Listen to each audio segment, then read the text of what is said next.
Chapter 1. Foreigners. A price is always exacted for what fate bestows, adapted from Zweig's Mary Queen of Scots. I'm a nobody with no time to notice the brightness of the sun. My parents couldn't help me, and I wasn't highly educated. I had no choice but to make it on my own in the city. I'd applied to many jobs, but no one ever hired me. Maybe it's because I'm not good at expressing myself and I'm not the best communicator. I guess I just haven't shown enough ability. Once, I'd eaten 2 loaves of bread over a 3-day period. Hunger kept me up at night. At least I paid a month's rent in advance, so I didn't have to face the cold winter wind outside. Finally, I found a job at the hospital's morgue, keeping vigil over the dead. Nighttime in the hospital was colder than I could have ever imagined. The corridor's wall lights were out, leaving everything shrouded in darkness. I could barely see my feet, and the only light seeping out was from the rooms. Mon Dieu, it reeked of something fierce. The smell of death lingered in the air. And from time to time, we had to help move the bodies into the morgue. It wasn't the most glamorous of jobs, but it put bread on the table. Plus, the free time at night allowed me to study. Few people ventured to the morgue, but when they did, they were there delivering bodies or taking them away for cremation. I had to make do without books as I couldn't afford them, nor did I see any hope of saving up enough for them. But I had to thank my predecessor for leaving so suddenly, as it allowed me to get this job. I dreamed of working the day shift. Sleeping during the day and being awake at night made my body weak and my head throb. One day, a new corpse was brought in. From what I'd heard, it's the body of my predecessor who suddenly left. I was intrigued by the mysterious disappearance of my predecessor, and as soon as the others left the room, I pulled out the cabinet and quietly opened the body bag. He was an old man with bluish-white skin and wrinkles covering his face. The poor lighting only served to make him look scarier. He didn't have much hair. Most of it was white. He had been stripped of his clothes. Not even a piece of cloth was left on him. As a dead man without a family, the movers couldn't resist the opportunity to cash in on the guy. I saw a strange mark on his chest. It was bluish-black. I can't really explain it. The light was too dim at the time. I reached out and touched the mark, only to realize there was nothing special about it. Looking at my predecessor, I couldn't help but wonder if I'd end up like him when I grew old. I promised his body I'd be with him on his last journey, take him to the crematorium, and then to the nearest free cemetery. I couldn't have the bureaucrats throwing him in the river or some forsaken land like trash. I knew I was going to Ave to sacrifice some shut-eye, but Dieu merci it was Sunday the next day. I could catch up on my lost sleep then. After saying that, I zipped up the bag and shoved it back in the cabinet. The room went darker and the shadows lengthened. Since that day, every time I close my eyes, I'm swallowed by a thick fog. Something tells me I'm not alone. Something not quite human is coming my way, but nobody will listen. They think I've lost my mind in this job. They say I need a doctor. A male customer sitting at the bar looked at the narrator who had suddenly stopped and asked, "And?" The narrator suddenly stopped his tale, causing a male customer at the bar to take notice. This mid-30s chap sported a drab duffel coat and pale yellow strides. His hair was slicked back, and he had a rough, dark bowler hat by his side. He seemed run-of-the-mill, like the rest of the punters in the alehouse, with dark locks and piercing blue peepers. Not particularly handsome, but not repugnant either. Nothing about him screamed for attention. The narrator was a strapping lad in his late teens, with long limbs and chiseled features that could make any lass go weak in the knees.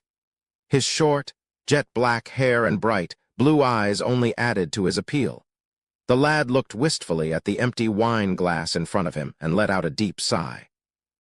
"And then I quit my job and returned to the countryside so that I can tell you this bullshit," the lad responded with a sly grin spreading across his face.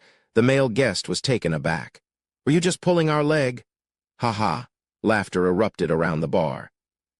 However, the laughter was short-lived as a middle-aged man looked sternly at the slightly embarrassed customer and remarked, "You ain't from around here, are ya?" Lumion spins a different yarn every day. Yesterday, he was a penniless bloke who got dumped by his fiancée, and today he's a watchman for the dead. He talks about spending 30 years east of the Sorrenzo River and then 30 years to the right of it. He's full of hot air, that one, added another regular at the tavern. All the men were farmers from the village of Cordu, wearing drab-colored tunics. The black-haired lad, Lumian, leaned forward on the bar counter and rose to his feet. He flashed a cheeky grin and proclaimed, "As you all know, I ain't the one making this up. My sister pens these tales. She's a writer for some column known as Novel Weekly or other." With that, Lumian turned around, spread his arms wide, and beamed at the foreign customer. "Looks like she's crafted quite the tale. I'm sorry you misunderstood." The unremarkable man in the brown tweed shirt smiled and stood up. "What an intriguing story, and how might I address you? Isn't it common courtesy to introduce oneself before inquiring of others?" Lumian replied, returning the man's smile. The foreigner nodded. "My name is Ryan Koss. These are my companions, Valentine and Lee." The last sentence referred to the man and woman sitting beside him. Valentine, a man in his late 20s with powdered blonde hair and piercing blue eyes, wore a white vest, a blue tweed jacket, and black trousers. It was evident that he had put considerable effort into his attire, as if he had been priming himself for a special rendezvous. He had a rather chilly look on his face, not even sparing a glance for the farmers and herders around him. Lee, on the other hand, was a striking young woman with long, light gray hair tied into an elaborate bun, and a white veil perched atop her head. Her eyes matched her hair, and she regarded Lumian with an open smile, clearly amused by their exchange. In the glow of the gas lamps inside the tavern, the woman named Lee showed off her sharp nose and stunningly curved lips. She was definitely a stunner in the countryside like Cordu. She wore a snug white pleated cashmere dress with a small off-white coat and a pair of Marseillan boots. There were 2 tiny silver bells fastened to her veil and boots. They jingled as she walked into the tavern, drawing the attention of many, especially the men. In their eyes, this was the kind of fashionable get-up you'd only see in the big cities, like the provincial capital of Bigorra or even the capital city of Trier. Lumian gave a nod of acknowledgement to the 3 foreigners. "The name's Lumian Lee. You may address me as Lumian?" "Lee." Lee blurted out, "What's the matter? Y'all got a problem with my last name?" Lumian asked with a curious look on his face. Ryan Koss took it upon himself to explain on Lee's behalf. "Your last name is downright frightening. I nearly lost control of my voice just now." Observing the bewildered expressions of the farmers and herdsmen around him, he continued, "Folks who have crossed paths with sailors and sea merchants are familiar with a saying that's making the rounds in the 5 seas. I'd rather come face to face with pirate admirals or even kings than run into a bloke named Frank Lee. That person's last name is also Lee." "Is he really that scary?" Lumian inquired. Ryan shook his head in response. "I'm not exactly sure, but if such a legend exists, then it can't be far from the truth." He switched topics and said to Lumian, "Merci for the story. It merits a drink. What do you desire?" "A glass of La Fée Verte." Lumian didn't beat around the bush and settled back into his seat. Ryan Koss furrowed his brow. "La Fée Verte? Absinthe?" "I must remind you, absinthe is harmful to the human body. Such alcohol can lead to insanity and hallucinations." "I didn't expect the trends of Trier to reach here," Lee chimed in with a grin. Lumian acknowledged her comment tersely. "So the people of Trier also enjoy La Fée Verte. For us, life is already tough enough. No need to fret over a little more harm. This drink can calm our minds." "All right." Ryan leaned back in his chair and turned to the bartender. "A glass of La Fée Verte and another glass of C.A. Ringer et tilde passé?" "Ka." Et tilde passé was a renowned fruit-based spirit that had been distilled to perfection. The thin, middle-aged man who had exposed Lumian's lies piped up. "Give me a glass of La Fée Verte, too. After all, I was the one who told the truth just now. I can even tell you the truth about this kid's situation." He glared at Lumian, daring him to object. "Foreigner, I can tell you still have your doubts about the authenticity of that story." "Pierre, you'd do anything for a free glass of alcohol," Lumian retorted, scowling. Before Ryan could even respond, Lumian added, "Why can't I tell my story and get an extra glass of La Fée Verte?" Because no one knows if they should believe you, Pierre smirked. Your sister's favorite story to tell kids is the boy who cried wolf. People who lie all the time lose their credibility eventually. Lumian shrugged and watched as the bartender slid a glass of light green alcohol in front of him. "Atilda va," he said, unbothered. Ryan turned to Lumian. "Is that all right?" "Sure thing, as long as your wallet can handle it," Lumian replied breezily. "In that case, another glass of Lafay Vert." Ryan said with a nod. Pierre's face lit up with a smile.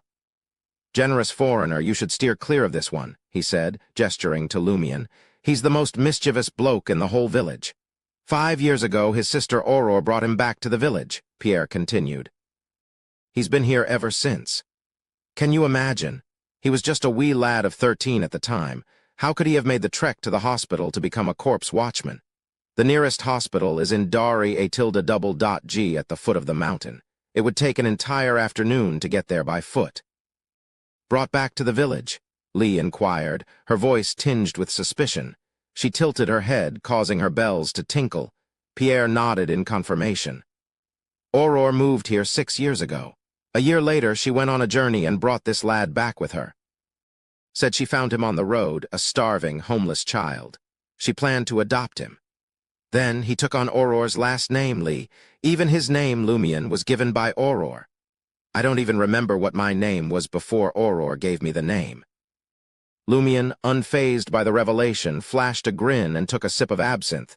It was clear that his past did not bother him in the slightest. Chapter 2. Prank. Ryan apologized politely to Lumian. "Forgive me, I did not expect such a situation," he said. Lumian chuckled. "Are you suggesting we need another glass of Lafay Vert?" Without waiting for Ryan's response, he changed the subject. "What brings foreigners like you to Cordoue? Are you here to buy wool or leather?" Many of Cordue's residents made their living as shepherds. Ryan breathed a silent sigh of relief and seized the opportunity to explain their true purpose. "We came to visit the Eternal Blazing Sun Church's padre, Guillaume Bainet, but he seems to be absent from both his home and the cathedral." Pierre, who had enjoyed Ryan's free absinthe, kindly reminded him that there was only one church in Cordoue. The other locals around the bar counter were all drinking, but no one answered Ryan's question. The name seemed to represent some kind of taboo or authority that couldn't be openly discussed. Lumian took a sip of drink and thought for a few seconds before offering his assistance. "I can roughly guess where the padre is. You need me to take you there?" Lee didn't stand on ceremony. "If it's not too much trouble," she said. Ryan nodded in agreement. "Once you've finished your drink." "All right." Lumian raised his glass and finished the light green alcohol. He put down his glass and got to his feet. "Let's go." "Merci beaucoup." Ryan expressed his gratitude and gestured for Valentine and Lee to stand up. Lumian's face lit up with a smile. "It's no problem at all. You heard my story and I enjoyed a complimentary drink. That makes us friends, NSC pass?" "Oui." Ryan nodded. Lumian's grin widened, stretching from ear to ear. He opened his arms wide, beckoning the other party in for a hug. "Ah, it is good to meet you, my cabbages," he exclaimed with fervor. Ryan, who was about to be enveloped in a bear hug, froze. "Cabbages?" His expression was a mixture of perplexity and embarrassment. Valentine and Lee mirrored his expression. "It is a term of endearment we use for our friends," Lumian explained with innocent sincerity. "Everyone in the Darij region is aware of it. It has been a tradition for centuries, believe me, my cabbages." Lee couldn't help but glance around, producing the tinkling sounds. Pierre and the others nodded in agreement, assuring the newcomers that Lumian's words were true. However, the grins on their faces hinted that they were pleased to see foreigners struggling to comprehend their affectionate greetings. Lumian stroked his chin thoughtfully. "Don't you fancy it? Then I shall opt for a different option. It can also be used for friends. My dear bunnies, my darling chicks, my lovely ducks, or perhaps my adorable lambs. Which one tickles your fancy?" But Ryan's expression was as stiff as a board, and Valentine's brow furrowed in confusion. Lee let out a sigh, a mix of exasperation and amusement. "Let's just stick with cabbage, shall we? At least it sounds normal." "Phew." Ryan let out a quiet sigh and gently grasped Valentine's elbow. He gave a slight nod and remarked, "They all seem like precious treasures in the family." Without awaiting Lumien's response, he swiveled his body and addressed the bartender. "How much will it be?" "2 Verl d'Or," replied the bartender, eyeing the glasses lined up on the counter. Ryan settled the bill, and Lee shifted the conversation to a different subject. "Lumien is an uncommon name. At least better than names like Pierre and Guillaume," Lumien countered with a grin. "If you were to call out Pierre in this place, a third of the people would turn their heads. Call out Guillaume, and another third will respond. As for this gentleman—" He gestured to the skinny middle-aged man sipping his free drink. "His full name is Pierre Guillaume." Lee flashed a smile, skirting the topic of cabbage. As they departed from the tavern, Lumien turned around and surveyed the surroundings. "What's the matter?" Lee inquired with curiosity. Lumien pondered for a moment and replied thoughtfully, "It's not just the 3 of you foreigners who came to the tavern today. Another person arrived earlier, but I don't know when they left." "What did they look like?" Ryan asked with a serious expression. Lumien took a moment to reflect. "A lady. Very sophisticated. You can tell she's from the city with just one glance. I can't describe her appearance. Why don't I sketch her for you?" "Do you know how to draw?" Lee queried, aware of Lumien's idiosyncrasies. Lumien chortled. "I don't." "In that case, let's locate the Padre first," Ryan decided, drawing the conversation to a close. Cordoue was a place devoid of street lamps at night, yet the twinkling stars above provided a faint glimmer that allowed the 4 of them to navigate the road. The yellowish light emanating from the windows on either side only added to the ethereal ambience. As they approached the eternal blazing sun cathedral situated in the village square, the grandiose structure appeared somewhat blurry in the darkness, as if it was merging with the night. "We've been here before." "There's no one here," Valentine grumbled with a frown. Lumien smiled and said, "No one at the front door doesn't mean there's no one elsewhere." He then proceeded to lead Ryan and the others around the front of the cathedral towards the cemetery, where they found a dark brown wooden door. Lumien didn't wait for Ryan to knock. Instead, he reached over and fiddled with the keyhole before opening the side door with a creak. "That's not very nice, is it?" Ryan frowned. Lee nodded in agreement, her bells tinkling. "We're here to visit the Padre, not to fight him." "All right," Lumien acquiesced. He closed the wooden door and knocked lightly. "Hey, is anyone there? I'll come in if you don't answer." He muttered in a low voice that was barely audible in the night. There was no response from inside the cathedral. Without hesitation, Lumien pushed open the door and gestured inside. "Go on in." Ryan hesitated. He looked at the darkness behind the door and glanced at his companions. "Okay." He took a step forward, slow but firm. Lee and Valentine followed closely behind. The 4 silvery bells adorning Lee's boots and veil were eerily silent. The environment was dim and eerie as the 4 of them made their way forward. Out of nowhere, Ryan came to a halt and muttered in a low voice, "What's that noise?" "Yes, I heard it too," Lumien agreed. Without wasting any time, he forcefully pushed the door aside, and it opened with a loud clang, revealing what lay beyond. The dimly lit space resembled a confessional. A beam of starlight shone through, revealing a naked man in his prime, lying atop a fair-skinned woman. The scene stunned everyone, including the man and the woman. Suddenly, the man sat up and bellowed at Ryan and his team, "Sacrebleu, you've ruined the Holy Church's plans." Amidst the reverberating roar, Lumien, who had quietly approached behind the group, waved his hand and spoke quickly. "Ah, it seems we have discovered our Padre. Au revoir, my cabbages." Before anyone could react, Lumien dashed towards the side door, leaving his words to drift away in the wind.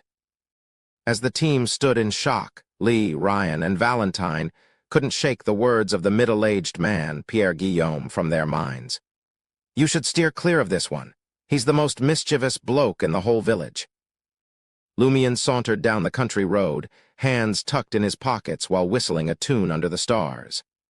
As expected, the Padre is having an affair with Madame Pualis. Mon Dieu, these foreigners exude an air of prestige. The Padre would never dream of crossing them. He must pay an exorbitant sum to keep his sordid dalliances under wraps, and preserve his standing within the cathedral. HMPH, he only has himself to blame for lusting after Auror. I have been biding my time for this chance. As Lumion muttered to himself, he returned to his abode on the outskirts of the hamlet. The structure he called home was a peculiar semi-subterranean two-story affair. The ground floor doubled as both a kitchen and a lounge. A hefty oven and a grandiose stove dominated the room. Auror? Auror. Lumion hollered as he trudged up the stairs. No reply. The upper story was divided into 3 chambers and a lavatory. All the doors stood open. Lumion peeped into each room but couldn't find his sister. He mulled it over for a moment, then marched to the end of the corridor and clambered up the ladder that led to the roof. The roof was a fiery orange, painted by the twilight sky. In the center sat a figure, holding their knees and staring contemplatively at the sparkling stars. This was an exquisite woman, exceptionally so. Her long and thick locks were a shade of gold, her eyes a pale blue, and her facial features were intricate and refined. Her gaze was fixated on the cosmos, her countenance serene, akin to that of a statue. Lumion remained silent. He shifted to her side and sat next to her. He lifted his head, gazing at the dense forest in the distance, absorbing the susurrus of the wind blowing through the trees. After a while, the woman raised her arms and stretched, paying no heed to her appearance. Auror, I don't understand why you come up here so often. What's so interesting about this view? Lumion commented. Call me Grand Sower, Auror scolded playfully, tapping Lumion's head with her finger. Auror sighed and thought to herself. A philosopher once said that there are only 2 things worth revering in this world. One is the morality in one's heart, and the other is the cosmos above one's head. Lumion noticed his sister's slightly melancholic expression and flashed a grin. I know the answer to this question. Emperor Roselle said so? PFFT, Auror laughed. She took a sniff and raised her beautiful golden eyebrows. You've been drinking again. This is called socializing. Lumion took the opportunity to recount what had just happened. I met 3 foreigners. Auror could not help but laugh. I'm really afraid that the Padre will have a heart attack. Her expression then turned serious. Lumion, don't provoke the Padre anymore. It'll be troublesome if we get a new one. But I can't stand his face, Lumion complained before Auror stood up. She looked down at her brother and smiled. All right, it's bedtime, my inebriated brother, Auror said with a smile as she threw out some silver dust. Auror flew down from the roof like a bird and entered the window on the 2nd floor, leaving Lumion behind. Lumion watched this quietly and shouted anxiously, What about me? Climb down yourself, Auror replied mercilessly. Lumion pursed his lips, his smile fading bit by bit. He watched the silver specks of light disappear in the night sky, sighed softly, and muttered to himself, I wonder when I'll be able to possess such extraordinary powers. Chapter 3. Dream. Lumion lingered atop the roof, reluctant to descend just yet. His visage was a picture of stoicism, betraying no emotion. Gone was the mischievous young man who frequented the tavern, always ready with a grin and a jest. In his place was a composed and resolute figure, unrecognizable to those who knew him before. Since discovering Auror's magical powers by chance, Lumion had been obsessed with obtaining them. But Auror always warned him against it, citing the immense danger and agony that came with wielding such abilities.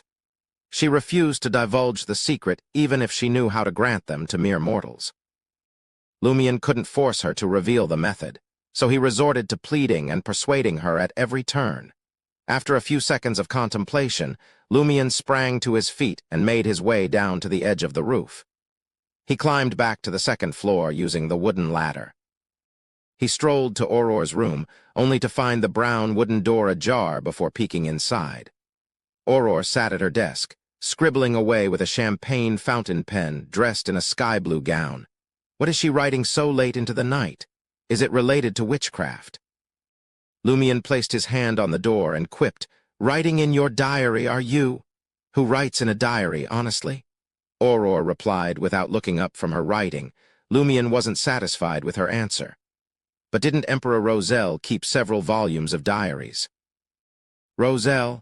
the last emperor of the Ainz Republic where the siblings currently lived, had brought down the Sauron dynasty and assumed the mantle of Caesar, thereby declaring himself emperor. The man had made countless strides in the fields of science and engineering, having been credited with inventing the steam engine. Not to mention, he had charted the sea route to the southern continent and sparked an age of colonization. He was the embodiment of his time, a symbol of a bygone era over a century ago. However, in his twilight years, he was double-crossed and assassinated in the White Maple Palace of Trier. In the aftermath of his death, his diary pages were disseminated throughout the world, yet they were written in a tongue that nobody could decipher, as if the words didn't exist in this world. "That's why Roselle ain't no honest man," Auror, her back turned to Lumion, scoffed. "So what are you scribbling there?" Lumion queried. That was the crux of the matter. Auror responded with a shrug, her voice dripping with indifference. "A letter." "To whom?" Lumion couldn't help but scowl. Auror paused, laying down her exquisite golden champagne fountain pen intricately patterned to review her words and phrases. "A pen pal." "A what now?" Lumion furrowed his brow, thoroughly perplexed.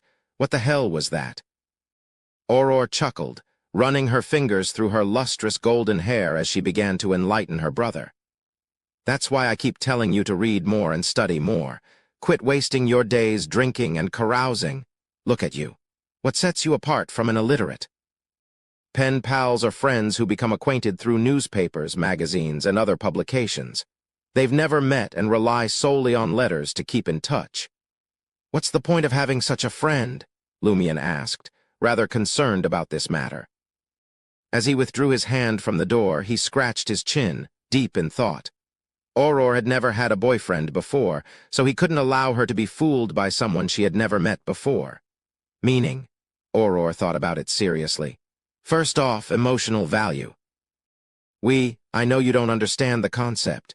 Humans need to connect with one another, but some things and emotions cannot be shared with the villagers, nor with you. I require a more private outlet to release my thoughts.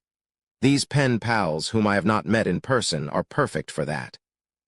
Secondly, do not underestimate my pen pals. Some of them hold great power, and some possess extensive knowledge. For example, a pen pal gifted me this battery-operated lamp. Kerosene lamps and candles are too damaging to the eyes and not ideal for writing at night. Without waiting for Lumion to ask another question, Auror waved her hand behind her. "Get some rest, my inebriated brother. Bon knew it." "All right, Bon knew it," Lumion replied, trying to hide his frustration. Auror instructed, "Don't forget to close the door. It's positively frigid in here with all the windows and the door open like this." Lumion slowly shut the door made of brown wood, then headed to his room where he removed his shoes before sitting on the bed. In the dimness of the night, Lumion could make out the wooden table beside the window, the slanted chair, the small bookshelf against the wall, and the wardrobe on the other side. He sat still, lost in thought. He knew Auror was a woman who kept her secrets to herself, and there were things she had not revealed to him. Lumion was not surprised, but he was worried that her secrets might put her in danger, and when reality hit, his options were limited. He was just an ordinary person, with a robust body and a sharp wit. Thoughts came rushing in like waves crashing on the shore, and just as quickly they receded. Lumion took a deep breath and made his way to the washroom to freshen up. Afterward, he removed his jacket-style brown coat and collapsed onto the cold bed. The April air in the mountains was still nippy. In the midst of his fugue state, Lumion perceived a murky mist, enveloping his surroundings and erasing everything in sight.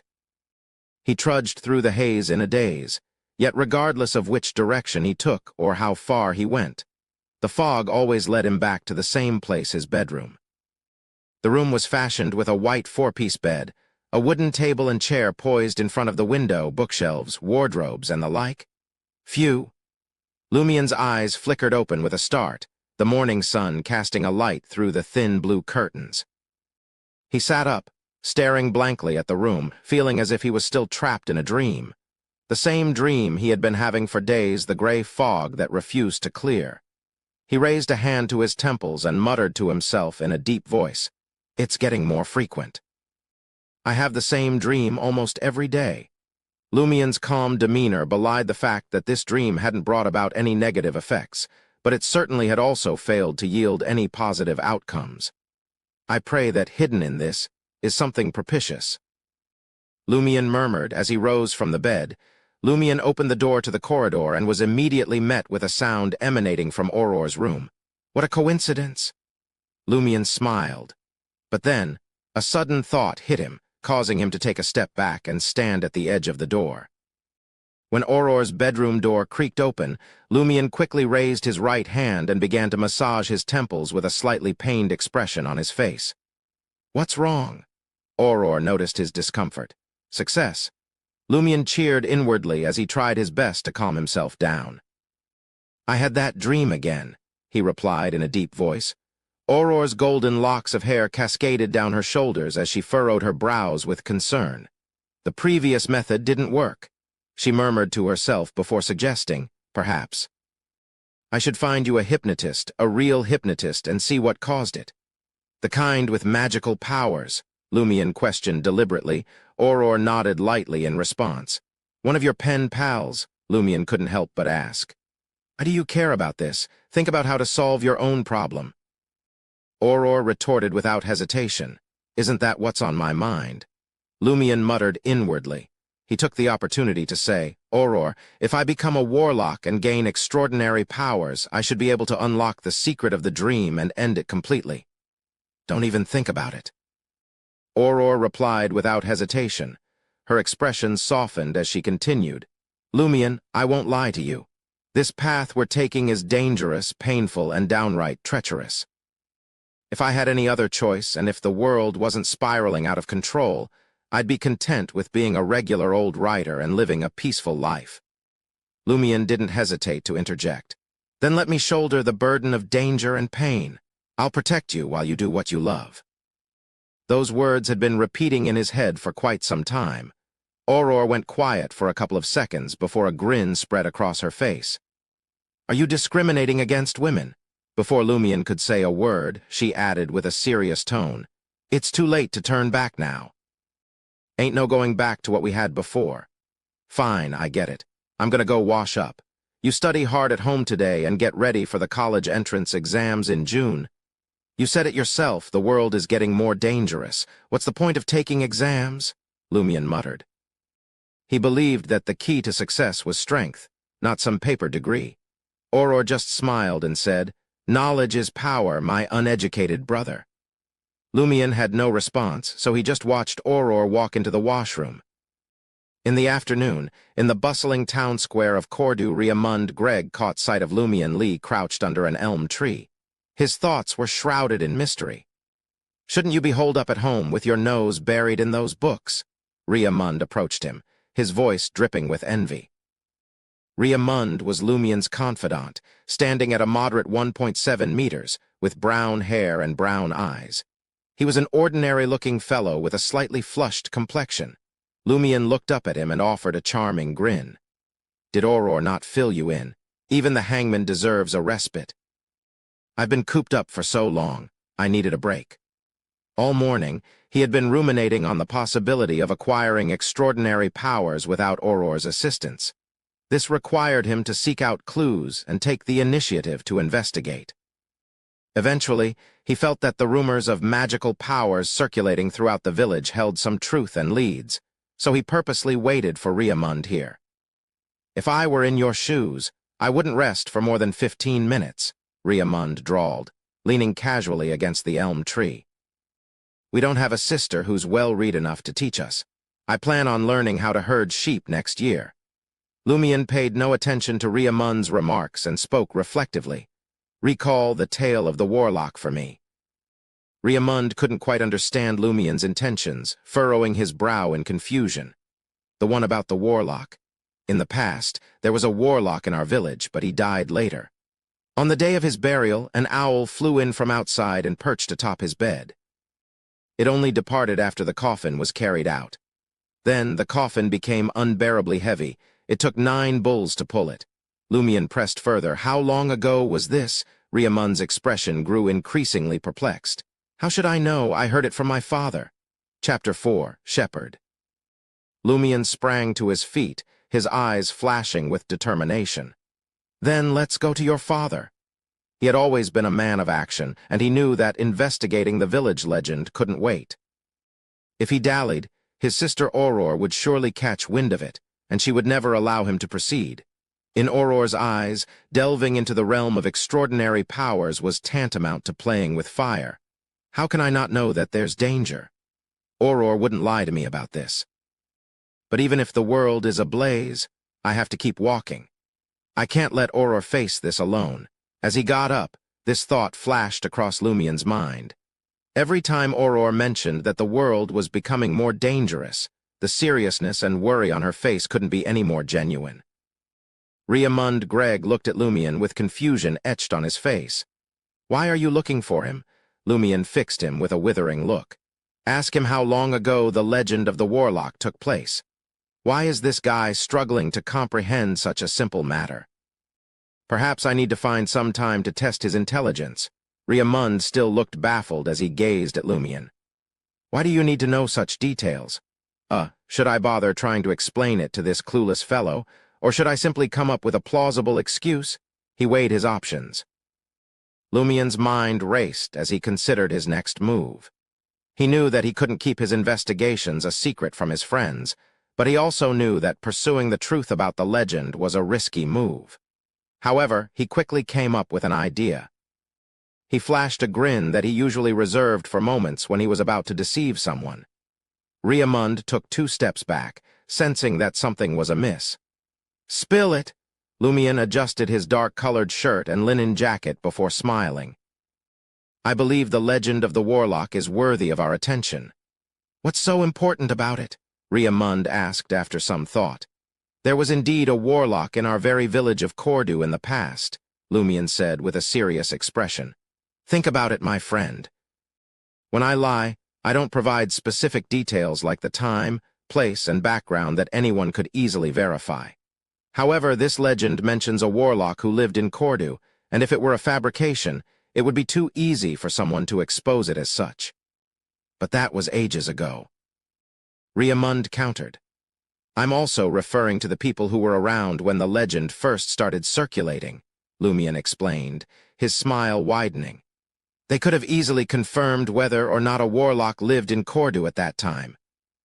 And since the legend has been passed down through generations, it's highly likely that it's based on a real event." Riamund remained unconvinced. "But when you make up stories, you often use phrases like more than 100 years ago, centuries ago, long, long ago, to make it impossible for anyone to verify." "That's precisely why I need to confirm it with your father," Lumion replied, a sly look in his eye that said. "You see where I'm going with this, don't you?" "That's true." Riamund nodded slowly, accepting Lumion's explanation, but he couldn't shake the feeling that something wasn't quite right. As they left the square and delved deeper into the village, Riamund had a sudden epiphany. "Mon Dieu, why do you want to confirm if such a legend is true?" "Warlock, mon ami, that's what we're searching for. If we can confirm the house where he lived and the place where he was buried, we might uncover his secret and gain magical powers that go beyond mere mortals." Lumion replied, his truthful words dripping with deceit. Riamund's expression turned skeptical. "Don't tell me lies." "Mon ami, most of those tales are created to scare little children. How can they be true? And on top of that, anyone who seeks the power of a warlock will end up in the Inquisition." The Ainz Republic lay on the northern continent, where the Orthodox deities were the eternal blazing sun and the god of steam and machinery. These 2 churches divided the faith of almost all the people, and they didn't allow the Church of Evernight Goddess, the Church of the Lord of Storms from the Lone Kingdom, the Church of Earth Mother from the Fainapotter Kingdom, the Church of the God of Knowledge and Wisdom from Lenberg, and the Church of the God of Combat from the Faesac Empire to come in and preach. The eternal blazing sun church's inquisition was feared by all. Countless heretics had been locked up and subjected to unimaginable torture. Lumion laughed. "Why are you fretting now, my friend? You said it yourself, most of those legends are false. The chances of finding a warlock's remains are slim to none. Besides, Even if we do stumble upon the remains of a warlock, we don't have to take on his forbidden power. We can give it to the church and get a handsome reward. Oh, right. A warlock's grave is sure to be overflowing with treasures. The church that Lumion spoke of was the Church of the Eternal Blazing Sun. The Church of the God of Steam and Machinery wasn't found in Cordu. Instead, it was usually located in large cities and places with factories. Seeing the temptation growing in Riamund's eyes, Lumion couldn't help but click his tongue in satisfaction. Do you really want to be a shepherd, my friend? The shepherd, he was not talking about the romanticized idea of a pastoral shepherd that city dwellers often had. No, this was a profession. Every morning, they would have to lead a flock of sheep out to graze and watch over them. Cordu was located in Darij, Riston province. Being a shepherd was a profession here, a tough and lonely profession. They worked for sheep owners, herding dozens, even hundreds of sheep back and forth between the mountains and plains. This was known as a herding. Every autumn, the mountains around Cordu would wither, and the shepherds would lead the sheep out of the mountain pass to the warmer plains far away, sometimes crossing borders into Fainapotter, Lemberg, and other countries. By the beginning of May, they would have brought the sheep back to various villages to shear them and wean the lambs. In June, they would trek up the mountains and into the tall ranges. They'd live in shacks and make cheese while grazing the sheep until the weather turned cold. The shepherds spent their entire lives on the move, traveling from place to place. They only had a small window to return to the village, which made starting a family nearly impossible. Most of them were single, and the few widows who had no choice but to herd sheep for a living were highly sought after by the shepherds. Riamund fell silent. After a long while, he hesitantly said, "I'll listen to ya. It does sound like fun, and I could use something to pass the time." In the ordinary course of events, once the family decided which child would become a shepherd, they would dispatch him to a certain shepherd's location to assist between the ages of 15 to 18. There, he would learn the ropes of shepherding. 3 years later, the youngster would officially become a shepherd and seek employment elsewhere. 17-year-old Riamund, however, had found several reasons to postpone this matter for over 2 years. If his circumstances did not alter, he would have to start learning how to herd next year. "Come on," Lumion said, patting Riamund's shoulder. "Is your father in the fields or at home? Recently, there hasn't been much work. Lent is approaching swiftly. He's either at home or at the tavern." Riamund let out a voice of envy. "You don't know anything about this. You're definitely not a farmer. You have a fortunate sister." Lumion put his hands in his pockets and sauntered ahead, disregarding Riamund's lamentations. As they approached the rundown tavern in the village, a person emerged from the side street. This individual was dressed in a lengthy dark brown coat with a hood. A rope was tied around his waist, and he wore a pair of brand-new, supple black leather shoes. "Pierre of the berries?" Riamund cried out in surprise. Lumion halted in his tracks and turned to look. "That's me." Pierre Berry replied with a wide grin and a wave of his hand. He was a scrawny man with sunken eyes and greasy, curly hair. His stubble suggested it had been quite some time since he last shaved. "Why are you back?" Riamund asked in confusion. Pierre Berry was a shepherd, and it was only the beginning of April. He should be tending to his sheep in the fields beyond the mountain pass. How in the world did he find himself in the village? He had only just begun his journey, and even if he had gone to Lemberg or the north of Fainapotter, it would take him a month to return to the Darij Mountains. With his warm, smiling blue eyes, Pierre exclaimed joyfully, "Isn't it almost Lent? I haven't celebrated it for years." "I can't miss it this year. Don't you worry. I have a companion to help me look after the sheep. That's the beauty of being a shepherd. Without a supervisor, as long as I can find someone to help me, I can go wherever I please. I'm free as a bird." Lent was a widely celebrated festival throughout Ainz. People welcomed the arrival of spring in different ways and prayed for a fruitful harvest for the year. Although it had nothing to do with the Church of the Eternal Blazing Sun or the Church of the God of Steam and Machinery, it had already turned into folklore and didn't involve the worship of pagan deities. Therefore, it had gained the tacit approval of the Orthodox factions. You want to see who'll be chosen as the spring elf this year, don't you? Lumion teased, flashing a grin in Cordu. The people selected a gorgeous girl to play the role of the spring elf for Lent. It was all part of the celebration. Pierre laughed along. I hope it's your sister Aurore, but she definitely won't agree, and she's not the right age either. All right, he said, pointing towards the tavern just a stone's throw away. I'll head to the cathedral to pray. Drinks on me later. Riamund absent-mindedly replied, no need. You don't have much dough. Ha, as the good Lord himself has said, even if there's only one coin de cuivre, we have to share it with our friars povers. He recited an adage that was well known among the shepherds in the Darige region. Lumion beamed at Riamund, saying, Pierre's loaded. He's definitely treating us to a drink. He pointed to Pierre Barry's spanking new leather shoes. Pierre Barry was thrilled. My new boss is not too shabby. He gave me a few sheep and some wool, cheese, and leather. The shepherds were compensated with food, a small sum of money and communal animals, cheese, wool, and leather. The amount they received was dependent on the agreement they had signed with their employer. For shepherds who had to travel long distances, having a good and suitable pair of leather shoes was the most pressing and practical desire. As Lumion watched Pierre Barry strut towards the town square, his gaze gradually became solemn and filled with suspicion. He silently muttered to himself, going away for a week or two or maybe even a month just to attend Lent.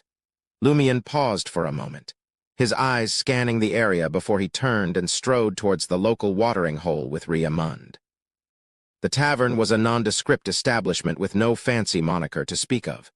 The townsfolk affectionately referred to it as All Tavern. Upon entering, Lumion's eyes darted around the room in their habitual manner. Suddenly, his gaze came to a halt. There, before him, was the foreigner who had departed so hastily the night before. She was alone, not in the company of Ryan, Lee, and Valentine. Her dress was a long, flowing orange garment, and her locks were a rich brown, tousled in gentle curls. Her piercing, sky-blue eyes were fixed on the scarlet-hued drink that graced her delicate hand. Beautiful and languid, she seemed out of place in the seedy, dimly lit tavern. Chapter 5, Card, Kirsch. As expected of someone from a big city, Lumion's gaze eventually landed on the glass in the lady's hand. The distilled spirit made from sugar and fermented cherries had a color and texture that appealed to the ladies. Of course, they could replace the cherries with other fruits, but it would alter the taste only slightly. Cordu's All Tavern had a limited stock of high-grade wine, including Kirsch, which Madame Pualis fell in love with during her visit to the provincial capital, Bigorra. Madame Pualis was the wife of Beost, the local administrator and territorial judge. Her noble ancestors had lost their title during Emperor Rosel's reign. Lumion knew that she was also one of the mistresses of the padre, Guillaume Bainet, but not many people in the village knew about it. Lumion shifted his gaze away from the lady and walked towards the bar counter. A man in his 40s wearing a linen shirt and trousers of the same color was sitting there. His brown hair was no longer lush, and his face was creased from years of hard labor. He was none other than Pierre Gregg, Riamund's father, another Pierre. At least a third of the people at the bar would answer to the call of Pierre. Lumion had joked earlier in front of Lee, Ryan, and the others. In the village, when people talked about Pierre or Guillaume, they had to specify which family they were referring to. Many families had fathers and children with the same names, making it impossible to tell them apart without adding Pierre, Ainz, or Junior to their names. Riamund sauntered up to his father's side and asked, Papa, why don't you go to the square and chat with the others? The men in the village always convened under the ancient elm tree or in someone's abode, where they'd spend the day playing dice, cards, chess, and swapping all sorts of rumors. The tavern cost money, after all. Pierre Gregg, with a glass of rich red wine in hand, turned to his second son and said, We'll go later. There shouldn't be many people at the square now. That's right. Where did all the men in the village go? Lumion was immediately perplexed. He had noticed the absence of the village men at the square. Monsieur, I want to ask you something, Lumion said bluntly. Pierre Gregg immediately turned alert. A new prank? The story of the boy who cried wolf does indeed have a basis in reality. Lumion turned his head, gesturing for Riamund to speak. Riamund hesitated for a moment, gathering his thoughts.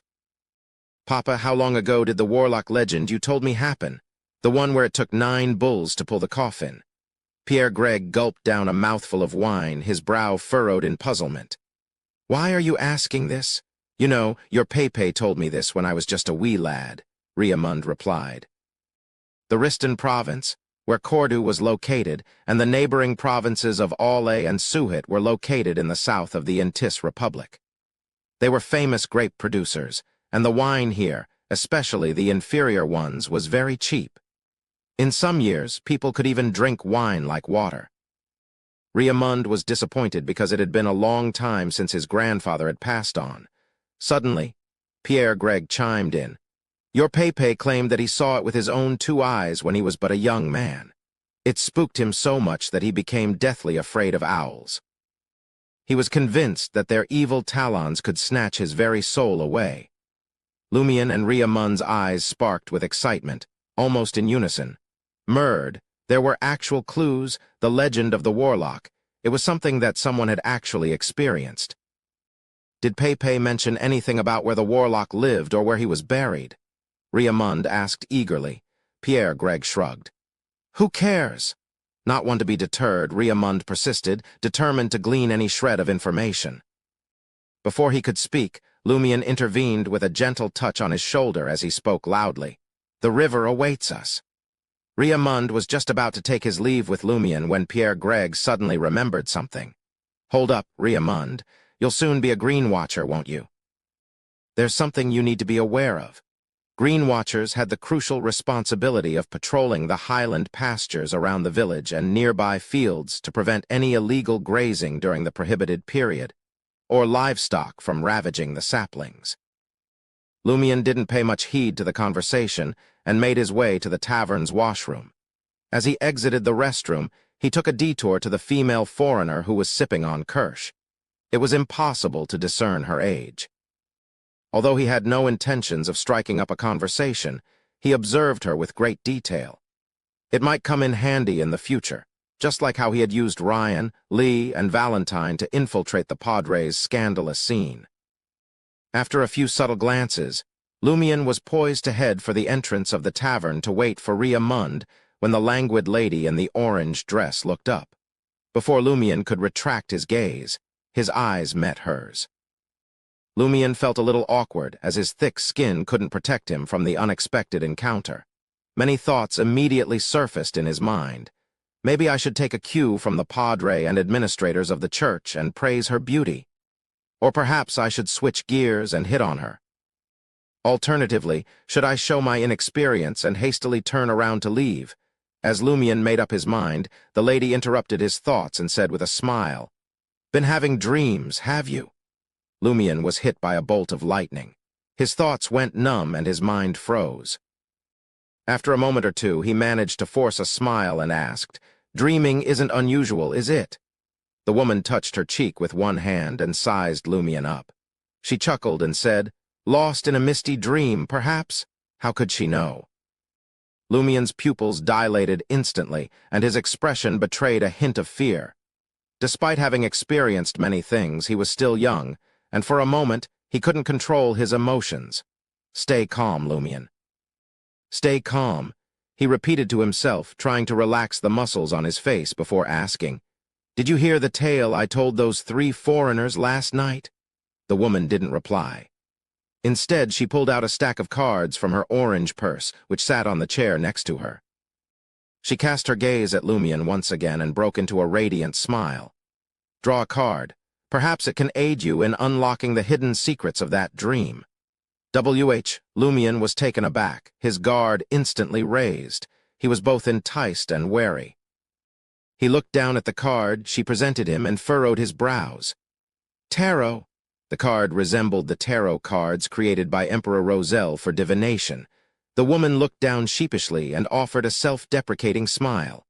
"My apologies, I must have grabbed the wrong one." She swiftly returned the 22 tarot cards to her medium-sized handbag and pulled out a different deck. This is also tarot, but it's from the minor arcana. You don't have the privilege to draw from the major arcana pack, and I don't have the authority to let you. The minor arcana consisted of 56 cards divided into 4 suits, each representing chalices, wands, swords, and pentacles. What is she talking about? Lumion was bewildered by her words. This woman was stunningly beautiful and sophisticated, yet there was an air of eccentricity about her that suggested she was not entirely sane. "Draw one," she urged, waving the minor arcana cards in her hand. "It's complimentary, so there's no cost to try. It may be the solution to your dream predicament." Lumion chuckled. "My sister once said that free things often come at the most hefty price." "That may be true," the lady said after some thought. She laid down the minor arcana card with a delicate touch, careful not to upset the glass of kirsch that sat beside it. "But as long as you don't pay, no matter what, how can I, a foreigner, expect to make you pay in Cordu? That's right. Perhaps it's worth a try." It wasn't easy for me to get a hint about that dream. I gotta give it a shot, but what about the Warlock's curse? Maybe I should get Auror's help? Lumion's mind raced with conflicting thoughts, and he couldn't decide what to do. The woman didn't seem to mind his hesitation. After what seemed like an eternity, Lumion finally made up his mind. Slowly, he leaned forward and reached out his right hand. Carefully, he shuffled through the stack of minor arcana cards and extracted one from the middle. 7 of Wands. The languid woman's eyes drifted towards the card. The image depicted a man in verdant attire, standing atop a mountain with a determined expression on his face. In his hand, he held a wand, poised for battle against the 6 wands representing his enemies that were attacking from the foot of the mountain. "What does this mean?" Lumion asked. The woman's lips curled into a smile. "I shall interpret it for you. It symbolizes crisis, challenge, confrontation, courage, etc. However, what really matters is that this card now belongs to you. When the time comes, you will discover its true meaning. You're giving it to me." Lumion's confusion grew with each passing moment. Could this card truly be cursed? The woman ignored his query and started to put away the remaining cards. She picked up her glass and finished the remaining kirsch in a single gulp.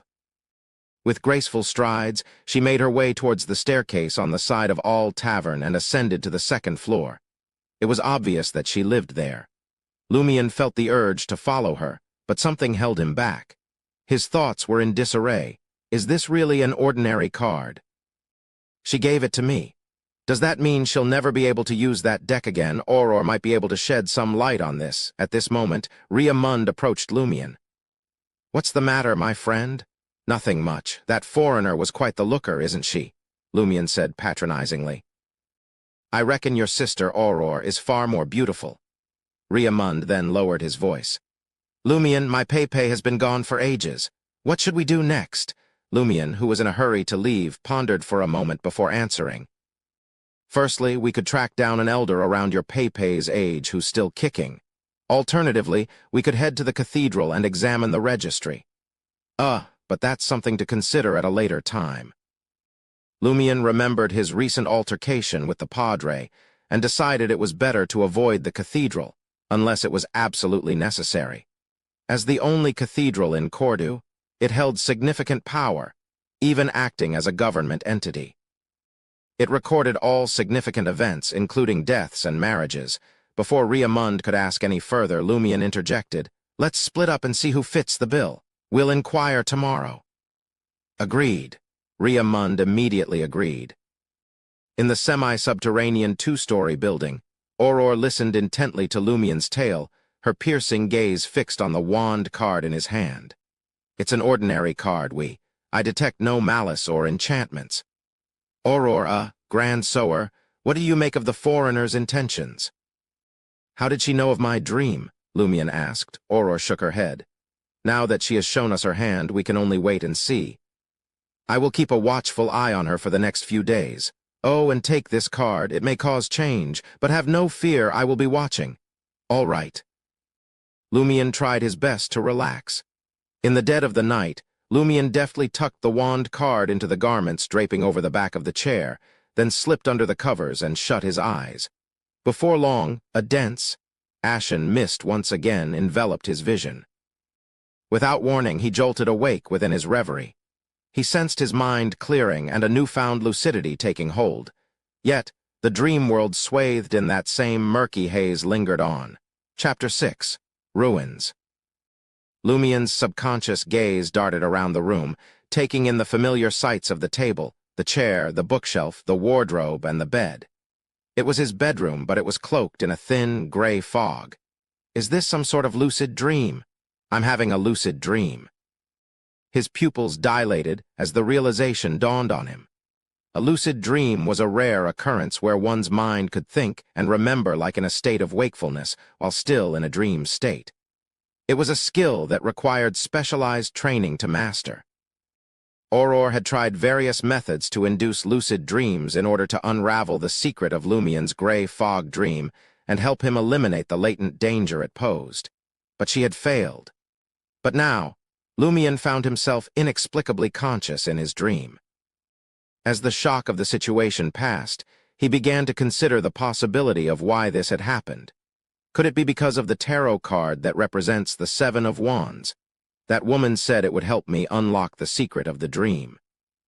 Therefore, its function is to allow me to enter a lucid dream state and explore the area enveloped by the gray fog.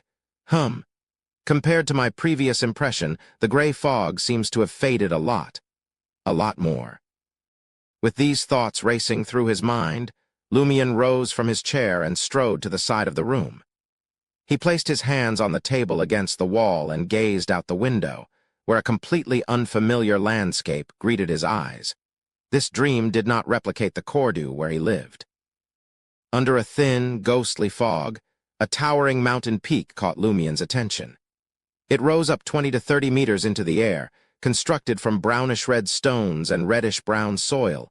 Buildings surrounded the mountain, now in ruins, either fallen or charred beyond recognition. They resembled crypts, a disordered cemetery surrounding the mountain's base. The ground was marred by holes and scattered with gravel. Not a blade of grass or a single weed could be found in this barren wasteland. The fog in the sky thickened to an impenetrable white, with no indication of a sun. Lumien could only see as if in the dead of night, under the light of the stars. After a moment of observation, he murmured to himself, "That's it. This is the dream that's been haunting me for years." But soon he refocused his thoughts on a more practical question: where is the dream's secret hidden? On the peak, or in one of these shattered buildings? Lumien did not rush to leave his bedroom and explore the dream. Instead, he stayed put, scanning the area from his vantage point. Suddenly, he caught sight of a figure darting through the ruins of the buildings surrounding the mountain peak. Despite the fog's thinness and the two-story house's limited height, Lumien couldn't shake the sense of its presence. He wondered if he was hallucinating. Taking a deep breath, Lumien muttered to himself, "Stay calm, be patient. Stay calm, be patient." From what I can see, this dream is shrouded in secrecy, and it doesn't feel entirely my own. Lumien knew that blindly exploring it could lead to danger. Yes, I will search for that woman tomorrow and see what information I can find. Then, I will make a decision. Lost in thought, Lumien withdrew his gaze and prepared to exit the dream to rest in peace. However, he didn't know how to wake himself up while being awake. After numerous attempts to awaken, he laid in bed and attempted to clutter his thoughts, trying to recreate the state he was in while sleeping. After an indeterminate amount of time, Lumien abruptly sat up and noticed the faint glimmer of golden sunlight filtering into the room through the curtains. I'm finally awake. As expected, sleeping within the dream restores my disoriented state. Then I can escape. Lumien breathed a sigh of relief and whispered to himself. In that moment, a knock reverberated through the door. "Auror," Lumien's heart clenched, fearing the worst. "It is moi." Auror's voice infiltrated the room. Lumien sprung from the bed and rushed to the entrance. He grabbed the handle and pulled it open. Lo and behold, it was Auror standing outside. She donned a white silk nightgown, and her long tresses of golden hair cascaded elegantly down her back. "How did it go?" She appeared certain that Lumien had just awoken. Lumien held nothing back and recounted every detail that had occurred. Auror nodded pensively. The purpose of the card was to facilitate a lucid dream. She inquired, "What are you going to do next?" Lumion grunted curtly. "I shall grab a bite to eat before visiting the woman and attempting to gather more information to discern her true intentions." "Very well." Aurora offered no objection. She added, "I shall also pen a letter to someone inquiring about the dream you recounted and the symbols therein." At this juncture, she glimpsed Lumion's suddenly apprehensive expression and smiled. "Fret not, I shall make adjustments. I shall not jettison everything at once. After all, I am the one who instilled in you the principle of gradual progress. Well, when you converse with that woman, do not be aggressive. Endeavor to be amicable. It is not that we are fearful of her, it is simply better to acquire another ally than an additional adversary." "Understood," Lumion replied solemnly. "Cordu, All Tavern." Lumion strode into the Cordu, All Tavern, and approached the bar counter.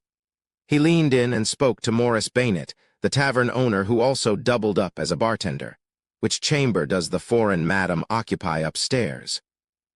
All Tavern, the only inn in the village, boasted 6 rooms on the second floor for guests to rest their weary heads. Morris Bainett was not a burly man. Like most in the village, he had raven locks and blue eyes, but his nose was always red, a consequence of his heavy drinking. He was related to the church's Padre Guillaume Bainett, but the two were not close and were merely distant cousins. "Why the inquiry?" Morris Bainett inquired, his curiosity piqued. "What business would a big city woman have with a country bumpkin like you?" There was an obvious look of inquiry on his face. Morris had a sixth sense for these things, especially when it came to men and women. Lumion scoffed. "Aren't you a country bumpkin and a hillbilly yourself?" He casually made up a reason. "The lady lost something last night. I found it this morning." "Just trying to return her property." Morris Bainett didn't buy it for a second. "Is that so?" 8 out of 10 things that came out of Lumion's mouth were lies. "What else? Do you think she'll fall for me?" Lumion said, undaunted. "That's true." Morris Bainett was convinced. "She's in the room by the square, opposite the washrooms." After Lumion left, Morris polished a glass, eyes tracking him. He whispered, just barely audible to Lumion, "Impossible, not always. Sometimes people want to try something new." Lumion found the washroom on the second floor, the only spot of light in the dim, narrow hallway, but his eyes were drawn to the door across from it. A piece of paper hung from the brass handle, stark white against the dark red wood, scrawled on it in intis. "Currently resting. Do not disturb." Lumion read the note for a few seconds. Instead of rushing forward to knock on the door, he took 2 steps back and stood against the wall. He planned to wait here until the lady came out. Life on the streets had taught him hard lessons. When an opportunity appeared, you seized it with both hands. No hesitation, no second thoughts, no fear. Otherwise, it slipped through your fingers and you were right back where you started. So he would wait as long as it took, the minutes ticking by endlessly as he ignored the eyes he felt tracking him, the whispers in his mind. He stood there without a hint of frustration, probably capable of passing off as a statue. Finally, a soft creak. The woman had changed into a pale green dress with white edges. Her brown hair was swept into a tight bun. Those light blue eyes flicked to Lumion before moving to the paper sign on the door handle, a smile dancing at the corner of her mouth. "How long did you wait?" she asked, not at all surprised to see him there. Lumion took a step forward and said, "That's not important." He tried to keep his tone even to appear less eager. "What do you want to ask?" the woman said, cutting straight to the point. Lumion glanced around the empty hallway. "Here." The lady replied with a smile. "If you don't mind, I don't mind either." Lumion had already noticed that the other occupants of the tavern, including Ryan and Lee, were nowhere to be found. There was no one else on the second floor except for him and the woman in front of him. Lumion asked, organizing his thoughts carefully. "What's the secret in that dream of mine?" The lady laughed involuntarily. "That's for you to answer, not me." She paused for a moment before saying, "All I can say is you'll find extraordinary power there. Extraordinary power." His pulse roared in his ears. What's the point if it's just a dream? Won't change anything out here. The woman's lips curled into a smile. Who's to say what's possible in the realm of the extraordinary? Perhaps it can. After everything, the power I crave is there for the taking. Lumien's breath caught. The grin slid away as the lady added seriously, "But danger lurks there too. Die in the dream, you die out here." Die in the dream, die for real? Lumien didn't understand, but he chose to believe it. That dream clung to Lumien like a shadow, as it had for years. But it was different somehow. Special.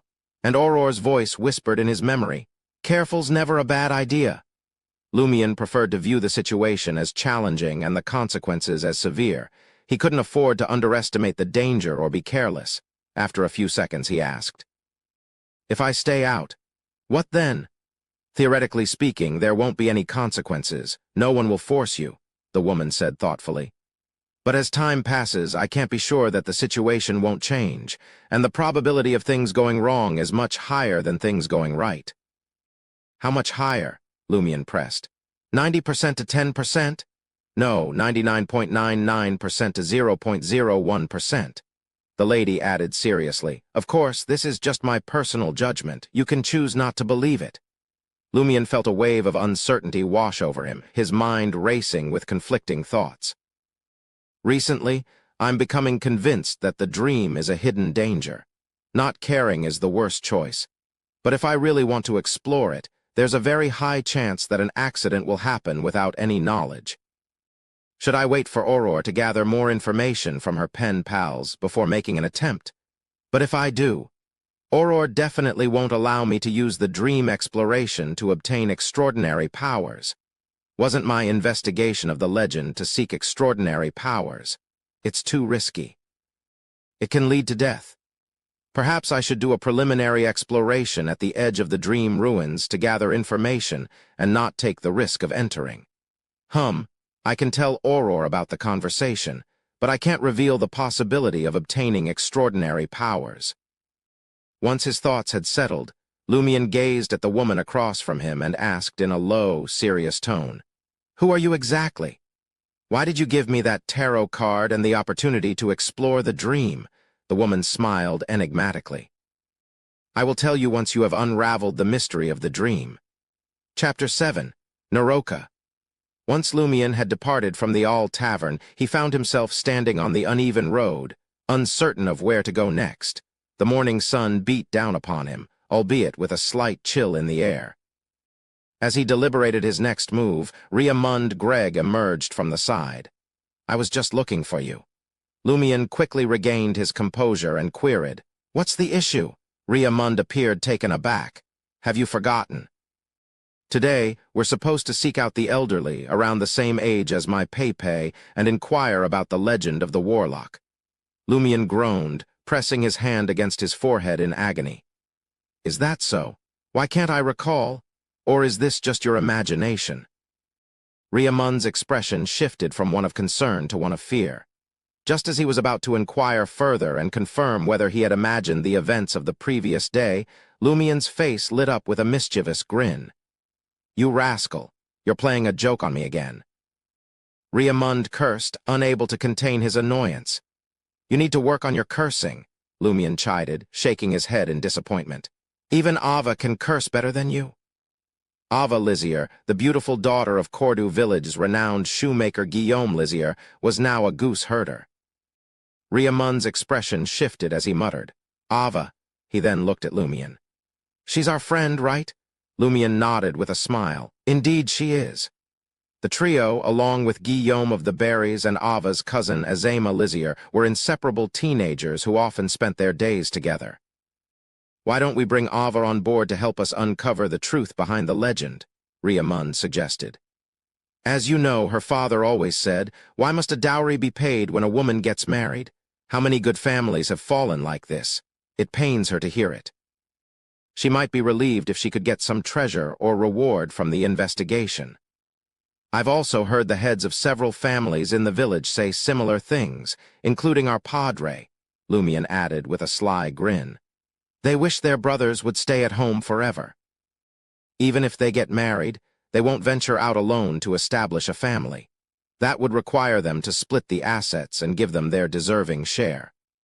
Lumien shot a furtive glance at Riamund and continued, Therefore, many families prefer to let one of their children become a shepherd. This way, he won't get married and will have a certain income. Most of the time, he can support himself. Riamund's expression gradually darkened as he considered the implications of this issue. He had never thought too deeply about it before.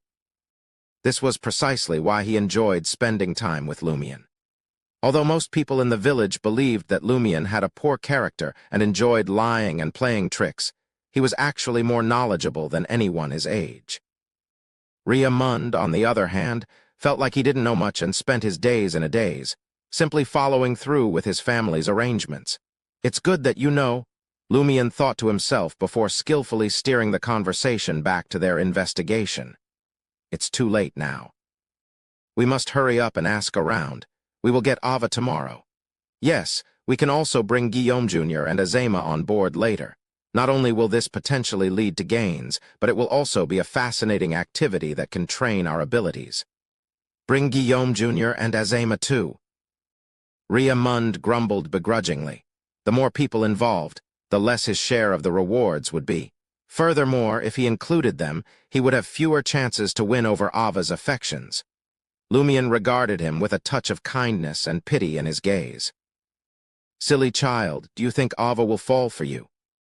Her eyebrows are very high, and she only wants to marry into a good family. She clearly has a certain favorable impression of me, a villain, yet she can control herself in the Darij region, having high eyebrows. Meant having high standards, and they wouldn't settle for just any average bloke. My sister always said there is strength in numbers, Lumion explained simply. Who are the old croakers that we need to visit? You didn't investigate? Riamund asked in surprise. How could I have the energy to investigate after the incident with the wand card? Lumion smiled and quipped.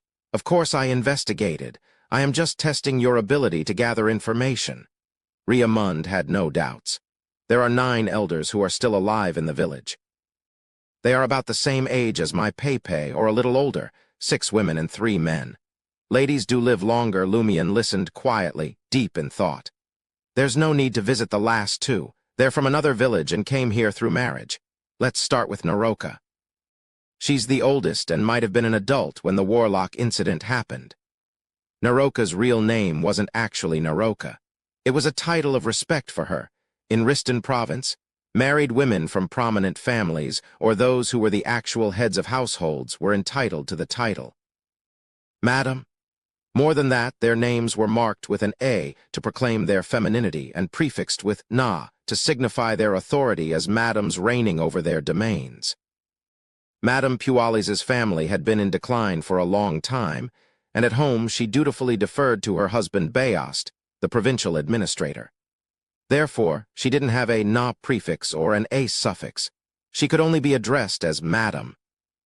Naroka had been widowed early on in life, and as a result, she took over the family's accounts. Despite her 2 sons coming of age, getting married, and having children of their own, she kept her hand positioned squarely on the purse strings of the family fortunes.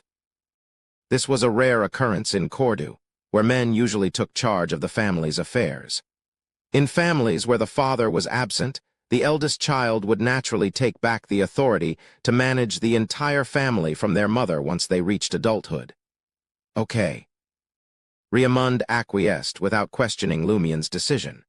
As they walked by a few buildings, Lumion spotted 4 old women basking in the sun as they chatted casually in front of a 2-story house.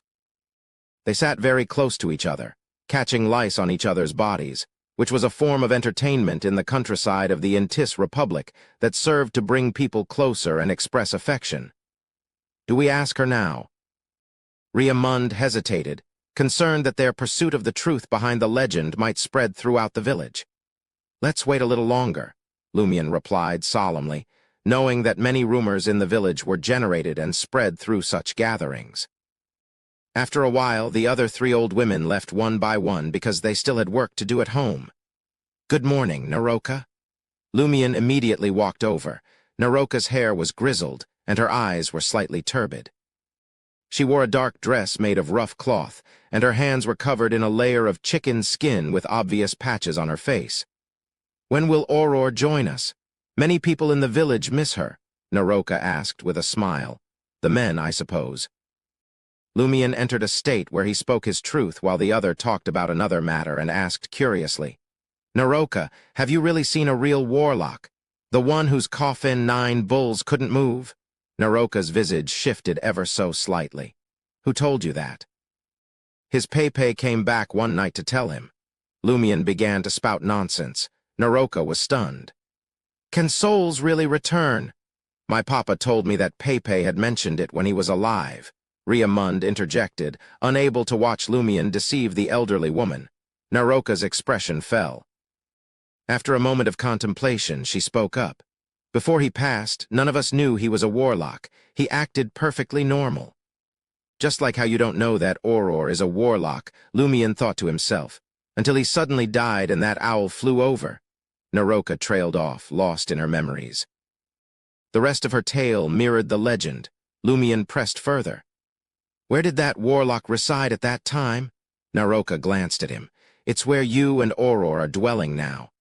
After that warlock was laid to rest, the Padre and a few others ransacked the place and burned it to the ground. For 2 or 3 decades, no one dared to approach that site. Eventually, the matter was forgotten. Later, Auror came and purchased the land to rebuild the house. Our place? Lumion's heart skipped a beat. This answer was completely beyond his expectations.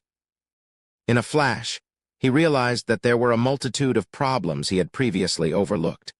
With Auror's knack for making money and her mysterious, unearthly abilities, why on earth would she settle down in the rural countryside of Cordu?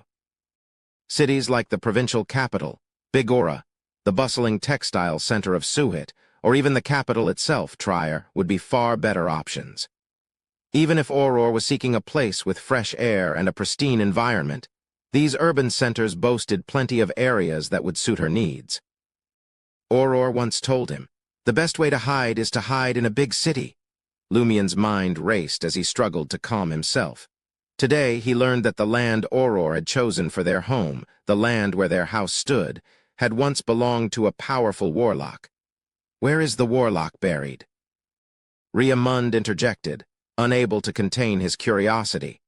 With no hope of finding riches in Lumion's home, he could only hope that the warlock's body held some sort of valuable secret.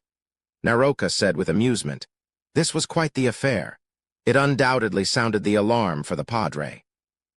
In the old days, 9 bulls were gathered to pull the coffin to the cemetery beside the cathedral. The Padre performed a ritual to purify it. Eventually, the body was cremated and the remains were buried in a grave. Riamund couldn't conceal his disappointment and muttered, I see. Why do you inquire? Naroka scrutinized Riamund's face before questioning. Lumion cackled and spun a tale that sounded more like a fabrication. We seek the warlock's treasure. Kid, don't waste your time daydreaming, Naroka warned. Understood, Lumion replied meekly. Lumion and Riamund bade Naroka farewell and hit the road toward the town square. There ain't no hope, Lumion. None at all, Riamund muttered, his spirits sinking as they circled a building. Indeed, all that could have been burned has been burned. All that could have been taken was taken decades ago, Lumion replied, nodding in agreement. Despite the bleakness of their situation, Lumion wasn't disappointed thanks to the opportunity in his dream. Riamund agreed. Aye, you're right. Of all the tales, only that blasted owl still remains. Lumion's eyes lit up as he turned his gaze to the forest beyond the village. Owl, he murmured. Riamund recoiled in horror and added hastily, but it must have died years ago. He wasn't one for consorting with the likes of owls and other evil creatures. Down south in Intis, owls, nightingales, and ravens were thought to be sinister beings that served demons, stealing away human souls and bringing only misfortune. Chapter 8. Owl. The idea hit Lumion like a bolt of lightning, but he didn't particularly fancy going through with it. Ignoring the fact that years had flown by since the warlock's demise, and that the lifespan of owls was measly compared to humans, the sheer number of birds in the mountain was enough to make Lumion reconsider. There were too many of the damn things. That owl doesn't have any distinct markings. No, in the legends, there was no mention of anything specific about the owl. Naroka didn't disclose everything. We didn't inquire deeply enough. He snapped out of his thoughts and flashed a reassuring smile at Riamund. An owl tied to a warlock could live for 100 years. As Riamund trembled with fear, he reassured him in a calm voice. "Don't fret, Mon Ami. This is my last resort. I do not wish to encounter a monster. Perhaps we should consult another old sage. Naroka may have overlooked a vital clue." The man's tone turned seductive as he continued. "If I were a warlock, I would not keep all my treasures with me or in my home. I would stash some away in case the Inquisition attacked me. I would not have the luxury of time to collect my belongings. When I must flee, I would be left destitute." The Inquisition of the Church of the Eternal Blazing Sun was notorious for hunting down warlocks and witches. Their heroic deeds were celebrated throughout the countryside. Riamund's face lit up with excitement as he exclaimed, "You are right," he said with a yearning expression. "It's a shame. Too many years have elapsed. The Church's discovered riches must have been spent ages ago." "Mon Ami, that's a dangerous thought," Lumion teased. Undeterred, they continued their visits to Pierre, Neferia, and other elders of the Mori family. Although their responses mirrored Naroka's, Lumion and Riamund, with their newfound experience, managed to extract more details. For instance, the owl was of medium size and resembled its kind. It had a pointed beak, a feline face, brown feathers with scattered spots, brownish-yellow eyes, and black pupils. However, it was larger than the average owl, and its eyes appeared to spin. It was not as rigid or dim-witted as its kind. All these peculiarities made the owl seem even more sinister in their descriptions. "Seems like we've hit a dead end," Lumion stated to Riamund as they traveled to the town square. "We must focus on other legends." Riamund was not as discouraged as he had been earlier. "Agreed. But which one should we pursue? This fellow is so proactive and hard-working." Lumion silently praised Riamund's enthusiasm and diligence and readied a reward for him. He nodded and said, "Take your time and reflect on it. We shall discuss tomorrow. I shall impart combat techniques to you this afternoon." "Marvelous!" Riamund exclaimed, overjoyed by the unforeseen instruction. Aurora was a skilled fighter. After all, how else could she handle the savage and rough men in the village? Her younger brother was likely to be just as proficient. After bidding farewell to Riamund Gregg, Lumion veered onto the trail leading to his home. As he walked, he spotted a group of men approaching him. The leader was in his prime, not towering above 1.7 meters in height. He wore a white robe and had light black hair.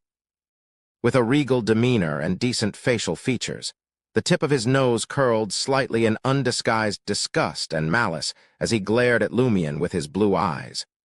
None other than the padre of the Eternal Blazing Sun Church in Cordu, Guillaume Bainet. "I have been awaiting your arrival for quite some time," Guillaume Bainet bellowed in a baritone voice. "Did you deliberately bring those foreigners to the cathedral?" Lumion attempted to explain himself as he furtively took a step back. "I thought you were sleeping inside." He had noticed Pons Bainet, the padre's younger sibling, standing beside Guillaume Bainet. Pons was in his early 30s, muscular, domineering, and a bully. The other individuals with them were the padre's henchmen. Guillaume Bainet signaled Pons with a glance as Lumion retreated. Pons Bainet's grin turned sinister as he lunged forward, bellowing, "Rascal, eat ease times that you learn who ease Z father here." Before he could complete his sentence, Pons had already hastened his steps and pounced on Lumion. The other brutes followed suit. In Cordu, a place where logic held no sway and apologies fell on deaf ears, brute force was the only language that could command respect. Guillaume Bainet, the padre, knew this all too well, having resorted to violence countless times before. So, when he learned that the outsiders had been ushered into the cathedral by Lumion, the priest wasted no time in making his move. He was determined to get hold of the ruffian and pummel him into submission until he lay bedridden for a month. The padre was keen to show Lumion the error of his ways and wouldn't rest until someone paid the price for his insolence. Of course, he had to avoid Aurora. Regarding the law, he only needed to notify the administrator and the territory judge, Bayast. The city sheriffs were unlikely to investigate such a minor issue in the countryside. As an outsider, Bayost would not offend a local-born padre unless there was significant conflict of interest. Guillaume Baynet felt fortunate that the foreigners had not divulged his affair with Madame Puales, the administrator's wife, to anyone. He was still unaware of this. Despite their speed, Lumion was quicker. Just as Pons spoke, Lumion pivoted and dashed away. He was familiar with the padre's character and methods. Previously, a villager had accused Guillaume Baynet of having multiple mistresses and embezzling offerings from the eternal blazing sun. He had also bullied others relentlessly in the village, hardly behaving like a man of the cloth. Subsequently, the villager had mysteriously died one afternoon. Thud, thud, thud, Lumion raced like the wind. "Wait for your papa, eh? Attends ton pier." Pons shouted while chasing him. His pace was not sluggish either. The thugs pursued closely behind him. Instead of fleeing along the main road, Lumion darted into the nearest house. The family was preparing lunch in the kitchen when they suddenly saw a stranger burst in. With a swoosh, Lumion darted past them and leaped out of the kitchen window at the back. By the time Pons and his cronies entered, the homeowner had regained his senses. He stood up to confront them and inquired, "What is going on? What are all of you doing?" "Get out of Z way, old man." Pons shoved the homeowner aside with force, but it slowed him down. When they reached the window and jumped out, Lumion had already vanished into another trail. After pursuing him for a while, they lost sight of Lumion entirely. "Sacre bleu, ces chines fous," Pons spat on the roadside. Outside the semi-subterranean two-story abode, Lumion gasped for breath before finally opening the door and entering the house as though nothing had happened. 1, 2, 3, 4, 2, 2, 3, 4. A series of rhythmic shouts reverberated in his ears. Lumion gazed at the empty space on the other side of the kitchen and observed Auror's blonde hair tied in a ponytail. She wore a flaxen shirt, tight white pants, and dark sheepskin boots, leaping around and drenched in sweat. In Cordoue, the kitchen occupied most of the space on the first floor, serving as the family's core. Cooking and dining occurred here, as did receiving guests. "She's exercising again." Lumion was accustomed to Auror's eccentricities and was unfazed by her exercise regimen. Auror often did strange things without giving any reason when probed. At the very least, exercising is beneficial, and it's quite a feast for the eyes, Lumion observed silently. After a while, Auror stopped and squatted to turn off the black tape recorder. She took the white towel from Lumion and instructed him as she wiped the sweat from her forehead. "Remember, we have combat practice this afternoon." "I have to study and learn combat. Aren't you demanding too much of me?" Lumion grumbled nonchalantly. Auror glanced at him, smiling, and retorted, "You must remember that our objective is the comprehensive development of the 5 educations of morality, intellect, physique, aesthetics, and labor." The more she spoke, the happier she became, as if recollecting something beautiful or amusing. "I have already failed moral education," Lumion muttered under his breath. He queried, "What kind of combat?" One of the things he failed to comprehend was that Auror, who seemed delicate and frail, was an expert in combat. She mastered numerous fighting techniques and could easily overpower him. Auror pondered seriously, leaned forward slightly, and gazed into Lumion's eyes. She then laughed heartily and declared, "Self-defense?" "Huh," Lumion exclaimed in astonishment. "Isn't that supposed to be for girls?" Auror stood tall and shook her head gravely, saying sincerely, "Boys must protect themselves when they are out. Who says boys don't encounter perverts?" The smile on her lips was no longer hidden. Lumion was unsure if his sister was joking or serious, so he remained silent as he retrieved the white towel and headed towards the stairs. Suddenly he felt something tighten under his foot, as if he had tripped over an obstacle. He stumbled forward. In midair, Lumion hastily contracted his abs, extended his arm, and leaned on the chair beside him. He somersaulted and barely landed on his feet. Auror retracted her leg and chuckled. One of the fundamental combat principles is to be vigilant at all times. One cannot be complacent. Remember that, my novice brother. Her right hand had already clutched Lumion's back, but when she saw that he had regained control of his body, she let go. "It's because I trust you too much." Lumion grumbled. He contemplated the matter and realized that this trust was meaningless. He had lost count of how many times he had been at the mercy of Auror. Auror coughed and restrained her expression. How did it go with that woman? Lumion provided a brief summary of their conversation before declaring, I intend to wait for your friends to respond before delving into the dream. Smart decision, Auror affirmed. Lumion changed the subject. What's for lunch? We still have some leftover toast from this morning. I'll roast 4 more lamb chops for you, Auror replied after contemplating for a moment. What about you? Lumion inquired. Auror casually said, I'll just have truffle bamboo chicken shreds topped with some cheese and onion soup. I tried it last time and found it to be quite. Before she could finish speaking, she suddenly froze. The next moment, she raised her hands to cover her ears. The muscles on her face gradually contorted, making her appear somewhat ferocious. Lumion observed silently, his eyes filled with anxiety and apprehension. After a while, Auror exhaled deeply and returned to her usual self. Her forehead was drenched in sweat once more. What happened? Lumion asked. Auror smiled and responded, The ringing in my ears is acting up again. You know that I have this old problem. Lumion didn't probe further. Instead, he said, All right, then I'll prepare lunch. Rest well. Every time this occurred, his yearning for extraordinary abilities grew stronger as it became a pressing matter. Chapter 9. Magazine. As the night settled in, Lumion finished dealing with his neighbors who had come to borrow the oven. He made his way up to the 2nd floor, entering the room that served as Auror's study. In Cordu, many folks were destitute and couldn't afford their own ovens or large stoves. When they needed to toast bread or smoke meat, they had to borrow it from others and use it on the spot. Auror had always been lenient and accommodating when it came to this. Anyone could borrow her oven, but they had to pay the fuel costs or bring their own coal and wood. Currently, she had donned her white silk nightdress and was curled up in a reclining chair, her focus solely on the book she held under the bright battery-powered lamp on the desk. Lumion didn't wish to disturb her, so he nonchalantly pulled out a thinner book from the bookshelf and took a seat in the corner. Hidden Veil. What kind of magazine is this? Lumion pondered, gazing at the cover that was adorned with cryptic symbols.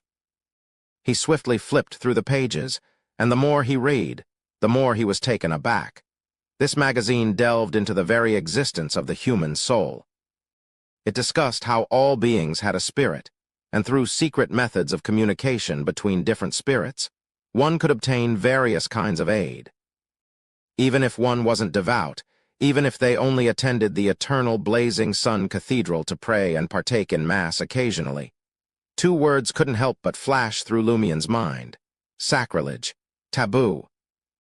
As a warlock who would undoubtedly be burned at the stake by the Inquisition if her true identity was exposed, it was customary for Auror to have such books at her residence. However, Lumion could tell that this magazine had received the government's permission for publication. Can such a thing be openly published? Didn't they say that publication censorship had always been very strict? Or is this a fake permit? Lumion looked up at Auror and inquired, Is this a prohibited magazine? Auror took her eyes off her book and glanced at her brother. She responded in a nonchalant tone, In the past, it was underground fiction. Later on, for some reason, it cleared the censors and was officially published. The Eternal Blazing Sun Church actually didn't care and tacitly agreed. Fiction? Lumion was taken aback by his sister's choice of words. Of course it's fiction. You're not taking it seriously, are you? Auror laughed. If what's written is true, do you think it can still be published? If you follow the method written on it, other than making yourself mentally weak and neurotic, there won't be any additional gains. Yes, there will occasionally be something real, but without the corresponding ritual language, it'll be a waste of effort no matter how hard you try. This was the professional evaluation of a warlock. All right, Lumion couldn't hide his disappointment. I just find it strange that this can be published. Auror took a deep breath, her puffed-up cheeks accentuating her pondering. I don't know why either. Perhaps it's because the world has been seeing an influx of supernatural events lately, and it's becoming increasingly difficult to conceal them. The public is becoming more aware of their existence, and the government is slowly easing its grip on such topics. That's why books like these are being published. In Trier, Psychic, Lotus, and Arcane are the most popular magazines. I have them all on my bookshelf. If you want to come up with more realistic stories for the tavern, you should give them a read.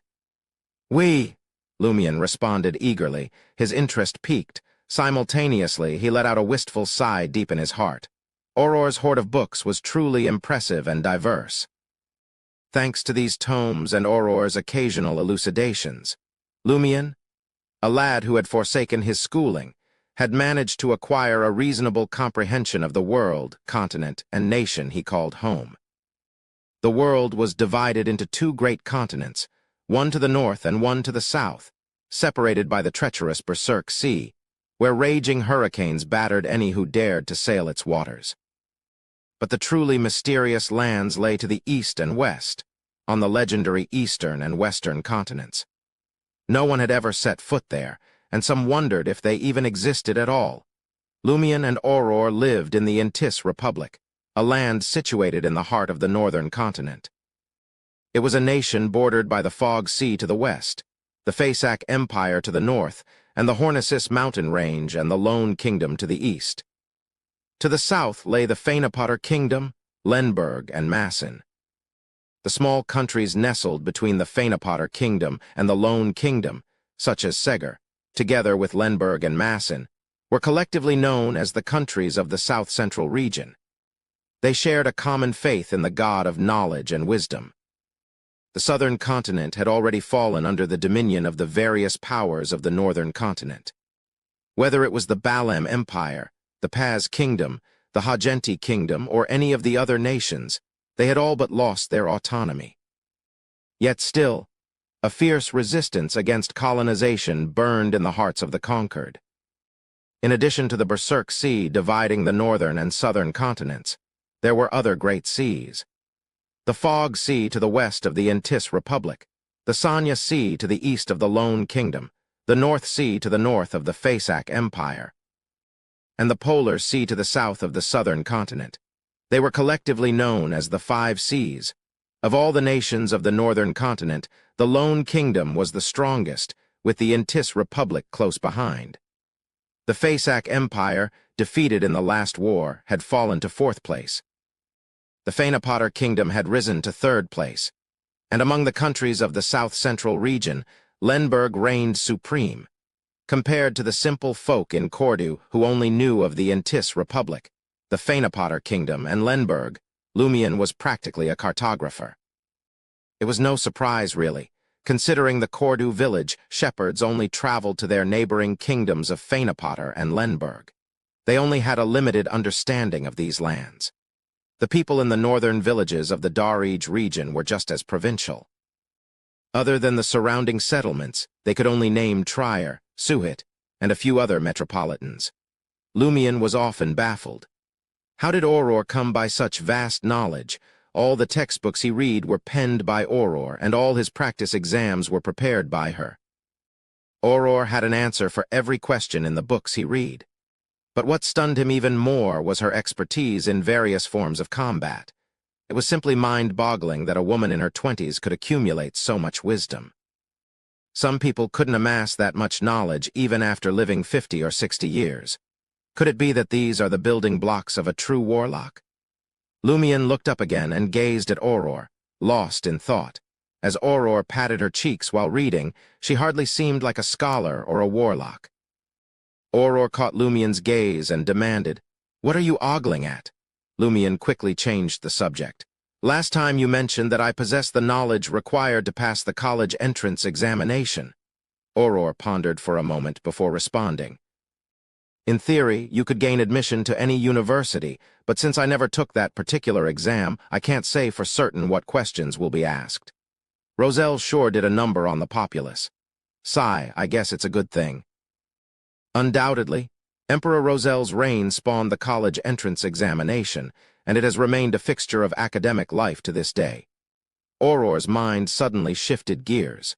She shot Lumion a sly grin and inquired, "Why did you not make your usual stop at the tavern today to regale the patrons with your tales?" "I'm not truly an alcoholic," Lumion replied while flipping through his magazine. "Reading at home is equally enjoyable, and it helps to calm my nerves and ease my mind," Lumion silently added.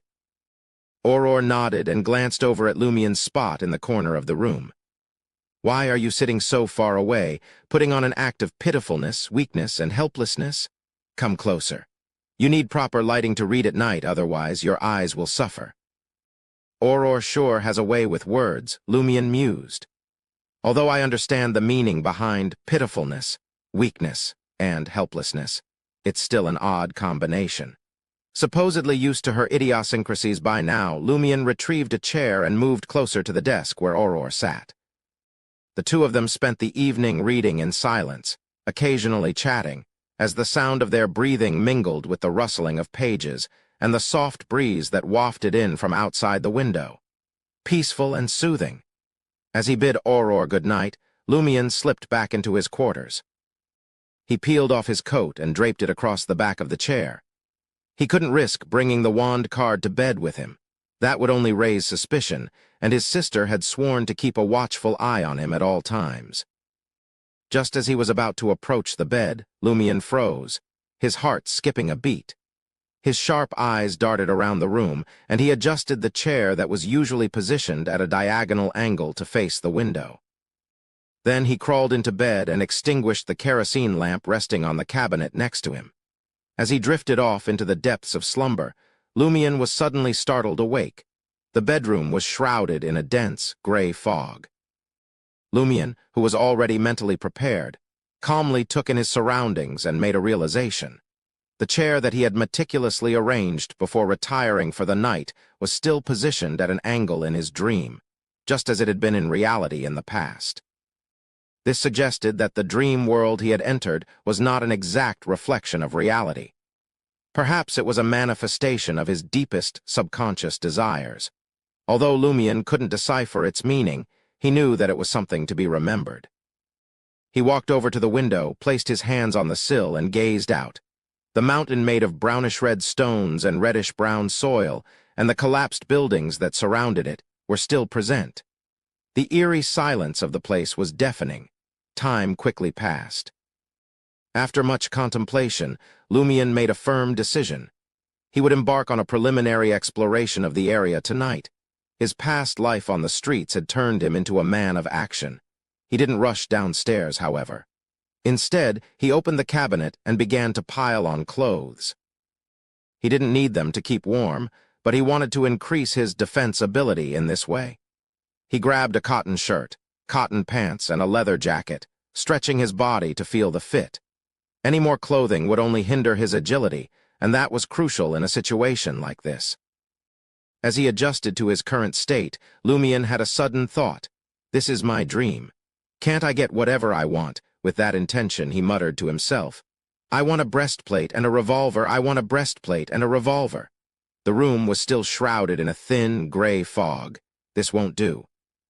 This dream is special. His disappointment was palpable, but he quickly regained his composure and made his way to the bedroom door. Stepping out into the corridor, he found himself in complete darkness. It was murky and dim. Lumion pushed open the door to Auror's bedroom and then her study. The layout was slightly different from reality, but he recognized it immediately. The biggest difference, of course, was that Auror was nowhere to be found. The entire scene was frozen in shades of gray. The first floor was no different. Lumion scanned his surroundings, searching for a weapon to defend himself. He knew his home better than anyone else and quickly found two viable options. The first was a 2-meter-long fork made of steel. Auror had said that it was effective and outstanding as long as the target didn't have a long-range weapon. The second was a sharp, iron-black hand axe. Ah, why not both? Lumion couldn't help but think of Auror's oft-repeated phrase, but he quickly dismissed the idea. Today was all about reconnaissance. He needed to be sly, hidden in the shadows. Lugging around a cumbersome weapon would only hinder his movements and give him away. Taking a deep breath, Lumion stooped down to retrieve the axe. He rose to his full height and set off towards the door, barely visible in the misty haze. With a deft hand, he opened the door, not making a sound. Chapter 10. Blood. As Lumion stepped out the door, he felt as thought he was transported to another world. Before him lay no longer the familiar Cordu, but a dark red mountain peak and the collapsed buildings surrounding it. Together, they formed a strange ruin. The fog in the sky was thick and pale, making it difficult for light to enter. The ground was shattered, and there were many rocks. Lumion gripped his axe tightly and inched forward carefully, his heart pounding in his chest. Along the way, he couldn't find a place to hide. There were no weeds or trees. Lumion walked in fear, his every sense on high alert. All he could do was hunch his back and comfort himself. At the very least, if there was any danger in this area, it would be obvious at a glance. He could discover it in advance. Finally, he arrived at the ruins, a half-collapsed building that had been wrecked by fire. Lumion surveyed the area for a moment and tentatively confirmed that there were no other creatures lurking about. Satisfied with his assessment, he cautiously made his way inside the building, being mindful of the charred wood that could fall at any moment from midair. As he searched the room, his eyes landed on a broken pot in the corner of the house. There was a hint of gold shining through the cracks. Lumion approached the pot slowly and realized that it was a gold coin. Can it be true? There's actually treasure in the ruins of my dream. He picked up the gold coin and wiped it against his body. The patterns on the surface of the coin were revealed. The coin featured a man's portrait carved on the front. His face was thin, and his hair was parted 30 to 70. There was a mustache on his lips, and his gaze was rather firm. On the back was a bunch of sweet iris flowers surrounding the number 20. Lumion recognized the man depicted on the coin. It was none other than the first president of the Ainz Republic, Ainz. It's actually a louis d'or. Lumion was rather surprised. Firstly, he couldn't believe that the currency in this strange dream ruin was actually the currency of the Ainz Republic in reality. And secondly, he had casually picked up something as valuable as a louis d'or. He knew that in the present day, the legal currencies of the Ainz Republic were Verl d'or and Capet. 1 Verl d'or was equivalent to 100 Capet. Capet existed in the form of copper coins and silver coins. The copper coins were divided into 3 categories: 1 Capet, 5 Capet, 10 Capet, while the silver coins had the denominations of 20 Capet and 50 Capet. Verl d'or could be found in the form of silver coins, gold coins, or banknotes. In silver coins, there were denominations of 1, 5, and 10 Verl d'or, while gold coins came in 5, 10, 20, 40, and 50 denominations. The denominations of banknotes were even more varied, ranging from 5, 20, 50, 100, 200, 500, 1,000 Verl d'or. In reality, the people of Ainz still clung to the old currency units. For example, the most widely used 5 Capet copper coins were known as lick. Similarly, gold coins worth 20 Verl were commonly referred to as louis d'or. In the old currency era, louis d'or had been known as roselle. But after the Republic was established, the name was changed to louis d'or in order to erase Emperor Roselle's influence. As Lumion understood it, even in the rural area of Cordu, a louis d'or could sustain a poor family with fields for an entire month. He knew that without Auror's high income, he might never have even seen what a louis d'or looked like. In fact, in the entire village of Cordu, only the siblings and the family of the administrator had ever seen or owned a louis d'or. To any villager, this louis d'or was an incredibly valuable gain. Unfortunately, this is just a dream. Lumion couldn't help but feel a pang of disappointment. This was something ordinary, making it unlikely he could bring it out of the dream. But even so, he handled the louis d'or with great care and respect. Having spent much of his life wandering, he knew the value of every Capet, and he knew that 1 louis d'or was equivalent to 2,000 Capet, which was equal to 1 gold pound in the Lone Kingdom, though slightly less. According to the papers he had read, 24 Verl d'or could only be exchanged for 1 gold pound. Lumion continued his search for any written information that could shed light on the ruins and their history. He wanted to see if this place corresponded to a certain location in reality, and whether a village in the Ainz Republic had been transported into this dream world. The appearance of the Louis d'Or had only fueled his curiosity. As Lumion moved cautiously through the ruined building, his eyes fell upon a spot where a stove had once stood, now stained with a dark red color. Blood! His pupils dilated as he quickly made a guess. Immediately after, he made a judgment. Although it wasn't fresh, it hadn't yet turned black. It looked as though it had just dripped there 2 or 3 days prior, or perhaps even more recently. As his heart began to race, Lumion suddenly felt the light around him dim, as if something had silently blocked the light filtering through the dense fog from above. The memory of past attacks flooded Lumion's mind like a turbulent wave, causing him to react instinctively. Without a thought, he lunged forward and wrapped his body in midair, rolling on the ground to avoid any potential danger. Thump! A loud thump echoed through the air as something heavy fell behind him. Lumion quickly rolled to the left side of the dilapidated stove, using a nearby rock to leverage himself around. As he rose to his feet, axe at the ready, he saw an additional figure standing where he had just been moments before. The dim light made it difficult to discern whether it was human or some kind of humanoid creature. The figure hunched in front of Lumion was unlike anything he had ever seen before. It was a monster, with no clothes or shoes to speak of. Its skin had been peeled off, revealing the red muscles, blood vessels, and yellowed fascia beneath. Sticky liquid dripped from its body, yet it didn't fall to the ground. It was a monster. Its eyes seemed to be embedded in its face, and its mouth hung open with all its might, revealing uneven teeth and a long drool of saliva. Despite all the ghost stories Lumion had fabricated in the past, he never expected to encounter such an evil spirit in real life. Whoosh! The stench of blood filled Lumion's nostrils as the panting of the monster filled his ears. Instinct took over Lumion as he dodged to the side, narrowly avoiding the blood-red monster's attack. Lumion knew that he had Auror's guidance and years of experience fighting on the streets to thank for his quick reflexes. Without them, he might not have been able to react in time. Taking a deep breath to calm himself, Lumion charged after the monster that had pounced on him. With his sharp axe in hand, he swung with all his might and struck the monster in the back. Bang! Lumion's axe felled the monster mid-turn, sending a spray of pus and blood in every direction. Without a moment's hesitation, Lumion knelt down on one knee and raised his axe again, ready to strike another blow. Bang! Bang! Bang! Again and again, Lumion swung his axe with precision and force, each strike slicing through the monster's flesh and leaving deep, wide cracks on the back of its head, neck, and back. Finally, the monster lay still, defeated by Lumion's fierce barrage of blows.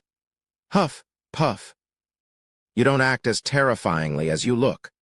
Lumion heaved a sigh of relief, his voice tinged with a hint of mockery. He wiped his face with his left hand, then used it to wipe off the blood on his other hand. Is this monster's bodily fluids poisonous? For the time being, there's no pain of the fluids eating at me. Lumion began to worry about another problem. Just as Lumion mustered up his courage and was about to search the monster's body, he was caught off guard by a sudden movement. The skinless, blood-colored monster propped itself up with both hands and bounced up again, as if it were still alive. It isn't dead yet. Despite being slashed to such a state, it seemed that the monster was still alive. Lumion was shocked and afraid. Fear and trepidation took hold of Lumion.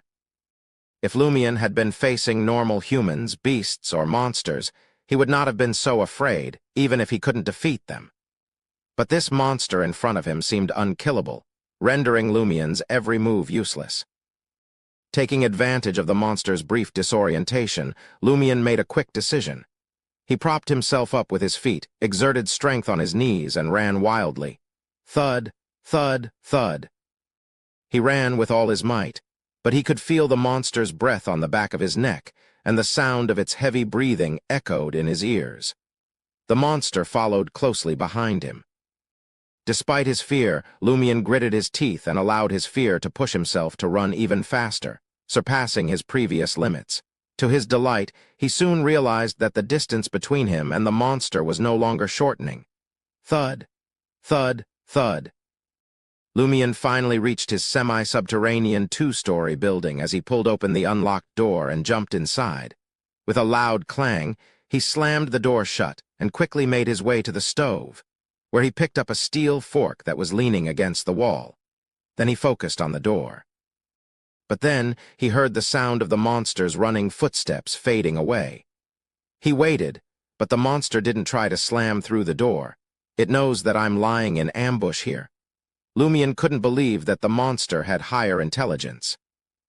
He slowly moved towards the window near the door and peeked out. Suddenly, a face appeared on the glass, a bloody, skinless mess with uneven teeth. Lumion froze for a moment, his heart almost stopping. To Lumion's surprise, the monster didn't try to break the glass or attack him. Instead, it simply met his gaze. Lumion snapped out of his daze and retreated, brandishing the long fork with both hands. The monster left the window. Lumion watched cautiously, observing its movements as it lingered in the light fog for a while before finally retreating back to the ruins. Lumion was at a loss. He had been prepared to trap the monster and make a quick escape from the dream, but the creature had simply left without attacking. After some thought, a possibility occurred to Lumion. Perhaps the monster is afraid to enter my house. Yes, there's no signs of damage to the house at all. In the dream, this is an absolutely safe place. With this realization, Lumion felt a sense of relief wash over him. Lumion was hit with a wave of exhaustion the next second. The short chase had taken more out of him than an entire afternoon of combat training. Lumion made his way upstairs to his bedroom, clutching the pitchfork and axe tightly in his hands. As he lay down on the bed, Lumion attempted to fall asleep. Lumion opened his eyes, feeling disoriented and groggy. Outside the curtains, it was still dark, and the room was shrouded in shadows. For a moment, Lumion couldn't tell if he was still in the dream world or if he had somehow returned to reality. But then he noticed the lack of gray fog and the fact that he was wearing his pajamas, and he realized that he must have woken up. "I woke up early because of the fright," Lumion muttered to himself, subconsciously patting the pocket of his pajamas. But when he didn't feel the weight of the louis d'or, he felt a pang of disappointment.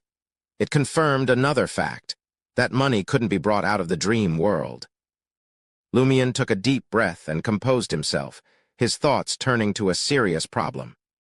How was he supposed to deal with that unkillable monster? While Lumion knew that he could bypass the area and enter stealthily, he also knew that this was not a long-term solution. The possibility of encountering similar monsters in the future was always there, and he couldn't afford to risk his life by being unprepared. Chapter 11. Madame Puali's. The azure sky was speckled with fluffy white clouds, gently blown by the spring breeze that carried with it the fragrance of the forest. White geese pecked at the lush grasses, grazing beside the meandering river. A lass, draped in a grayish-white frock, stood intently observing them with a long pole in her hand.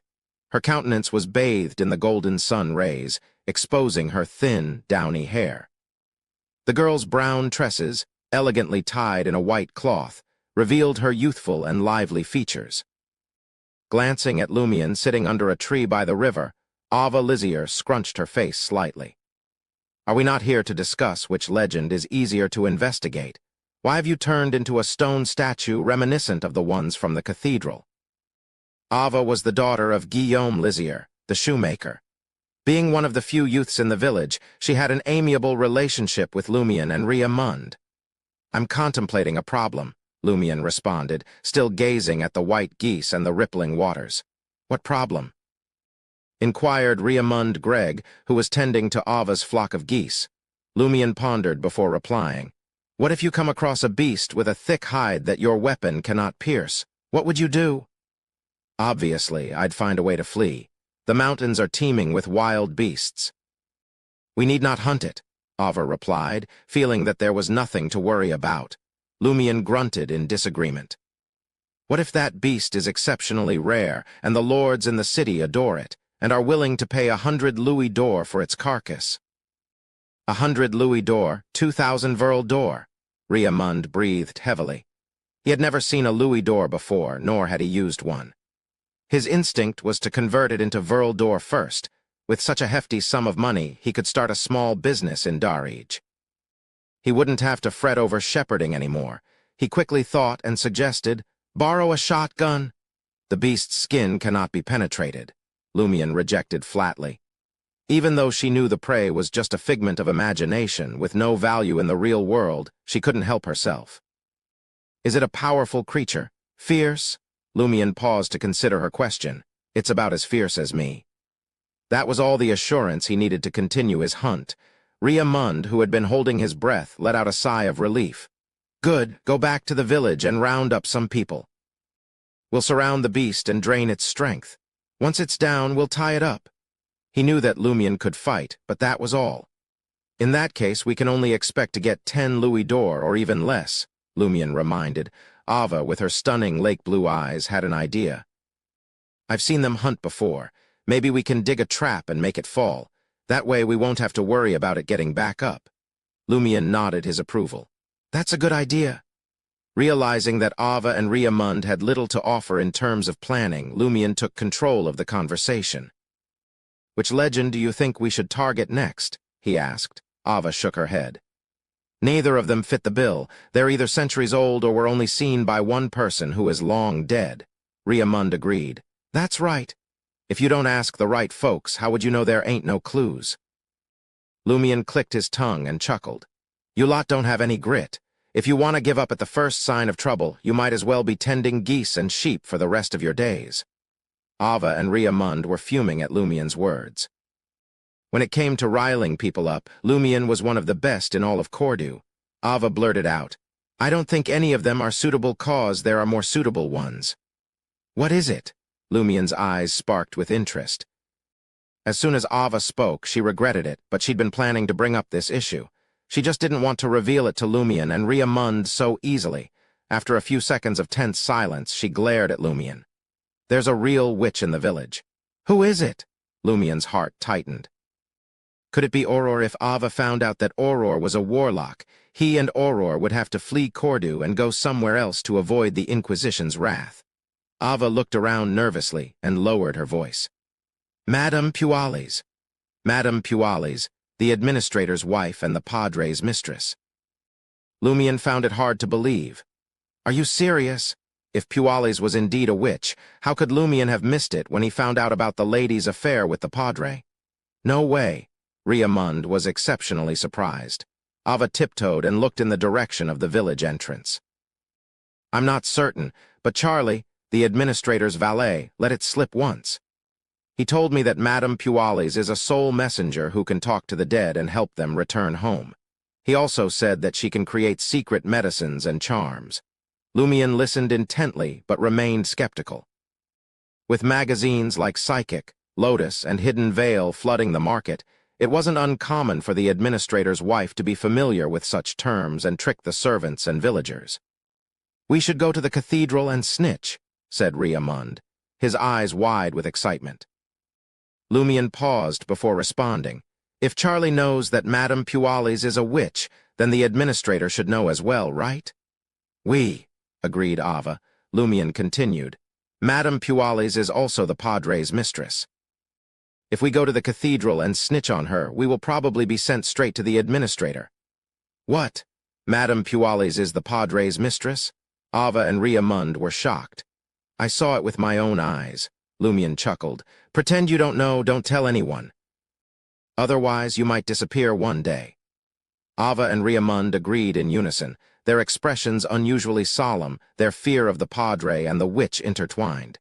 "If we can confirm that Madame Puales is a witch, we'll go to Darij and tell the bishop at Mass," Lumion assured them.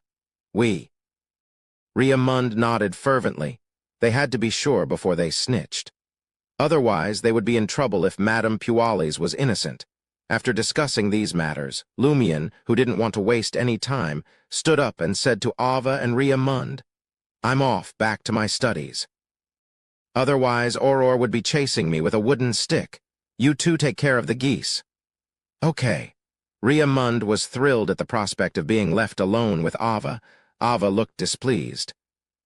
As Lumion approached Cordu, he began to hide his tracks, constantly paying attention to whether there was anyone nearby. He had to be careful. especially now that the Padre and his crew were on his tail. According to his observations, the Padre, Guillaume Bainet, was not one to forgive easily. He made his way towards All Tavern, trying to stay as inconspicuous as possible. Suddenly, he heard the sound of bells ringing in the distance. Lumion turned to see Ryan, Lee, and Valentine approaching Naroka and the others. The bells on Lee's veil and boots rang clearly and melodiously. They've been wandering around the village for the past 2 days, chatting with people and asking questions. I don't know what they are up to. Lumion was puzzled and a little wary. As he thought about the deserted town square and the shepherd, Pierre Barry, who had returned to the village unexpectedly, Lumion knew that something was about to go down. Is something about to happen in the village? He needed to speak to Aurore, his smart and knowledgeable sister, and get her opinion. Lumion managed to sneak into All Tavern and spotted the woman who had given him the tarot card sitting in her usual spot, eating. Lumion leaned over and took a glance. Omelette au lard. Don't you find it a little too cloying, in Darij? This dish was the Gouda for ordinary folks to impress their fancy guests. Lumion, however, had his doubts about it being too greasy and heavy for city women. The lady savored a slow bite of the golden omelette and shut her eyes to savor it. It's a real gem. It's got this local flavor that's just exquisite. You're having lunch so early? Lumion asked, seated across from her. The lady's light blue eyes betrayed a hint of exhaustion as she smiled and replied, It's breakfast. What time is it? Lumion didn't dare let slip his thoughts. He scanned the nearly empty All Tavern and hushed his voice. I saw a ruin in my dream and came across a monster. Oh! The lady didn't bat an eye. Her expression even held a hint of teasing mischief that Lumion couldn't quite decipher. Lumion composed himself and recounted his tale. How do I vanquish this monster? The lady beamed and countered. Is it dead or alive? It's still kicking. I can't seem to kill it. Lumion trailed off, then answered on reflex. He pondered in earnest for a beat before replying slowly. I can feel it breathing, so it's got to be alive. If it's still breathing, then try harder. Lop off its head, or pour oil and light it up. Bury it alive, even. Who knows? It might just kick the bucket, the lady suggested nonchalantly while relishing her meal. When you've exhausted all options and still come up short, then come to me. But I'm not your nanny who'll coddle you through every little problem. If you want to learn, you've got to figure it out on your own. She's quite the charmer. Lumion wasn't crestfallen or dispirited. It seemed the lady was hinting that she'd lend a hand if things got truly dire.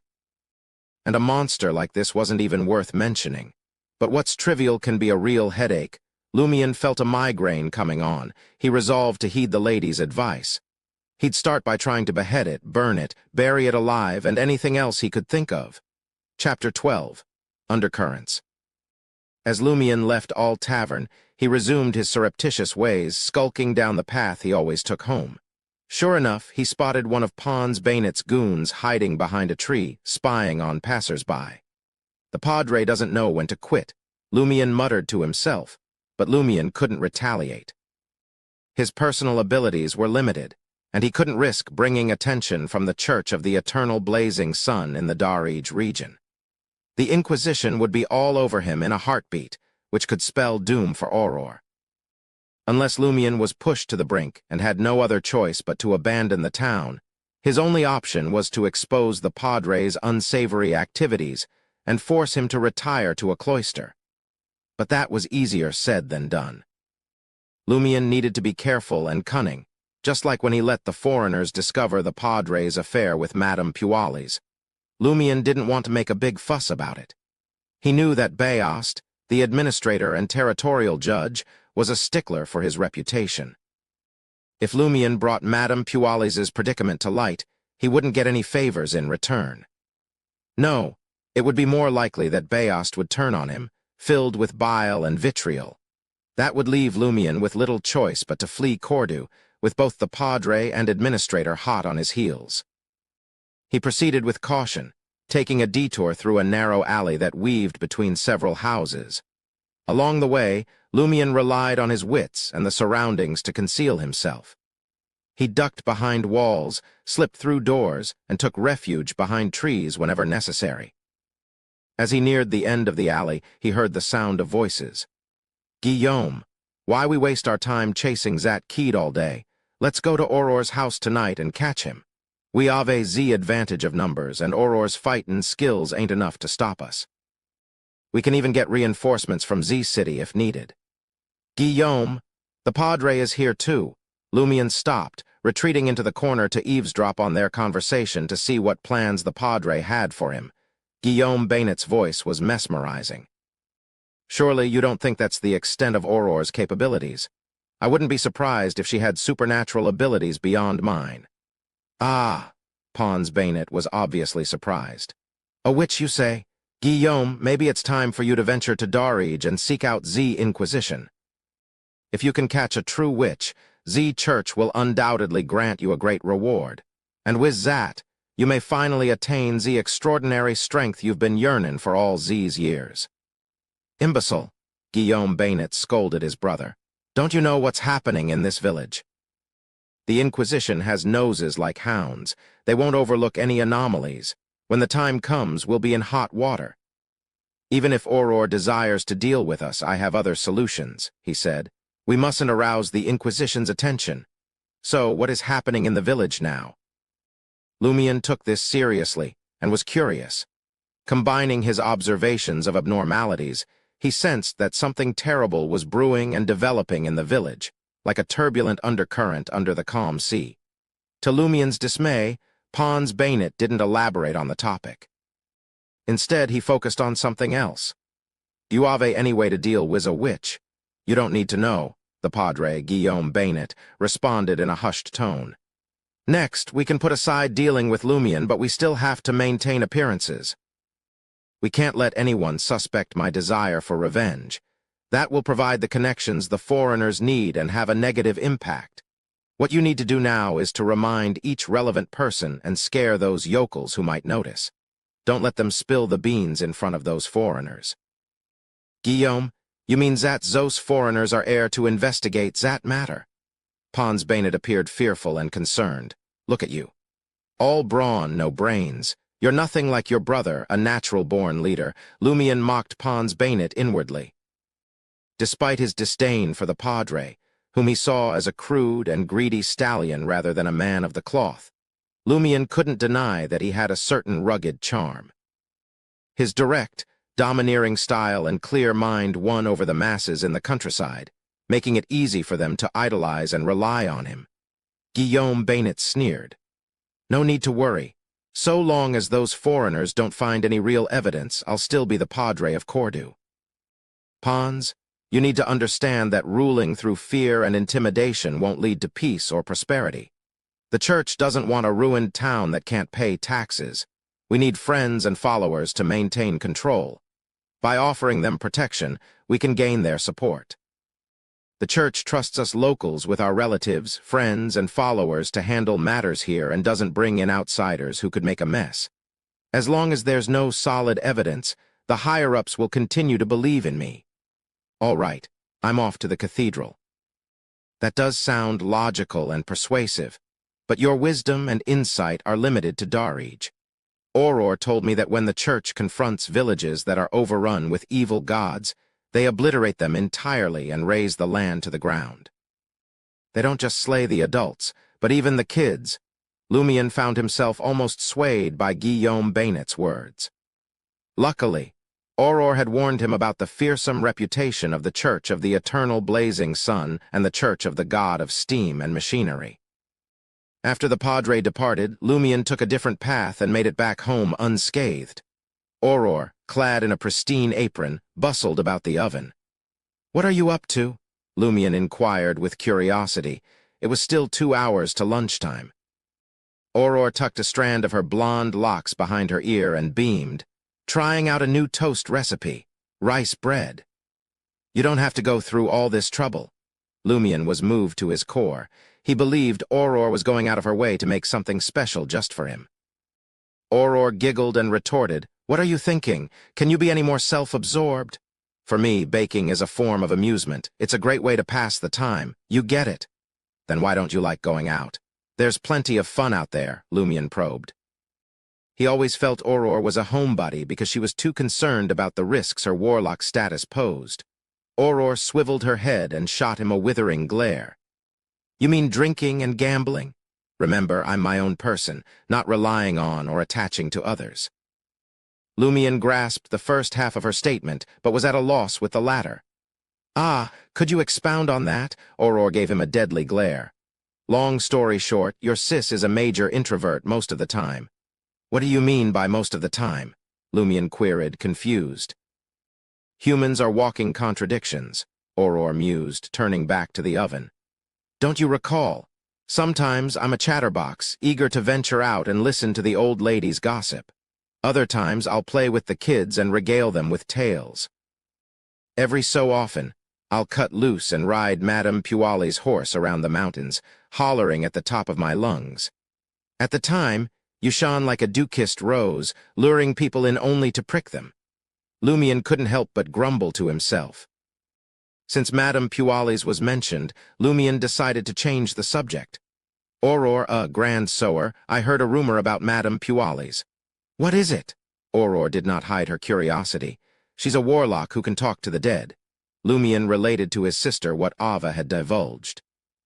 He also brought up the anomaly he'd observed and Guillaume Bainet's comments. Aurora halted her work and listened to her brother's account intently. Her mien grew noticeably graver. After Lumion had finished, Aurora offered him a smile and assuaged his fears. Don't fret too much. Those 3 foreigners must be here for something that the Padre and his comrades did in secret. It might have to do with Madame Puali's. Don't mess with Madame Puali's for now. I'll keep an eye on them. Explore the village more, mingle with those foreigners, and try to suss out what's going on. Compared to that, the lady who gave you the wand card is far more intriguing. If things do deteriorate, we must contemplate departing Cordu. We can start making arrangements now. Okay, Lumion nodded in agreement. After a brief silence, he inquired curiously. Aurora, if we must depart Cordu, where do you envision moving to? Trier? Aurora declared without hesitation. Trier was the capital of the Ainz Republic, the apex of culture and art across the continent. Why? Despite considering Trier himself, Lumion posed the question casually. Every Ainzian coveted a chance to visit Trier. In the eyes of the Triers, there were only 2 types of individuals in Ainz, Triers and outsiders. Aurora responded nonchalantly. A prophet once said, as long as Trier endures, mirth and glee will never falter. Chapter 13. Attempt. It was the dead of night, and all was quiet. Lumion stirred in his dream once more. The first thing he glimpsed was a faint gray mist. On impulse, he reached into his shirt pocket with his hand. The frigid sensation of cold, hard metal immediately registered in his mind. He retrieved the object he'd felt. A glint of gold illuminated his eyes. It was a gold coin, a louis d'or. It's still here.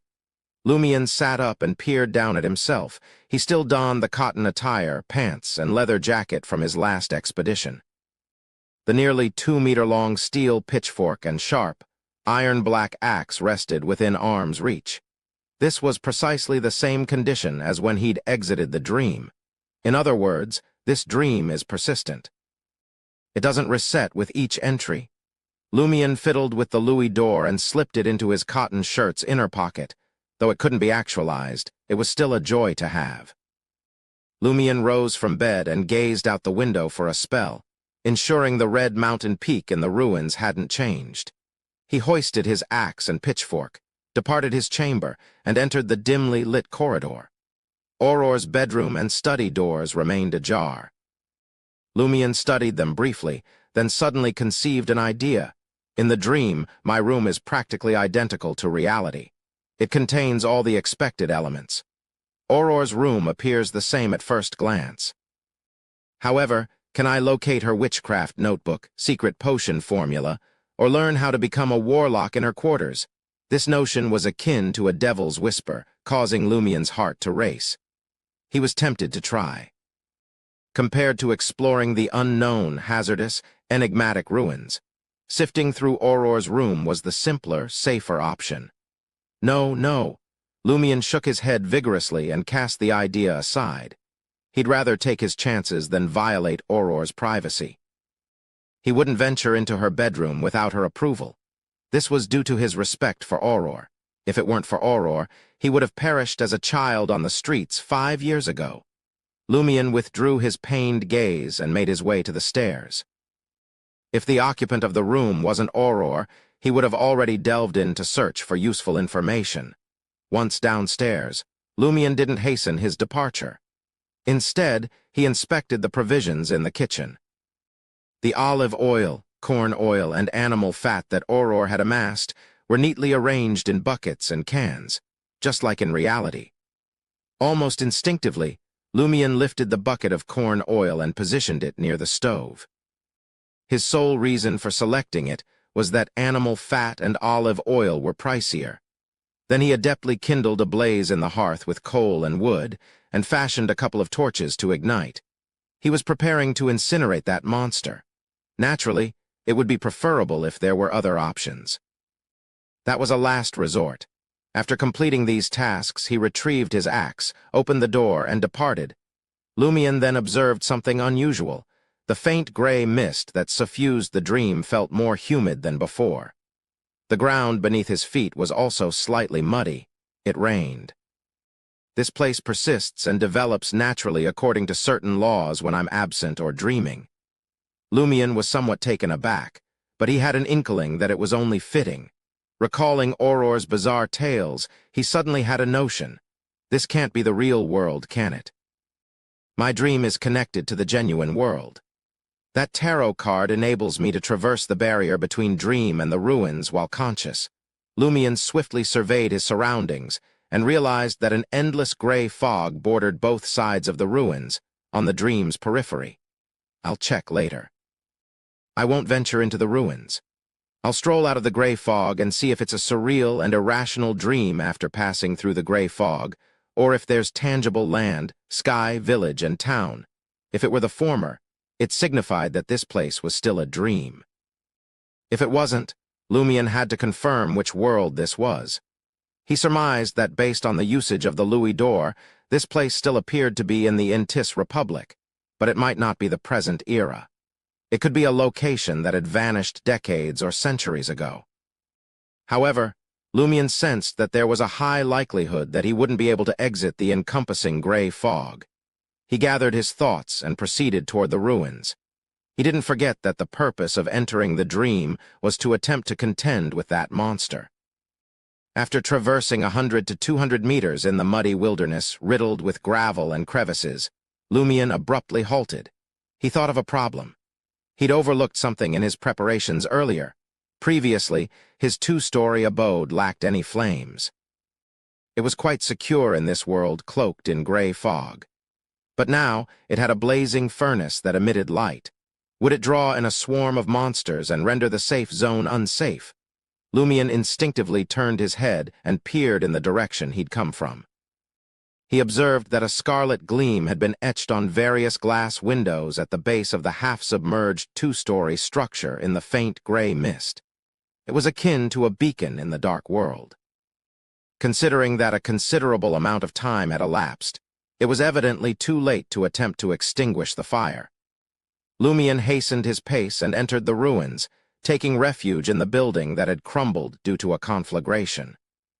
He clipped the axe to the back of his belt and agilely scaled a wall, concealing himself in a shadowy nook separated by bricks and timber. Lumion gazed at his home on the other side of the wilderness. As time ticked by, he didn't witness any monsters lured by the fire. Seems like the fire won't trigger any changes. At the very least, my house won't be besieged by monsters. Lumion breathed a sigh of relief. This meant that even if he encountered any peril, as long as he could flee home promptly and slumber as soon as possible, he could successfully elude it. He began to contemplate how to entice and eliminate the previous monster. From their brief skirmish, he deduced that its strength, speed, reaction time, and agility were similar to his, but he could sense that it fought on instinct. It lacked sufficient experience, expertise, or corresponding intelligence. That's why he'd been able to counter and slay it when it ambushed him. It'll also be bewildered and taken aback. It's not dissimilar to humans. Other than combat techniques, I have 2 other advantages over it. Firstly, I possess superior intelligence. Secondly, I know how to wield weapons and utilize tools. This is the greatest advantage humans possess over such monsters. As long as I'm cautious, defeating it again won't be arduous. The most crucial aspect is how to eradicate it completely. Just as Lumion was about to deliberately stir up some commotion to see if he could lure over some monster, he spied a figure stealthily approaching the utterly ruined house on the side. The figure was crimson and devoid of skin. Its muscles, blood vessels, and fascia were exposed. It was the monster from last time. Unlike before, this monster was wielding a manure fork. A manure fork. It knows how to wield weapons, too. Lumion's countenance stiffened as his expression turned grim. Unwittingly, his confidence waned a bit. As the monster drew closer and turned, Lumion perceived exaggerated wounds on its back, neck, and the nape of its neck. However, the fissures were no longer oozing pus, and it appeared to have mostly mended. It's indeed the one I encountered previously. Its self-healing ability is many times superior to that of ordinary humans. Lumion gasped soundlessly.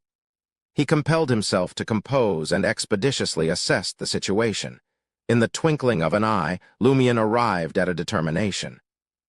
This was a prime opportunity, and he had to seize it when he encountered it.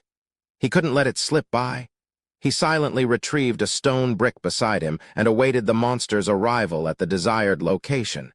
In just a few strides, the monster entered Lumion's kill zone. Lumion abruptly hurled the stone brick at the ground behind the monster. Thud! The stone brick clattered, causing the monster to swivel around and scrutinize the assailant. Upon beholding this, Lumion seized the axe with both hands and pounced fiercely from the wall towards the monster. Bang! The axe descended heavily onto the monster's neck, cleaving it in two. With twin thuds, Lumion and the monster plummeted to the ground simultaneously. Lumion sprang up nimbly, seized his axe, and darted over, delivering weighty slashes to the monster's neck. Once, twice, thrice. The monster didn't even get a chance to resist before its head was lopped off. As the head rolled aside, the skinless body convulsed twice and ceased movement. Lumion didn't halt there. He took a diagonal step, rotated his axe, and pulverized the vicious head with its thick back, reducing it to fragments. Subsequently, he pivoted and hacked at the exposed muscles, blood vessels, and fascia, crushing the heart and other vital organs. After accomplishing all of this, Lumion took 2 paces backward and surveyed his handiwork. He panted and chuckled softly. "I thought you were truly invincible. Who'd have thought you possessed so little ability?" Amidst the subdued laughter, the decapitated cadaver abruptly jolted upward. Lumion's pupils contracted, and he instinctively wished to pivot and flee. He forcefully quelled this impulse and strode forward once more, brandishing his axe. After the corpse bounced twice, it reverted to immobility, as if it had writhed in vain. Lumion scrutinized it a while longer and ultimately verified that the monster was wholly deceased. How tenacious! Lumion sighed inwardly. Then he leaned over and crouched down. He employed his axe to pry open the muscles and fascias and scrutinized the corpse. The monster's bodily structure wasn't dissimilar to a human's, but its muscles were evidently more animated. Even though it was already dead, some of its incisions were still wriggling slightly. "There's no treasure, nor is there any supernatural power transferred into my body." Lumion assessed his present state and felt somewhat disenchanted. The adage that one grows stronger with each monster they slay indeed only existed in Auror's tales. He then relocated the monster's corpse and headed into the ruined building and entombed them with bricks and timber. Subsequently, he scoured the burnt-down house, hoping to discover something. Chapter 14. Different Monster. After a bout of searching, Lumion stumbled upon a considerable number of gold coins, silver coins, and copper coins. In total, there were 197 Verl d'Or and 25 Capit. Among them, Louis d'Or alone constituted 5. As for the paper bills, he only discovered some suspected remnants. Aside from money, Lumion also discovered a small blue book. The book had a grayish-blue cover and measured approximately 21 by 28.5 centimeters, a typical size found in Intis villages and towns. It was based on the calendar, and blended with the religious teachings of the two major churches. It had a rather positive effect on guiding farmers and herders to farm, produce, and graze to enrich their spiritual lives. Naturally, even though it had been nearly 2 centuries since Emperor Roselle advocated compulsory education, there were still a large number of farmers, herdsmen, and workers who knew no more than a handful of words and were illiterate. They could only rely on the explanations of certain people around them to obtain the instructions they needed from the Blue Book, literally known as Liver Blue. Lumion flipped through a few pages nonchalantly and realized that the Liver Blue was no different from his own. It was just that it appeared a little older overall. There's the Liver Blue and so much Verle d'Or. This family is undoubtedly well-to-do in the countryside. There aren't more than 5 such families in Cordoue. Lumion discarded the Liver Blue and placed the gold coins, silver coins, and copper coins into different pockets. Some were stashed deep in the cotton shirt's pocket, some were tucked into his pants pocket, and some were haphazardly stuffed into the pocket of his leather jacket.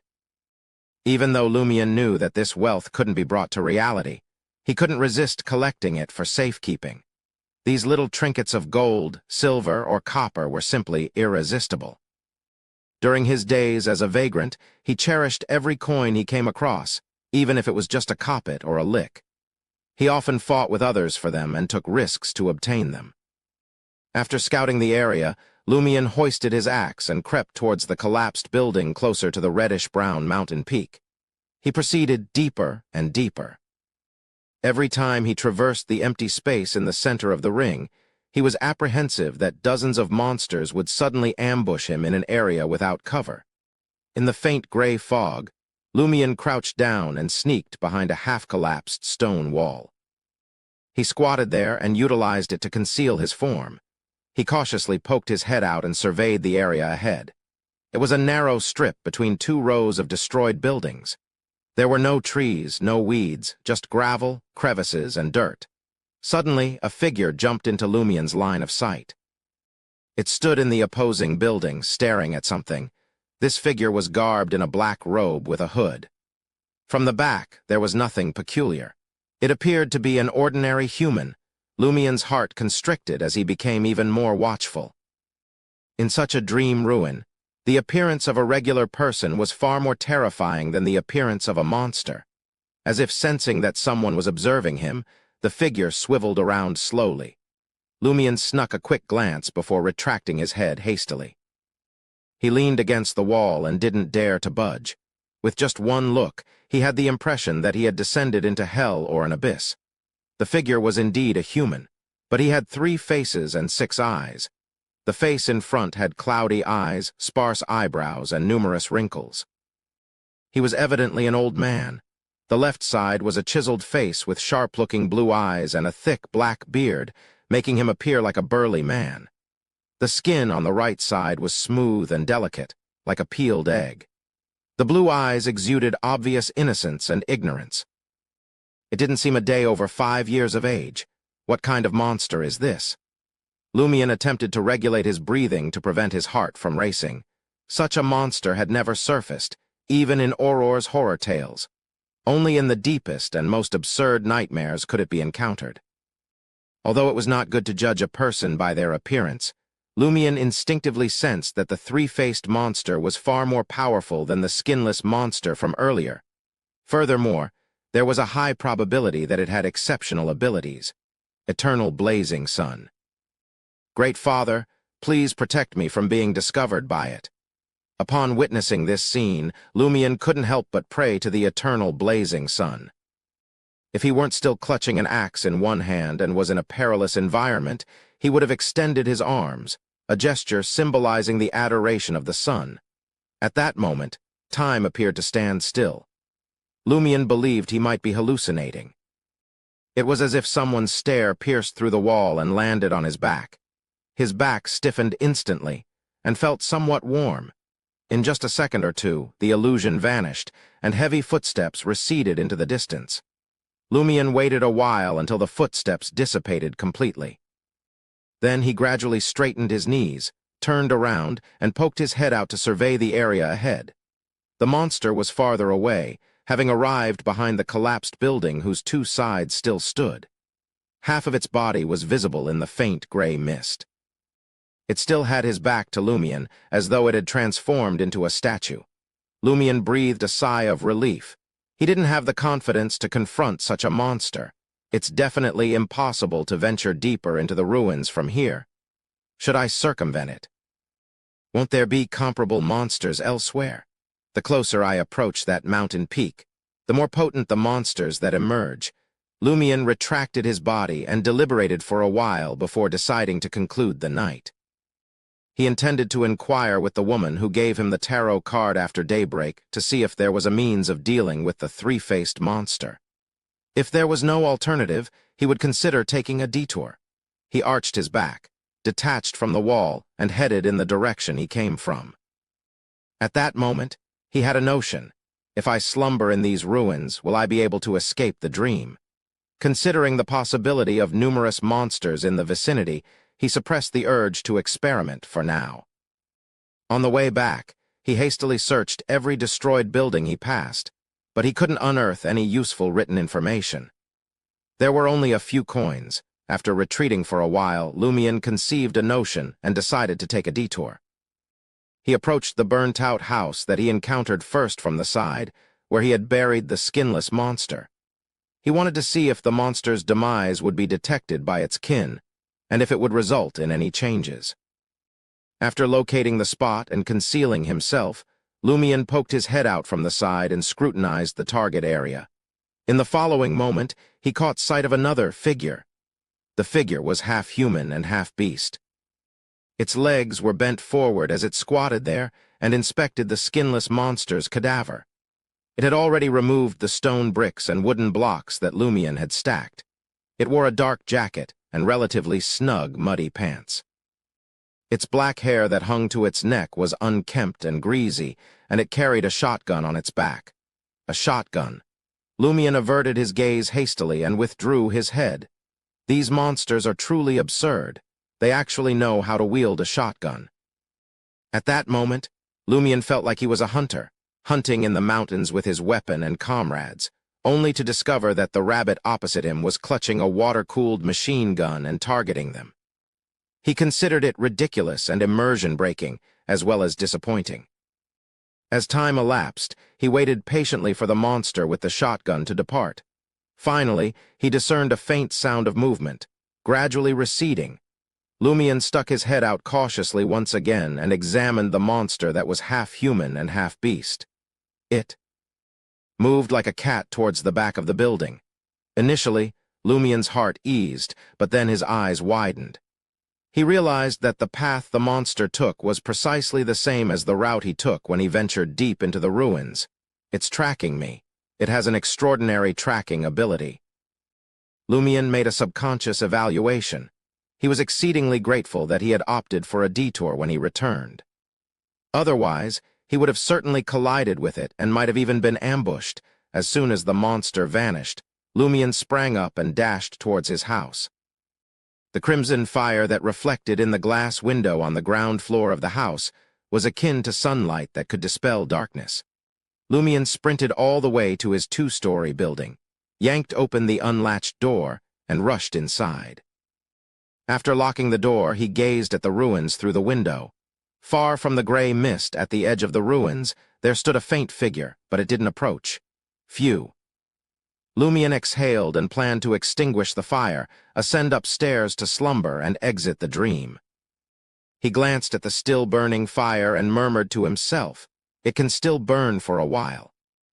I can experiment and see if it continues to burn until it extinguishes after I depart the dream, or if it is frozen in time the moment I leave." Lumion had previously verified through the rain that the wilderness where the ruins were located was undergoing natural development. It had nothing to do with whether he was dreaming or not, but whether the same situation was transpiring in his house, or the so-called safe zone remained to be verified. He acted on his notion. He added a few more coals to the fire and fiddled with them. Then he carried the axe and steel fork to the second floor and entered the bedroom. When Lumion arose, it was just after daybreak. He inspected his shirt-like pajamas. As anticipated, he was disheartened to discover that the gold coins, silver coins, and copper coins did not accompany him into reality. Lumion exited the bed and stretched his body. He sauntered to the desk and extended his hand to draw the curtains. Amidst the sound, a mild and refreshing radiance trickled in. As the window opened, fresh and organic air invaded Lumion's nostrils. He couldn't help but extend himself, feeling that waking up early was quite pleasant at times. Of course, this was also owing to the patriotic public health campaign that Emperor Roselle had launched. It was also thanks to the subsequent rulers who had preserved it and only altered its name. He surveyed his surroundings, sometimes gazing at the far-off forest, sometimes scrutinizing the orange-red clouds in the sky, and sometimes observing the weeds outside the house. Suddenly, Lumion's stare froze. He spied a larger bird perched on an elm tree not far away. It had a pointed beak, a feline face, brown feathers with scattered spots, brownish-yellow eyes combined with black pupils, giving it a sharp appearance. It was an owl. It appeared to be observing Lumion. Chapter 15, Getting Information. That owl from the Warlock legend. His mind raced with possibilities, trying to comprehend the gravity of the situation. His blood seemed to freeze. It was worse than facing the three-faced monster. After all, this was no longer a dream. This was reality. Even if his demise in a dream led to the same in reality, it was different psychologically. What should I do? Will Auror be implicated? As Lumion racked his brain for a countermeasure, the owl remained still, observing him with a piercing gaze. After a few seconds, the owl spread its wings and flew towards the distant forest. Its graceful glide carried it down, until it vanished into Cordu. Only when the owl had completely vanished did Lumion's mind snap back to the present. He slumped into a chair and lifted a hand to his forehead. He was drenched in sweat. Is it truly the owl of the Warlock legend? Has it truly lived for so many years? In any case, it was unlike any other owl with dull eyes. It almost looked human. If it's really that owl, why did it choose to fly just outside my window? Is it because I want to uncover the truth about the Warlock legend? But we've already given up. It left after a few moments of observation. I wonder if it will return and cause trouble for Auror. Despite wanting to observe the situation further since nothing had happened yet, Lumion knew he couldn't keep it from his sister any longer. After leaving the room, he saw that Auror was still asleep. He went downstairs to prepare breakfast, all of which were his sister's favorite dishes. Sunny side up, meringue cookies, ordinary toast with jam. I have to make noodles later. This time, I'll add meat sauce. Lumion mentally noted that the noodle compartment was empty and decided to refill it sometime in the next 2 days. It was Auror's favorite dish. Auror descended the staircase in a flowing nightgown, her golden locks tousled. The breakfast spread was readied. "Morning," she mumbled, stifling a yawn. Lumion grinned at her. "It's not getting early. Don't you always say a day's planning starts early in the morning?" "That's right. My plan is to sleep." Auror settled into her seat and tucked into her breakfast with a glass of milk. Lumion sat across from Auror at the table that could fit 6. As he nibbled on a pancake, he casually said, "I've been in the village for the past few days trying to find out the truth about those legends." "Why?" Auror asked. Lumion was very frank. "You didn't want to help me get supernatural powers, so I decided to find my own way. Those legends might contain clues." "It's almost impossible," Auror commented, her tone casual. "The legends have been twisted beyond recognition over the years, or hallucinated by some loony. It's meaningless." "Yes, it's also possible that someone specially made up a story as an excuse. Heh, and the contributions of rubberneckers like you." "What?" Lumion didn't understand what Auror meant by rubbernecker. It wasn't even in Titian. "It means people who can't help but get involved in drama they have no business in," Auror explained simply.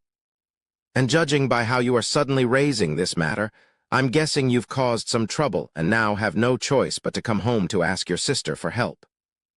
"It can be considered an accident, but it's not to the extent of causing trouble," Lumion said, undaunted. Lumion organized his thoughts carefully.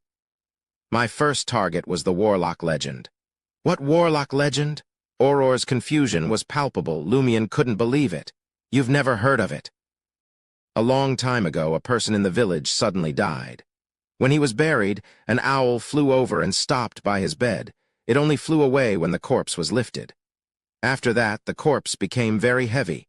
It took 9 bulls to pull the coffin. Only then did the villagers know that the person was a warlock when he was alive. Auror was listening intently. I really wasn't aware of such a legend before. It doesn't make sense. Lumion was incredulous. Auror may have been a homebody, but she still made time to socialize with the other old ladies in town. She loved telling stories to the children and was always up to date on the latest Cordu gossip. It was hard to believe she hadn't heard about the warlock legend that had been circulating for years. But what was even more intriguing was the fact that her house was built on the very spot where the warlock's home once stood. Lumion had a hunch from the start that Auror's decision to settle in Cordu was driven by the allure of the warlock's treasure, the key to unlocking extraordinary power. "And then?" Auror asked calmly. Lumion answered truthfully. "We did some digging around and we got confirmation from the village elders. This wasn't some tall tale. The warlock really did exist, but that was decades ago. The church burned the house down and now the land belongs to you." "Is that so?" Auror was obviously a little surprised. "I knew it. There's always a catch. Why else would they sell me this land at a price lower than the norm? I thought it was because of my gift of gab when it came to old ladies." She thought for a moment and asked, "So the church burned the warlock's body?" Lumion nodded. "Yes. His ashes are buried in the cemetery beside the cathedral." He continued, "We've given up on this matter because all the clues led to a dead end. But this morning I saw an owl outside my window. It looked just like the one in the legend." Auror's expression became serious. "Are you certain?" "I can't say for sure, but it didn't look like any ordinary owl," Lumion responded objectively. Auror pondered for a moment before saying slowly, "Don't leave the village for now, and after dark, don't step outside until I've finished investigating the situation." She gave a sour smile. "I've warned you before about the dangers of seeking supernatural power. But look, trouble has already found you. Fortunately, it seems that the other party doesn't have any malicious intentions. The problem should be resolved relatively easily." "I'm glad you're on guard." Lumion lowered his head and said straightforwardly, "Grand Sower, I was wrong." He changed the subject. "Did your pen pals write back? How can it be that fast? It's not like we're sending a post," Auror scoffed. Lumion was puzzled. "Isn't post already referring to letters and packages sent through the post office?" He was not too concerned.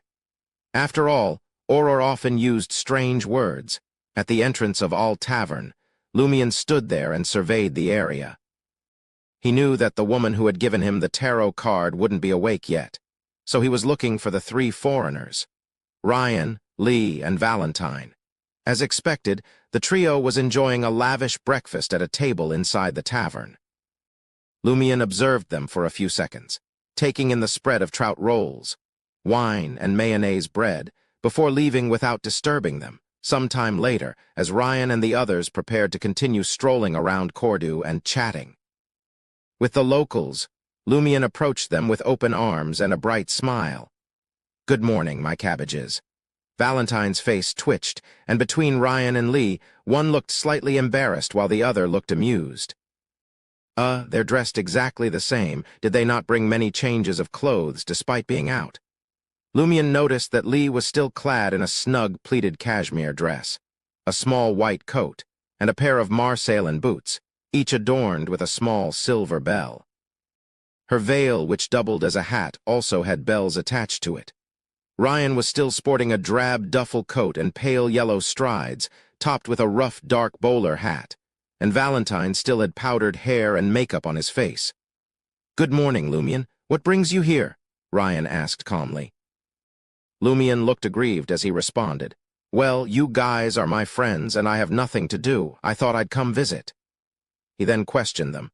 "I noticed that you've been chatting with people in the village for the past few days. Is there anything you want to ask?" "You can come to me if you have any questions, my cabbages. I'm your friend."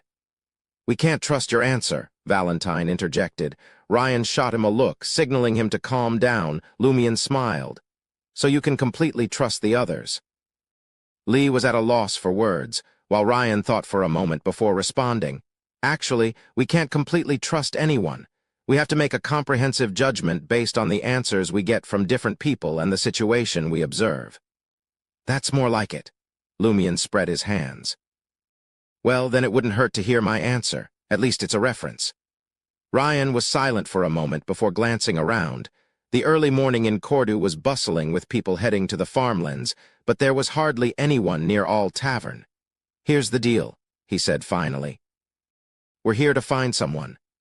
The Padre? Lumian asked with a smile. Ryan shook his head. No, we visited the Padre to find this person. Who is it? Lumian asked with interest. I know everyone in the village. I should be able to help. Ryan did not show any joy.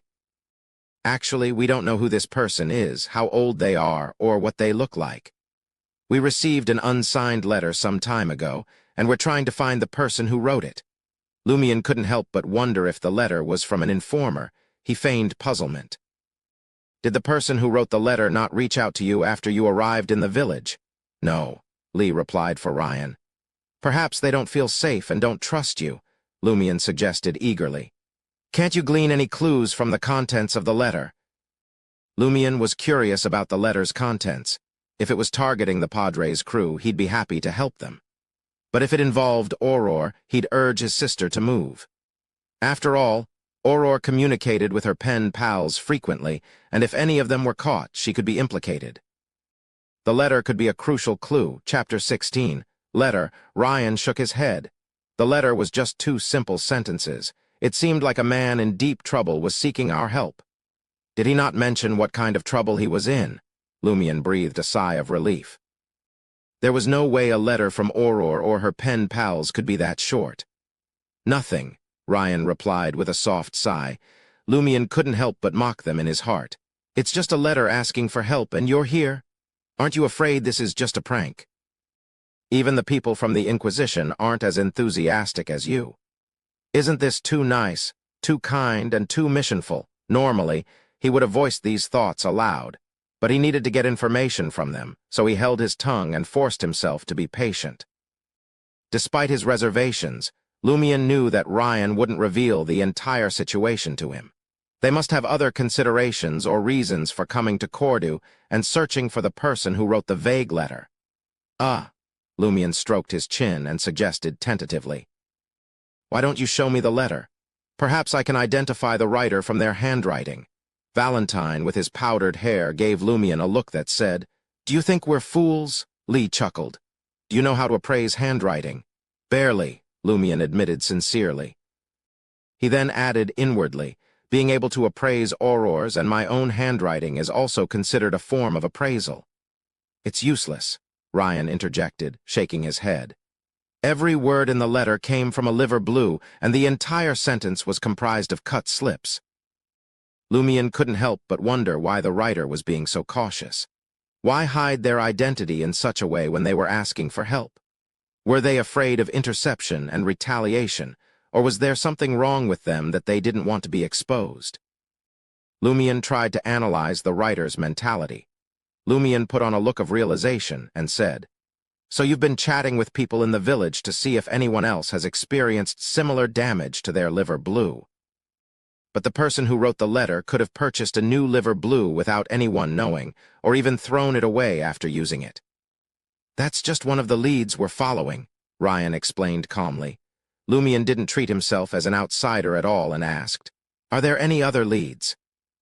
Well, if someone is asking for help, then something must be happening and there will always be some traces left behind, Ryan responded after some thought.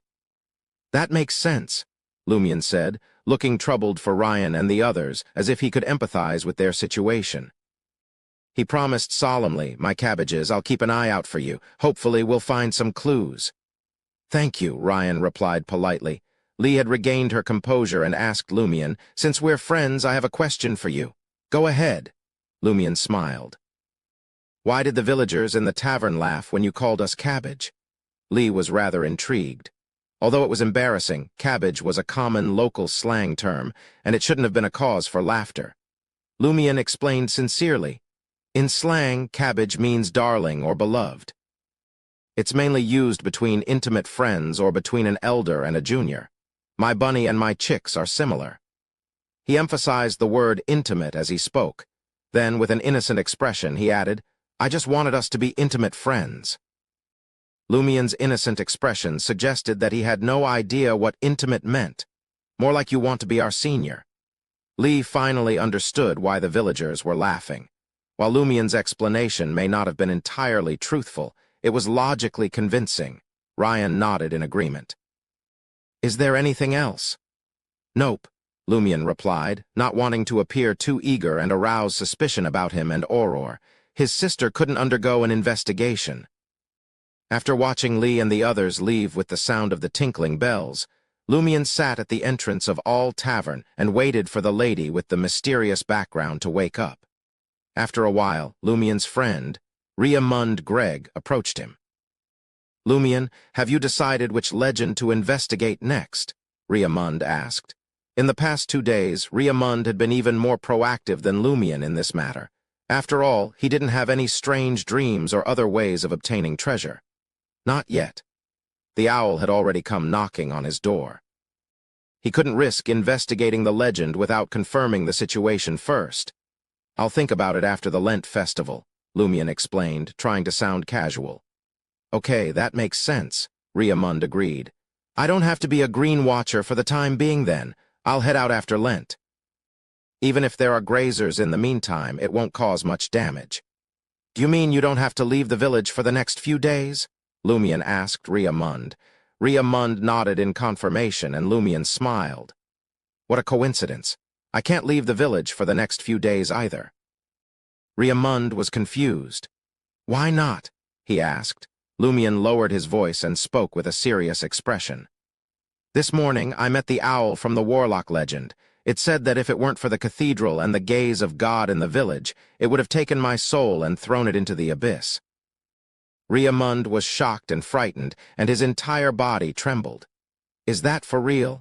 I told you not to provoke such an evil creature. Riamund suddenly saw a smile appear on Lumian's face. Only then did Riamund remember his good friend's nature. You're pulling a prank on me, it's a lie, isn't it? He asked, feeling both angry and anxious. He was angry at himself for falling for Lumian's deception yet again. He knew what kind of person Lumian was and had been fooled by him many times before. You believe such a ridiculous thing. Lumian chuckled.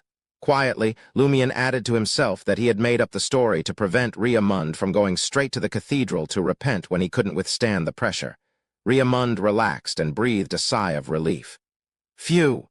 Lumian offered some advice to Riamund. Although I made up that story just now, it's true that pursuing the truth of a legend can be dangerous.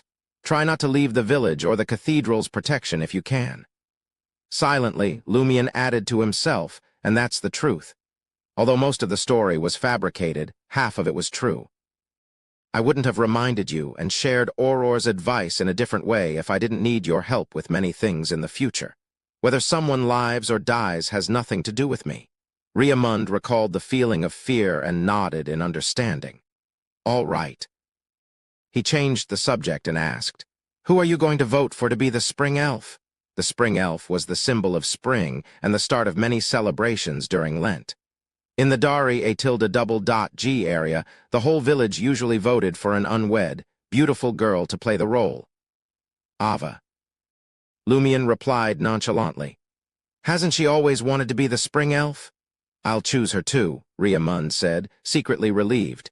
Yesterday, Ava had hinted to him that she wanted him to vote for her, so he felt the need to help her canvass for votes. Outside a house not far from All Tavern. Ryan, Lee, and Valentine weren't in a hurry to find someone to chat. Valentine raised his hand to cover his mouth and nose. Is it really okay to say so much to that guy just now? He asked. The air around them was filled with the faint smell of poultry feces. Lee fiddled with a silver bell above her head. I don't know if there's a problem.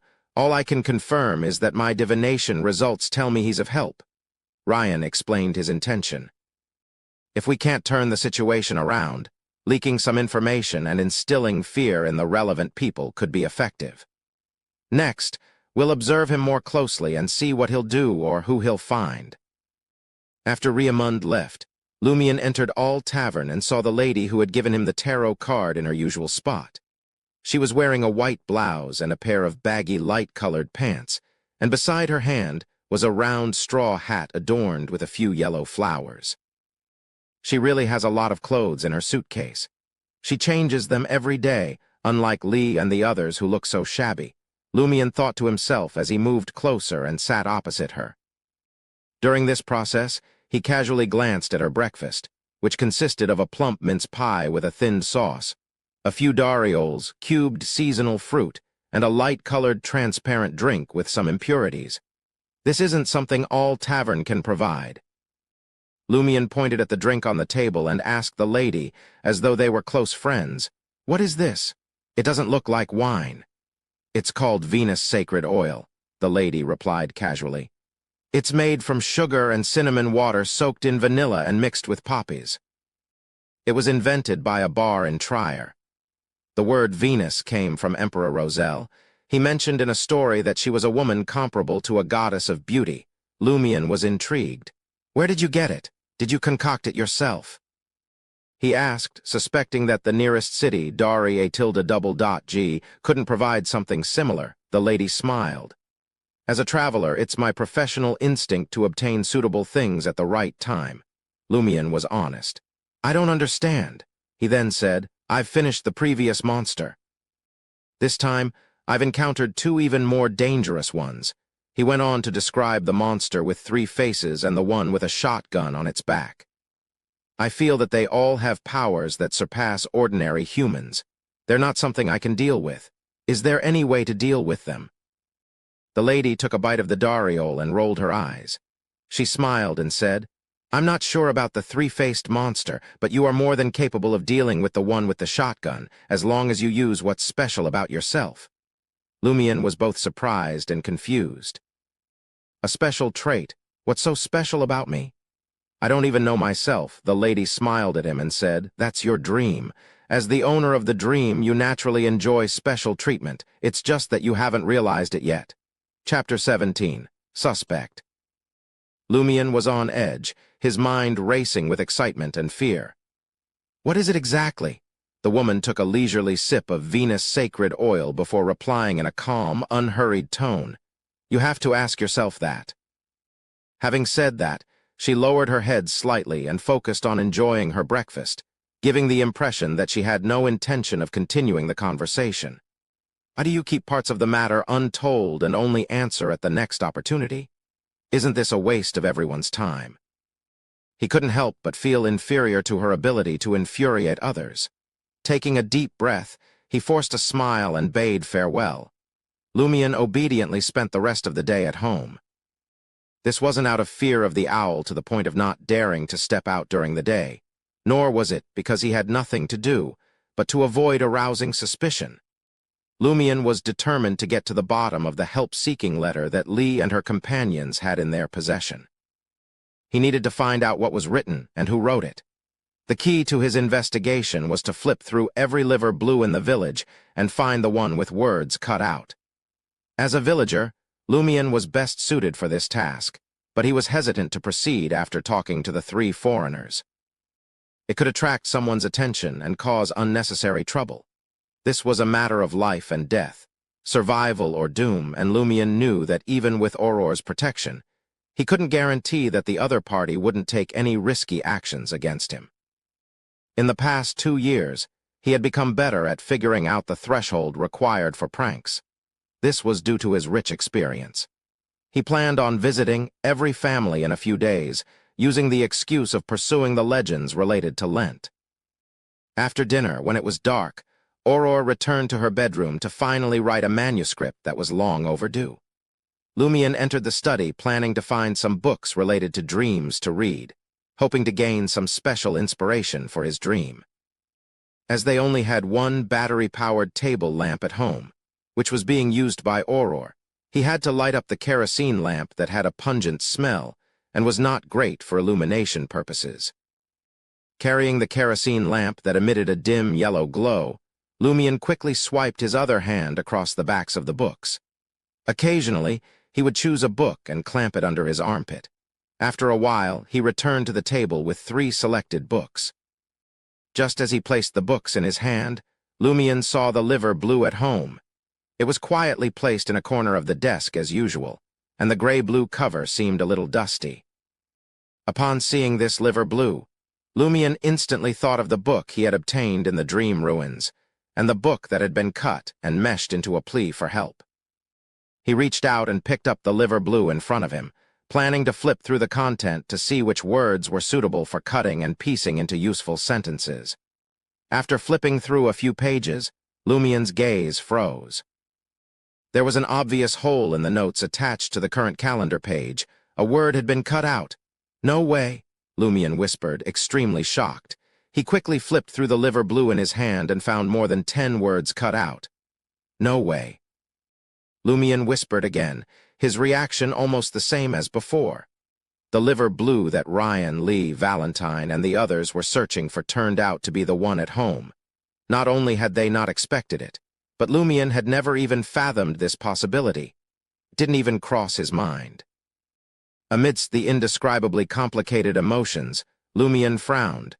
Could it be Aurora who requested help? Why did she seek help from the officials? Why didn't she tell me?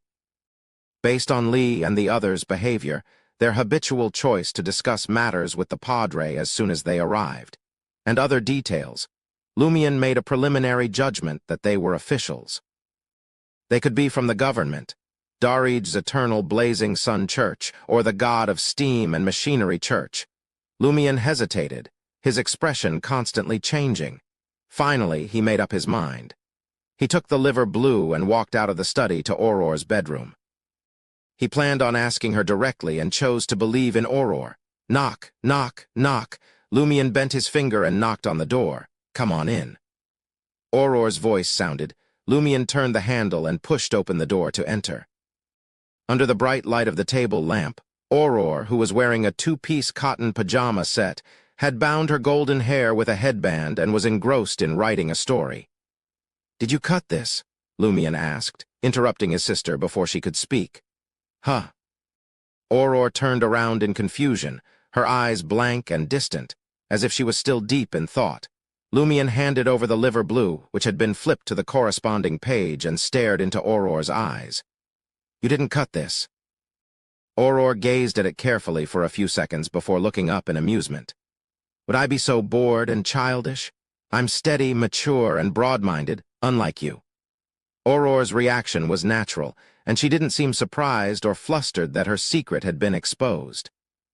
Lumion didn't hide his confusion and asked, "But who would have cut out words from the liver blue?" "Wasn't it you?" Aurore sized up her brother. "After reading my novel, you planned on mimicking what you read and cut out words from books and newspapers to create a random letter to play a huge prank on the village. But before that, you wanted to see if you could fool me. Are you testing my deductive abilities?" This really doesn't seem like Aurore's doing. Lumion's gaze was fixed on Aurore's face, not letting go of even the slightest change in her expression, but his sister's performance was flawless. "It wasn't me," Lumion frowned. "Who could have done it?" Aurore smiled. "Go on and play your little game of deduction. I have a manuscript to finish. If I have time tomorrow, I'll help you figure out the truth." Using extraordinary means, Lumion tersely acknowledged her words and stopped disturbing his sister's creation. He took the liver blue and returned to his unlit room, sitting on the chair behind the desk. "Who could it be?"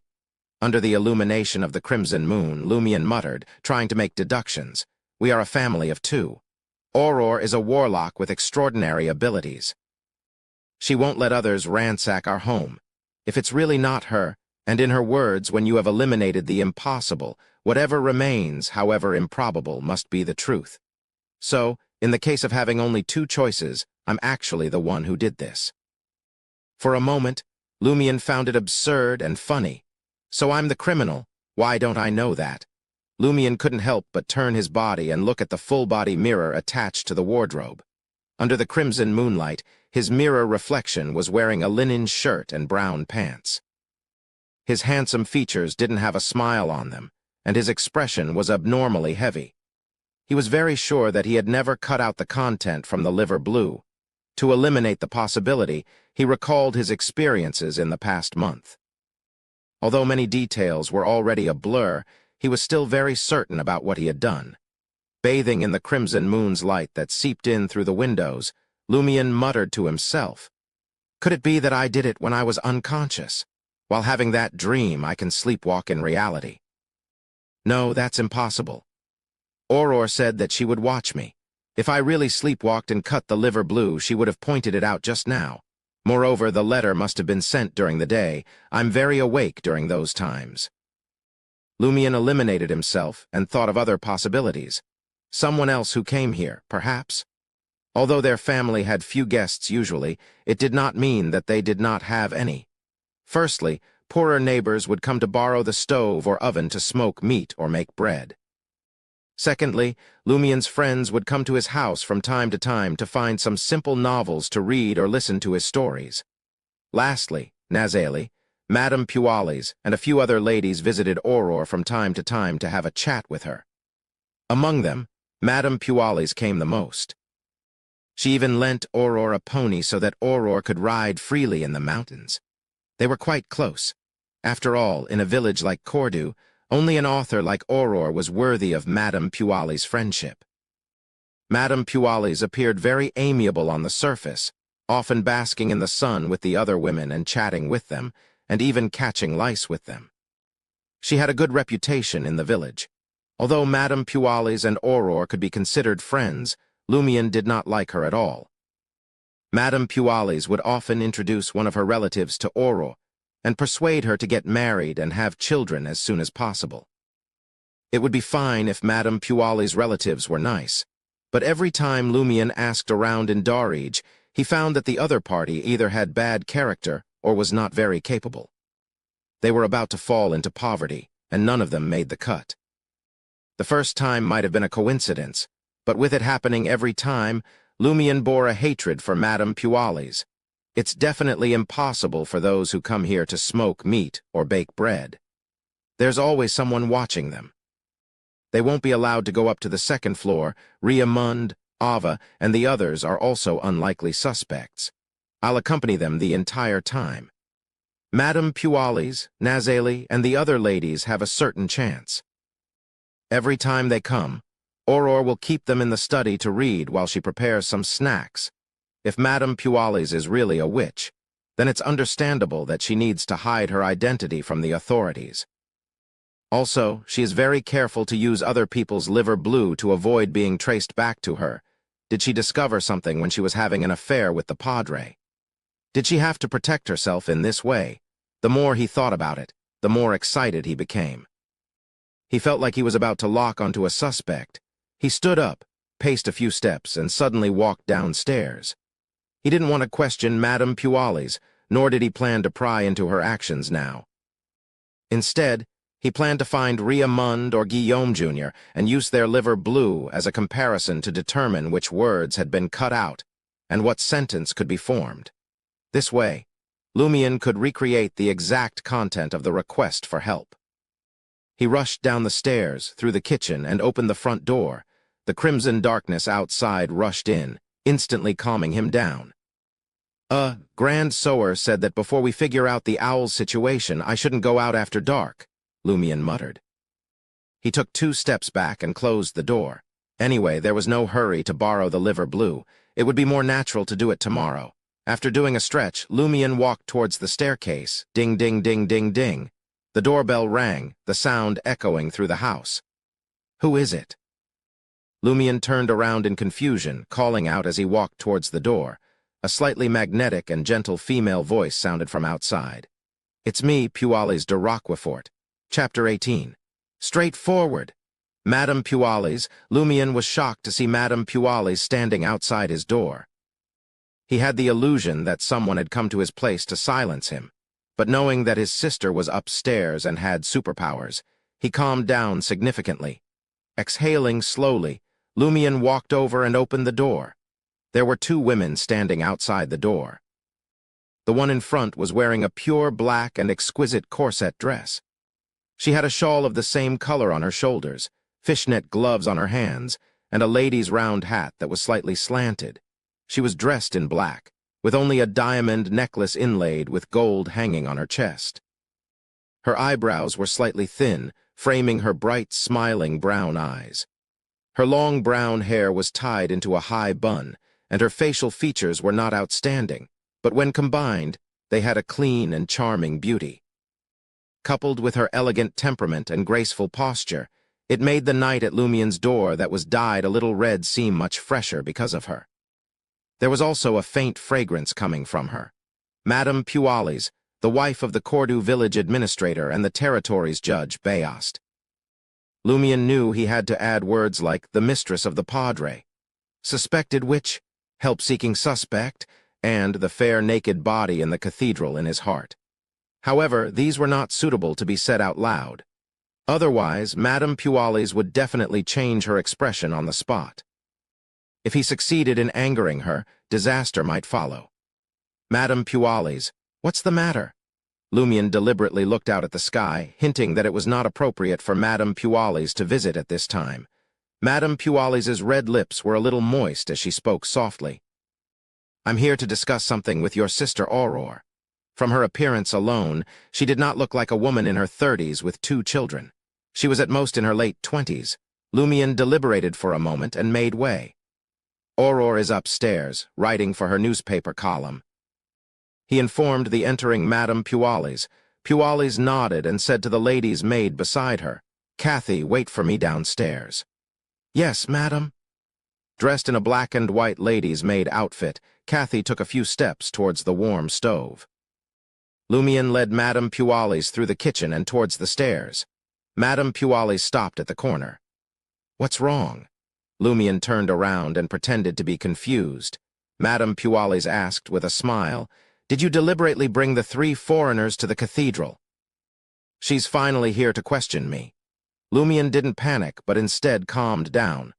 Lumien's previous experience of pranking and infuriating people had taught him that at such times, he could not directly answer the other party's question, nor could he defend himself. The best choice was to blame the other party for making a certain error. Of course, this still depended on the situation. Turning around and running was an alternative. Lumien revealed a furious look as he gazed at Madame Pualis and said, You guys were actually having an affair in God's cathedral. He then spread open his arms and seemingly gestured as though he was embracing the sun. My God, my Father, forgive the sacrilege of this guilty man and woman. Madame Pualis watched him quietly, the ends of her lips curling beautifully. I think God will forgive us. I read a book once that said, A lady who shares a bed with her true love is cleansed of all sins. For love legitimizes pleasure as though from the purest of hearts. I'm very happy with Guillaume Bainet. Therefore, the eternal blazing sun wouldn't be angry about this. It's not a sin. What kind of books are you reading, madam? Lumien couldn't help but inwardly criticize. But, Madame Pualis continued, this is indeed disrespectful to Saint Sith. Every region of Intis had 1 or 2 guardian angels or saints, recognized by the Church of the Eternal Blazing Sun or the Church of the God of Steam and Machinery's canon, or they had made special contributions in Intis's history. They were well known and respected by the 2 churches. In the Darij region, the saint in charge of the Eternal Blazing Sun Church was Saint Sith. Every Eternal Blazing Sun cathedral here could actually be called Saint Sith Cathedral. However, to differentiate them, only the largest and core cathedral was called that. Others had other names in place. Therefore, Madame Pualis and the padre having an affair in the cathedral was equivalent to Saint Sith's butler secretly bringing someone home and doing the deed in his master's bedroom. It was a great disrespect to the patron saint. That's right, Lumien nodded solemnly. Isn't the padre ashamed? Madame Pualis burst into laughter. After laughing, she said to Lumien, Back then I also persuaded him. I said, Oh la la, how can we do such a thing in the cathedral of Saint Sith? Guess what the padre said? He said, Oh, then Saint Sith might have to put up with it a little. Lumien, who was inexperienced in such matters, was momentarily at a loss for words. He's blaspheming the saint? He finally managed to force out this sentence. Madame Puales looked like she was reminiscing. That's how he is. He's bold and direct, like a bandit who breaks through the door to your soul while swearing curses. He's completely different from the gentleman in Darij. Perhaps that's why I slept with him. That's just the normal behavior of some men in heat. Not to mention Saint Sith, even if a deity was there, he would make him wait. Despite his lack of experience, Lumion had read enough novels written by Auror to know a thing or two about human desire. This belongs to having his mind controlled by his lower body. No, his head was already empty during that period, filled with another liquid. Madame Puales smiled. I know that's the reason, but he did appear very charming in that situation. Heh, you're indeed an inexperienced young man.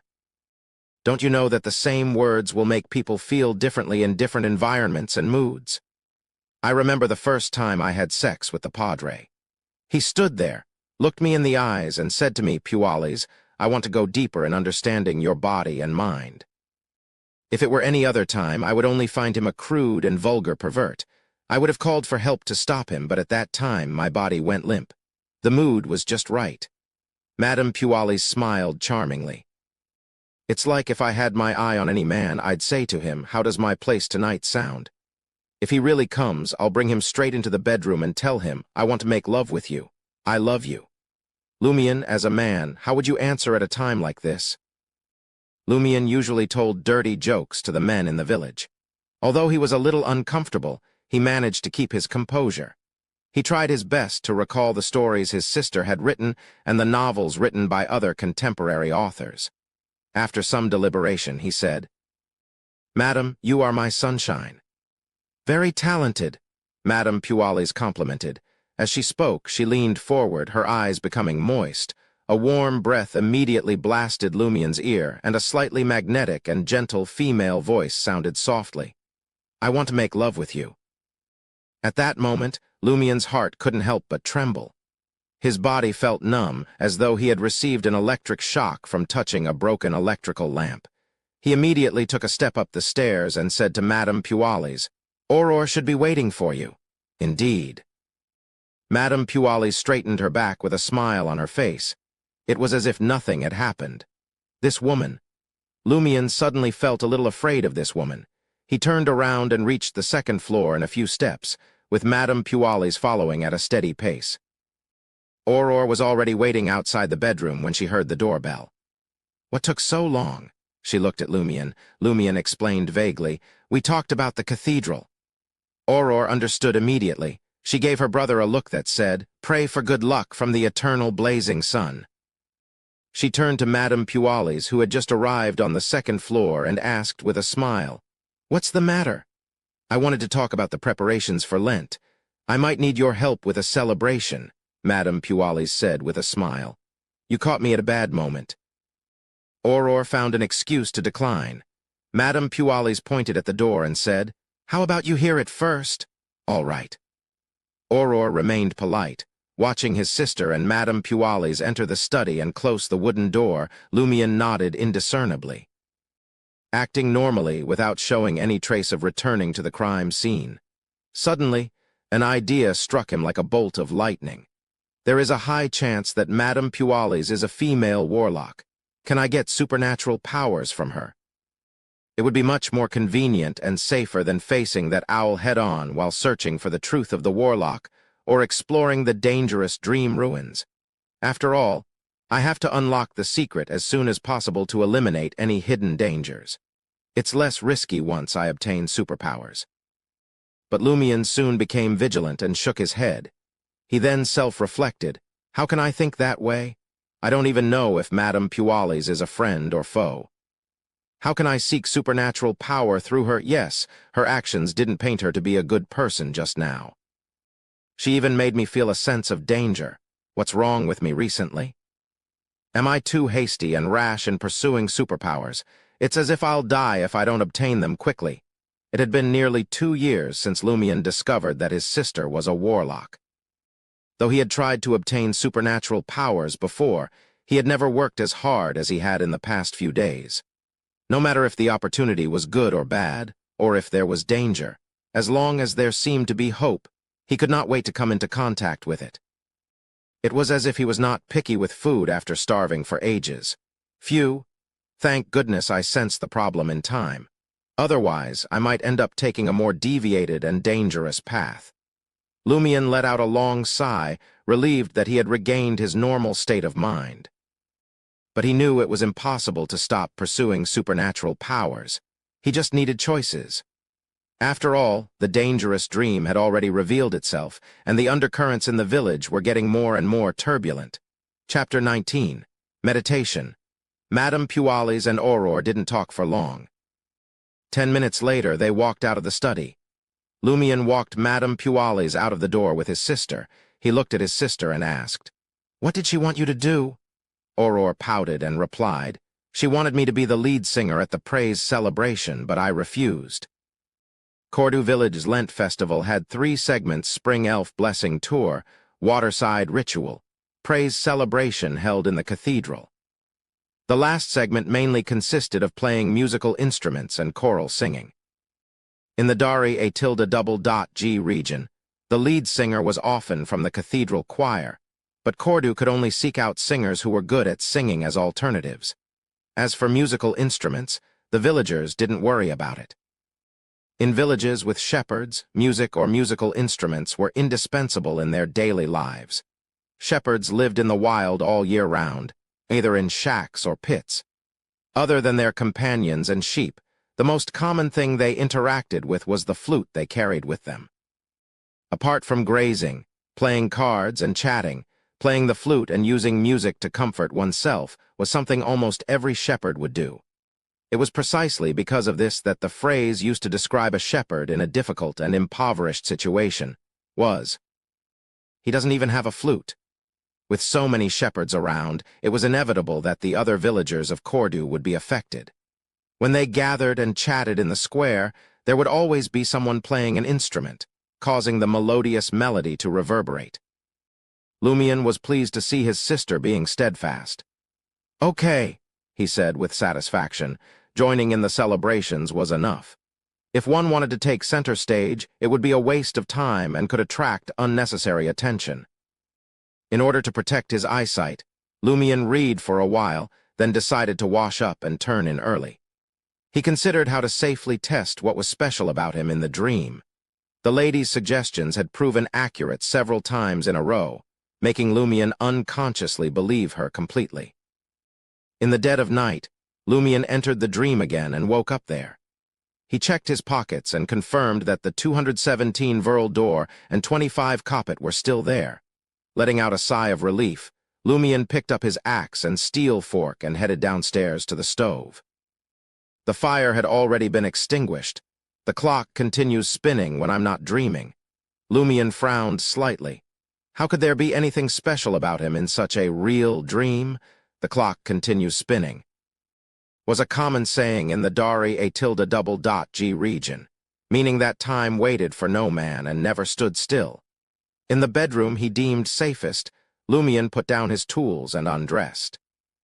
He walked to the full-body mirror attached to the wardrobe and checked his body inch by inch to see if there was anything different from reality. Nothing out of the ordinary. Mentally special? Lumion wasn't in a hurry to put his clothes on. Instead, he walked back to the bed and sat down cross-legged, like his sister often did when meditating. Aurore had previously taught him some superficial meditation techniques that did not involve mystical elements to foster lucid dreams.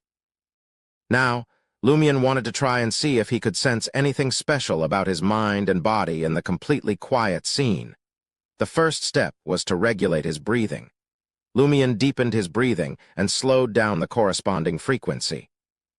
As he took slow, long, and rhythmic breaths, Lumion slowly emptied his mind. At the same time, he outlined a red sun in his mind and focused all his attention and thoughts on it to eliminate other messy thoughts. Aurore had instructed him to choose objects that represented light during meditation, in case he was targeted by vile, evil things.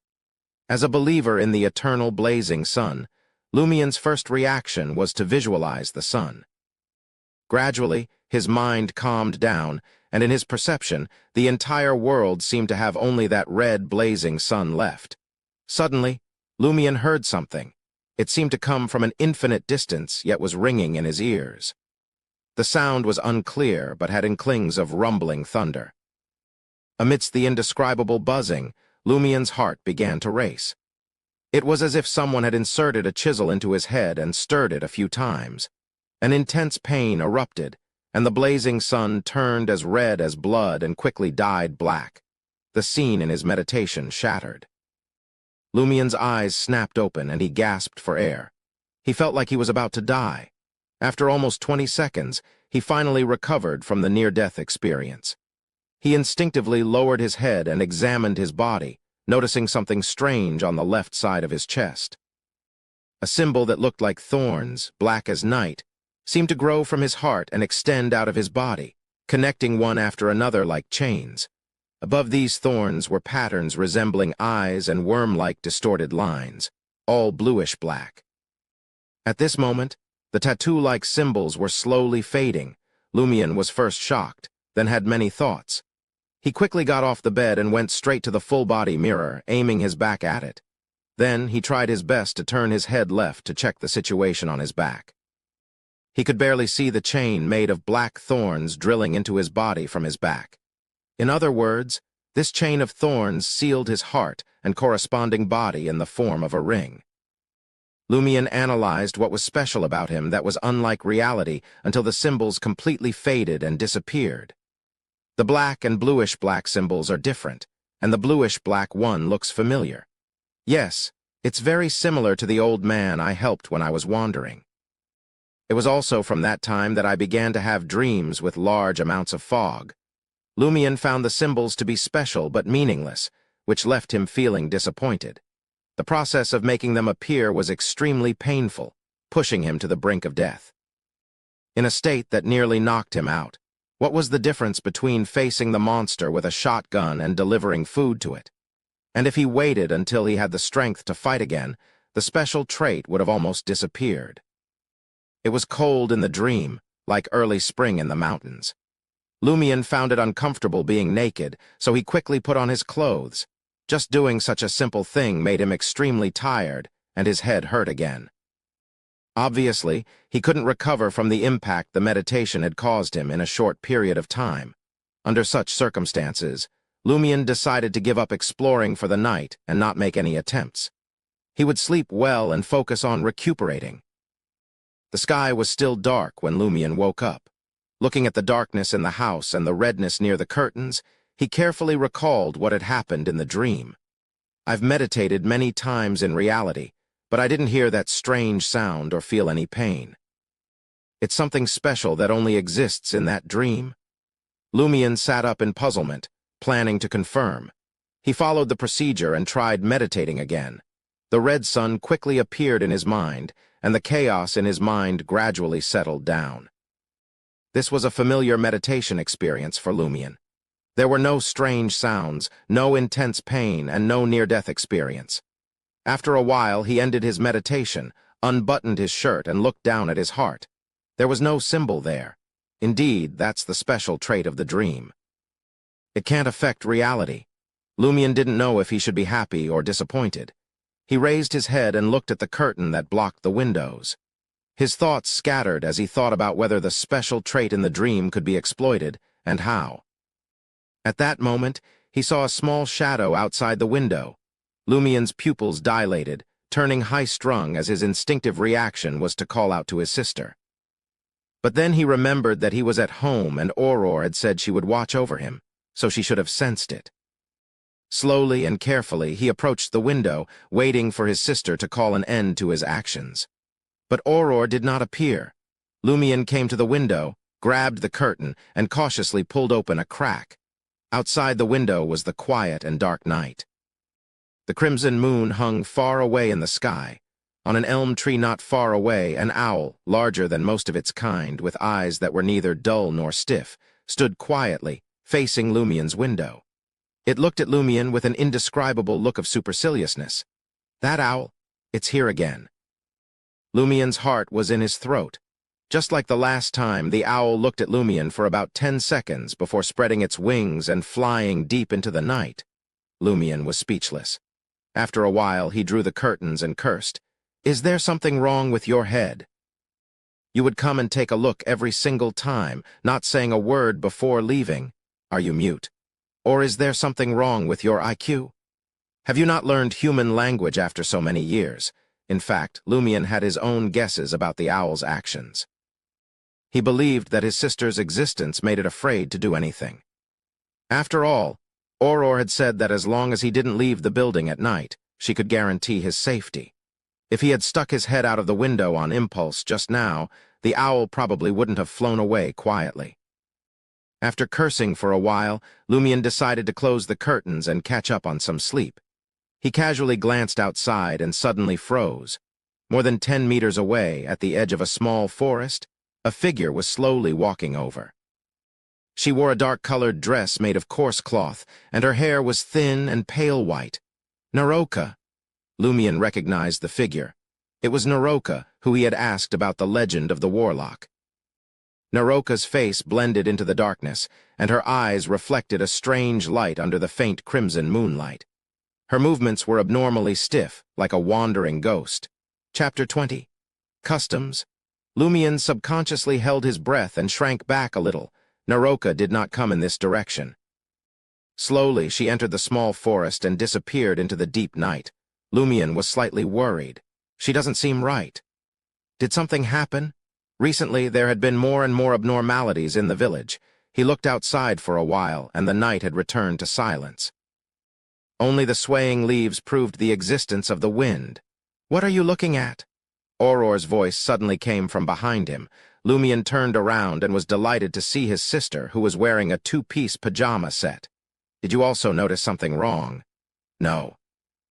Aurora replied, her blonde hair slightly messy and fluffy from just waking up.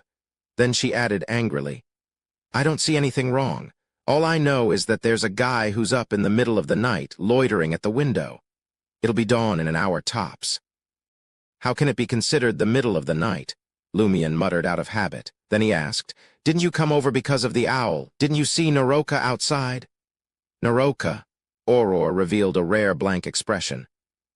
Lumion recounted everything from the moment he woke up, and realized that there was a black shadow outside the window to the strangely behaving Naroka walking into the forest. As for the special trait he discovered while meditating in his dream, he planned to consult the mysterious woman first, before considering how to tell Aurora or hide it for a while to prevent his sister from stopping him from obtaining superpowers. Aurora furrowed her beautiful blonde brows. "Something might have already happened to Naroka. Go check on them at dawn." Lumion asked subconsciously, "What could have happened?" "How would I know? I didn't see her. There's no way I can make an accurate judgment," Aurora snapped back.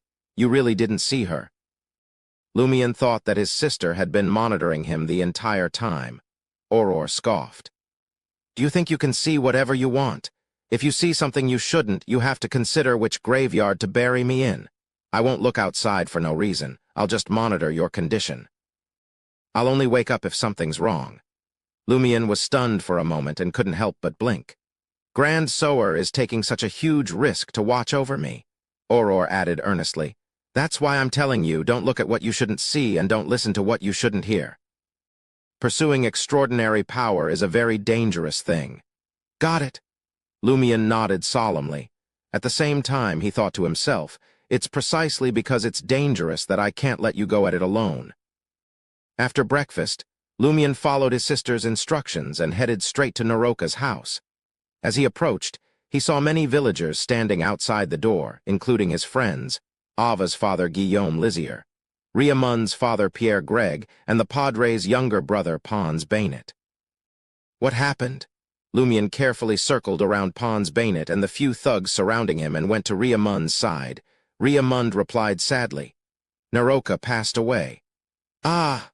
Lumion was prepared for something to happen to Naroka, but he didn't expect her to be dead. Riamund rambled on. Before dawn, the Padre came to give her the last rites. She was still fine and energetic 2 days ago when we asked her about the legend of the warlock. Why would she suddenly pass away? Before dawn? Lumion was alarmed. he realized that it was precisely that moment when he saw Naroka. The exact timing of the Padre's last rites didn't make much of a difference. Lumien's mind raced with thoughts. So what I saw was actually Naroka's ghost. This happened after the owl flew over. Can it really take away a human soul? Yes, Naroka was one of the witnesses to the warlock incident that happened back then. If I hadn't listened to Grand Sower and went out after dark, I might have been the one the Padre did last rites with. Heh, his version of it for me is probably spitting at me. Riamund didn't chat with him. He stood outside the two-story house and quietly mourned Naroka. After Lumien reined in his thoughts, he saw Lee, Ryan, and Valentine walking over. "Did something happen here?" Lee asked before Lumien could even greet her. They saw many people gathered on the road. Lumien sighed and said, "My cabbages, an honorable old lady has passed away." "Then why are all of you standing outside?" Lee asked without offering any condolences, not fully convinced by Lumien's explanation. She was still wearing the same clothes as before. Lumien made an obvious sizing-up gesture, which made Lee panic. "What's wrong?" Ryan asked. Lumien smiled. "You're definitely not Dari-A-Tilde-Double-G locals." "We're from Bigorra," Ryan answered frankly. Bigorra was the provincial capital of the Intis Republic's Riston province, while Dari-A-Tilde-Double-G was a city on the southern border of Riston province. It covered a large area, including the village of Cordu. Lumien nodded. "It's no wonder you don't know the customs of the Dari-A-Tilde-Double-G region." He had initially thought that these three foreigners were officials from Dari-A-Tilde-Double-G, but it turned out that they were from the provincial capital, Bigorra. Lumien silently updated his judgment of Lee and company. "Looks like their status is much higher than I expected." Lee asked with interest, "What kind of customs? Can you tell us?"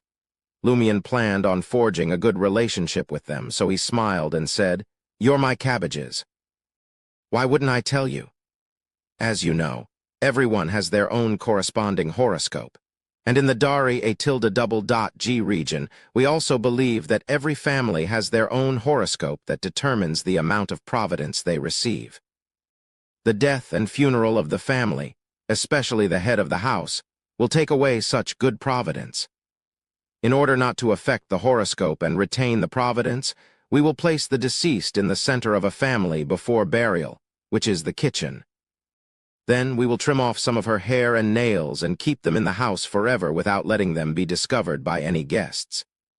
At such a time, if a person attending the funeral enters the house, it will affect the corresponding horoscope and take away a portion of their providence. Therefore, we attend the funeral by morning outside. At most, we will look in from the door and wait at the cemetery beside the cathedral." "I see," Ryan nodded in understanding. "It's the same as how every cathedral in every region has holy bones stored. The sage is forever where a part of their body is." He turned to face Naroka's house, removed his top hat, placed it against his chest, and began to mourn.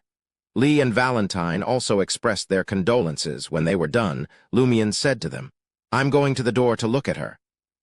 "I'll see you later, my cabbages." "Okay," Ryan replied with a gentle nod. Lumien lowered his voice and added, "I'll help you find that liver blue." Before Lee and the others could respond, he stepped to the side and smiled. "Why do you wear the same clothes every day?" "We can't care too much about appearances when we are out in a foreign land for extended periods," Ryan explained simply, while Lee subconsciously touched the silver bell hanging from her veil. After bidding farewell to Valentine and the others, Lumien walked to Naroka's door. He had to queue for a while before it was finally his turn. Lumien stood by the door and looked at the kitchen ahead. Naroka's corpse had not yet been placed into a coffin. It was lying quietly on a simple bed made of a few benches. Her nails had been trimmed, and her thin white hair was much neater than before. Her face was pale, and her wrinkles deepened the lines on her face. Lumien didn't dare to look at her for too long. Compared to when I saw her before dawn, her face is even whiter, Lumien thought to himself as he made a slight bow before leaving the door. On the way to the cemetery with Riamund, Lumien suddenly slapped his head. "Sacrebleu, I forgot to inform Auror." "What are you waiting for?" Riamund asked, understanding the importance of keeping Auror in the loop. Aurora didn't enjoy being out most of the time. She really wasn't kept in the loop if not for her brother. Lumion saw an opportunity and said, "Coincidentally, this place isn't far from your place. Lend me your liver blue for 2 days. A few pages of mine had been gnawed away by rats, so I need to copy it." "Okay," Riamund agreed. In any case, there was still some time before the burial. Lumion returned home and hid the liver blue before informing Aurora about Naroka's passing. She couldn't help but sigh. As expected, something happened. I wonder if it was caused by that owl. "I suspect so too," Lumion agreed, echoing his sister. Aurora tersely acknowledged and said, "You must not leave the house after dark. You have to find a way to warn the people who were seeking out the legend of the warlock with you." Lumion had already scared Riamund with Naroka's death, having just asked about the warlock legend 2 days ago and instructed him not to go out after dark for the time being. "All right," he replied. "Naroka is a good person. I'll change my clothes and attend her funeral," Aurora said, walking towards the stairs. "Do you want to come with me, or do you want to read some books and do a test set before going? Why am I still doing test sets at a time like this?" Lumion couldn't quite understand his sister's train of thought. Considering that he had to compare the liver's blue, he said to Aurora, "I'll do a paper before I go." "Very good." Aurora was rather pleased. After Aurora left, Lumion's expression darkened. He went up to the second floor and entered the study. He took out the liver blue that he had borrowed from Riamund and compared it to the one at home where part of the words had been cut out. Time slowly passed as Lumion pieced together the corresponding words one by one and wrote them on a piece of paper. He made adjustments according to the length of the 2 sentences, and soon the contents of a possible request for help appeared in front of him. "We need help as soon as possible. The people around us are getting weirder." Chapter 21. Response. Lumion fell silent, his eyes glued to the restored request for help. Although what he pieced together wasn't necessarily the content of the letter, after all, the words could create other sentences like "the people around us need help as soon as possible. We are getting weirder." He couldn't help but feel a weight pressing down on his heart. In the past, he might have dismissed it as a prank, but too many abnormal things were happening in Cordu, and those were only the ones he noticed. "I can't pretend that I didn't see anything, nor can I pretend that nothing happened. Grand Sower said that a person with a normal heart and mind needs to know how to avoid danger. They shouldn't stand under a wall upon discovering that it's about to collapse." He snapped out of his reverie and made up his mind. He couldn't risk staying in Cordu a moment longer. He had to leave with his sister, and he had to do it now. Regarding the abnormality, the officials would undoubtedly handle it. The villagers of Cordu were under their protection, and Lumion had neither the duty nor the capability to take on such a responsibility. In addition, I have to speed up the exploration of the dream ruins and strive to obtain superpowers in a short period of time to deal with any accidents that might happen when I leave this place. The urgency of the situation filled him with a sense of imperative that he couldn't ignore. He needed to become much stronger if he wanted to protect his sister and ensure her safety. The last thing he wanted was for her to be implicated in any abnormalities that might erupt before they left Cordu. Keeping his mission in mind, Lumion carefully returned his liver blue to its original place. Then he snatched up the piece of paper containing the words and sentences from before and strode purposefully down the stairs. He made his way over to the stove and tossed the piece of paper into the hungry flames. Once outside, Lumion wasted no time in making his way straight to All Tavern. But as he approached the door, he found it tightly shut, a clear indication that the owner and bartender, Morris Bainett, had likely gone to attend Naroka's funeral. Still, Lumion knew that, as a part-time hotel, it was impossible to lock all the doors during the day without inconveniencing the guests. So he headed for a side trail and slipped in through the back door. Climbing up the stairs, Lumion scanned the hallway but saw no one in sight. Thud, thud, thud. Lumion's footsteps echoed as he ascended the stairs to the second floor of the inn. He paused outside the door of the enigmatic woman's room, examining the doorknob for any sign of a "Do Not Disturb" placard. Finding none, he inhaled deeply and exhaled slowly, steadying himself. With a bend of his finger, he rapped lightly on the door. Knock, knock, knock. He knocked 3 times in a row, but there was no movement inside. Knock, knock, knock, no answer. Lumion tried again, rapping more firmly this time. He pounded on the door, but the room remained silent. She's not here. Lumion frowned. She went to attend Naroka's funeral. Without wasting a moment, he bolted down the stairs and out of the inn, making a beeline for the cemetery beside the cathedral. En route, he passed by Naroka's house, where the mourners who had said their farewells at the door had dispersed and headed to the cemetery to await the procession. Lumion surveyed the area, his eyes scanning the landscape until he spotted a figure emerging from the house. It was none other than Ainz Audioverse, the younger brother of the Padre. W.H. Lumion's heart skipped a beat as he leaned against the nearby building, trying to remain inconspicuous. Wasn't it strictly forbidden to enter the house of the deceased, as it could potentially influence the family's fortunes? Ainz Audioverse stopped in front of Naroka's house and whispered something to Arnault André, the old lady's youngest son. After a brief exchange, Ainz Audioverse departed, leaving Arnault to lock up the house and make his way to the cemetery. Naroka's death is indeed a little peculiar. Lumion frowned and muttered to himself silently. He now felt that perhaps the owl wasn't to be blamed for Naroka's death. It was more probable that the Padre's group has something to do with it. The owl might be simply adhering to its duty of taking souls from the dead in Cordu. It just happened to stop on the way and observed Lumion for a while. Of course, Lumion had an even more terrifying guess. What if the Padre's group and the owl are connected? Their peculiarities and clandestine activities could be attributed to the warlock's remains. Before exiting Cordu, I should find an opportunity to share my thoughts with Ryan, Lee, and company. I hope they'll uncover the truth and put an end to the issue expeditiously. Lumion averted his gaze and mumbled to himself as he headed towards the eternal blazing sun cathedral. Despite appearing somber and solemn during the funeral, Lumion kept a watchful eye on each villager, hoping to detect any abnormality in their demeanor. Alas, his efforts yielded no fruit. Nonetheless, he had a sneaking suspicion that some of the villagers were wearing a facade. Additionally, the enigmatic woman who had bestowed upon him the tarot card was nowhere to be found at the cemetery. As the evening descended upon the semi-subterranean 2-story abode, Aurore fixed her eyes on her brother Lumion and demanded, "Where's your script? Let me see it." Lumion's expression turned serious as he replied, "I have something to tell you." Aurore scanned his face.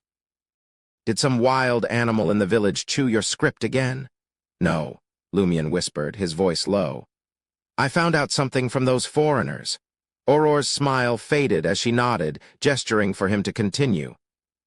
Lumion revealed how Ryan and his gang were snooping around, investigating a letter, and the peculiarity of the liver blue at home.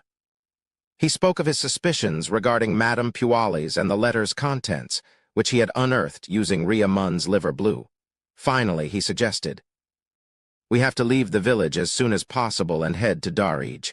"No, Bigora, we'll stay there for a while." Aurore didn't respond right away. She mulled over Lumion's suggestion for more than 10 seconds. This is indeed the best choice for now. However, there's a problem. If we suddenly bolt from Cordu while the officials are investigating, won't it draw attention to us?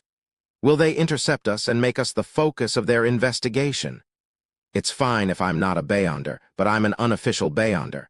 I'll be captured and cleansed by the Inquisition. Lumion was out of his depth, an amateur in a sea of seasoned veterans. The problem at hand was a conundrum that he had never faced before, and for a moment he was at a loss for words. He finally managed to stutter. "So what's the plan?" "We break out and hide in another city, another country."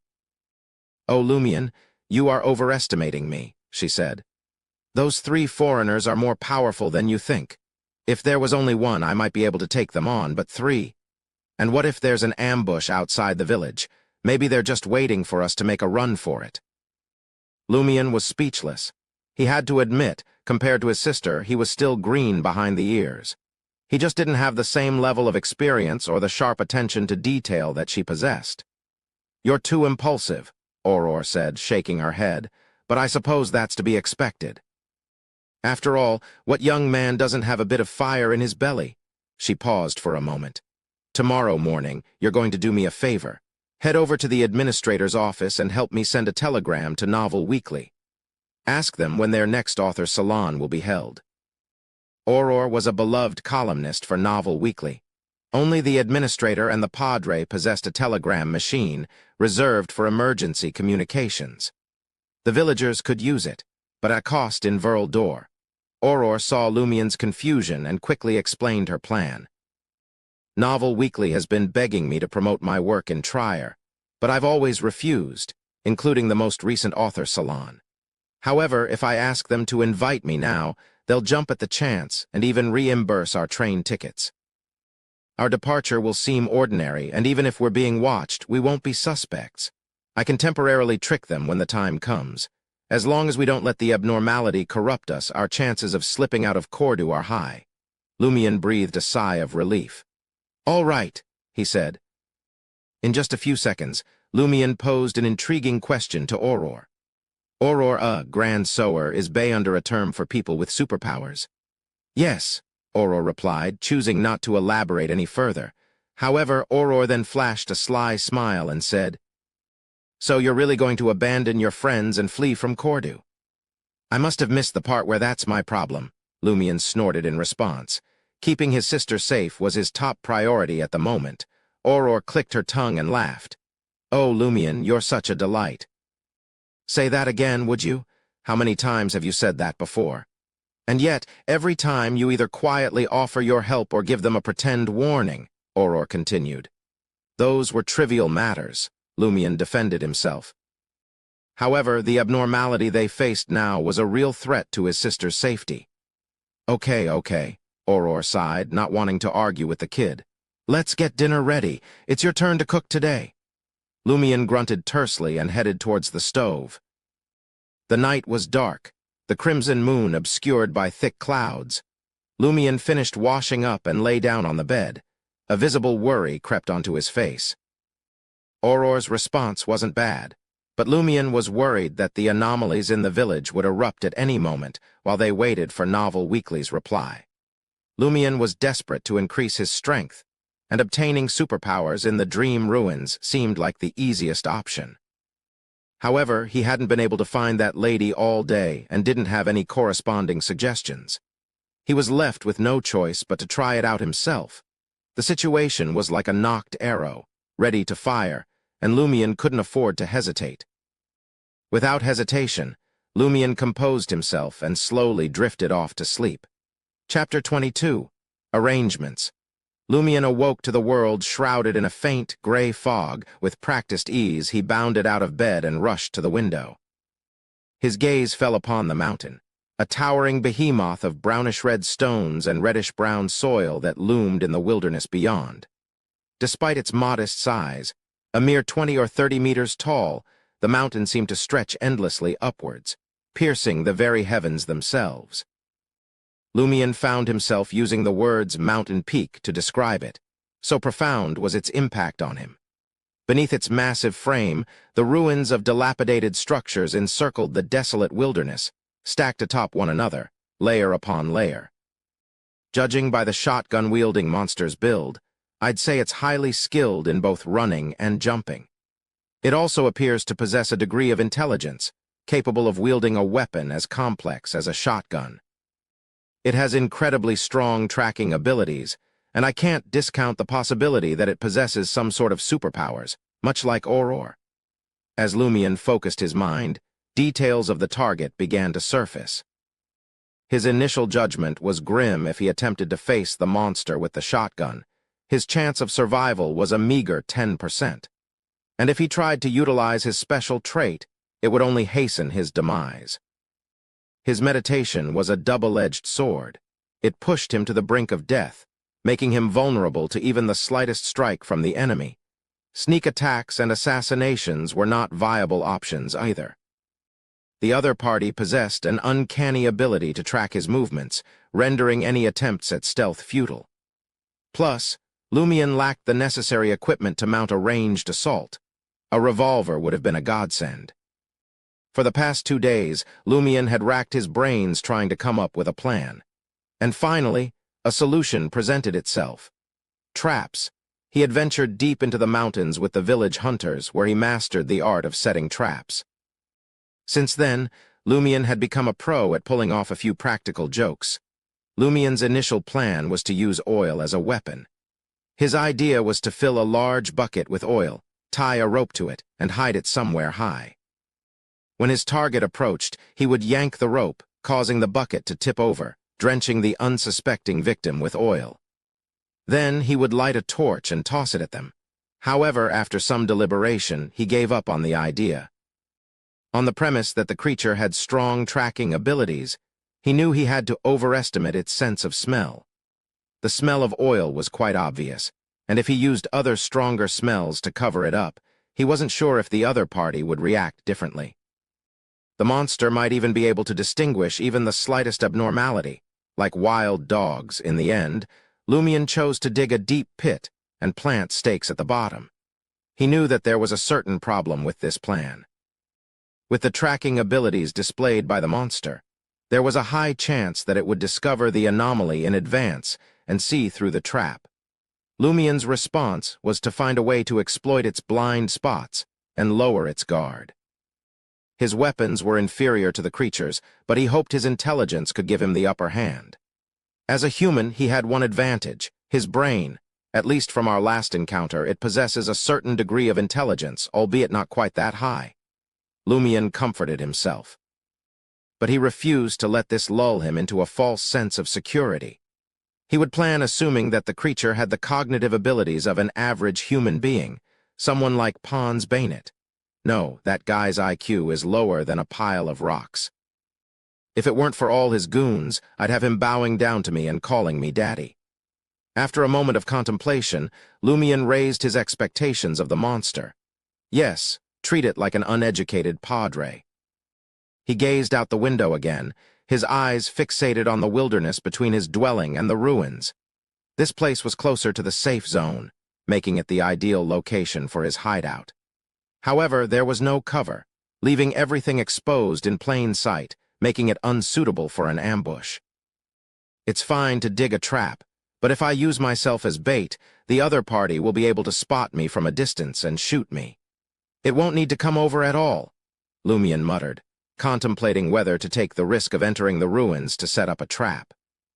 His plan took shape rapidly, with one thing left to confirm. It would take a lot of time to dig a deep pit and plant stakes below. Lumion couldn't expect the other party to wait until he was done. After a moment's reflection, Lumion opened his arms and made an "embrace the sun" gesture. He prayed more fervently than ever before. My God, my Father, please bless me and aid me in dealing with that monster. Praise the sun? There was no 100% certainty for most things in the world. Lumion didn't hesitate for a moment. He grabbed the pitchfork and axe from the bedroom and proceeded to the study. Considering the target's weapon, Lumion knew he had to switch up his protection gear. He shed his cotton clothes and lashed hardbound books to his chest and back with a rope. This was makeshift paper armor. He vaguely remembered his sister warning him about the potential for internal injuries, but he couldn't afford to worry about that now. He stretched to make sure the weight of the books wouldn't impede his fighting abilities, then donned his leather jacket and headed down to the ground floor to gather materials for his trap. Not long after, Lumion's grip tightened on the shovel and bundle of ropes at his waist, one for climbing and the other for crafting rope nets to replace the tree branches. He breathed deeply, steeling himself for what lay ahead, and gripped the iron axe in his right hand as he opened the door. A faint gray fog crept through the wilderness as Lumion approached the mountain. The peak now dyed in blood. Lumion made his way through the eerie silence, creeping towards the edge of the ruins. With caution, he walked a distance to the side and tossed his shovel, pitchfork, ropes, and other gear into a dark corner of a collapsed building. With only his trusty axe in hand, he returned to the spot where he had entered the ruins. Moving quietly and deliberately, Lumion crept deeper into the ruins without drawing attention to himself. When he finally reached the spot where the three-faced monster had scared him off last time, he paused for nearly a minute before turning back. Halfway there, he began to detour, circling back towards the collapsed house where he had stored his tools. As he approached, Lumion scanned the terrain, searching for a suitable location to set up his trap. There's a relatively wide and short crevice here. With a little modification, it'll make an excellent trap and save me precious time. As for the other one, well, that might take a while, but I'll just have to hope the monster won't find me too quickly. Lumion retrieved his shovel and other gear, turned back to the chosen location, and set to work. After modifying the crevice, Lumion wielded his axe and sliced off a jagged piece of wood, then inserted it into the trap space. He crafted a net from rope, draping it over the trap before covering it with soil, ensuring that it blended seamlessly with its surroundings. With everything in place, he began to mimic the monster tracking him. If this creature is as perceptive as I think it will sense the trap and avoid it, perhaps leaping over it in a single bound.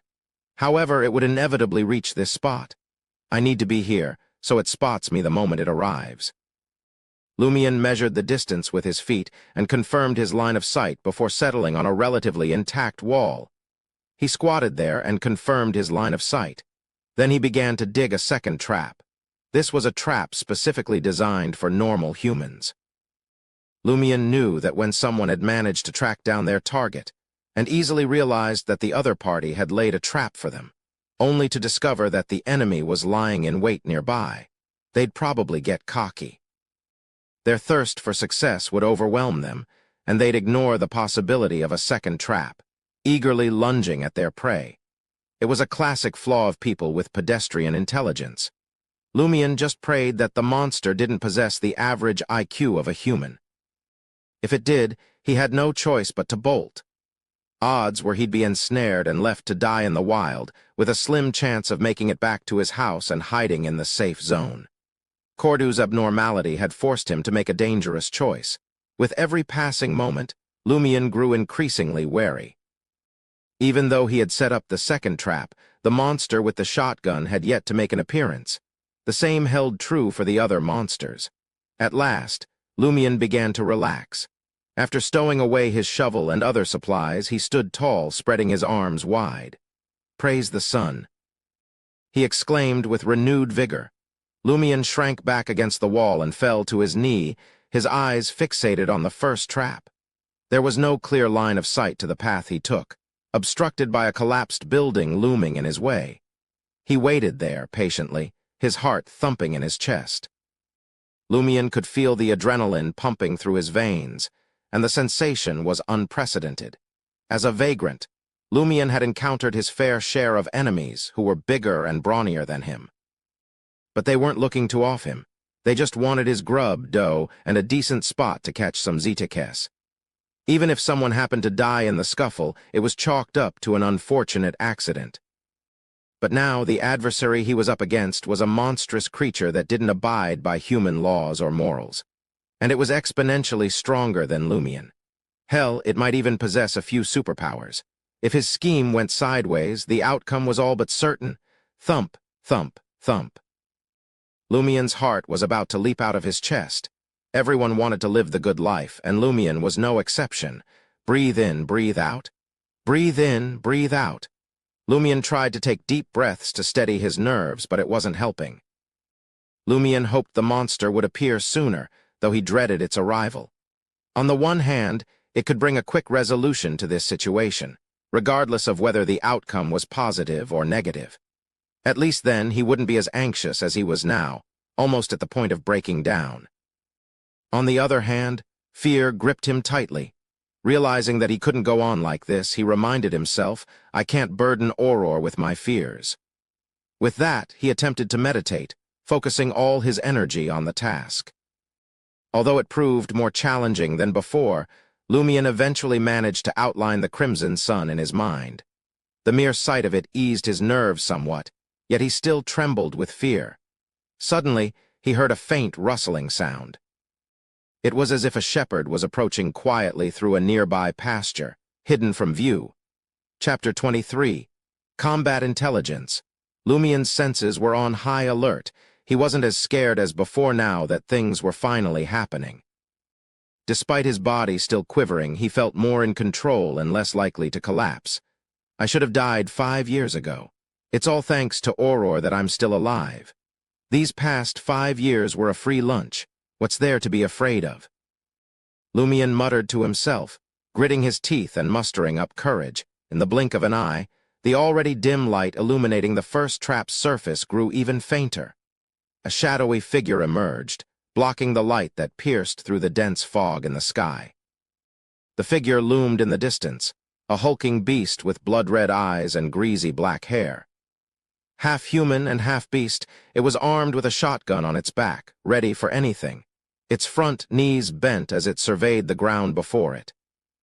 A moment later, the beast, wearing a dark jacket and muddy pants, removed its shotgun and jumped, controlling the vertical extent of its jump to leap over the trap and land on the solid, cracked ground. It turned its greasy, black-haired head and saw a slight movement. Then the monster spotted Lumion, who had a panicked expression and was trying to hide behind a wall. With a low growl, the beast jumped up high again and pounced on its target. It landed a slight distance away from where Lumion had been, to prevent him from turning around and dealing a fatal blow before it could stabilize itself. Lumion fumbled his way around the wall, disappearing from view. As soon as the monster landed, the soil beneath its feet gave way, and it plummeted along with the dirt and rope net into a deep pit that had suddenly appeared. Thud. The sound of something heavy crashing to the ground echoed through the abandoned building, accompanied by a screech resembling that of a rat. Lumion, who had concealed himself behind the wall, couldn't suppress the thrill surging through him upon witnessing the sight. The first step had been accomplished. With most of his fear evaporating, he seized the pitchfork by his side and dashed towards the trap. The skinless monster's formidable tenacity had left an indelible impression on Lumion. Moreover, his quarry had a shotgun, so he refrained from exposing himself above the deep hole. Instead, he aimed the pitchfork from a distance and thrust it into the pit. In a sudden turn of events, the pitchfork plunged and halted abruptly. Immediately, an intense force reverberated through the pitchfork, yanking Lumion into the trap with brute force. Caught off guard, Lumion tumbled forward. He didn't bother inspecting the pit's bottom. Discarding the pitchfork, he spun around and lunged towards the still-standing wall. Bang! The impact hit Lumion like a freight train, knocking him off his feet. Blood, with a distinct metallic taste, surged up in his throat. With a thud, he hit the ground, tumbling a few times before he regained his footing. In the same instant, he caught sight of the monstrous creature, part human, part beast, emerging from the deep pit. It held a single-barreled shotgun in its hand, its body torn open, revealing a grotesque display of wounds. A sickening mixture of dark red and pale yellow liquid poured out, as its insides spilled out. Despite being badly injured by Lumion's trap, the creature had not lost its ability to fight. As it tumbled into the pit, it managed to contort its body just enough to avoid a fatal blow. The creature's legs and arms were also still functional, allowing it to break free from the trap. Without a moment's hesitation, Lumion bolted for the ruins nearby. It wasn't a spontaneous decision. He had a plan in mind. He knew there was a chance the trap wouldn't completely incapacitate the monster, leaving it with enough strength to fight back. In the event that the trap failed, Lumion's contingency plan was to use the environment to his advantage. He'd play a game of cat and mouse, buying time for the beast to succumb to its wounds. Its reaction time and strength would weaken considerably, and Lumion could strike when the opportunity presented itself. Bang! Another shot rang out, followed by the sound of soil splattering as leads appeared at the spot where Lumion had been standing. He quickly took cover behind a half-collapsed wall and crawled on all fours to the other side of the ruins. Suddenly, he heard the sound of wind blowing in the air. The monster had jumped over. Lumion swiftly pivoted and crawled back behind the half-collapsed wall through a gap. He made the most of the special conditions of the collapsed buildings, hiding at times and circling around at others, dodging the monster's attacks without engaging in a direct fight. Hide-and-seek was Lumion's forte, honed through past pranks where he used this innate ability to escape getting beaten up on the spot. As the cat-and-mouse game continued, Lumion gradually found himself panting, while the monster's running speed, jumping height, strength, and reaction speed had clearly weakened. Just a little longer, just a little longer. I still can't defeat it now. Lumion retreated back to his previous location, leaning against the half-collapsed wall and trying to control his urge to immediately counterattack. Bang! Suddenly, he felt a massive blow to his back, sending him flying forward. The half-collapsed wall and rocks behind him exploded into a million pieces, raining down around him as he crashed to the ground. The monster hadn't chased after him, instead choosing to body slam into the obstacles in its way. The already shaky half-collapsed wall couldn't withstand the brunt of its full force and collapsed completely. Crimson blood gushed out of the creature's wounds, pooling on the ground in a grotesque display. Despite being caught off guard, Lumion's reflexes were quick. He rolled out of harm's way and sought cover behind a pile of rubble. Bang! The monster's shotgun blast missed him by a hair's breadth. Having slammed into the wall, the monster struggled to regain its footing. It fumbled with the cloth bag strapped to its waist, only to find it empty. With a snarl, it hurled the shotgun aside and lunged at Lumion. Lumion had already darted to a new hiding spot for a continued game of cat-and-mouse. Of course, he couldn't keep up this game forever. The monster might slip away if he waited too long, and the noise could attract others of its kind. As he circled around the area, he noticed that the monster seemed to be slowing down. Here's the chance. With a quick decision, Lumion pretended to make an escape towards a collapsed building. Once there, he stood firm, drew his axe from his back, and took a moment to catch his breath. In a flash, the monster rounded the corner and stood in front of Lumion. Without hesitation, Lumion raised his axe and charged forward. He stepped towards the creature, turning his body sideways and lowering his shoulder. He planned to body slam the monster, a move his sister had taught him, and then slash at its neck. Bam! Lumion took a step forward, leaning his body against the monster's chest, but the creature didn't budge. Lumion was surprised by its unyielding stance. He tried to push harder, but the monster remained like a thick wall. What? Lumion's heart tightened and he bounced back. He was about to pounce to the ground and try to escape the monster's attack range. In a flash, the monster lunged forward and clutched Lumion's neck in a death grip. It didn't look like it was having trouble moving at all. Lumion gasped in shock as he was hoisted into the air, his neck throbbing with pain. "Sacrebleu, I've been tricked," he exclaimed, his mind reeling. A creaking sound filled the air, and the world spun around him, making his head swim. His axe had missed its target and was now knocked off to the side. Lumion finally realized that he had been outsmarted by the monster. Despite being in dire straits, the creature had enough strength to fight. It had cunningly faked weakness, luring him into attacking instead of staying hidden. Lumion had underestimated its combat intelligence, and now he found himself in a desperate situation. The monster was clearly at the end of its rope, as evidenced by its inability to snap Lumion's neck. But this was just a temporary respite. The creature still had enough energy left to finish the job. As his neck threatened to snap, and his breathing grew more ragged, Lumion felt his mind begin to go blank. Blank. As Lumion teetered on the brink of death, the lady's words suddenly resurfaced in his mind. She wanted him to use what's special about him in the dream.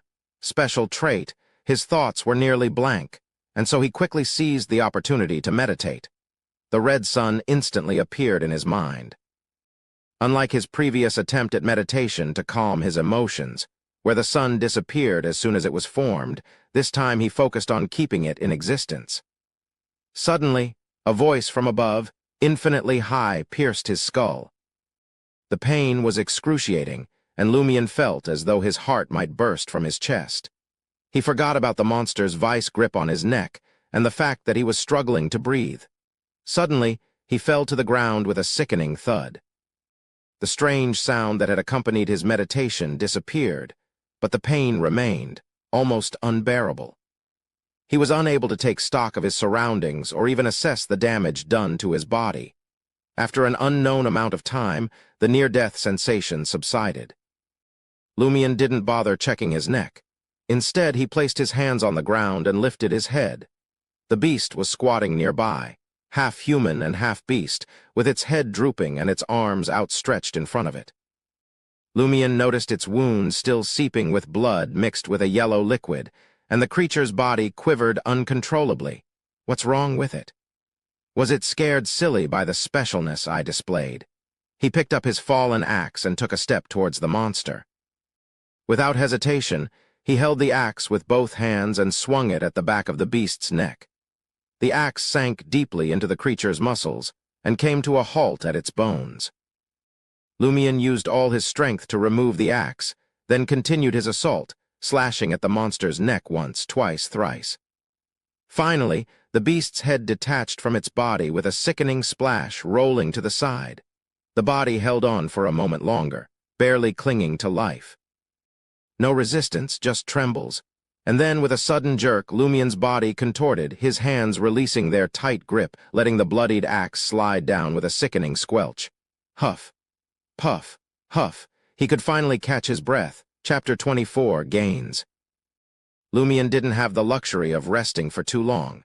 He had to keep moving, for fear that other monsters might come. After taking a moment to catch his breath, he endured the pain in his neck and back and slowly approached the monster's corpse. He held the axe tightly in his right hand, ready to strike again if the creature wasn't fully dead. After cautiously searching the body with his left hand, he found 3 copper coins called lick and an empty cloth bag. That's it. Lumion muttered to himself, disappointed that he hadn't found anything related to superpowers. If it wasn't for that, would he have risked his life fighting this monster? If Lumion wasn't special in the dream, he would have been nothing more than the monster's meal. He propped himself up and looked towards the shotgun monster's head that had rolled to the side, praying that what he was searching for was there. In that moment, a deep crimson glow materialized over the monster's body. They resembled fireflies, gradually converging towards a single spot in an unyielding fashion. Lumion gawked in disbelief, as a sense of elation began to well up inside of him. This phenomenon had to be connected to superpowers. Without much delay, a sticky, dark red substance materialized on the monster's chest, and no additional light specks came into view. Lumion cautiously crouched down and made a grab for the blob. It was incredibly slippery, slipping through his grasp twice before he finally managed to hold it in his palm. It's remarkably lightweight, yet possesses a certain texture and elasticity. The surface feels as smooth as glass. What the hell is this? Lumion muttered to himself, realizing once more that he was completely illiterate when it came to matters of the mystical. In the midst of hushed whispers, Lumion caught a whiff of something strange and dark red that reeked of blood. His impatience grew, and an indescribable malice took over his body. For a moment, he wanted nothing more than to raise his axe and hack at the monster's corpse until his violent emotions were spent. But Auror's warning about the dangers of pursuing superpowers echoed in his mind, and he quickly reined in his impulses. He had taken precautions to monitor himself and remain vigilant at all times, and he wouldn't let his guard down now. It affects my mind. Lumion tossed the dark red blob into the cloth bag he had found on the monster. The moment he lost contact with it, he felt a wave of calm wash over him, dissipating the remaining excitement of the death match. His body still trembled slightly, but he was back in control. As expected. Lumion whispered happily as he returned to his senses. He tied the cloth bag tightly and secured it to his belt buckle. After a moment's consideration, Lumion withdrew the cloth bag and stowed it safely in the inner pocket of his leather jacket. It provided him a sense of assurance and minimized the chances of losing it. As the buttons on his clothes were undone, the book that had been plastered to Lumion's back lost its support and hit the ground. It was riddled with potholes and in tatters, a far cry from its former state. Lumion recognized it as the mock examination papers for higher education admission exercise book that his sister Auror had prepared for him. This was the same book that had saved his life by blocking a shotgun attack. Of course, this single book didn't deserve all the credit. Lumion picked up the exercise book and sauntered back to the monster's lifeless body, a wry smile on his face. "See, knowledge is indeed power," he said, intending to throw it at the monster's face. But then he hesitated, recalling the countless hours Auror had spent writing it. He couldn't bring himself to toss it away. Instead, he tucked the exercise book into his belt, dragged the monster's corpse to the trap, and flung it inside. Lumion kicked the monster's head for good measure. With the battlefield cleared, Lumion gathered his tools, including the empty shotgun, his pitchfork and shovel, and retreated into the wilderness. He looked over his shoulder as he walked, ever vigilant. Eventually, he made it back to his house, climbed the stairs, and entered his bedroom. It was only then that he truly relaxed. The agony that had been gnawing at his body, the obvious discomfort, and the overwhelming exhaustion all erupted at once. He slumped down on the bed, taking a moment to recover. But he didn't want to sleep just yet. He needed to assess the damage. Lumion stripped off his clothes and walked over to the wardrobe, checking himself out in the full-body mirror. His neck was swollen, and the 5 bloody finger marks on it had turned an ominous shade of bluish-black. His back was bruised, and there were countless scrapes and cuts all over his body. "Even some of my injuries are internal, just like Auror had warned me. I wonder if I'll recover by the next time I come in." He couldn't help but reflect on the battle. It was a failure, but not a total failure. In the first half of the battle, he gave himself a pat on the back. Not only did he make full use of the monster's low IQ to lead it into the second trap, but he also followed his original plan to a T. It was a game of cat and mouse, and he played it to perfection.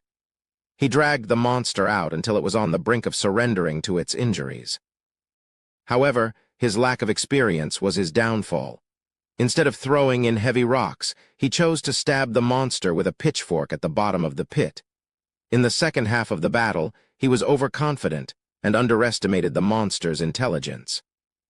His insufficient combat experience made him fall into the monster's trap, which almost got him killed. That performance would have been a disaster. Thankfully, his earlier successes had pushed the monster to its limit, and it didn't kill him quickly enough. This gave him a chance to complete his meditation and summon his special trait. Before this battle, Lumion had not expected the special trait to have such a powerful effect. It caused the monster to descend into uncontrollable fear, one so unbreakable despite suffering attacks. He had worried that the near-death state brought about by summoning the special trait would make him vulnerable to attack, but it turned out to be special and very strong. As Lumion sighed, he had a revelation. The monsters in the ruins avoided his house and made it a safe zone. Because there was something even more terrifying inside. It could be the owner of the mysterious voice he heard when he summoned the special trait. Lumion gasped at the thought. His subconscious urged him to search every corner of the house for the terrifying thing, but he quickly dismissed the idea. Provoking the being that even the shotgun-wielding monster was helpless against was not an option. For now, all was calm and peaceful, and it was best to keep it that way. He had to maintain the current state of the safe house and not uncover the shroud. Each passing day was a day, and as for the dangers that may lie ahead, he would face them when the time came. Not until then, not until I become a Beyonder and gain significant power. Lumion cast his gaze at the cloth bag in his left hand. Even as Lumion examined his injuries in the mirror, shirtless, he refused to let go of the source of superpowers. He had worked too hard to obtain it. How should I use this thing? He asked himself, opening the cloth bag and staring at the dark red blob within. The blob lay still at the bottom of the bag, its form unstable yet clearly not alive. Lumion, who knew nothing of mysticism, wondered if he should eat it, perform a ritual to merge with it, or offer it to some secret entity. He only knew of the latter two options from reading Hidden Veil. In the past, he would have only thought of one thing: eat. Lumion didn't rush to make a decision. He intended to seek counsel from the enigmatic lady at All Tavern first. He was convinced that the woman would provide him with clues on how to harness the power of the dark red sphere and gain superhuman abilities. Lumion sensed that the other party had a reason for doing so, despite not knowing what it was. If things didn't pan out, he could still count on his sister for help. After dressing leisurely, Lumion stowed the lump of crimson in his coat pocket. along with all the cash he'd acquired. Finally, he collapsed onto the bed, too drained to move. Despite the agony in his neck, back, and body, overwhelming fatigue seized him, and he drifted off to sleep in a flash. As Lumion opened his eyes, he was blinded by the sunlight that had already penetrated the curtains, illuminating the entire room.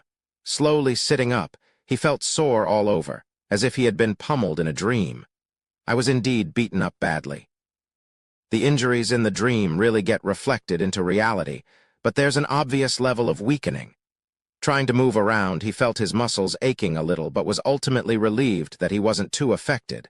However, when he reached into his pockets, nothing. Nothing at all. Lumion failed to exit with the crimson blob. His expression became solemn, his brows knitted tightly. Lumion didn't know what to do. The crimson blob, an item that promised superpowers, hadn't followed him into reality.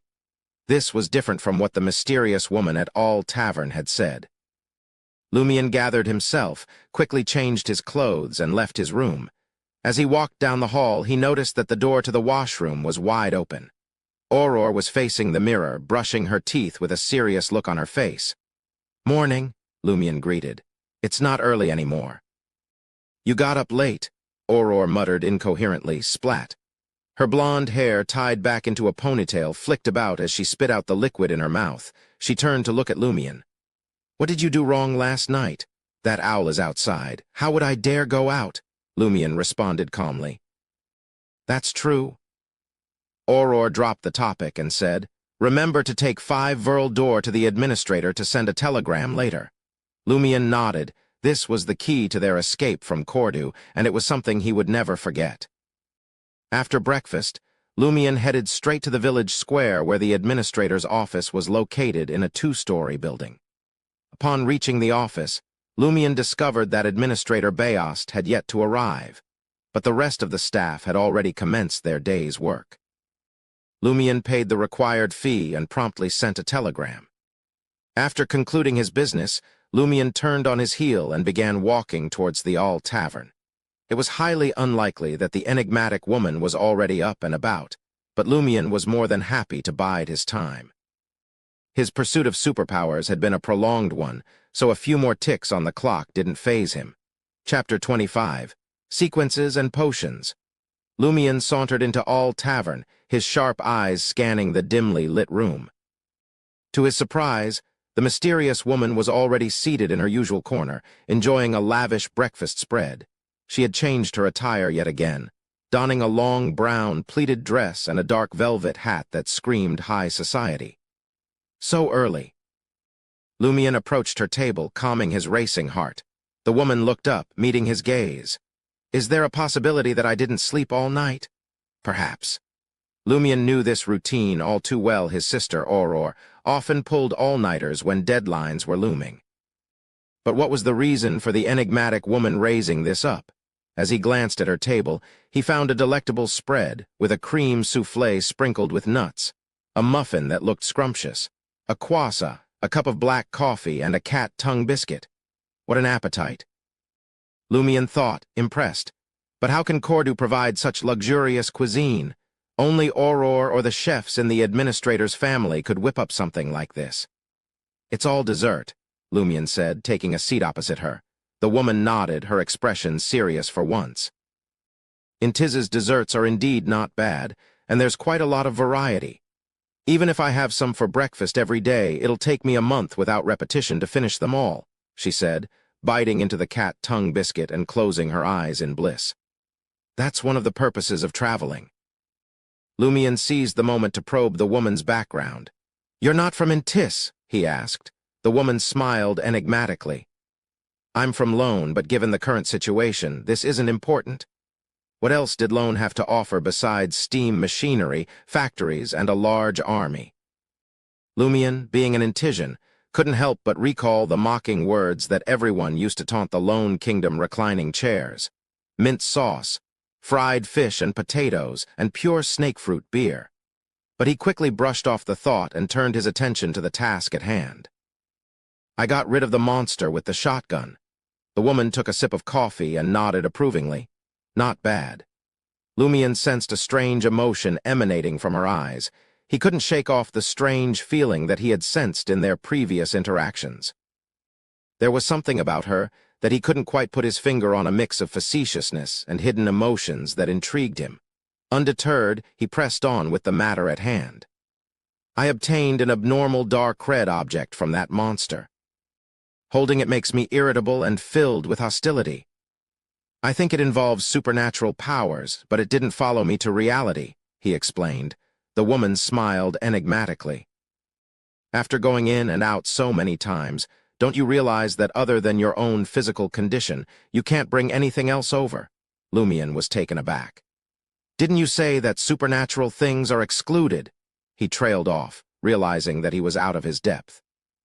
Lumion couldn't shake off the physical discomfort that lingered from his dream, along with the vivid memories that refused to fade away. After careful consideration, he posed a question. You mean that after obtaining supernatural powers through the Crimson Blob, and turning oneself into a Beyonder, the corresponding state that is different from that of a normal person can be brought to reality?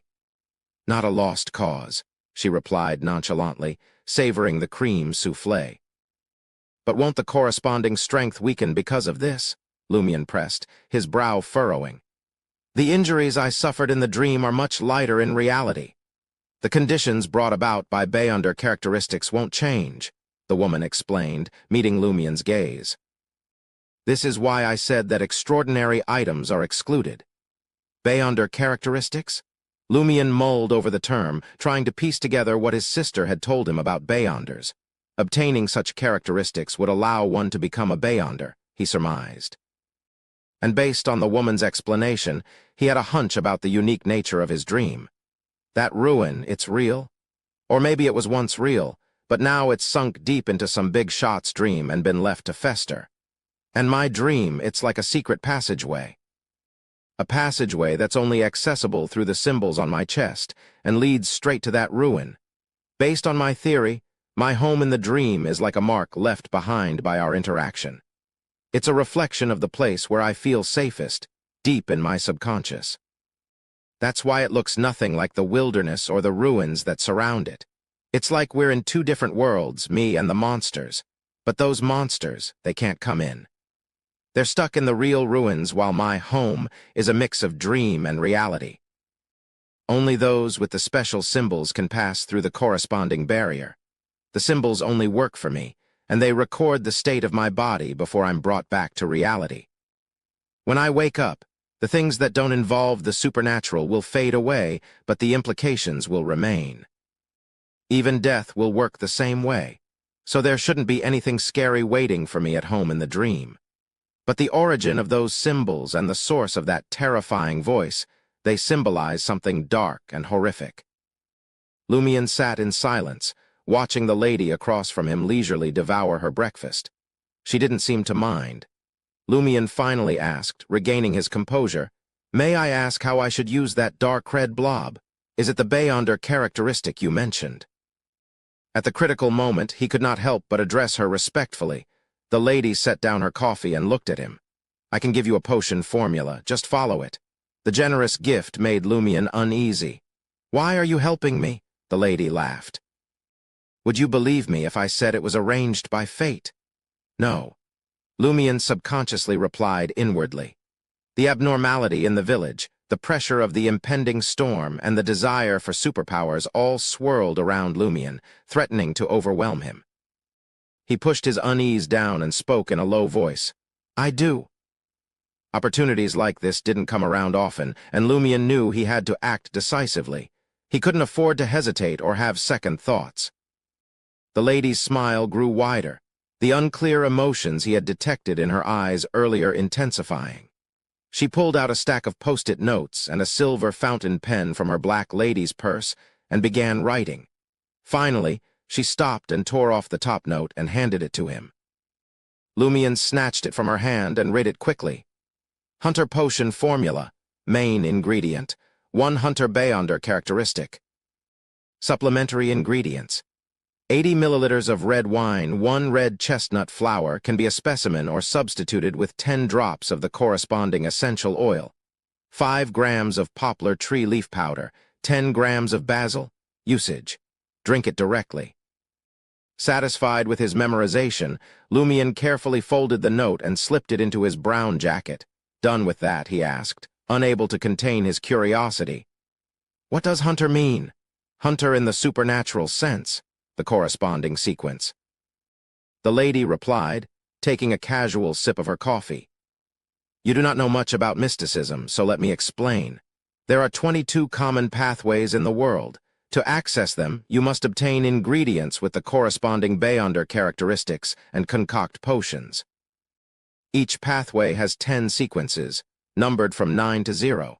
The lower the number, the higher the level and the stronger the ability. The Beyonder characteristic you obtained belongs to the Red Priest pathway. It can only be used to concoct the corresponding sequence 9 Hunter potion. Lumian listened attentively and blurted out, Then what sequence does my sister Aurora belong to? She's a sequence 7 warlock of the Hermit pathway, the lady replied coolly.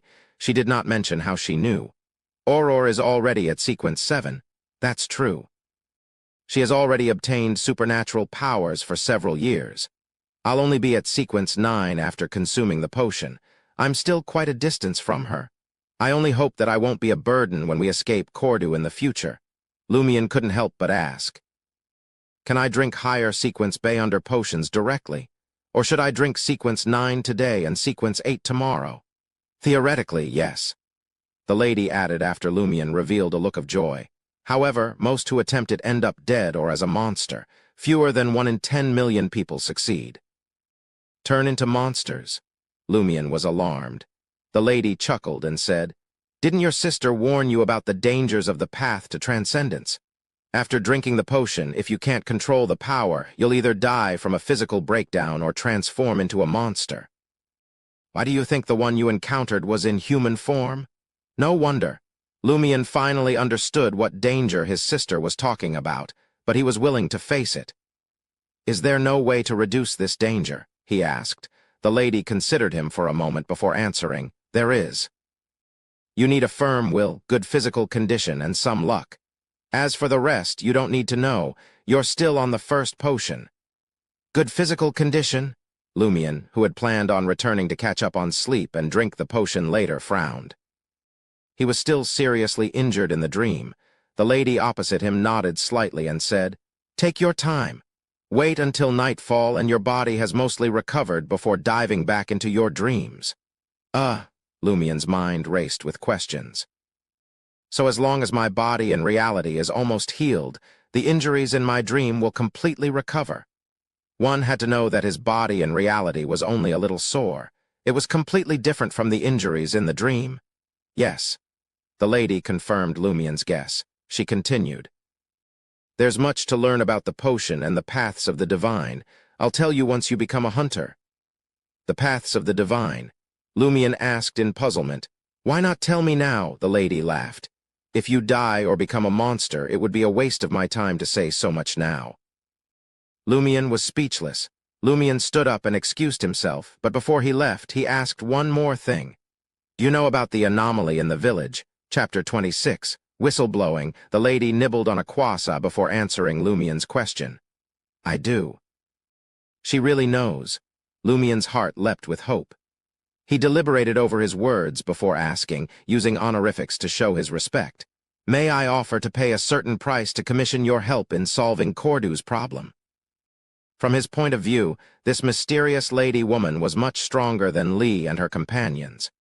If she agreed to help, the problem with Cordu would be solved, and he and his sister wouldn't have to risk their lives to escape. But he was worried that he couldn't afford the price. Lumian wasn't optimistic that the woman would agree to help, but he felt it was necessary to try. Even if he was rejected, he wouldn't be too embarrassed. He was not a stickler for such things. The woman turned to him and spoke calmly. I can indeed solve the problem here, but the corresponding price is that everything will be destroyed, including you. If you want a better outcome, you can only rely on yourselves. Lumian's eyes widened in disbelief. Could the problem with Cordu be that serious? He searched the woman's face for any sign of jest, but found none. He wasn't surprised or disappointed that she refused to help. What shocked him was the severity of the problem. It could even lead to the destruction of the entire village. He was puzzled and alarmed by the situation. Since she can resolve it, why is it that the entire village will die, while us ordinary people and beyonders who aren't strong enough capable of producing a better outcome? If he didn't hear back from Novel Weekly by the day after tomorrow, he would urge his sister to leave Cordu immediately. He couldn't delay any longer, even if it meant taking a huge risk. He had to act fast. "What's the problem?" Lumion pressed, his dignity never a priority. The lady smiled. "Me telling you and you finding out through your investigations will give rise to completely different results." Lumion gritted his teeth instinctively. He didn't stand her behavior of always holding back something. For some reason, he sensed that peculiar feeling in the woman's eyes, something he couldn't quite put his finger on. "Okay."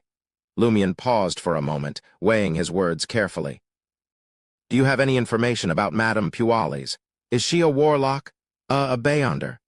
The woman lifted her coffee cup to her lips and took a small sip before answering, "Yes, she is."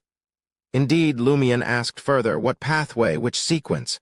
The lady's expression turned serious in an instant. "It's not a normal pathway." "What do you mean it's not a normal pathway?" he pressed. The lady smiled. "You'll find out later."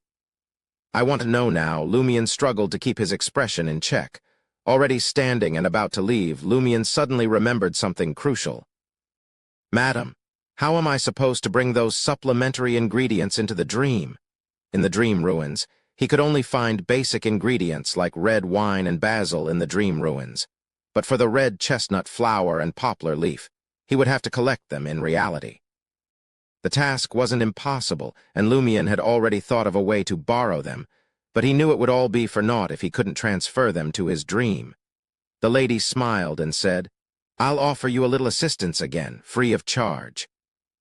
Find those materials in reality, put them on the table in your bedroom before you sleep. I'll help you send them into your dream." "She can send those things into my dream." Lumion was first shocked before feeling a wave of relief wash over him. At least his problem was solved. He never thought he'd encounter someone else with the ability to enter the special dream world like he could. Lumion couldn't shake the feeling that his ability to enter dream ruins had something to do with the cryptic symbols etched onto his chest. As he gazed at the woman before him, he couldn't help but wonder if she was connected to those same markings, or that bizarre and terrifying voice that had been echoing in his mind. Lumion had just left the All Tavern and had plans to collect the red chestnut flower and poplar leaves. But as he turned the corner, he saw Ryan, Lee, and Valentine exiting the back door of the tavern. They were still dressed in the same clothes and outfits. Lumion's heart skipped a beat as he greeted them with a smile. "Good morning, my cabbages." Lee turned her head and laughed amidst the tinkling sounds. "You're early, too." Lumion tried to act sneaky and looked around before speaking in a hushed tone. "I noticed something unusual yesterday." Ryan's expression turned serious as he exchanged glances with Valentine and Lee. "What is it?" Lumion's voice quivered slightly as he spoke. "I suspect that Naroka's death is abnormal. You attended her funeral yesterday." Ryan gave Lumion an encouraging look to continue, and Lumion took a deep breath before proceeding with his suspicions. "I told you about the funeral customs in the Darij area, didn't I? After everyone went to the cemetery, Pons Bainet entered Naroka's house without any objection from the owner. Isn't this destroying the influence of their family's horoscope and taking away the corresponding good luck? There must be something wrong. Pons Bainet, the brother of the Padre." Ryan thought for a few seconds and asked. Lumion nodded heavily.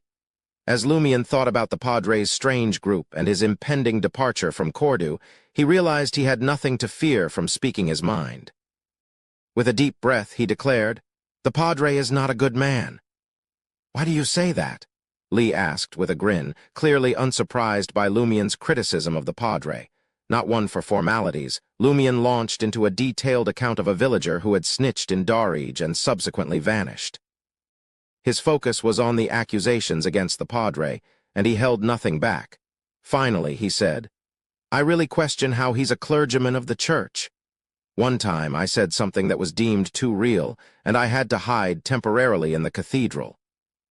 I was about to doze off behind the altar when the padre walked in with Madame Puales. And let me tell you, they were doing the dirty deed right under the deity's gaze. In the conversation that followed the deed, the padre even lamented to Madame Puales, saying, "Why can't a man marry his sister?" Madame Puales was appalled by his words and begged the padre to repent. However, the padre said, "Many wealthy families lose their fortunes when their daughters marry and their sons start families.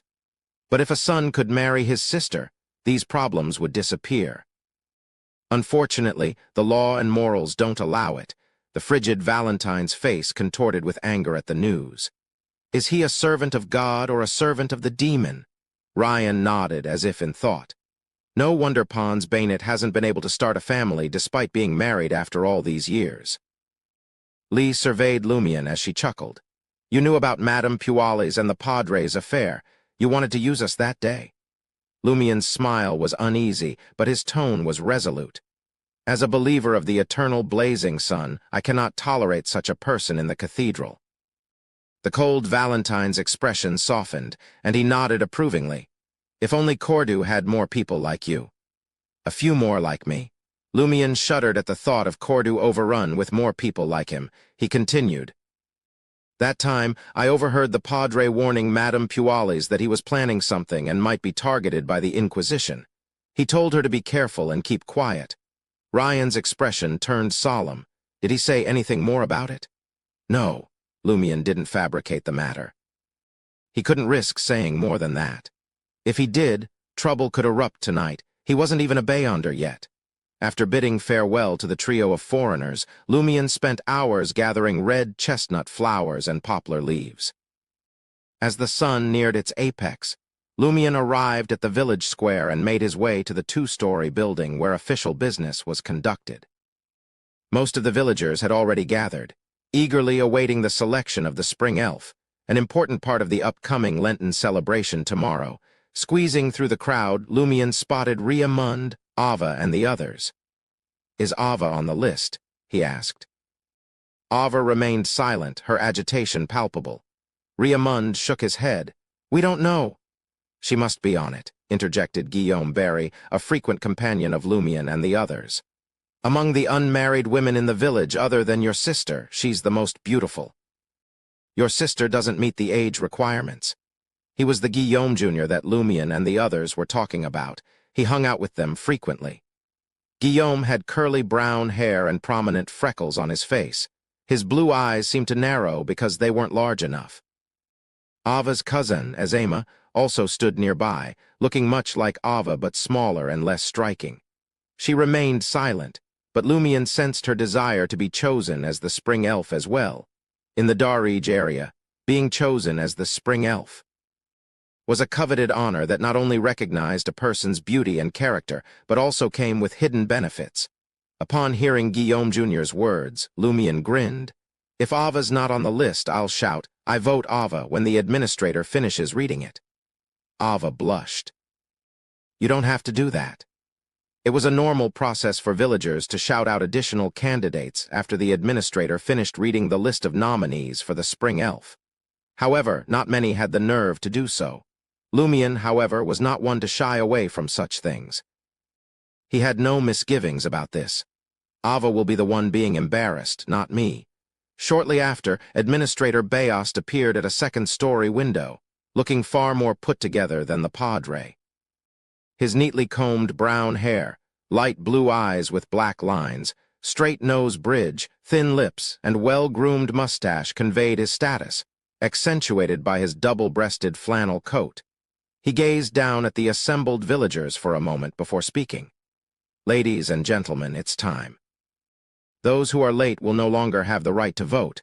Next, I'll read the list of candidates for the spring elf. Ava Lizier." As Bayost read out the list, Ava breathed a sigh of relief. Unsurprisingly, she received over 80% of the votes. After the voting, Lumion made an excuse about needing to go home and left without celebrating with his companions. Upon arriving home, he immediately asked his sister, "Did we receive a reply?" If they had, the telegrapher would have delivered it and collected a fee. "Not yet." Aurore replied, shaking her head. She then said, The undercurrents have been turbulent lately. You can't let your guard down during combat practice. Speaking of which, we'll spar in the afternoon." Lumion winced, feeling sore all over, but then an idea struck him. He put on a pained expression and said, "I don't know if it's because I've been training too hard, but my whole body hurts today. Aurora, sister, can you give me a massage? You're the most skilled at it." Aurora nodded. "Sure, I can do that." Under the skilled hands of his sister, Lumion's body finally began to recover that night. Before drifting off to sleep, Lumion placed 3 red chestnut flowers and some powdered poplar leaves in a bottle on the table in front of the window. He gazed at the bottle for a long moment, his heart beating with anticipation and nervousness before finally crawling under the covers. Chapter 27. 5 Changes. As Lumion awoke in the gray fog, his first instinct was not to check his physical condition. Instead, he sat up abruptly and looked at the table by the window. There, bathed in the soft light that filtered through the thick fog, were the 3 red chestnut flowers and the glass bottle of poplar leaf powder. She really sent the supplementary ingredients in. Relief flooded Lumion. He got out of bed and stretched, delighted to discover that the pain in his neck and back had vanished, along with the general discomfort he had been feeling. "Just as I hoped, I'm fine in the dream when I'm better in reality, even though the injuries on both sides aren't equal at all." He quickly walked over to the wardrobe with the full-length mirror, took off his shirt, and examined himself. The 5 bloody finger marks, the bruises, and the blood clots were all gone. This made Lumion wonder if killing the Bayunder monster had been nothing more than a dream. Thankfully, the crimson object in the cloth bag, the slightly larger sum of money, and the shotgun next to his bed confirmed the reality of his experience. Lumion's heart eased. With the cloth bag containing the crimson item and a large amount of money, he left the bedroom and went straight to the first floor. Grabbing a bottle of red wine and a beer mug, he headed back up with some basil. He made sure to bring along a measuring cylinder and miniature scale that his sister Aurora had purchased for him. Looking at the desk filled with all the necessary items, Lumion felt both excited and nervous. With everything in place, all that remained was to concoct the potion. Potions were not beverages. They were more dangerous than alcohol, capable of killing or transforming the drinker into a monster with the slightest mistake. Lumion took a deep breath and exhaled slowly, his hands steady as he used the measuring cylinder to pour 80 milliliters of red wine into the beer mug. Next, he added 10 grams of basil, 5 grams of poplar leaf powder, and a single red chestnut flower. The process proceeded without incident. The red liquid in the mug had a few more dregs and a floating flower, but otherwise looked unremarkable. With the cloth bag of crimson substance at his side, Lumion watched intently as the object slid into the beer mug. Without a sound, the dark red blob seemed to dissolve rapidly, drawing in the surrounding liquid in the process. Bubbles erupted, and the entire mug turned a deep shade of red. The red chestnut flower had dissolved completely. "This is the hunter potion." Lumion gulped and picked up his beer mug. The supernatural power he had sought for so long was finally within his grasp. Without hesitation, he took a deep breath and steeled himself for what was to come. Raising the mug to his lips, he drank the potion in one swift gulp. The pungent odor of blood filled his nostrils, and he started hearing things. As he set the mug down, a searing pain ripped through his body, so intense that Lumion wondered if he had swallowed a ball of fire. The flames seemed to burn through his esophagus, stomach, heart, lungs, intestines, and blood vessels all at once. At the same time, a strong scent of blood wafted up from his throat. Lumion fought to remain conscious, remembering the lady's warning that fainting would mean defeat. He knew the stakes were high, and the outcome was obvious if he failed. His head swam as he lowered it, gazing at the bright red veins protruding from the back of his hand. The pain and burning came in waves, but they quickly began to recede. But just as he thought it was over, a mysterious voice echoed in his mind, as if coming from both infinitely far away and right beside him. The sound was like steel thorns piercing his brain, stirring it forcefully. Suddenly, The near-death experience he had faced before returned, and the pain and burning flared up once more. Lumion gritted his teeth and clenched his fists, feeling as though something was trying to claw its way out of his flesh. The gray fog around him seemed to thicken. The terrifying sound that had filled his ears slowly faded away, and the writhing of his flesh and blood vanished like an illusion. The excruciating pain, the burning sensation, and the metallic scent of blood dissipated, leaving Lumion gasping for cold air as he regained control of his body. He bent over, hands on his knees, panting heavily as he realized the true dangers of pursuing supernatural powers, as his sister had warned him. A mere Sequence 9 potion had nearly claimed his life. Of course, it had first seemed manageable, dangerous, but manageable.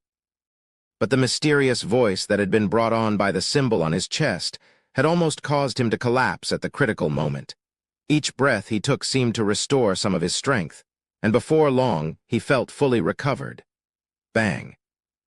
Lumion clenched his fist and swung it hard, striking out at the air with a force that caused a sonic boom.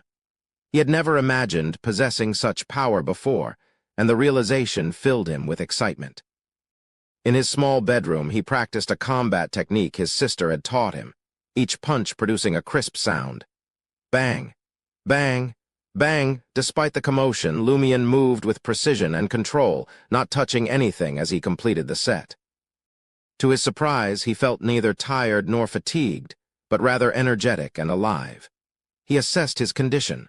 On par with Auror, in terms of strength, speed, reaction, or body control, they've all been greatly enhanced. It's a little inhuman. I possess the strength of a bear and the agility of a cat.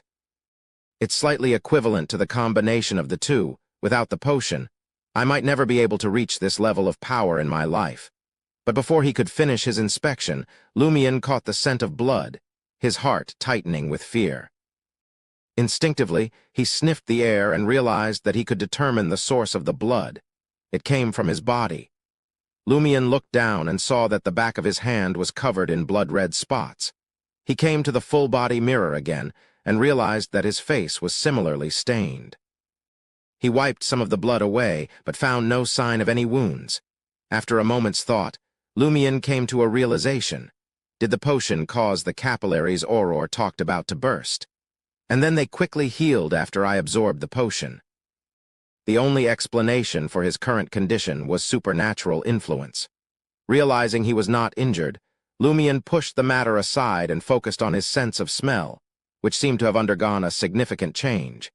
As he concentrated, the scents around him were decomposed and drilled into his nose in various forms. The smell of blood, the residual smell of alcohol, the fragrance of flowers, the smell of dust. Lumion began identifying the scents around him one by one, even the slightest ones not escaping his heightened senses. Simultaneously, he saw invisible footprints and the distribution of dust in the bedroom. Heard the beating of his own heart and the breeze outside the house. The second change is that my sensory abilities have increased exponentially, surpassing the standards of ordinary humans. No wonder the monster he had encountered was so skilled at tracking. Lumion was delighted. More importantly, this improvement did not interfere with his daily life and only appeared when he focused. It only took the form of a weaker version. Through experimentation and self-examination, Lumion discovered two other changes brought on by the Hunter potion. The third change allows me to accurately locate certain points in his environment, such as weak spots in a wall, enabling me to set traps more efficiently and kill my enemies, be they humans, beasts, or monsters, more effectively. The fourth change is that I have more knowledge about wild plants and animal organs, allowing me to survive better in the wilderness and quickly find hemostatic medicine when injured. I can even make poison to smear on weapons if needed. As he confirmed these newfound abilities, Lumion couldn't help but feel a sense of absurdity. I actually managed to kill that shotgun monster. The current me is much stronger than the previous me, and it was not much weaker than the current me. Lumion contemplated for a while and concluded two crucial points. Ability is important, but brains are equally important. Exploiting a good environment can effectively increase my strength. After some thought, Lumion added inwardly, also, I can't be careless and lose my patience at any time.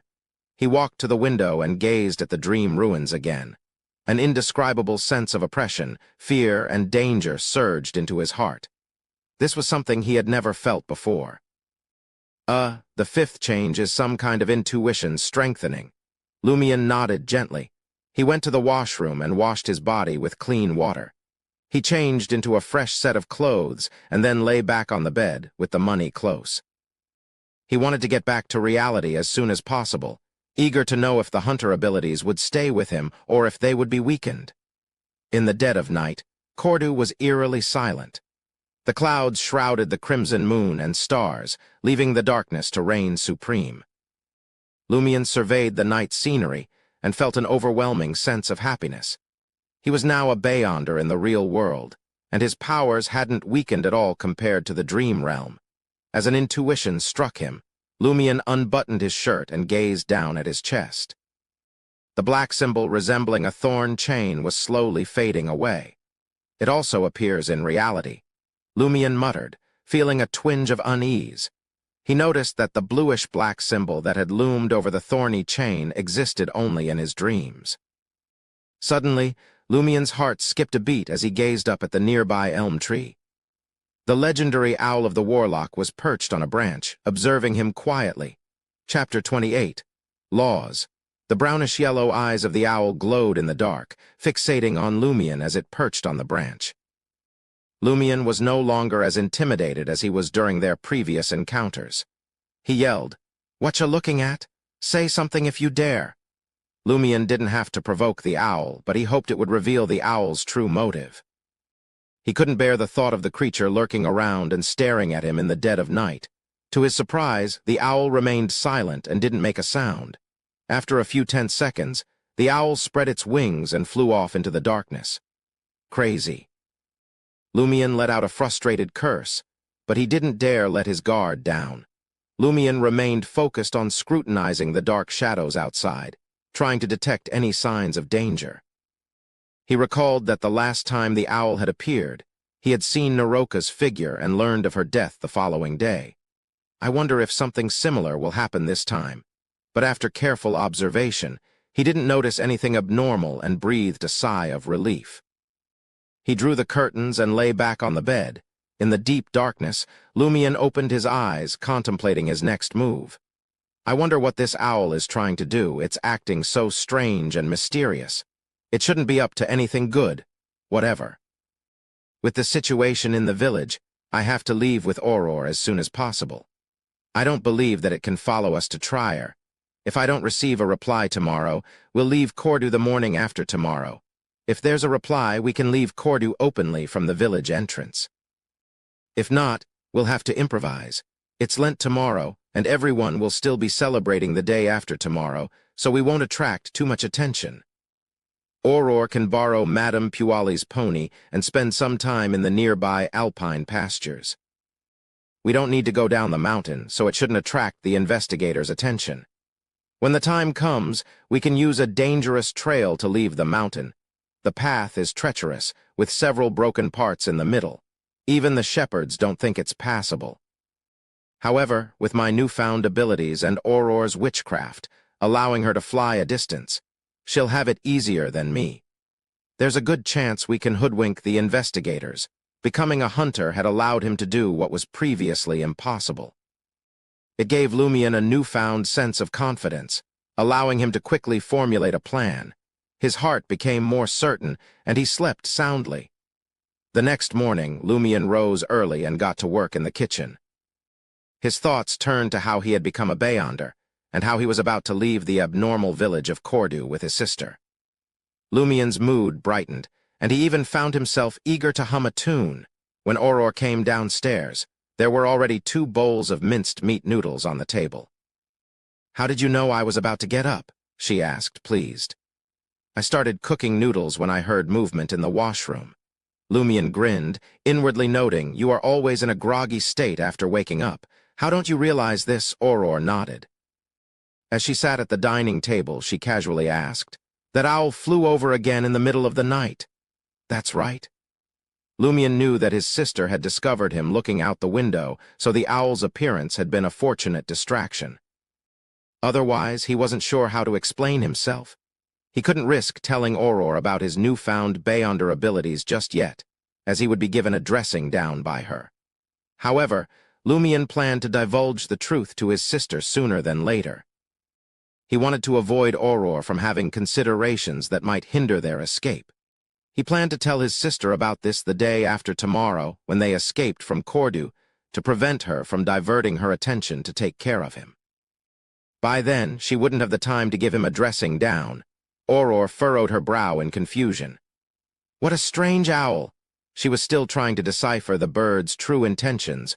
All it did was come over to take a look. Lumion slurped up the last of his noodles, then turned to his sister. If there's a reply, we'll leave Cordu this evening and take the usual path down the mountain. If not, borrow a pony from Madame Puali's tomorrow morning and we'll head to the nearest alpine ranch. I know of a trail that leads down the mountain, and the investigators won't be aware of it. Aurora fiddled with her hair, deep in thought. After a while, she grinned and said, "Sure, the probability of this plan succeeding is quite high." She clicked her tongue and added, "My stupid brother has grown up." Lumion couldn't help but feel smug, basking in his sister's praise. After breakfast, Lumion made an excuse to go see if Ava was finished with her Spring Elf Blessings tour. He left the subterranean building and headed straight to All Tavern. As a newly minted Beyonder, Lumion was eager to gain more knowledge, and the lady had promised to share some with him. Not far from the tavern, Lumion spotted an old acquaintance walking towards him. It was Ainz Audioverse, the younger brother of the local padre. He's alone. Lumion couldn't help but smile at the thought of how he had been chased by Ainz and his thugs in the past. Having just obtained supernatural powers, he was already eager to test out his new supernatural powers. "Hey, my illegitimate son," Lumion greeted him. "How dare you go out alone without Daddy's permission?" Lumion hoped to provoke Ainz and goad him into a fight instead of letting him run. Ainz Audioverse looked in the direction of the voice and saw him. The villain's expression changed slightly. He turned to run away. Thud. Thud.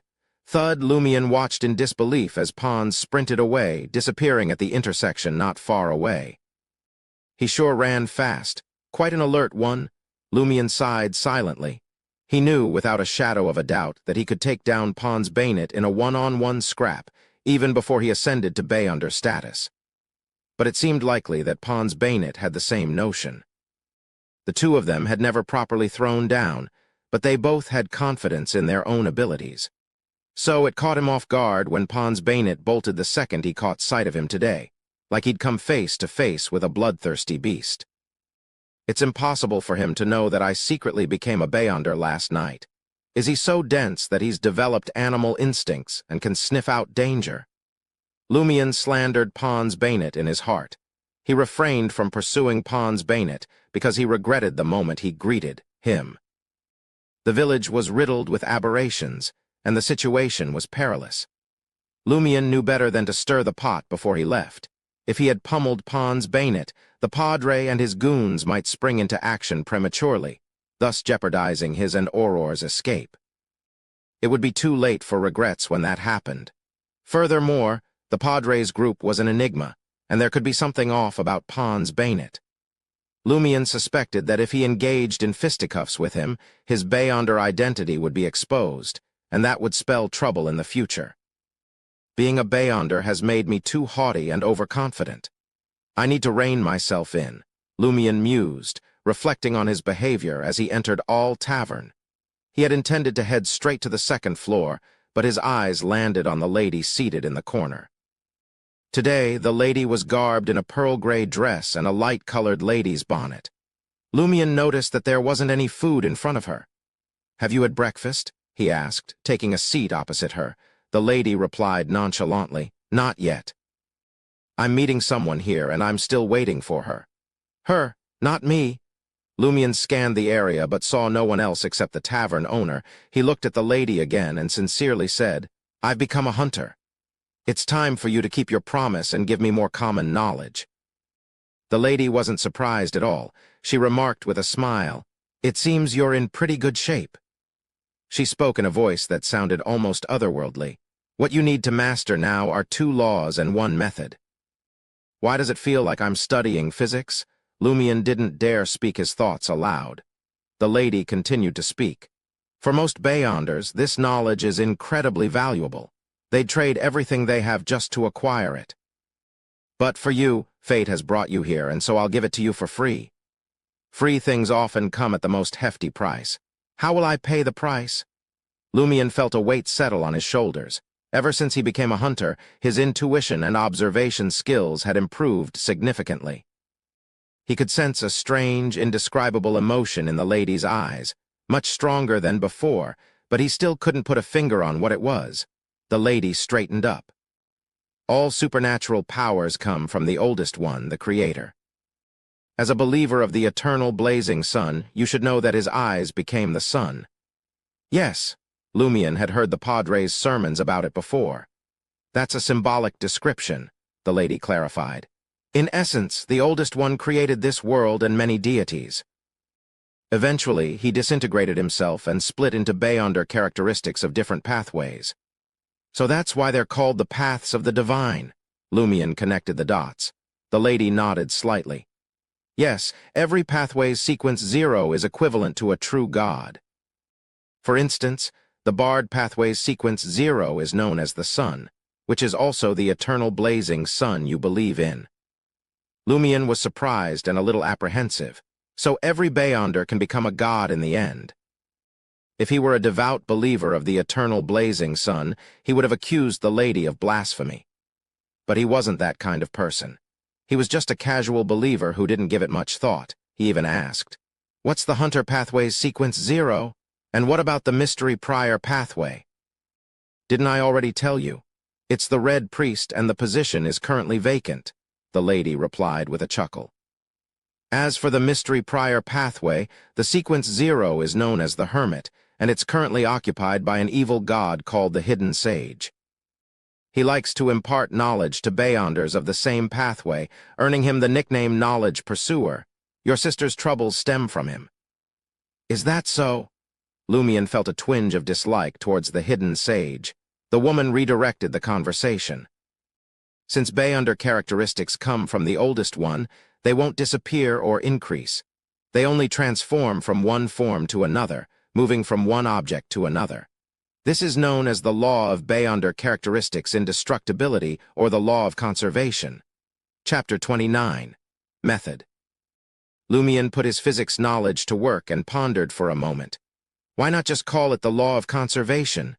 That's another law, but don't worry about the details for now. The woman nodded in agreement.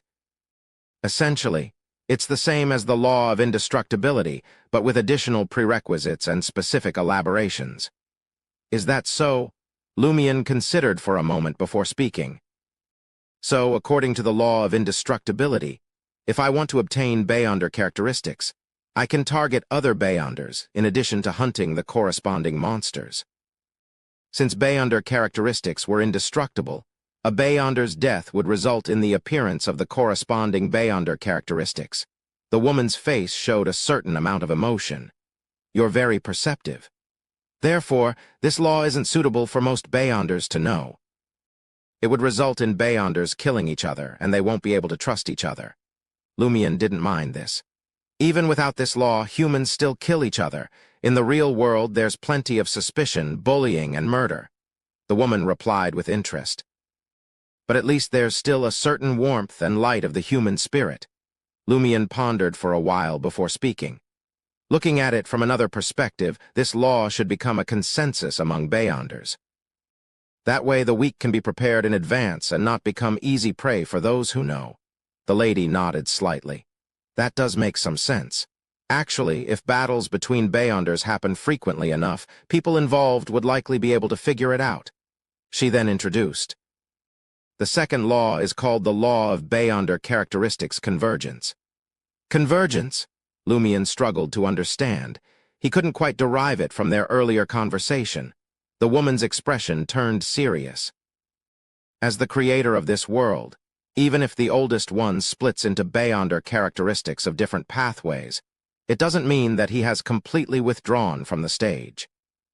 His mind is scattered among the different Beyonder characteristics, and will never be obliterated unless this world completely perishes. These minds are similar to a brand, but they have the instinct to reassemble and revive the oldest one. In other words, after you become a Beyonder, you're more likely to encounter other Beyonders than before. You're more likely to encounter Beyonders of the same pathway or neighboring pathways than Beyonders of other pathways. This is the convergence of fate. The higher the sequence, the more obvious this situation becomes. Lumion had many questions, but he decided to start with the most important one. So, combined with the law of Beyonder characteristics indestructibility, can I conclude that convergence leads to massacres? The lady once again revealed an approving expression. You're very perceptive on such matters. It's not a problem when your sequence is low, but at the demigod stage, especially after becoming an angel, you must find a way to weaken or avoid the effects of convergence. Demigod, angel. Lumion was surprised and intrigued upon hearing these terms, even though he knew that every sequence could eventually become a true god. The lady casually explained. Demigod is a term for Beyonders from sequence 4 to sequence 1, meaning half god, half human. Among them, sequence 4 and sequence 3 are known as saints, while sequence 2 and sequence 1 are called angels. There are other names beyond that, but it's best if you not know them for now. Saints, angels, Lumion thought of the saints and angels from different regions. They were real. The remains of a saint are the corpses of saints. There are Beyonder characteristics left behind, Lumion asked, feeling a little afraid. So every Beyonder characteristic has the mental imprint of the oldest one, and the higher the sequence, the more is left behind. Wouldn't the person who consumes the potion be affected in other ways? The lady confirmed with a smile. Yes. Why do you think this path is filled with danger and madness? Losing control is one of the main reasons why consuming a potion can be so dangerous. To be specific, it's losing control of supernatural powers and one's own mind and transforming into a terrifying monster. Is there another reason? Lumion pressed. The lady tersely grunted. Firstly, the intensity of the mental imprint mainly depends on the level of the owners of the corresponding Beyonder characteristics. Their obsession and madness before death also contribute to it. Secondly, consuming the potion in the wrong order or method can cause a huge conflict in the body. Thirdly, some existences can use the consumption of potions to exert influence. For example, every time the mystery prior pathway consumes a potion, they passively receive knowledge installation from the hidden sage, similar to the voice I heard after drinking the hunter potion. Lumion deliberated for a moment before recounting his encounter truthfully. Which entity's influence is that? The next second, he saw the expression of the lady opposite him become a little odd. She said solemnly, "Some existences can corrupt and take control of you just by knowing of their existence. Unfortunately, the owner of that voice is one such existence. It's not suitable for you to know their honorific name at the moment." Lumion's mind raced with thoughts. That horrifying. A sequence 0 true god. But most people in Ainz, and I know about the eternal blazing sun and the god of steam and machinery. There's nothing wrong with them. Could there be a difference between a true god and an evil god? But she mentioned the hidden sage, who is also a sequence 0. Is it possible she doesn't know who it is and is using vague terms to mask her ignorance? He gave up on the topic, considering his own strength, and asked about another intriguing term. What is a neighboring pathway? The woman's expression returned to normal as she explained. Under normal circumstances, if you choose a pathway and consume the corresponding potion, you can only go down that path one step at a time. Otherwise, you will definitely lose control, or at the very least, half lose control. However, there are always exceptions. Every pathway has one or more neighboring pathways. You can jump over at a specific sequence, such as sequence 4, which divides between humans and demigods. Hunter's neighboring pathway is Assassin. Assassin sounds cooler than Hunter, Lumion asked with concern. Which pathways neighbor mystery prior? Will one no longer be affected by the hidden sage after jumping to a neighboring pathway? The savant pathway. The current sequence 0 is the god of steam and machinery, the woman replied calmly. After jumping over, one will still be affected by the hidden sage, but the degree will decrease significantly. However, the corresponding Beyonder characteristics still exist unless one finds a way to expel them. How? Lumion asked, surprised. The easiest way is to have children.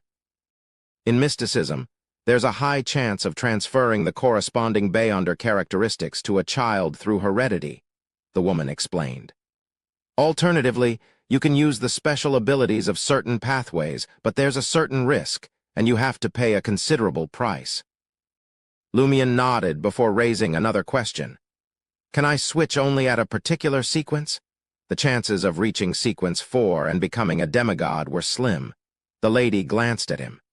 In theory, it's possible to switch at a lower sequence, but the risk of losing control is much higher. Unless there's no other way, it's best not to attempt it. The woman paused before saying, I've finished explaining the 2 laws. Now I'll explain the method. This is one of the most important pieces of knowledge in the mystical world. Most important. Lumion instinctively straightened his back, feeling abnormally focused. The lady continued to speak. It's called the acting method. It's a way to help you digest the potion. By digesting the potion, the risk of losing control will be greatly reduced when consuming the next sequence potion. It's no wonder I can't drink the sequence 9 potion today and drink the sequence 8 potion tomorrow. I have to use the acting method to digest the previous potion. Lumion came to a realization. He did not interrupt her and listened attentively to her explanation. Remember, it's digestion, not control. What's the acting method? It involves acting according to the name of a sequence like an actor. By reconciling the differences between one's body and the remnant mental imprints of the Beyonder characteristics, one can obtain the corresponding recognition. This allows them to bypass the barrier that originally existed and fuse the Beyonder characteristics with themselves. So I have to act like a hunter and hunt in the mountains every day? Lumion asked attentively. Lumion appeared as attentive as a student. The lady shook her head. That's just the most superficial form of acting. We not only have to understand the surface meaning of a sequence's name, but we also have to investigate its deeper meaning. For example, the city is also a jungle. Everyone is both prey and hunter. I'm familiar with this. Lumion was already familiar with this concept, which he had learned during his days as a vagrant. How can you be sure that you have digested the potion and can advance to the next sequence? Lumion asked curiously. The lady smiled. You will sense it when the potion is truly digested. All right. Lumion didn't continue the topic and asked in puzzlement, who named the different sequences? Why could he digest the potion just by acting them out? The lady's expression turned serious. The earliest sequence divisions came from the remnants of the oldest one's splintering. It was a stone slab filled with mystical knowledge. As it involves the secret of becoming a deity, it's called the blasphemy slate. In ancient times, during the end of the Second Epoch and the entire Third Epoch, a powerful deity close to the oldest one appeared. He was called the ancient sun god. After he perished, a second blasphemy slate was born from his remains. All the current sequence names and potion formulas came from it. That's not the Second and Third Epoch history I learned, Lumion muttered inwardly. The lady continued to speak. When Emperor Roselle was alive, he used the second blasphemy slate as a reference to create a cards of blasphemy set based on tarot cards. There are a total of 22 cards, and each card represents a pathway of the divine. Lumion was astonished. Emperor Roselle is also a Beyonder. As an ordinary Intijan, it was difficult for him not to feel a certain amount of admiration for Emperor Roselle. The woman laughed. Otherwise, Lumion asked, was he powerful? Almost a deity, the lady said concisely. That amazing. Lumion was stunned but felt that it was only right. He thought for a moment and said, then, wouldn't the diary left behind by Emperor Roselle be very valuable? The lady nodded. Yes, but there are very, very few people who can decipher those strange writings. Lumion fell into deep thought. Aurore seems to have some of Emperor Roselle's diary transcripts in her collection. She seems to be able to decipher them, Could it be that a portion of her strength comes from there? Chapter 30. Lent begins. The woman turned her head to look out of all tavern's window. It's about time. I'll end this with giving you some pointers.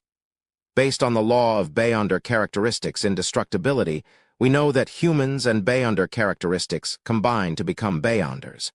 Similarly, creatures and Beyonder characteristics combine to become Beyonder creatures. But what about items that combine with Beyonder characteristics? She asked, not giving Lumion a chance to answer. They are called mystical items. As items don't have will, spirit, and self-control, coupled with the combined effects of other factors, after they fuse with Beyonder characteristics, they will not only display corresponding special abilities, but also bring about very strong negative effects. The various churches tend to seal them and use suitable methods to activate them when needed. This is why mystical items are also called sealed artifacts. The mystical items that have been sealed by the various churches have their own serial numbers and are divided into 4 grades: 3, 2, 1, and 0. The smaller the prefix number, the higher the danger. Among them, there are a limited number of level 1 and 0 sealed artifacts that are extremely dangerous. The serial numbers are common to the various churches and won't be repeated. Lumion muttered, "Level 0 sealed artifacts." Lumion had a deep impression that Sequence 0 was equivalent to a true god. This led him to make a certain connection and ask, are these sealed artifacts formed by fallen deities or exterminated evil gods? He had noticed that there were 22 pathways with Sequence 0s, but the number of deities clearly didn't add up. However, Lumion also recognized that his lack of understanding of evil gods and secret existences might have caused this confusion. Not all of them. The lady replied after thinking for a moment. Most of them are at the level of angels. Only a small number have the ability to kill gods. Lumion nodded. I understand. I won't underestimate the items in other people's hands. The woman added. You can't underestimate the negative effects of sealed artifacts either. In the future, you will definitely come across sealed artifacts. Oh, and there's another category of items in the field of mysticism called extraordinary items. They are made by Beyonders of corresponding sequences using their abilities, spirituality, or with the help of the spirit world or deities. They don't contain Beyonder characteristics, but they have a certain level of supernatural effects. However, their strength will gradually dissipate over time. Charms, lotions, and other items can only be used once. In comparison, Beyonder weapons are more stable and can be used for years. As a hunter, you lack the ability to deal with spirit-body ghost-type creatures before Sequence 7. If you have the chance in the future, consider obtaining the corresponding sealed artifacts or Beyonder items. Lumion listened carefully and asked, The spirit world? He had seen this term in Hidden Veil, but it did not provide sufficient explanation. The woman quickly explained. From a mystical point of view, this world is divided into 3 levels: the real world, the spirit world, and the astral world. The rest are formed by attaching to one of these 3, like the underworld. I don't need to explain much about the real world. You already know it very well. The spirit world is a place where spirits reside, and many concepts of reality no longer exist there. You will gradually understand it in the future. As for the astral world, it originally referred to the world of gods, but now the entire cosmos needs to be included in that definition. Lumion was just asking casually, but after obtaining a preliminary answer, he immediately returned to the previous topic. Can a hunter create Beyonder items? He asked, thinking that warlocks could probably do it. The lady shook her head before saying, Hunters can't rely on their own sequence, but because their spirituality has been enhanced, they can learn ritualistic magic and pray to a deity or a hidden existence. They can use their responses to create charms, weapons, and other Beyonder items. However, I have to remind you that most hidden existences are very dangerous. It's best not to attempt praying to them. Otherwise, death would be the best outcome. And the 7 Orthodox gods basically won't respond to you unless you join the corresponding church and become an official Beyonder. In other words, it's impossible for a hunter to create a Beyonder item. Lumian asked, feeling somewhat disappointed. The lady smiled and said, "Not really. On the one hand, you can use the blood and saliva of certain Beyonder creatures to create poisonous weapons. In a sense, this can be considered a Beyonder item. On the other hand, after you unlock the secret of the dream, I'll tell you the honorific name of a great existence. You can pray to him." Lumian was shocked and suspicious. This was the first time she had used the word great as an adjective. He had never heard her use it to describe the eternal blazing sun or the hidden sage. Who could this great existence be? Was it safe to pray to him? The more he learned about mysticism, the more he realized how little he knew. Lumian tersely acknowledged her answer and asked, "What are the corresponding sequences 8 and 7 for hunters?" The woman replied indifferently, "Sequence 8 of the hunter pathway is called Provoker, and sequence 7 is Pyromaniac." "All right, that's all for today," she said as she stood up and walked towards the entrance to the second floor. After a few steps, she stopped and said over her shoulder, "I forgot to remind you. Remember, you're just acting." Just acting. Lumian mulled over her words and thoughtfully asked, "What if you take the role seriously? You will become less and less like yourself until one day." The woman smiled and closed her mouth before turning around, walking to the stairs and disappearing. She didn't finish her sentence again. Lumian muttered silently. He sensed that forgetting he was only acting would have serious consequences. Lumian sat quietly in a corner of All Tavern, reviewing the general knowledge the woman had just taught him to prevent forgetting anything.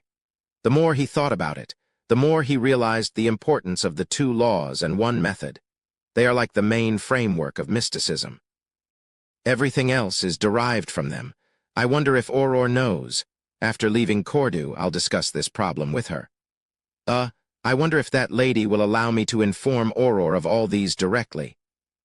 As Lumian left All Tavern, he looked back and muttered to himself, "Why haven't those 3 foreigners taken action yet?" It's already Lent today. He continued to ponder as he made his way to the village square. After he finished asking if there was any reply, he saw Ava, Riamund, and the others approaching.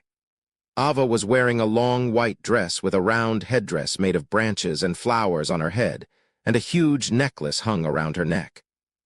Brown branches and green leaves adorned her back, arms, waist, and legs, making her look like a fairy in the forest.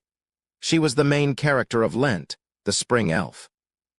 Riamund and the other lads surrounded Ava, each carrying a basket woven from tree branches filled with grass, soil, rocks, leaves, and other items.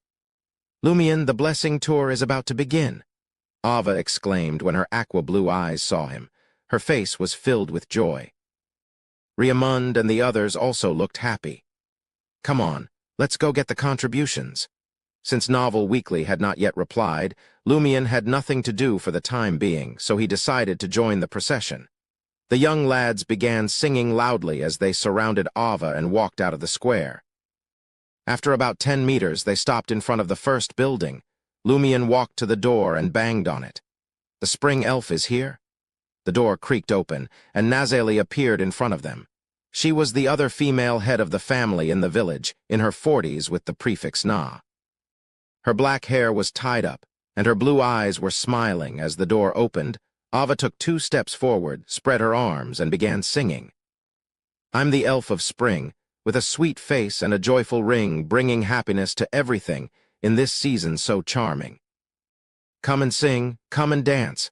Let's celebrate this time of chance, for this is the only way to bless the land and make it stay." After the song, Ava took a clump of soil from Riamund's basket and handed it to Nazeli. "Thank you, spring elf." Nazeli said, receiving it with a smile and handing a piece of cloth to Ava. "Bumper harvest, bumper harvest."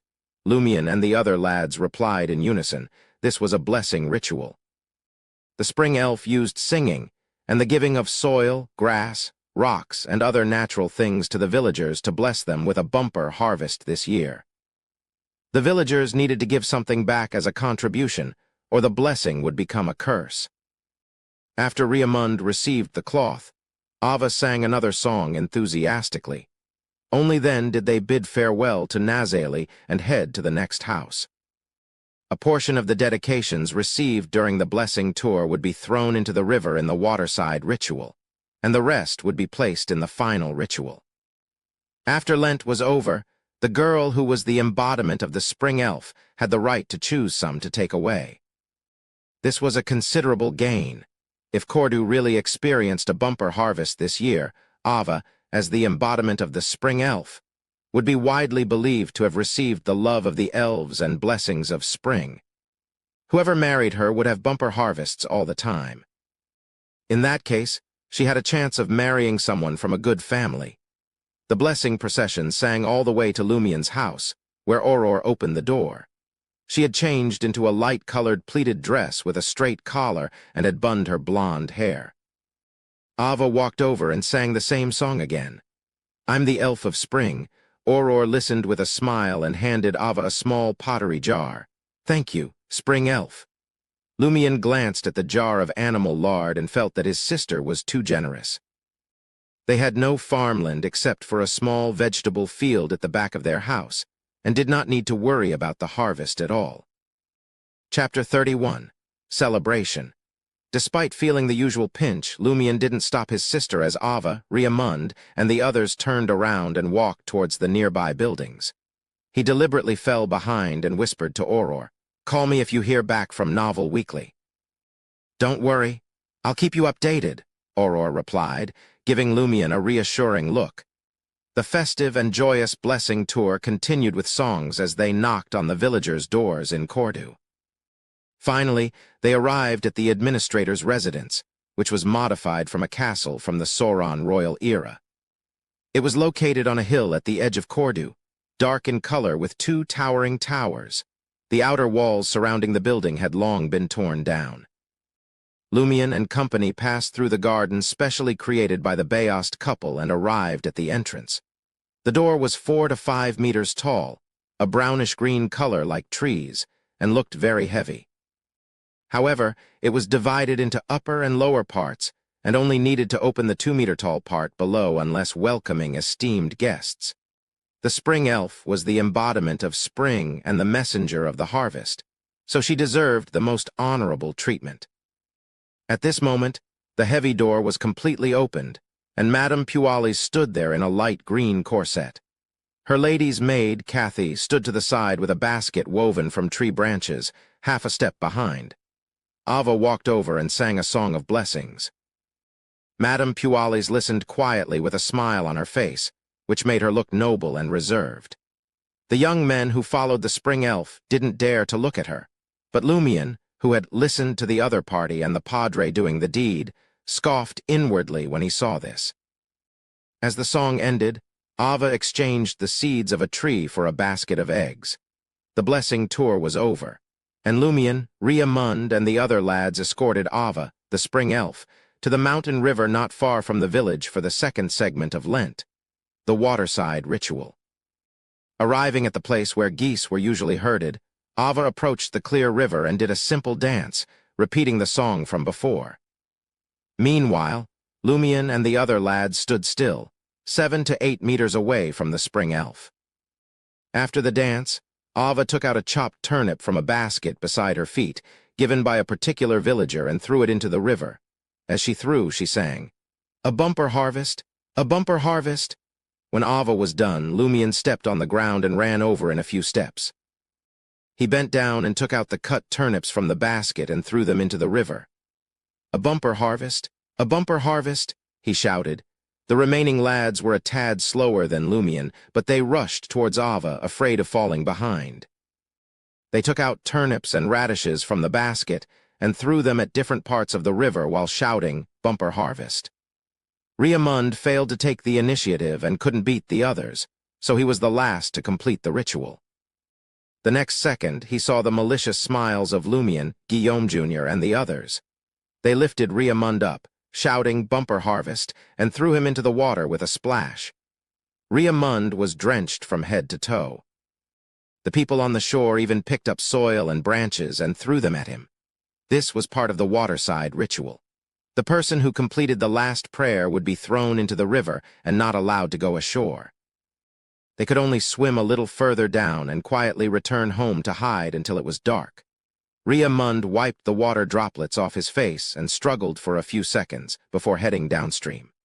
Only then did the team escort Ava to the eternal blazing sun cathedral at the edge of Cordu Square. It was almost noon. Most of the villagers, including Lumien's sister Aurora, had gathered at the cathedral, which was not as grand as those in the city. The tallest one was only 11 to 12 meters, with a dome in an arc that looked like an onion from the outside. Looking up from the inside, a dazzling sun mural greeted their eyes. The entire cathedral was golden in color and looked very bright, which was also the common style of all the eternal blazing sun cathedrals. The altar was located in the east, and all kinds of sunflowers surrounded a huge sacred emblem. On the surface of the sacred emblem, the golden ball and the lines representing light formed a symbol filled with mysticism, the symbol of the eternal blazing sun. High up on the wall behind the altar, there were 2 pure glass windows inlaid with gold foil. Every day when the sun rose, the light would shine from here onto the sacred emblem. On the west side of the cathedral, there were 2 similar glass windows to take in the glow of the setting sun. As this was not a formal ritual of the church, but a traditional celebration of the people, Padre Guillaume Bainet did not appear. Instead, Administrator Bayost hosted the celebration with Ava, who was still dressed as a spring elf, standing next to him. Musical instruments such as flutes and lyres sounded, and the villagers sang songs that praised spring and prayed for a bumper harvest. They hadn't rehearsed, so the singing wasn't uniform, and some people even sang and danced, making the scene lively. Lumien's mouth opened and closed, but he didn't make a sound. He was simply going through the motions. On the other hand, Aurora, who was beside him, was engrossed in her singing, taking the opportunity to have fun and raise her voice. As he was only going through the motions, Lumien had time to look around.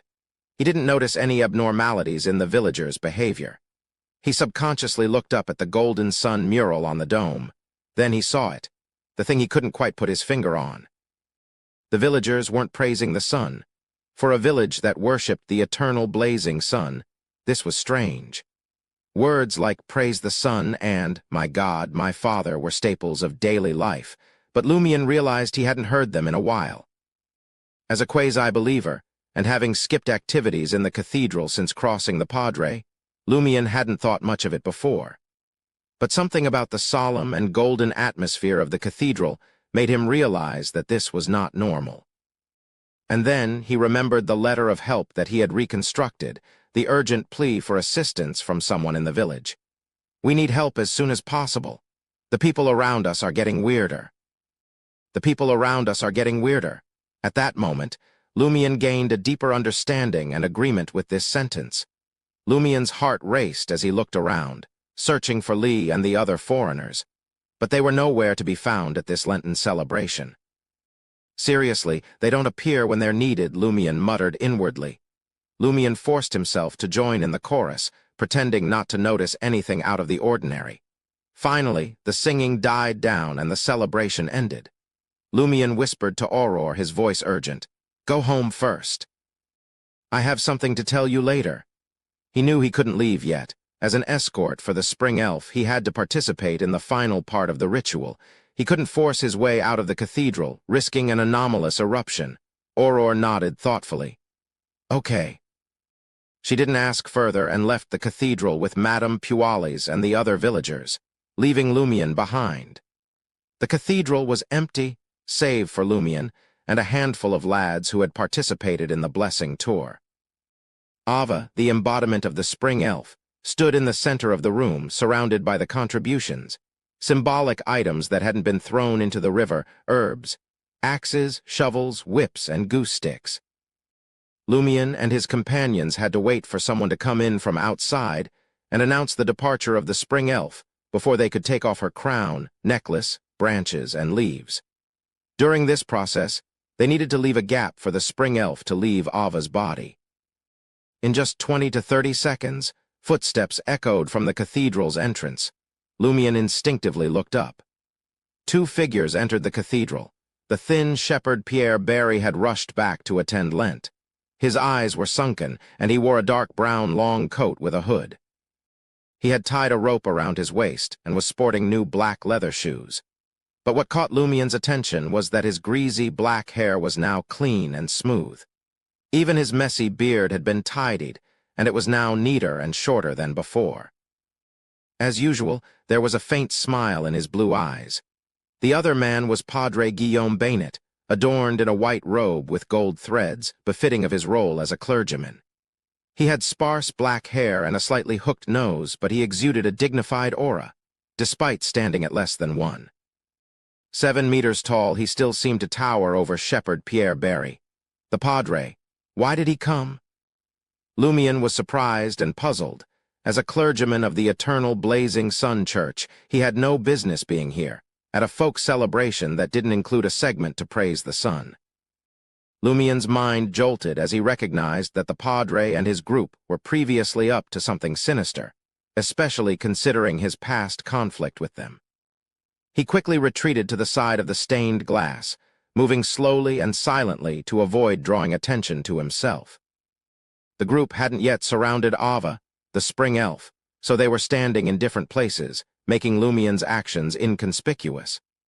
Ava was surprised to see the Padre, but she quickly remembered his importance in the village. It made sense for him to announce the end of the Lent celebration. She smiled once again. Padre Guillaume Bainet and Shepherd Pierre Barry approached Ava, and the former spoke in a deep voice. "Send the spring elf off." Other than Lumien, people rushed forward to surround Ava. "Send the spring elf off," Shepherd Pierre Barry shouted as he bent his back with a smile. "Not good." Lumien's heart raced as he stepped forward, his body reacting before his mind could catch up. But it was too late. Shepherd Pierre Barry picked up an axe from the pile of symbolic items, and with a tight grip and a powerful swing, the axe came cleaving down.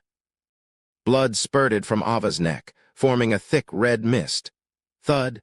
Lumien watched in horror as Ava's head fell to the ground and rolled a few times in the blood, finally stopping, head facing up. She still had a look of joy in her eyes. Having just taken 2 steps in her direction, Lumien's heart sank. He immediately turned around and turned to flee towards the stained glass. Chapter 32. Anomaly. The cloth jars and eggs that were splattered with blood, along with the sickening stench, failed to elicit a reaction from Padre Guillaume Bainet. He turned his body and locked his gaze on a particular spot in the cathedral, where Lumien's figure was reflected in his blue eyes. The color of the Padre's eyes shifted, turning so ethereal that they appeared transparent. Lumien was surrounded by complicated silver symbols that coiled around him like small rivers. He ran through an illusory river that was formed from these symbols, with blurry tributaries ahead of him. Guillaume Bainet reached out his right hand and grabbed a mercury-colored symbol that encircled Lumien. Lumien stomped his right foot, preparing to hurl himself through the stained glass and out of the cathedral. But he slipped and couldn't muster enough strength, and his body was sent flying. With a loud bang, whoosh, and cracking sound, Lumien shattered the stained glass depicting St. Sith, but he failed to break through it and instead crashed back into the cathedral. His body was covered in cuts, and blood flowed freely. Shepherd Pierre Barry, who had earlier decapitated Ava with an axe, locked onto Lumien. His gentle smile belied the ferocity in his blue eyes, as if a seal inside him had been undone, revealing his true nature. Pierre Barry charged at Lumien with the axe, his body seeming to grow taller and stronger with every step. Lumien leaned against the broken stained glass window, his back facing the ruthless shepherd. Lumien struggled to free himself from the pain of being stabbed as he fell heavily to the ground. As he propped himself up with his hands to roll out of the cathedral, an abnormal sense of danger washed over him. "Someone's behind me," he realized. Ignoring the pain and blood, he continued pressing down on the broken glass window frame and pretended to roll out, using it as a cover to quickly retract his body and fall back instead of moving forward. Bang! Suddenly, an axe smashed into the window frame, sending it flying out of the cathedral with a loud bang. Lumien rolled backward, narrowly avoiding Pierre Barry's violent attack as he lunged past his feet, but he didn't feel relieved. Pierre Barry had blocked his only escape route, forcing him back into the cathedral. Despite having read countless novels, Lumion knew he couldn't rely on simply rolling to avoid getting hit. As he brushed past Pierre Barry, he quickly propped himself up with his elbow, exerted strength from his waist, and bounced up. He surveyed the scene and realized that, besides Guillaume Jr. and a few others, all the lads had lost their minds and turned deranged. They ignored Ava's headless corpse and the blood that stained the ground, shouting excitedly, "Send the spring elf off! Send the spring elf off!" Guillaume Jr. and a few others stood in shock, staring at Ava's wide, smiling eyes without moving. Fear, panic, and disbelief etched their faces, as if trapped in an unbreakable nightmare. Pierre Barry loomed over Lumion, appearing taller than the cathedral dome. His axe missed, but he quickly retracted it and swung at Lumion again. Lumion deftly dodged the attack and ran off despite not even finding his footing. Thud, thud, thud. Lumion fully utilized a hunter's speed and agility as he ran in an arc. Target? The Padre? He knew he had to deal with the leader, no matter how the others attacked him. He put on a fierce stance, determined to either let them allow him to flee or die trying with him. Only in this way could a miracle be created in a very unfavorable situation. Shepherd Pierre Barry didn't pursue Lumion. He stood in front of the broken window frame, holding his blood-stained axe and extending his left hand towards Lumion's direction. The cathedral plunged into darkness, and Lumion's surroundings grew even more ominous. Seemingly coming to life, the abyss swayed gently, like a curtain behind which pale white, pitch black, and strange arms were poised to strike. Padre Guillaume Bainet's eyes were nearly transparent, with Lumion's figure submerged in an illusory river formed by shimmering mercury symbols. In front of him, he saw something similar but more surreal, as if representing the future or a tributary.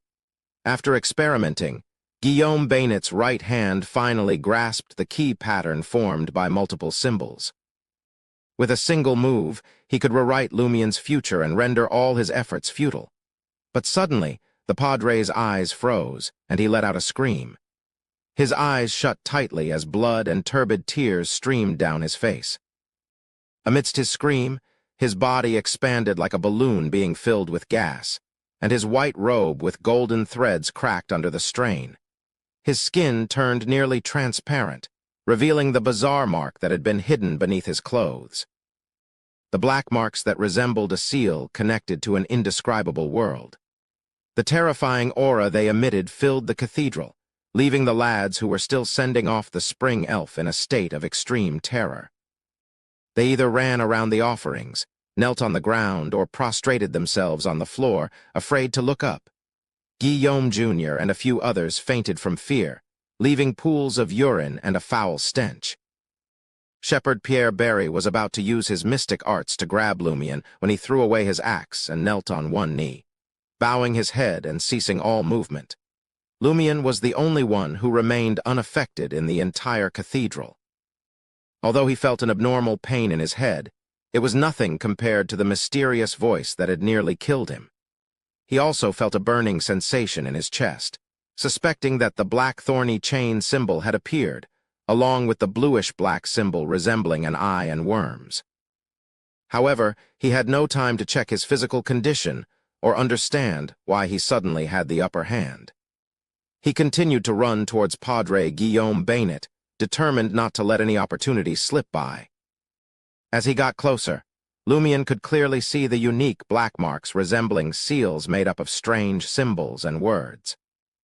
His gaze quickly swept around, and he noticed something familiar. Black symbols resembling thorns that drilled out of the left chest of Padre Guillaume Bainet and circled behind him. It was identical to Lumion's chest, but much lighter. He has one too. Lumion's heart trembled. Is this the root cause of the abnormality in the village? Why do I have it? When did I get it? Thoughts quickly surfaced in Lumion's mind, but he didn't let them distract him from his movements. He ran towards Guillaume Bainet, stretched out his right arm and wrapped it around the enemy's head. Without pausing, he forcefully circled behind the Padre, and with a snap, Guillaume Bainet's head turned and faced his spine. Phew! Lumion breathed a sigh of relief, knowing that the biggest problem had been resolved. He had to hurry home and escape with his sister, leaving the rest to the three foreigners to deal with. But just as Lumion turned to leave, Guillaume Bainet, who was supposed to be dead, opened his eyes. They were bloodshot, and a sharp buzz split Lumion's head in half, the intense pain preventing him from screaming. Everything shattered before his eyes, and he was engulfed in darkness as he lost consciousness. Painful, how painful. Lumion suddenly sat up, opened his eyes, and rubbed his head. He saw the familiar surroundings of his bedroom. The wooden table, the reclining chair, and the wardrobe and small bookshelves on both sides. I was saved by Grand Sower? How long was I out? How is the situation in the cathedral? Lumion didn't have the time to think through it. Without wasting any time, Lumion got off the bed, held his head, and rushed out. He found Aurore in the kitchen on the first floor, wearing a light blue dress and preparing dinner. Lumion shouted, "Aurore! Grand Sower, we need to run. The Padre and many people in the village have gone crazy. They killed Ava at the end of the celebration." He wasn't sure if his sister knew about the incident, so he got straight to the point. After all, there were many ways to be saved, and it did not mean that she had to be at the scene. Aurore turned around, looking confused, and asked, "Celebration? The Lent celebration?" "Yes," Lumion nodded vigorously. Aurore smiled. "That was one hell of a story. 2 sentences and you've got me feeling all kinds of scared, but listen, you gotta be more careful with your tales. Lent's still a few days away." Lumion was stunned. Chapter 33, Confirmation. Lumion gazed into Aurore's eyes for a moment before slowly asking, how many days until Lent? He suspected his sister was trying to prank him, but he had never known her to be flippant about important matters. This was a crucial moment that would impact the whole village and possibly even their survival. Aurore sized him up and quipped, "Did you not take an afternoon nap? Are you still not fully awake? It's March 29, 1358. We still have a few days before Lent." March 29. Lumion ruminated the date for a moment and wondered if he was dreaming. He had vividly experienced Lent, a period of merriment that ended in a bloodbath. He had witnessed Shepherd Pierre Barry hack off Ava's head with an axe and blood spurt everywhere. Was he dreaming now, or had his past experience been a dream? Regardless of which one it was, they both seemed too real. Lumion couldn't detect any signs of deceit on his sister's face. Sure, Aurore could be an excellent actress, but Lumion believed she was not that kind of person. They had spent 5 years together, and he knew every detail of her personality. There was no way she could have fooled him.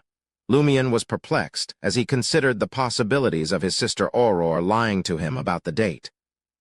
Either she was being controlled by the Padre or some secret entity, or everything had been resolved, and she was just messing with him. If neither of these options was true, then it was likely that Aurore was telling the truth. Time had rewound to March 29th, a few days before Lent. With Lumion's understanding of the world, this was clearly impossible and shouldn't have happened. However, his sister's attitude left him at a loss. "I have to think of a way to confirm it."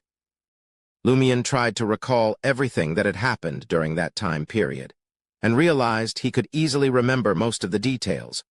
Aurore was wearing a light blue dress on that day on the 29th March, corresponding to the successful celebration of Lent. He also remembered meeting Lee, Ryan, and Valentine that night before taking them to the cathedral to catch the Padre in the act. "What's wrong?"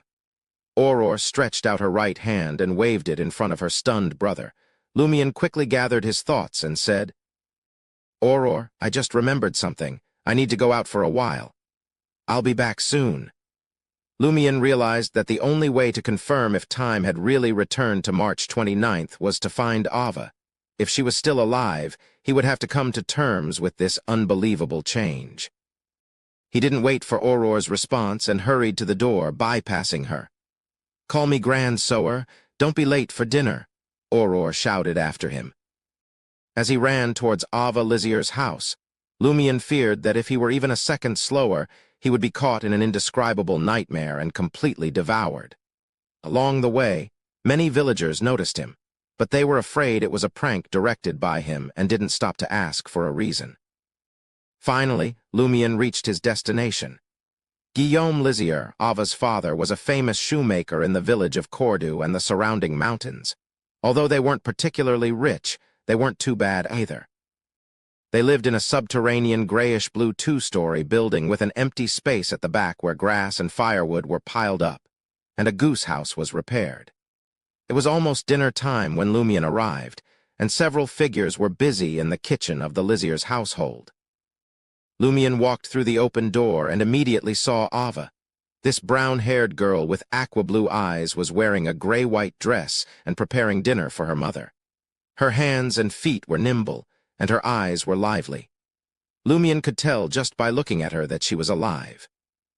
She's really not dead, Lumion thought to himself as he looked at Ava's neck, trying to find signs of stitches. In one of Auror's horror novels, there was a scene where a corpse was stitched up to act as a living person.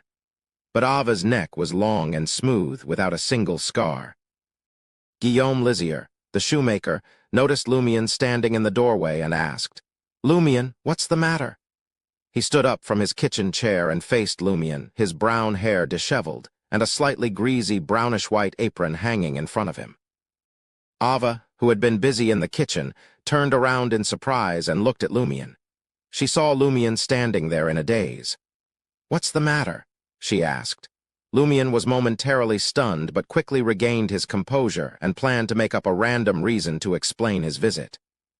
However, Guillaume Lizier inspired him with a question. He deliberated for a moment and asked, "Monsieur, did Pierre of Berry order a pair of leather shoes from you?" He remembered that he and Riamund were supposed to meet Shepherd Pierre Berry the next morning, and were surprised when he had abandoned his flock to rush back to participate in the Lenten celebration, despite the dangers of the long and difficult journey. By that time, Pierre Berry had already put on a new pair of soft leather shoes. Unless he went to a shoe shop in Dari A~G that sold finished products, it would take time to make a pair of leather shoes. This meant that Pierre Berry had been back in the village for at least 2 or 3 days. Guillaume Lizier was surprised by Lumion's question and said, "Pierre Berry came back a few days ago, but not many people in the village know about it.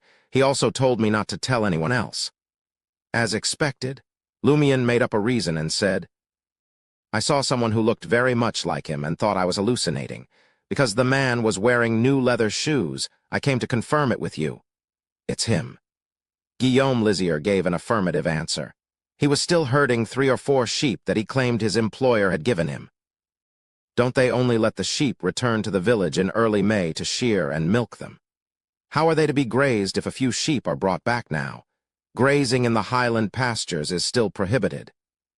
The more Lumion thought about it, the more he felt that Shepherd Pierre Berry's behavior was extremely abnormal, and his performance at the end of the celebration proved Lumion's judgment.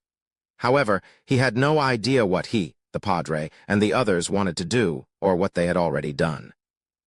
Lumion smiled at Guillaume Lizier and Ava and said, "I'm relieved that it's really him. I thought I was having problems with my brain and eyes because I drink too much." He then waved at the Liziers and said, "Goodbye." As Lumion left the Liziers' house, the smile on his face disappeared quickly. He was now very confident that today was really March 29th. Did I go back in time, or did I have a precognitive dream? Dreams can't be that real. They're so real that every detail is there, Lumion thought hard as he walked. Either way, it was something he had only read about in Auror's novels and never imagined would happen in reality. On his way home, Lumion circled the square and came to the side of the eternal blazing sun cathedral. The stained glass window, which should have been completely shattered, was perfectly embedded in the wall, and the Saint Sith missionary illustration on the surface shone brightly under the sunset. Lumion watched this scene with mixed feelings. Many thoughts threatened to emit smoke from all the friction against each other in his mind. On his way back to the square, Lumion saw a familiar figure walk out of the cathedral's main entrance. It was the Padre, Guillaume Bainet, who had a slightly hooked nose and a dignified aura, and he was wearing a white robe with golden threads. Lumion's heart tightened, and he arched his body slightly, preparing himself for an attack or to flee. Guillaume Bainet glanced at him and nodded expressionlessly. "Come again tomorrow for prayers." That's right.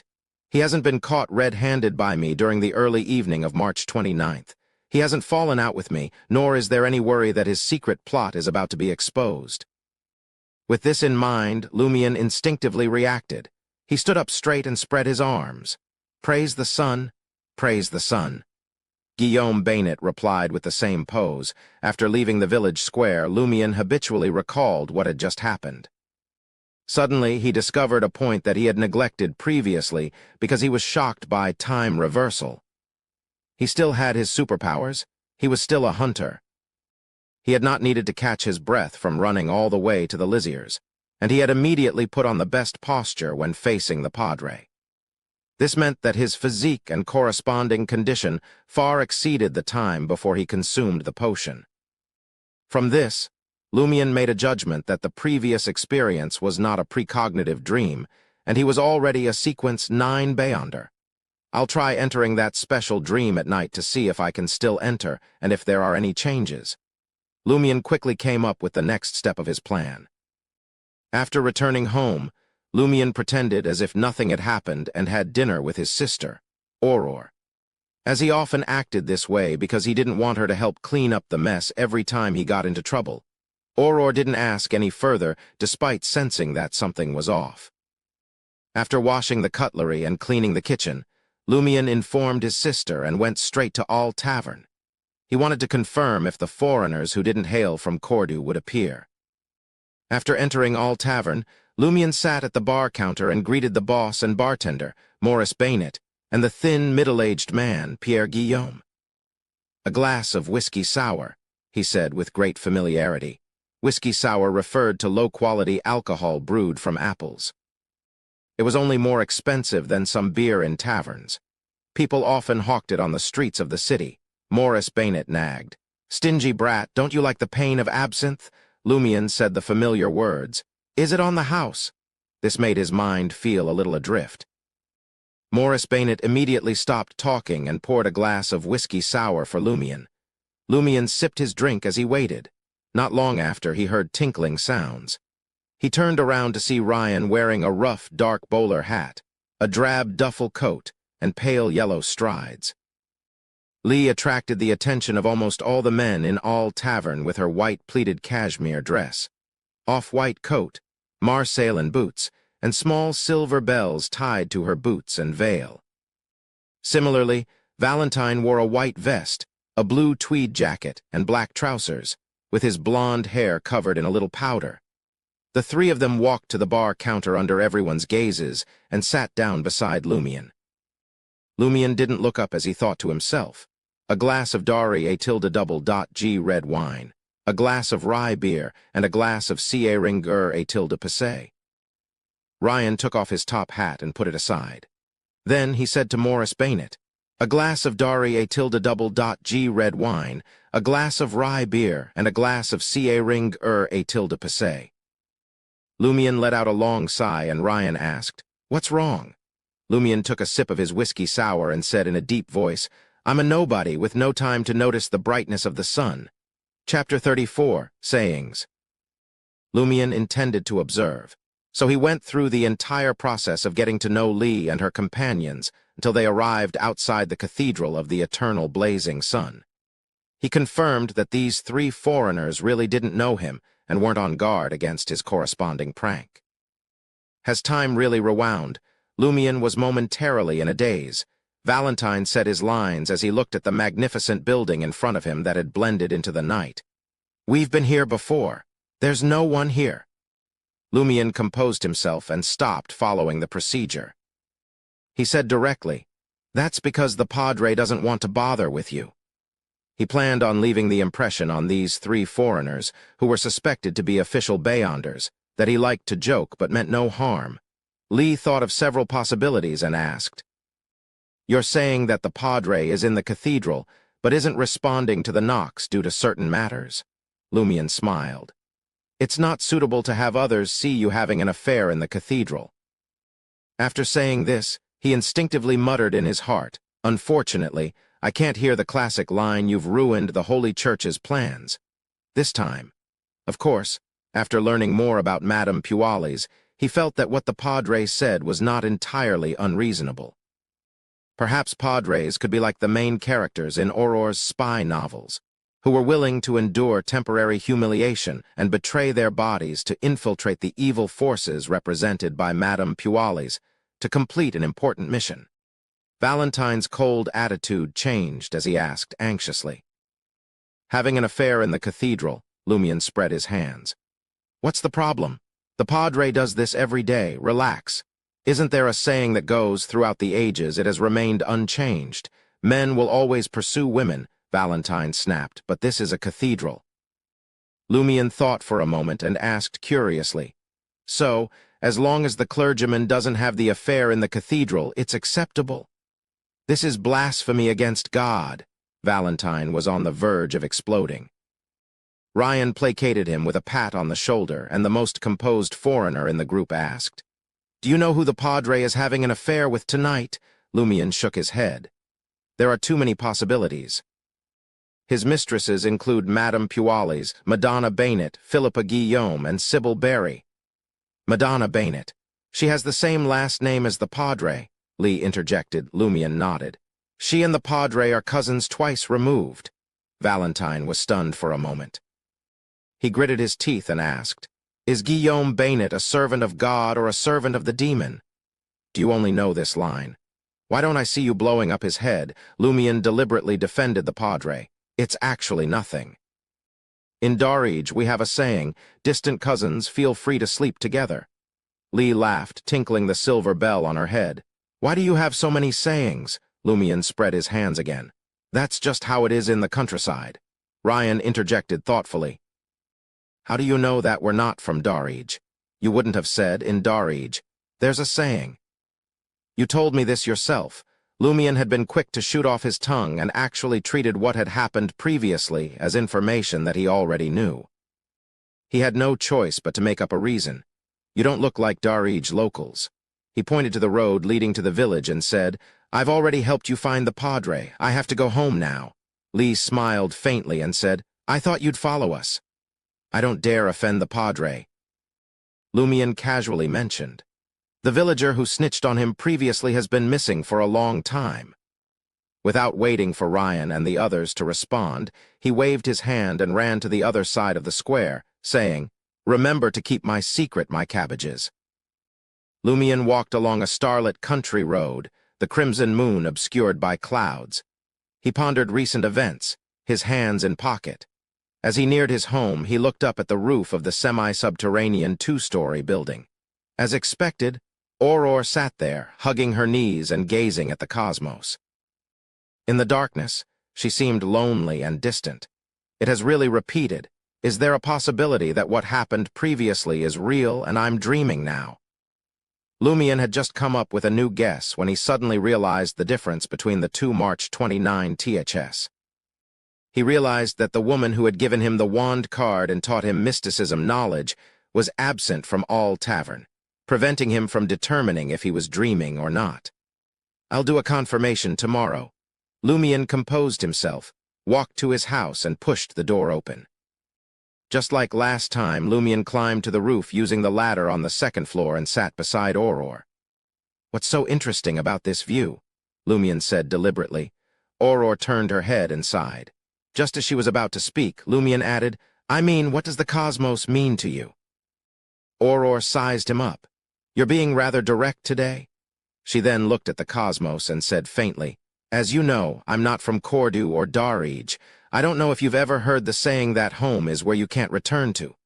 Lumian didn't joke as he looked into the cosmos. Auror proceeded to fly into her bedroom and write a letter to her pen pal. Lumian didn't reveal his newfound Beyonder status. He returned to the second floor, chatted with her sister about her pen pal, then closed Auror's door and returned to his bedroom. Upon seeing the white four-piece bed, Lumian's heart skipped a beat. He lifted the pillow and found the Minor Arcana tarot card representing the Seven of Wands. Looking at the man in verdant attire with a determined expression on his face, his hand holding a wand, poised for battle his enemies, Lumian remembered the woman's interpretation of the card. Crisis, challenge, confrontation, courage. The more Lumian thought about it, the more he felt that these four words truly revealed his current situation. Before drawing the card, there was a high chance that he would enter a crisis and face challenges. What I need to do next is to muster my courage and confront the problem. Wait, hasn't time already turned back? I haven't even met that lady or drawn the card. Why is it here? Lumion was alarmed. He wasn't too confident about his previous guesses. All kinds of thoughts and deductions quickly emerged in his mind, like bubbles bubbling in boiling water. This made Lumion's head hurt. He felt like he was about to go crazy. In the end, Lumion decided to treat the woman and the item she gave him as an exception for the time being. With that lady's mysteriousness and uniqueness, it was considered normal for her to be unaffected by time reversal. If I can find her tomorrow and she still knows me, it means that there's nothing wrong with my deduction. Lumion exhaled, feeling mentally exhausted. He went to the washroom to wash up and went to bed early. Lumion woke up in the familiar, faint gray fog and sat up, seeing the wooden table and chair in front of the window. He had once again entered the special dream. Upon discovering that the wand card still existed, Lumion knew he could enter. Lumion subconsciously touched the inner pocket of his clothes, and his expression froze. The gold coins were gone, all the gold coins were gone. Lumion hurriedly jumped off the bed and searched his entire body and the spot where he had been lying but couldn't find them. He didn't even have 1 kopek worth of copper coins. Time has reversed here, too. Lumion suddenly had such a guess. He looked around and didn't see the shotgun, axe, or pitchfork that should have been there. He calmed himself and walked down to the first floor, where he found the pitchfork and hand axe in their original locations, identical to his first exploration of the dream ruins. Similarly, the bucket of corn oil had not been placed beside the stove. As for the shotgun, Lumion searched everywhere but didn't find it. Lumion believed more and more that time had turned back in the dream. I'll check the ruins and see if the 2 monsters are still there, Lumion muttered to himself silently. He picked up his axe and opened the door. Not long after, he passed through the wilderness filled with crevices and weeds and arrived at the edge of the ruins. Unlike the first time he explored this place, as a hunter, he noticed many traces left behind by living creatures, including 2 that often appeared in the area when he put his mind to it. He followed one set of footprints to the half-collapsed house. If I had such superpowers in the past, how could I have nearly been ambushed during my first exploration? Lumion carried his axe and entered the building. He went straight to his destination and arrived in front of the shattered pottery jar. A sliver of gold seeped out from inside. Lumion bent over and picked up the louis d'or. It was the same lustrous color as the first time Lumion picked it up. Indeed, time has reversed.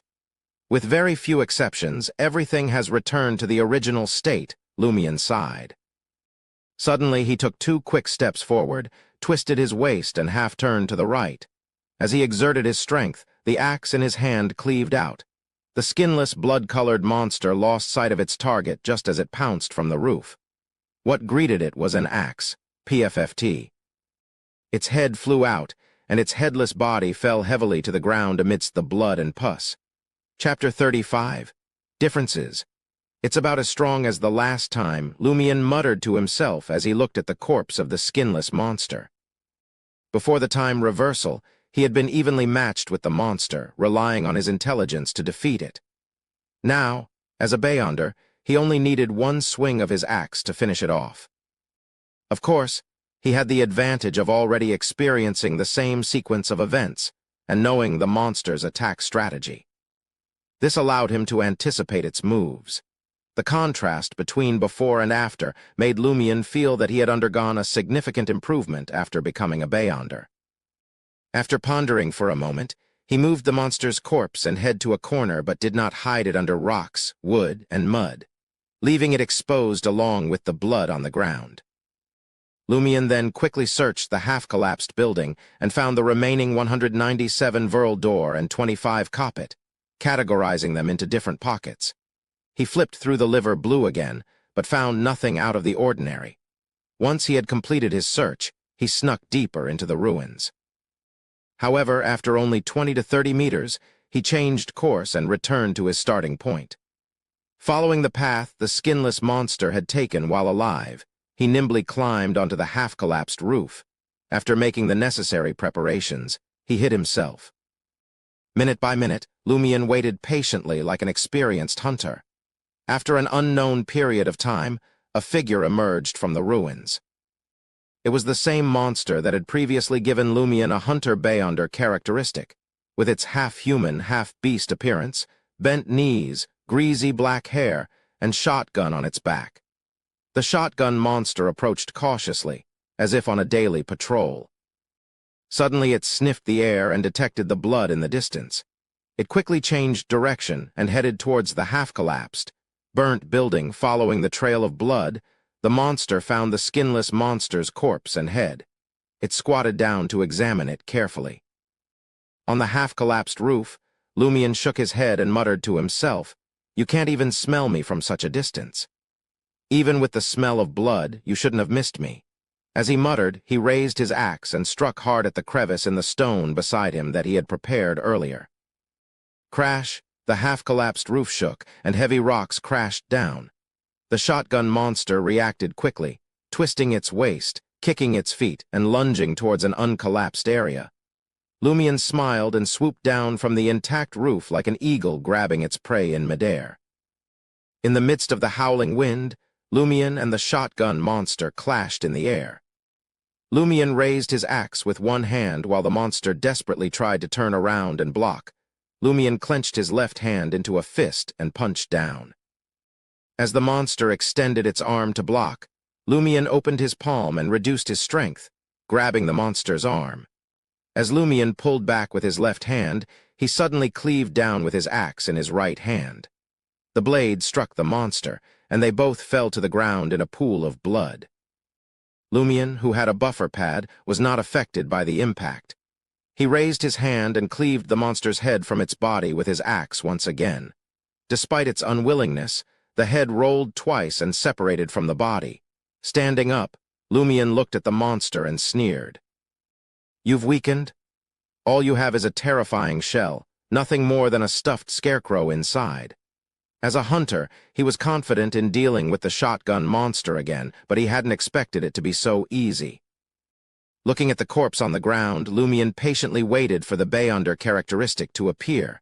However, after waiting for a long time, he saw no sign of the dark red light. "Nothing," Lumion muttered to himself in puzzlement. He wasn't surprised, though. Last time, he had obtained the shotgun monster's Beyonder characteristic and turned it into a potion that he had already consumed. Since the time reversal didn't turn me back into an ordinary person, and the Beyonder characteristic in my body hasn't disappeared, it means that there's one less Hunter Beyonder characteristic here. The shotgun monster is only back in its living state, but it essentially lacks what's important. The question now is, why am I still the same before the time reversal? He couldn't come up with an answer, so he decided to loot the copper coins from the shotgun monster and leave the ruins. The next morning, Lumion didn't feign a headache in front of his sister like he had on March 30th. Instead, he got up early and prepared breakfast, including toast, fried poached eggs, sliced bacon, and more. Auror was surprised to see Lumion's diligence. "Oh, you're so diligent. I thought you wouldn't be able to get up this morning after drinking so much yesterday," Lumion casually replied. "Just a glass of apple whiskey sour and a glass of absinthe. How is that too much?" Auror shook her head and smiled. "What's there to be proud of? Other than wine, other alcoholic beverages are unhealthy and affect our brains. No wonder you're becoming more and more stupid, my drunkard brother." Lumion, who couldn't argue with his sister, muttered to himself, "Why is wine an exception?" "Because I like it," Auror replied, challenging Lumion to retort. Lumion had no response. After breakfast, he stayed home and kneaded dough instead of going out. Auror clicked her tongue in wonder. "Did you cause any trouble? You're so obedient. Tell me, I won't beat you up. At most, I'll give you an additional combat class." "Nothing." Lumion deflected the question and said, "I find things in the village getting weirder and weirder. Some people are acting more and more abnormally." "Auror, do you feel that way?" Lumion had observed that his sister didn't have any memories related to the time reversal, but the abnormality in the village had to have started before March 29th. As a mystery prior, Auror might have sensed it but didn't pay enough attention to it. Auror's expression turned serious. Even you can sense that something is amiss. Tell me, who were the ones who made you feel this way? As expected, Auror knew that there was something wrong with some people, but she didn't expect the problem to be so serious. Lumion washed his hands and thought before responding. Madame Pualis, the padre, Pons Banet, and the shepherd, Pierre Barry, who returned to the village early. There is indeed something wrong with Madame Pualis. I knew something was off about her when she came to Cordoue with the administrator, but she was very restrained. Apart from constantly having extramarital relationships, there was nothing evil about her. I saw something on her. Auror stopped herself, not wanting to drag Lumion into the supernatural world, constantly having extramarital affairs. Before Lumion found out that Madame Pualis was having an affair with the padre, he found Madame Pualis a decent lady. He was surprised to learn that Madame Pualis had affairs with men other than the padre. Of course, this was in line with Lumion's stereotypical view of Madame Pualis. As for the padre, he has the same strong desire for superpowers as you, but he has never received the blessings of the eternal blazing sun church, Auror continued. A guy like Pons Banet, whose brain is nothing but muscle, can't do anything strange. As for the shepherd, Pierre Barry, rushing back a few sheep seems a little off, but I can't tell what's wrong, and I don't dare to look deeper. As one would expect from a sequence 7 of the mystery prior pathway, before the time reversal, I hadn't conversed much with Grand Sower about such topics. In fact, I overlooked the crucial hint that there could be an issue with Pierre Barry's sheep. Yes, I didn't suspect Pierre Barry much back then. I just thought it was a bit odd for him to hurry back early to take part in Lent. Just as Lumion was about to speak, there was a tinkling sound at the door. The doorbell rang. Lumion walked over to the door and asked, "Who is it?" "A telegram for Auror," the person outside replied loudly. "A telegram?" Auror was confused. "Who would send me a telegram? There's nothing urgent recently." Lumion was also puzzled. They hadn't received any telegrams before the time reversal on March 30th. Wait, Lumion thought. I went to the village square early on March 30th to wait for Ria Mund. Perhaps Grand Sower received a telegram but didn't tell me. Lumion quickly opened the door. Outside stood Bertrand, the administrator's subordinate in charge of telegrams. He handed a piece of paper to Lumion and said, "1 Verl door." The brown-haired, brown-eyed Bertrand was not from Cordoue and had come here with the administrator from Darij. He looked warm on the outside but was actually quite greedy. Lumion tossed a silver coin worth 1 Verl door to Bertrand and looked at the telegram. The contents were simple. Lumion quickly browsed through it. "The author salon mentioned before is in June. If you're willing, Miss Auror, you can set off for Trier now. Leave enough time for a tour. We guarantee that this will be a very beautiful journey." It was signed by the editorial department of Novel Weekly. W.H. Lumion's eyes widened. Was this a reply from Novel Weekly? When did I say I wanted to attend the author's salon? Auror leaned over and read the telegram. What's wrong with the editorial department of Novel Weekly? It's annoying having to meet so many people at once. Bertrand was well away from the door by now. Lumion was stunned and suddenly had a bold guess. The telegram in his hand was indeed a reply from Novel Weekly, but it was a reply to the telegram he would send in a few days. To be more precise, the telegram he had sent before going back in time had received a reply after the time reversal, and in his current experience, that telegram had yet to be sent out. Chapter 36. Meeting again. Lumion reached a conclusion that if his guess was true, Cordoue and the surrounding area were the only places affected by the time reversal. Other places were not affected. Lumion's thoughts raced, wondering if leaving this place would allow him to return to his normal life. He turned to Auror and pretended to be guilty. "Well, this telegram is my doing." "You!" Auror was both angry and amused, but more importantly, at a loss. She wondered if her brother had pranked her. This was akin to being pecked in the eye by an eagle despite being an experienced hunter. Lumion explained sincerely. Here's the thing. Haven't I always wanted to go to Trier to take a look? So, 2 days ago, I secretly sent a telegram to Novel Weekly at the telegraph office. I wrote it in your style to ask when the nearest author salon is. As expected, they warmly sent an invitation. Aurora showed a look of enlightenment, as though the mystery was finally solved. So that's how it is. The next second, she picked up a wooden stick beside her and gritted her teeth. So the child has grown up. Lumion quickly added, Aurora, no, grand sower, listen to my excuses. No, listen to my explanation. He didn't panic and even deliberately joked. Fine, go ahead, Aurora said as she held onto the wooden stick. I've always made sure that others accept any punishment with my best conduct. How can I convict someone without listening to the suspect's statement? Even if you are to die, I'll make sure you die knowing why, Lumion quickly said. In Intis, Trier has the most and best universities. I'm going to take the college entrance examination soon, and I want to visit them to decide which 3 to apply for. Aurora nodded slightly, indicating for Lumion to continue. Lumion praised his sister sincerely. I believe that as long as I make this legitimate request, you will definitely take me to Trier. However, you will have to spend your money.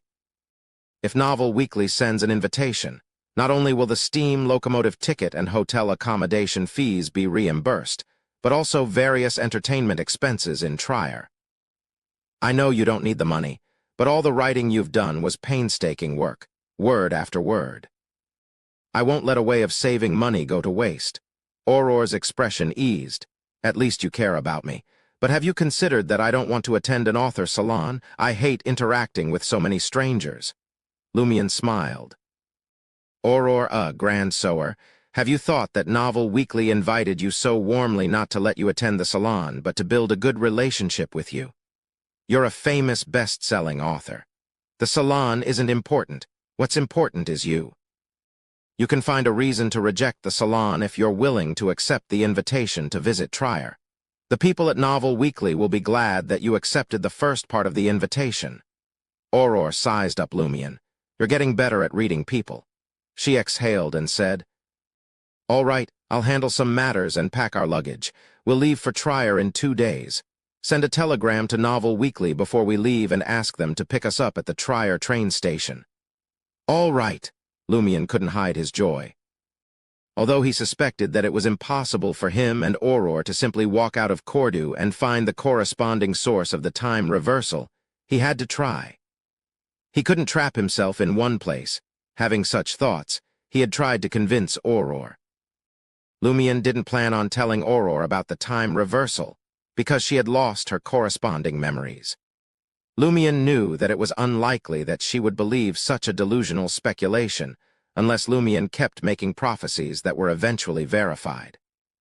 However, he still pretended that he wasn't aware of the time reversal. He didn't plan on making prophecies for the time being to see if he could discover any clues. Using reading as an excuse, Lumion returned to the 2nd floor and entered the study. He sat down and casually flipped open a book to confirm if he had it the right way up. Then he sank into his own thoughts, hoping to make further sense of the current situation through the various details he discovered last night and today. As his gaze shifted across the empty space, Lumion saw the liver blue on the table. His heart skipped a beat, and he retracted his thoughts. He stretched out his palm and took the liver blue, flipping through it quickly. The pages that were missing some words and had corresponding holes appeared before his eyes. That letter, Lumion muttered silently. He combined the late reply from Novel Weekly with the letter of help that Lee, Ryan, and the others had received, and he had a new guess. Perhaps that letter was really written by me. I'm the murderer. Time reversal might have happened more than once. According to the definition in Aurora's novel, this should be called a time loop. In a previous cycle, I discovered a certain abnormality through certain exploratory actions, and decided to seek help from the outside world by sending an anonymous letter without implicating Aurora. By the time officials realized the seriousness of the problem and sent Ryan and the others to deal with it, Cordu had already begun a new cycle. Like Aurora now, I lost all my corresponding memories and returned to my initial state. Now, that begs the question. Why are words still missing from this liver blue? Logically speaking, it should have returned to its initial state, just like the food I ate in the previous cycle. There are two possibilities. Firstly, if I discover an abnormality and ask for help before time starts to loop, then the relevant memories shouldn't be reset. Could there be another reason that caused me to lose a portion of my memories? This is getting more and more complicated.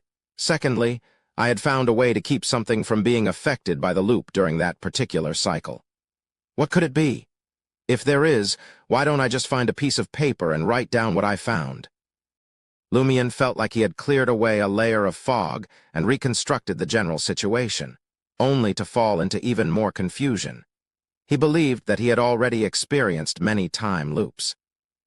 However, in the previous cycles, his memories and physical condition would reset once he started from the beginning, so he did not notice it at all. The reason why he could retain his memories, and the Hunter Beyonder characteristic this time, was that he had met the lady and obtained the wand card. He had entered the dream ruins and activated the special trait in him. Since the special trait brought about by the two symbols allowed Lumion to bring his Beyonder state in the dream to reality, it was completely possible for them to save his complete physical condition to the starting point of the cycle. Therefore, even after the shotgun monster's condition reset, it still failed to retrieve the Hunter Beyonder characteristic. Lumion leaned back in his chair and looked at the ceiling as he slowly exhaled. He then laughed self-deprecatingly. I've just become a Beyonder, but I have to face such abnormal things. I don't even get the time to develop. I can't confirm that the request for help was created by me. It might have been Auror, and Madame Pualis is also a suspect. As Beyonders, they might have sensed something amiss during a certain cycle and tried to save themselves. With their mysticism knowledge, it's easier for them to find a way to preserve some traces than I can. Nonetheless, a time loop is indeed the best guess for the current situation. As he pondered, Lumion realized a way to confirm the source of the letter. The solution was simple. He would enter the dream ruins and flip through the same liver blue at home. If the liver blue also had missing words, it meant that Lumion had created the letter of help himself. The home in the special dream was formed by his subconscious projection onto the mixed ruins. Everything he subconsciously knew would appear there. If not, then it was most likely done by Auror or Madame Pualis. Lumion's subconscious wouldn't know about this and wouldn't be responsible for it. Lumion wasn't in a hurry to catch up on his sleep. Seeing that it was about time, he sneaked out of the house and headed straight for All Tavern. In the corner of All Tavern, he spotted a familiar figure. It was the lady who had given him the wand card and potion formula. She was wearing a long orange pleated dress with a flounce collar and a light-colored frilly hat. Lumion heaved a sigh of relief, feeling like a drowning person who had finally caught a lifebuoy. He quickly walked over and noticed that there were not breakfast items on the table in front of the lady, but 3 stacks of tarot cards. "Do you need me to draw a card?" Lumion probed. "You've already drawn it." The woman shuffled the 3 stacks of tarot cards without looking up. Lumion felt tears welling up in his eyes.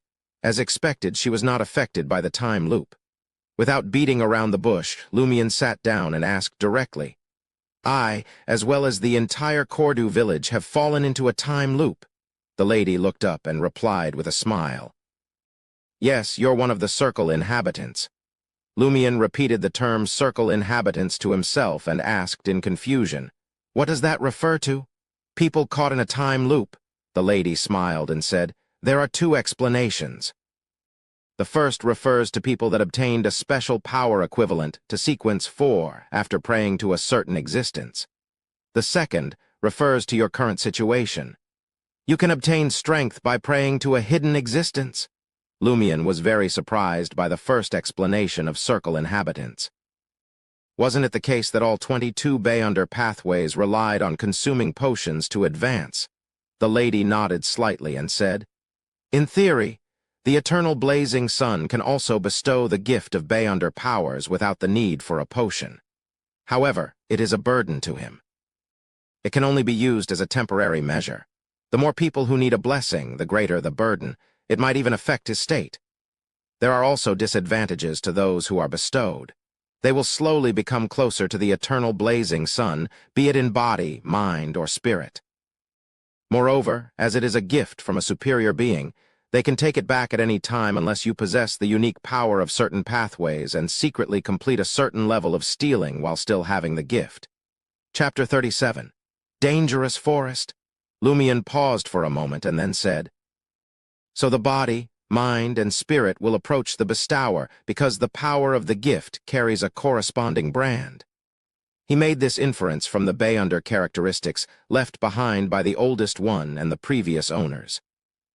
Although the bestowment was pure strength and didn't contain any characteristics, it was also likely to have been tainted with all the previous owners' quirks. The lady held the tarot cards and nodded in agreement. "Your logical ability is impressive. You should thank Auror for giving you enough basic education." Lumion muttered inwardly, "No need for your reminder." The lady continued, "Even if the bestower doesn't wish to affect the bestowed, it's difficult to prevent the other party from approaching them physically, mentally, and spiritually. This is because if the power bestowed doesn't contain the bestower's will, it will be challenging for the bestowed to control it, and it will quickly dissipate. Therefore, the blessings of the orthodox gods in this aspect are basically temporary and limited to a certain extent. And the evil gods don't care what happens to the bestowed." Lumion nodded thoughtfully and asked curiously, "Beyonders, what I mean is, can people with Beyonder characteristics still accept gifts? Will the two conflict and cause them to lose control?" The lady smiled and shook her head. "There may be some conflict, but not much. Think about it. The power of the gift will transform your body to match that of the bestower, but your body has already adapted to your Beyonder characteristics. So there will be a conflict until you find a new balance. However, this conflict won't affect your mind or spirit, so you won't lose control unless you're on the brink of collapse. The only problem is that you might have to get used to seeing a third eye and a fourth hand growing on your body. Of course, the prerequisite is that the power bestowed on you will last for a long time. The corresponding level has to be very high as well. Otherwise, the little changes in your body can be ignored." Lumion acknowledged the information in a terse manner. "What if the gift is from the same or a neighboring pathway?" he asked. The lady nodded. "It won't cause any conflict." She then chuckled. "But that doesn't mean there won't be physical changes.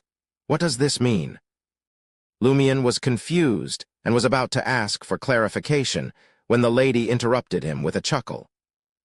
"I thought you'd be more interested in the time loop after learning about circle inhabitants. It's surprising that you're paying attention to this knowledge that may not be useful to you in the future.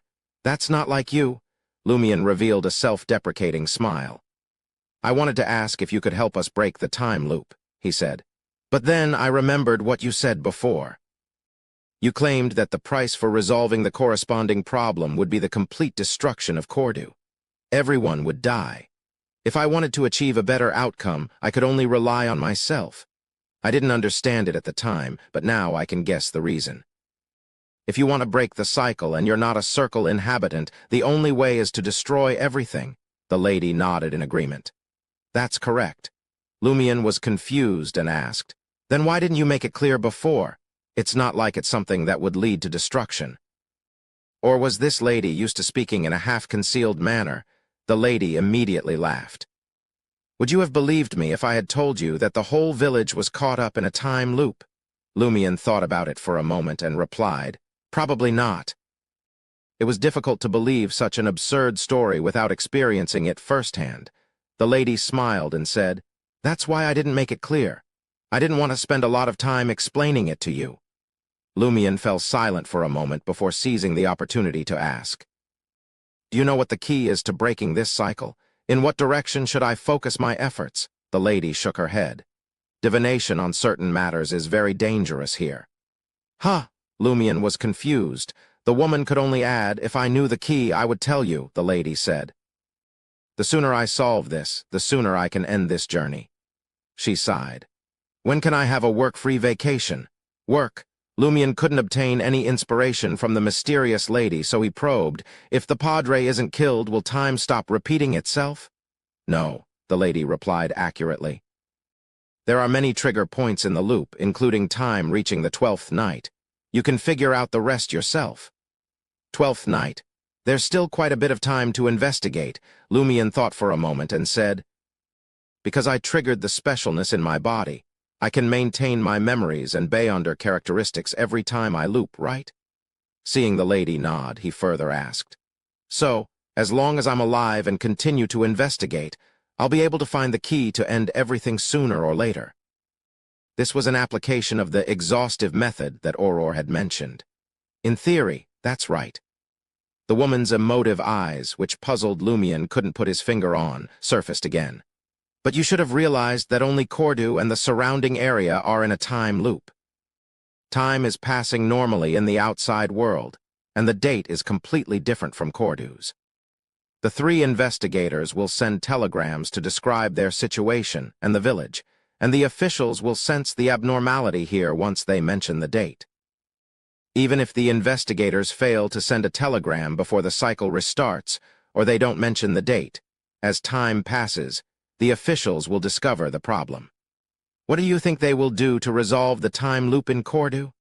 Lumion fell silent for a moment before replying. They'll destroy it directly, just like your alternative choice. The lady nodded with mixed emotions. That can effectively prevent the abnormality from spreading and affecting others, she said. If you have the chance to go to the Sanya Sea in the future, you can ask about Banzi Harbor. It was destroyed by the Church of Storms due to some kind of corruption. No one escaped. Lumion felt a renewed determination to find the key point of the loop on his own. He mocked himself, saying, looks like I don't have much time left.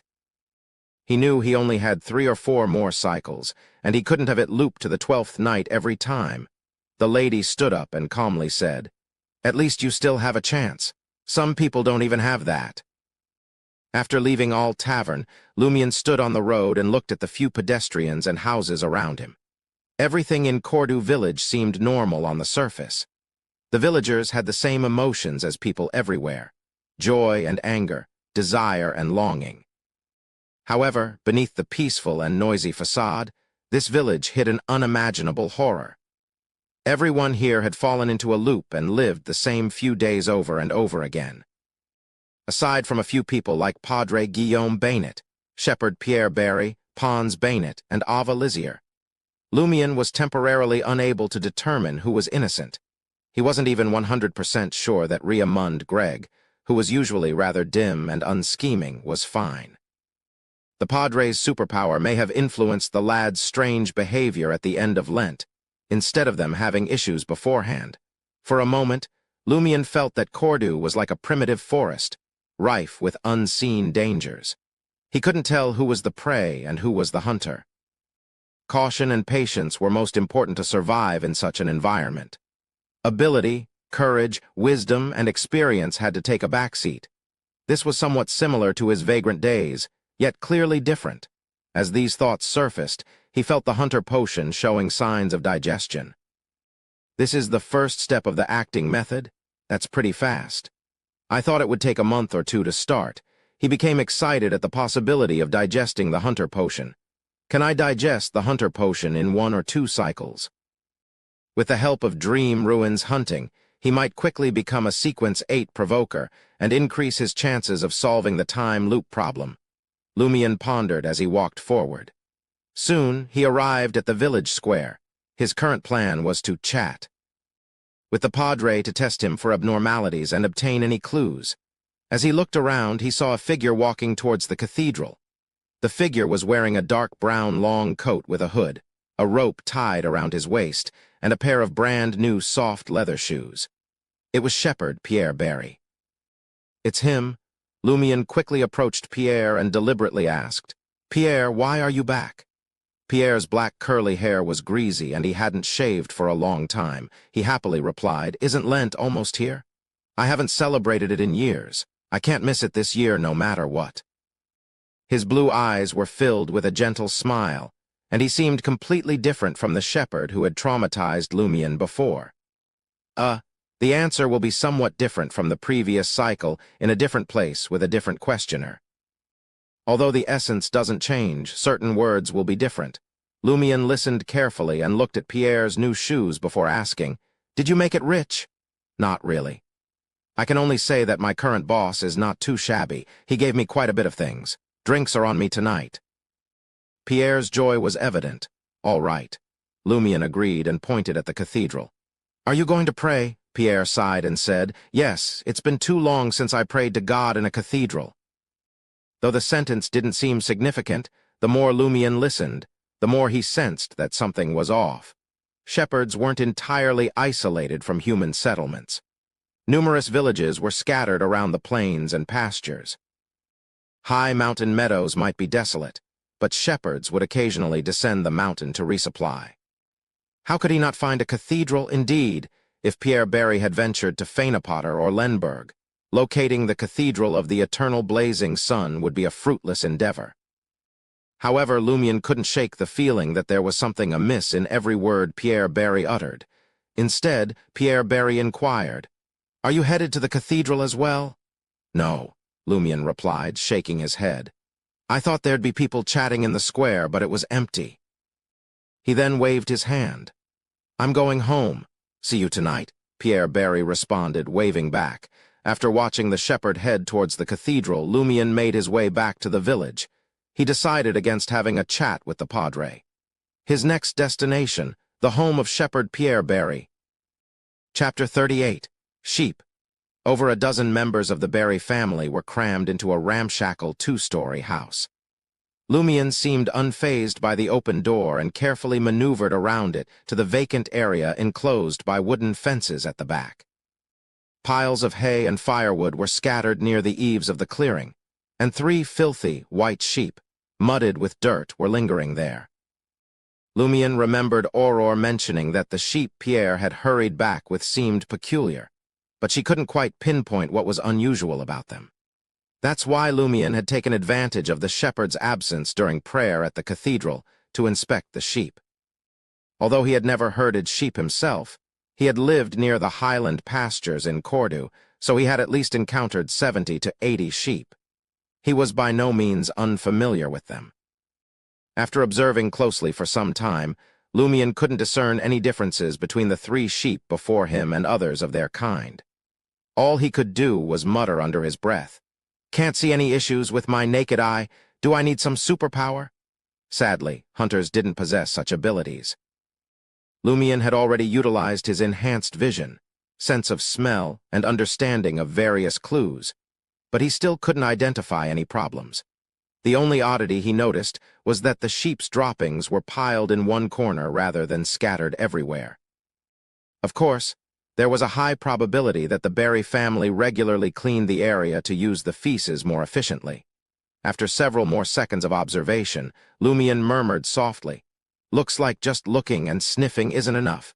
Do I need to get hands-on?" Without any hesitation, he placed his hand on the fence and flipped over it, as if he was right at home. The 3 sheep turned their heads simultaneously to look at Lumian, who greeted them with a grin. "Come on, time for a checkup." He wasn't concerned that their owner would discover his actions, since he had done similar things more than once. Every family in the village knew that this guy enjoyed playing pranks in various ways. Using sheep as props was just part of his antics.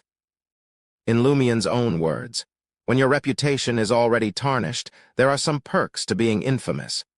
With the title of Prankster King, anything he did in Cordu village wouldn't arouse too much suspicion. Even if those who were clearly abnormal caught him red-handed, they wouldn't be able to confirm that something was amiss with him. Of course, under such circumstances, Padre Guillaume and Shepherd Pierre might try to silence him as a precautionary measure. As such, he needed to exercise caution when necessary. "Ba, ba, ba." As if sensing Lumian's ill intentions, the 3 sheep hid behind the haystack, their cries barely audible. But how could they escape a hunter? Lumian grabbed a sheep and patted its side while forcefully examining its teeth. "No issues here either," he whispered. Seeing the sheep look at him, he added with a wicked grin, "You're in excellent health. You'd probably make a delicious mutton stew with peas." He deliberately said this to test the intelligence of the 3 sheep. When there were no problems with the target's body, he could only start from this angle. The sheep's eyes glazed over momentarily. Lumion chuckled. Pretty smart. Huh, do you understand what I'm saying? The sheep's eyes returned to normal as it turned its head and began eating hay. Ignoring me. Lumion stroked his chin. I'll buy you from Pierre Barry later and have you for dinner tonight? The sheep remained unresponsive. It bit off a piece of hay and yanked it out. The haystack suddenly collapsed, and Lumion's sharp hunter's eyes caught a glimpse of something. His expression darkened as he walked over and squatted down for a closer inspection. It was a bundle of black hair containing a few severed fingernails. Why would this be outside the house? Lumion muttered in surprise. As a native of Cordoue, he was well aware of the burial customs of the Darij region. When someone died at home, their hair and nails had to be cut and hidden somewhere inside the house to maintain their horoscope and good fortune. How could such an item appear in an outdoor haystack? Lumion picked up the bundle of hair and nails, weighing it as he examined it. It looks quite fresh, as if it had been cut only recently. He quickly made a judgment. However, no one had died in Cordoue village lately. Lumion could only suspect that this was some form of witchcraft similar to the funeral customs. He planned to consult his sister about it later. To avoid arousing suspicion, he stuffed the nails and black hair back into the haystack and restored the messy scene. Having completed that task, he walked towards the wooden fence.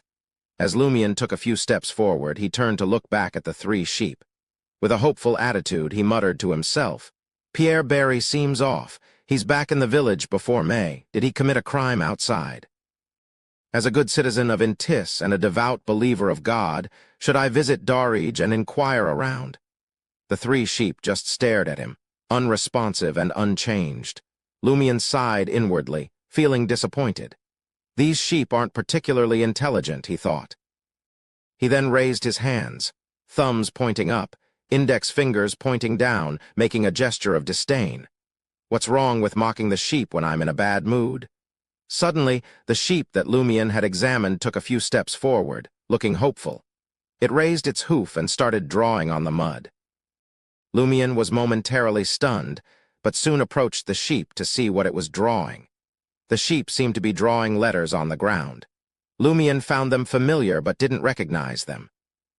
He frowned and speculated, this language should have the same origin as the Ainz language, but I only know Ainz and some ancient Fasak languages. At that moment, Lumion realized the significance of Auror's words. Knowledge equals power. The sheep finished drawing and took a step back, looking at Lumion with sincerity in its eyes. The other 2 sheep also had a similar emotional change and bleated softly. Lumion looked at the word on the ground and fell into deep thought, wondering what it meant and how he should respond. In just a second or two, he had an idea and nodded solemnly at the 3 sheep. He stretched out his right foot and wiped away the word on the soil. He may not understand, but he could pretend to understand it. He would trick the sheep for now and ask his sister for guidance later.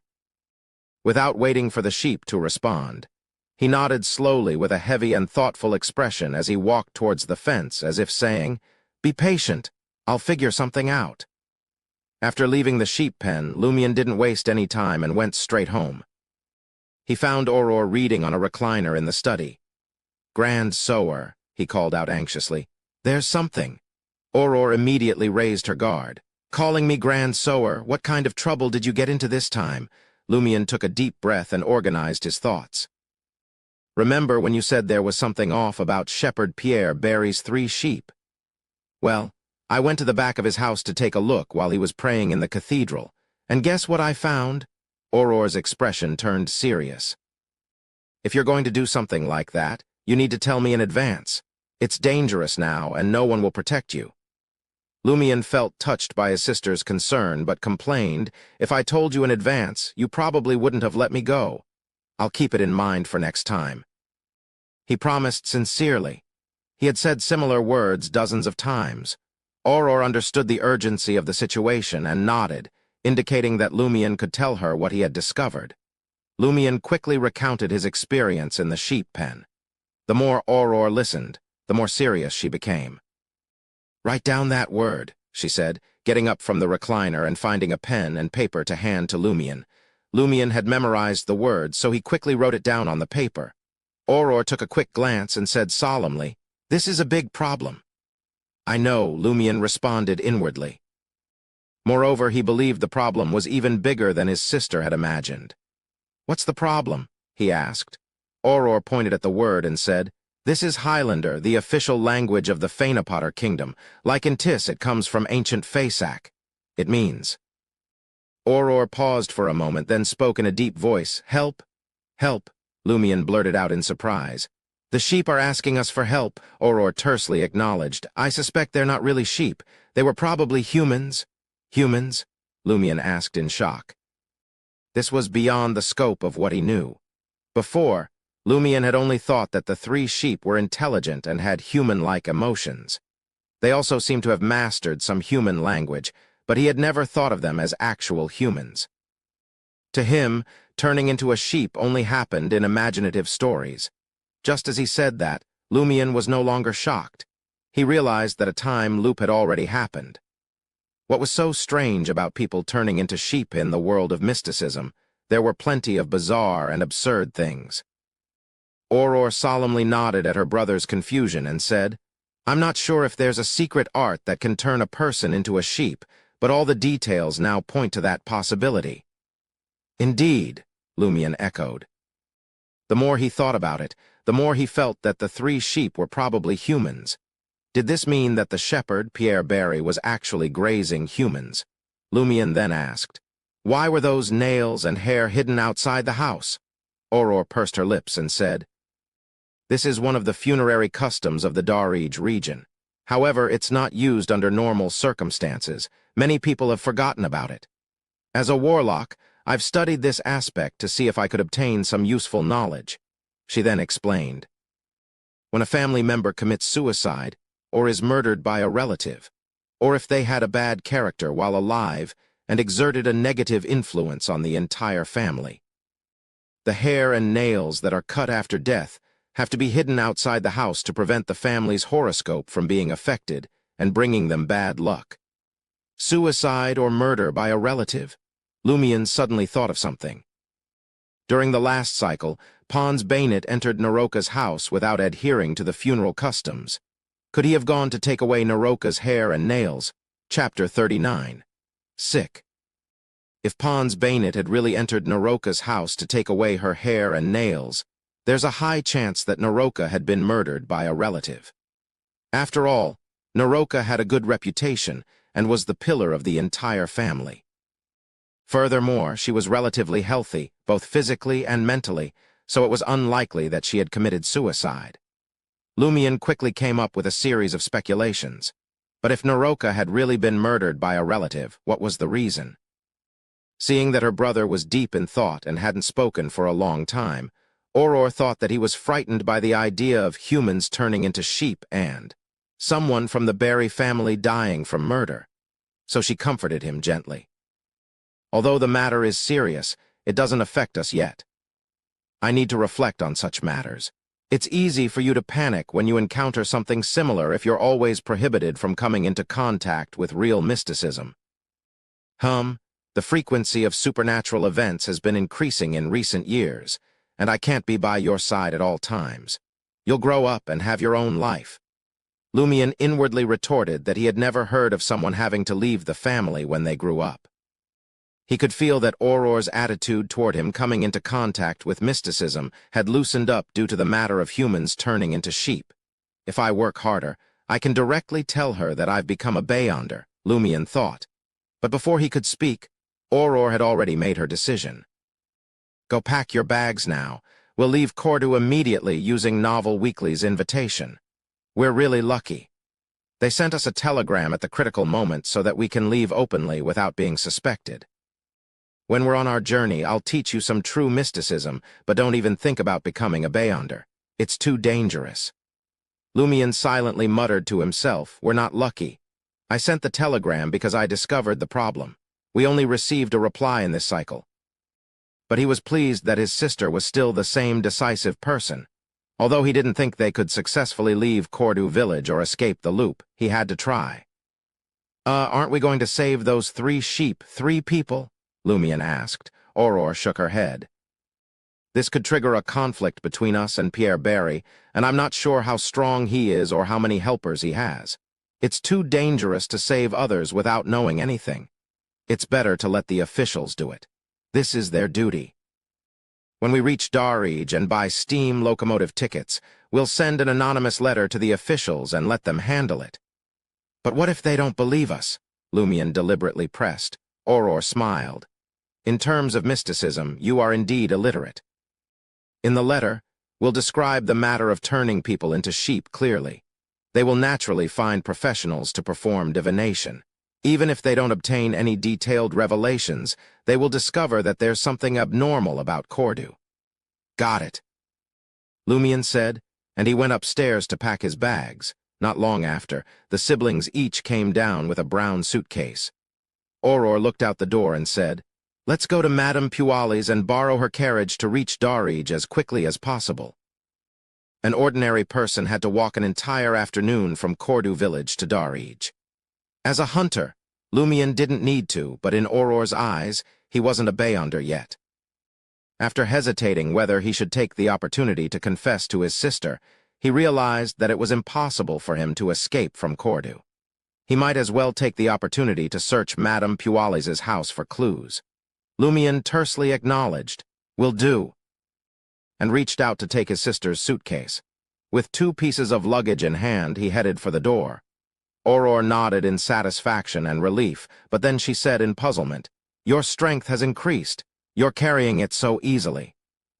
She subconsciously wanted to raise her right hand and rub the sides of her eyes, but Lumion had already left. She could only give up and quickly follow. On the way to the administrator's residence, many villagers saw Aurore leaving with her luggage and asked about the situation curiously. Aurore, who had a valid reason, was very calm about this. On the other hand, Lumion came up with 7 or 8 stories to deal with the different villagers.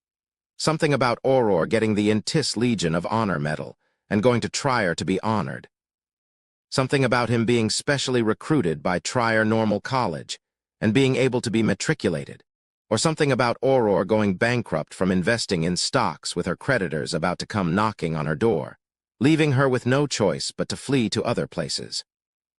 The ignorant villagers were stunned when they heard this, but thanks to Lumion's reputation, they chose not to believe him after coming back to their senses.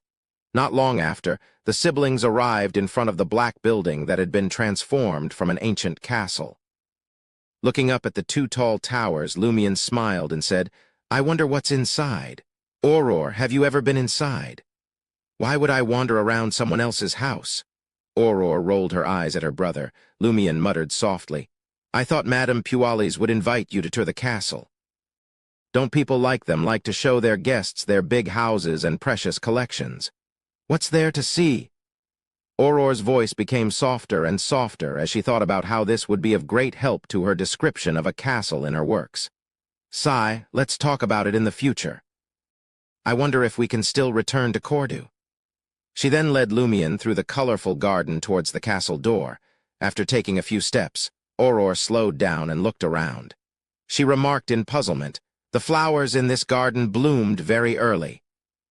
Cordu village was in the mountains, and there was a Highlander pasture nearby. Normally, the first wave of spring flowers would only appear in mid to late April. "Perhaps Madame Puali's gardener has a special method," Lumion said. He recalled that Madame Puali's was a Beyonder of an abnormal pathway, and suspected that this was related to some supernatural phenomenon, but he couldn't say it out loud. Aurore was just making an offhand remark, so she didn't think too deeply about it. They arrived at the castle and received a warm welcome from Madame Puali's. The lady was wearing a blue corset dress today, and there was still a diamond necklace inlaid with gold hanging over her chest. Her long brown hair was half tied up, the rest cascading down, making her look even younger than usual. She sat on an armchair in the small living room and quietly listened to Aurore's request. She smiled and said, "You don't have to be so polite. We're friends." Lumion mocked in his heart. Who would introduce crappy marriage partners to a friend? But he quickly saw Madame Puali's looking at him with a smile in her bright brown eyes. He suddenly recalled their previous conversation and felt uncomfortable. "All right," Aurora said helplessly. Every time she borrowed a carriage, she would offer to pay for it, but Madame Pualis would always refuse. So she would usually bring some gifts for the lady on the way back, which were neither expensive nor cheap, and also give the carriage driver a tip. While waiting for the carriage driver to prepare, Madame Pualis invited the siblings to taste some desserts made by her own chef. Lumion tasted a muffin and looked around. "Where's Mr. Lund?" Louis Lund was Administrator Bayost's butler. He had followed him from Darige to Cordu village. Lumion had evidence that he had an affair with a woman in the village and had sold some of the castle's items secretly. This was how he got the news that Madame Pualis was the mistress of the Padre, chancing upon the Padre, and Madame Pualis having an affair in the cathedral. That was a lie for the foreigners. At this moment, Lumion was looking for Louis Lund to curse him, saying, "You son of a B***TCH, why didn't you tell me that Madame Pualis is a warlock?" Madame Pualis sighed. "Louis is sick. He's resting in his room." Sick. For some reason, Lumion felt that there might be a problem.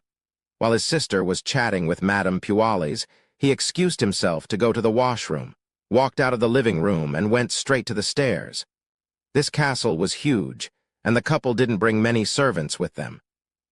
It looked empty everywhere, and one could even hear echoes when walking in certain places. This gave Lumion better conditions to infiltrate. Relying on his powerful senses, he easily dodged a valet and a maid. With light footsteps, he arrived at the second floor and found Louis Lund's room. He was in no hurry to knock. He turned his head and pressed his ear to the wood. "Ah, ah!" Sounds of a man screaming in pain came from the room. Is he really sick? It sounds quite serious.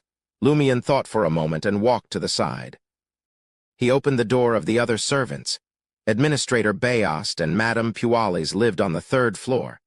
After darting into the room, he gently closed the wooden door, took a few steps to the other side, and pushed open the glass window.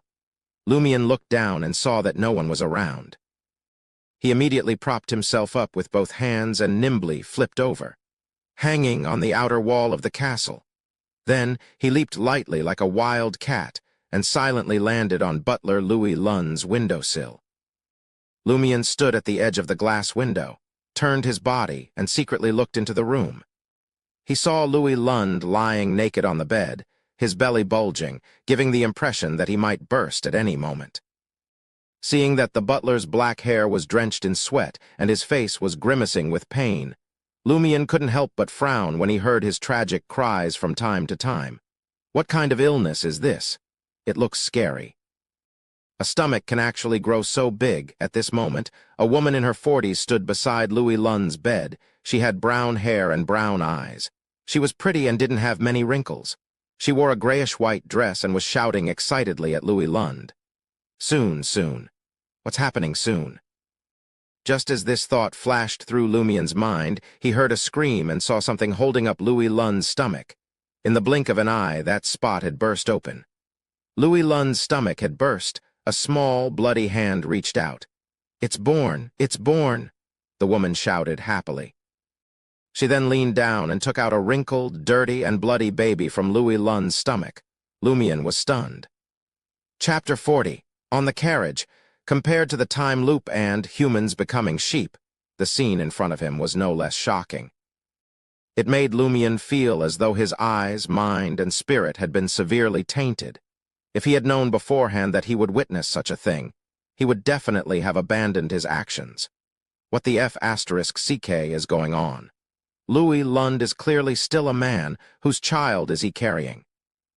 The administrators? Or Madame Pualis? Is this the world of mysticism? Aurora didn't let me come into contact with this for my own good. For a moment, Lumion's thoughts were disordered, and his mind was in a state of chaos. He wished he could dig out his eyes and forcefully forget what he had seen. Wah, wah, wah. The baby that Louis Lund had given birth to cried out, making the filthy delivery room instantly have a holy aura. This was the beauty of a new life. Lumion, who was hiding outside the window, directly experienced the joy of human origins. Of course, besides that, the strange, absurd, dirty and disharmonious feeling became even more obvious. Lumion finally came back to his senses and subconsciously looked into the room again. The baby had already been placed on a white silk cloth beside Louis Lund by the woman in the grayish-white dress. The baby was a boy, and there was more blood than milky white fat, but other than that, there was nothing abnormal. He looked like an ordinary newborn. Lumion observed for another 2 seconds and realized that the baby boy's 10 fingers were bent. His nails were very long, like the claws of a bird. Just now, he had used these hands to rip open Louis Lund's stomach. Louis Lund, on the other hand, lay in a semi-conscious state. The wound on Louis Lund's stomach had yet to be stitched up, and blood kept seeping out. One could vaguely see the intestines pressed to the side and a strange, bird's nest-like thing covered in a flesh-colored membrane. As the woman wrapped the baby in silk, she picked up a sewing needle and catgut and began chanting as she sewed the groaning Louis Lund's wound. "This was quite easy for you. The last time I gave birth to quadruplets, that was considered painful." Lumion's facial muscles twitched slightly. He felt that after his eyes, brain, mind, and spirit were affected, his ears were also tainted. He retracted his gaze. He had to get out of there fast. He leaped back to the window he had come from and flipped into the room. After closing the window, he rushed out the door and headed straight for the stairs. After dodging a male servant, Lumion tiptoed and quickly returned to the hall. "Where did you go?" Suddenly, a slightly magnetic and gentle voice sounded in his ears. Even with Lumion's hunter senses, he didn't sense that someone was standing beside the staircase entrance. He turned around to see Madame Pualis in a blue corset, her hair half-tied, and her bright brown eyes reflecting his figure. The madam no longer had a smile on her face. Her eyes reflected Lumion's figure with a piercing intensity. Lumion's mind tensed up. He was terrified but prepared to fight if necessary. Aurore appeared from a side room and asked, "Where did you go? The carriage has been waiting at the entrance." Having been in a similar situation, the experienced Lumion said half-truthfully, "Didn't Madame Pualis say that Mr. Lund is sick? I had drinks with Mr. Lund and wanted to visit him, but this castle is too big. I couldn't find his room." Aurore nodded and said, "You could have asked Madame Pualis directly. You don't have to hide it from us. It's not a bad thing." "My bad. I'm sorry." Lumion looked at Madame Pualis sincerely. After seeing the scene upstairs, Lumion was more afraid of this lady than disgusted. He was relieved when she finally smiled, no longer as serious as before. "Let me thank you on behalf of Lund for your kindness, but he isn't in the best of health. He isn't willing to appear in front of others in that unseemly manner." "It's indeed unseemly." Lumion silently echoed her thoughts. "Shall we board the carriage?" "Thank you so much," Aurore said to Madame Pualis. Lumion watched Madame Pualis closely, afraid she would find a way to make them stay longer. If she did, it could mean that she sensed something had happened with Louis Lund. Although Lumion felt that their combined forces could fight against Madame Pualis after he rendezvoused with his sister, this was her castle after all, surrounded by her servants. It was the worst hunting environment for a hunter. Madame Pualis nodded and smiled at Aurore. "I look forward to the gifts you bring back from Trier. I always yearn for what's trending there." "I hope I can give you a surprise," Aurore replied, though she wasn't sure she'd ever be able to return to Cordu village. She just needed to keep up appearances. Madame Pualis walked the siblings to the door with her lady's maid, Kathy, and watched them get into the four-seater carriage. The burly, brown-bearded carriage driver wore dark red clothes, yellow pants, and a waxed hat. He looked almost like a professional coachman in the city, except that he didn't wear a tie. This was a mandatory request from Administrator Bayast. Aurore apologized to the driver. "Sorry to trouble you," she said politely before closing the door. The driver's name was Suel, and he had the most common blue eyes in the Intis Republic. He was delighted by Aurore's politeness and looked forward to the tip he'd receive when they arrived in Darij. "Madam, monsieur, sit tight." He raised his whip, and the horses started to speed up. As the carriage passed through Cordu village, it suddenly stopped. Lumion's heart skipped a beat, knowing that their journey wouldn't be smooth and easy. "What's wrong?" he asked the driver, Sewell. Sewell explained. Madam promised to send Naroka to Junak village yesterday. I'm worried I won't be able to return in time after going to Darij, so I thought of picking her up on the way. Don't worry, it won't cause any delays. Junak village was closer to Darij than Kordu village. Going there first really didn't affect the estimated time of arrival for Aurora and Lumion. Aurora had no right to object since this wasn't her carriage, so she didn't. Lumion was more concerned about Naroka's safety. In the previous cycle, she had died under suspicious circumstances, possibly at the hands of a relative. It was related to the Padres group. Sewell went into Naroka's house before helping her out. Naroka was different from usual. She was dressed in a long black dress with exquisite patterns and a dark bonnet. Her sparse, pale hair was carefully combed. "Hey, my little cabbages, where are you going?" Naroka asked happily as she got into the carriage. Her pockmarked and wrinkled face was filled with unconcealable joy, and her previously slightly turbid eyes were much more energetic. Aurora told her the truth. "I'm going to try her to attend an author salon and also bring Lumion to check out the universities there," Aurora asked Naroka. "Did you receive some invitation?" While it was normal for Naroka to wear black clothes as a widow, she only wore this dress during festivals, banquets, and the anniversary of her late husband's death. Naroka looked expectant. "Yeah, to meet some people." Lumion quietly observed Naroka, trying to see if he could detect anything from her. The carriage started moving again, leaving Kordu village behind. Aurora chatted with Naroka intermittently, keeping an eye on the outside of the carriage. Aurora worried that their sudden departure might arouse suspicion. As they continued on, Lumion sensed a change in Naroka's demeanor. She looked much paler than before, and her eyes lacked their usual liveliness. She only spoke when spoken to. This was very similar to the Naroka Lumion had seen in the middle of the night during the previous cycle. Lumion discreetly tugged on Aurora's hand to get her attention. Aurora turned to him, silently asking what was wrong. Lumion discreetly pointed at Naroka and drew a cross on her palm, a symbol Aurora often used to indicate an error in her scripts. He used it to refer to Naroka's concerning state. Aurora was momentarily stunned, but quickly understood what Lumion meant. She turned her attention to Naroka, sensing that something was wrong. Aurora raised her hand to massage her temples, causing her light blue eyes to darken and become deeper.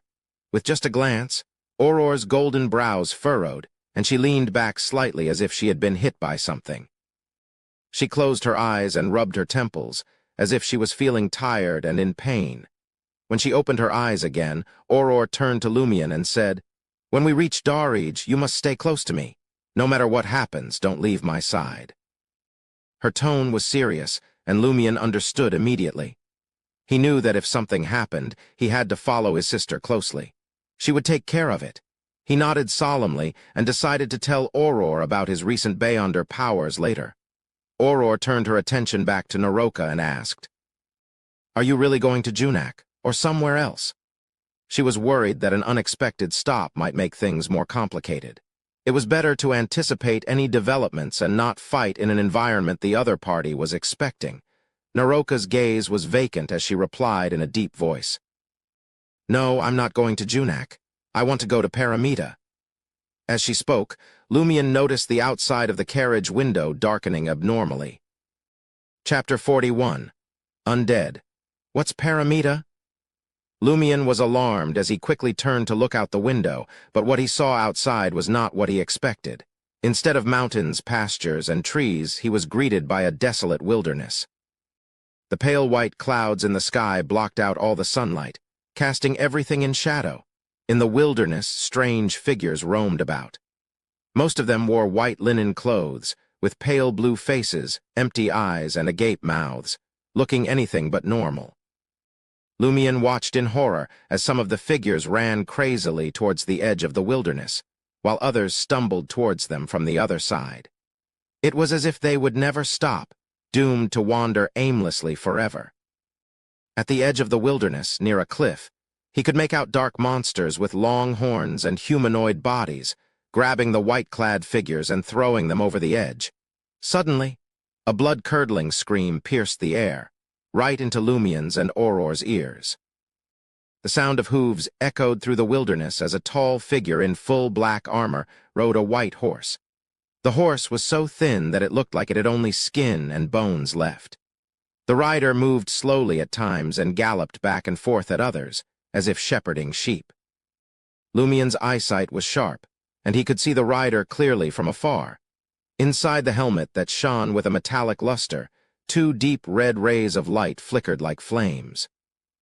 A hideous wound on the rider's neck extended all the way to their navel, almost splitting them in half and dragging out their pale white intestines. Without any need for further evidence, Lumien knew who it was: a Death Knight. It was a creature that often appeared in Intisian folklore. Suddenly, the carriage they were in came to a stop. Naroka silently opened the door and stepped out. Her pale face, empty eyes, and numb expression were starting to resemble the figures in white linen clothes that Lumien had seen earlier. Auror turned to him and said in a deep voice, "This place is filled with undead. You must stay by my side at all times." As she spoke, she took out a gold brooch and fastened it to her clothing.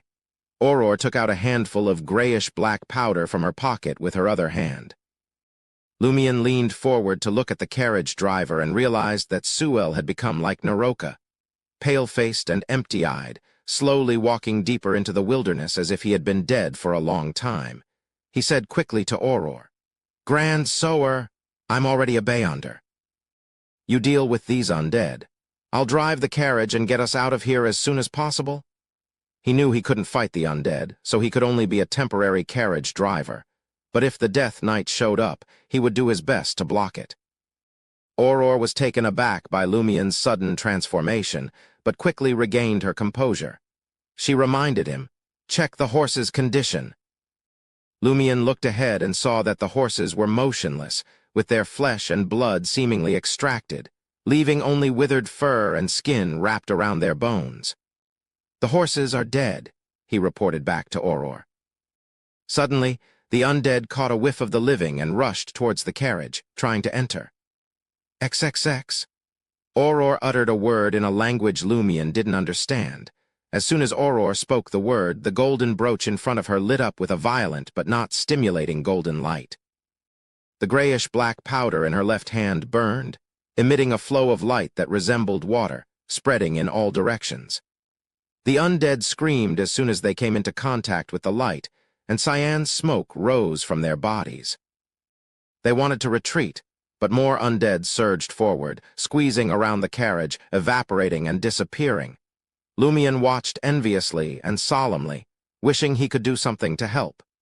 He yearned to advance in sequence and gain more abilities. But the powder in Auror's hand was about to run out, and the undead were still coming, ignoring the ones that had already been destroyed. Lumien knew they couldn't stay there forever. "We can't stay here. Let's make a run for it."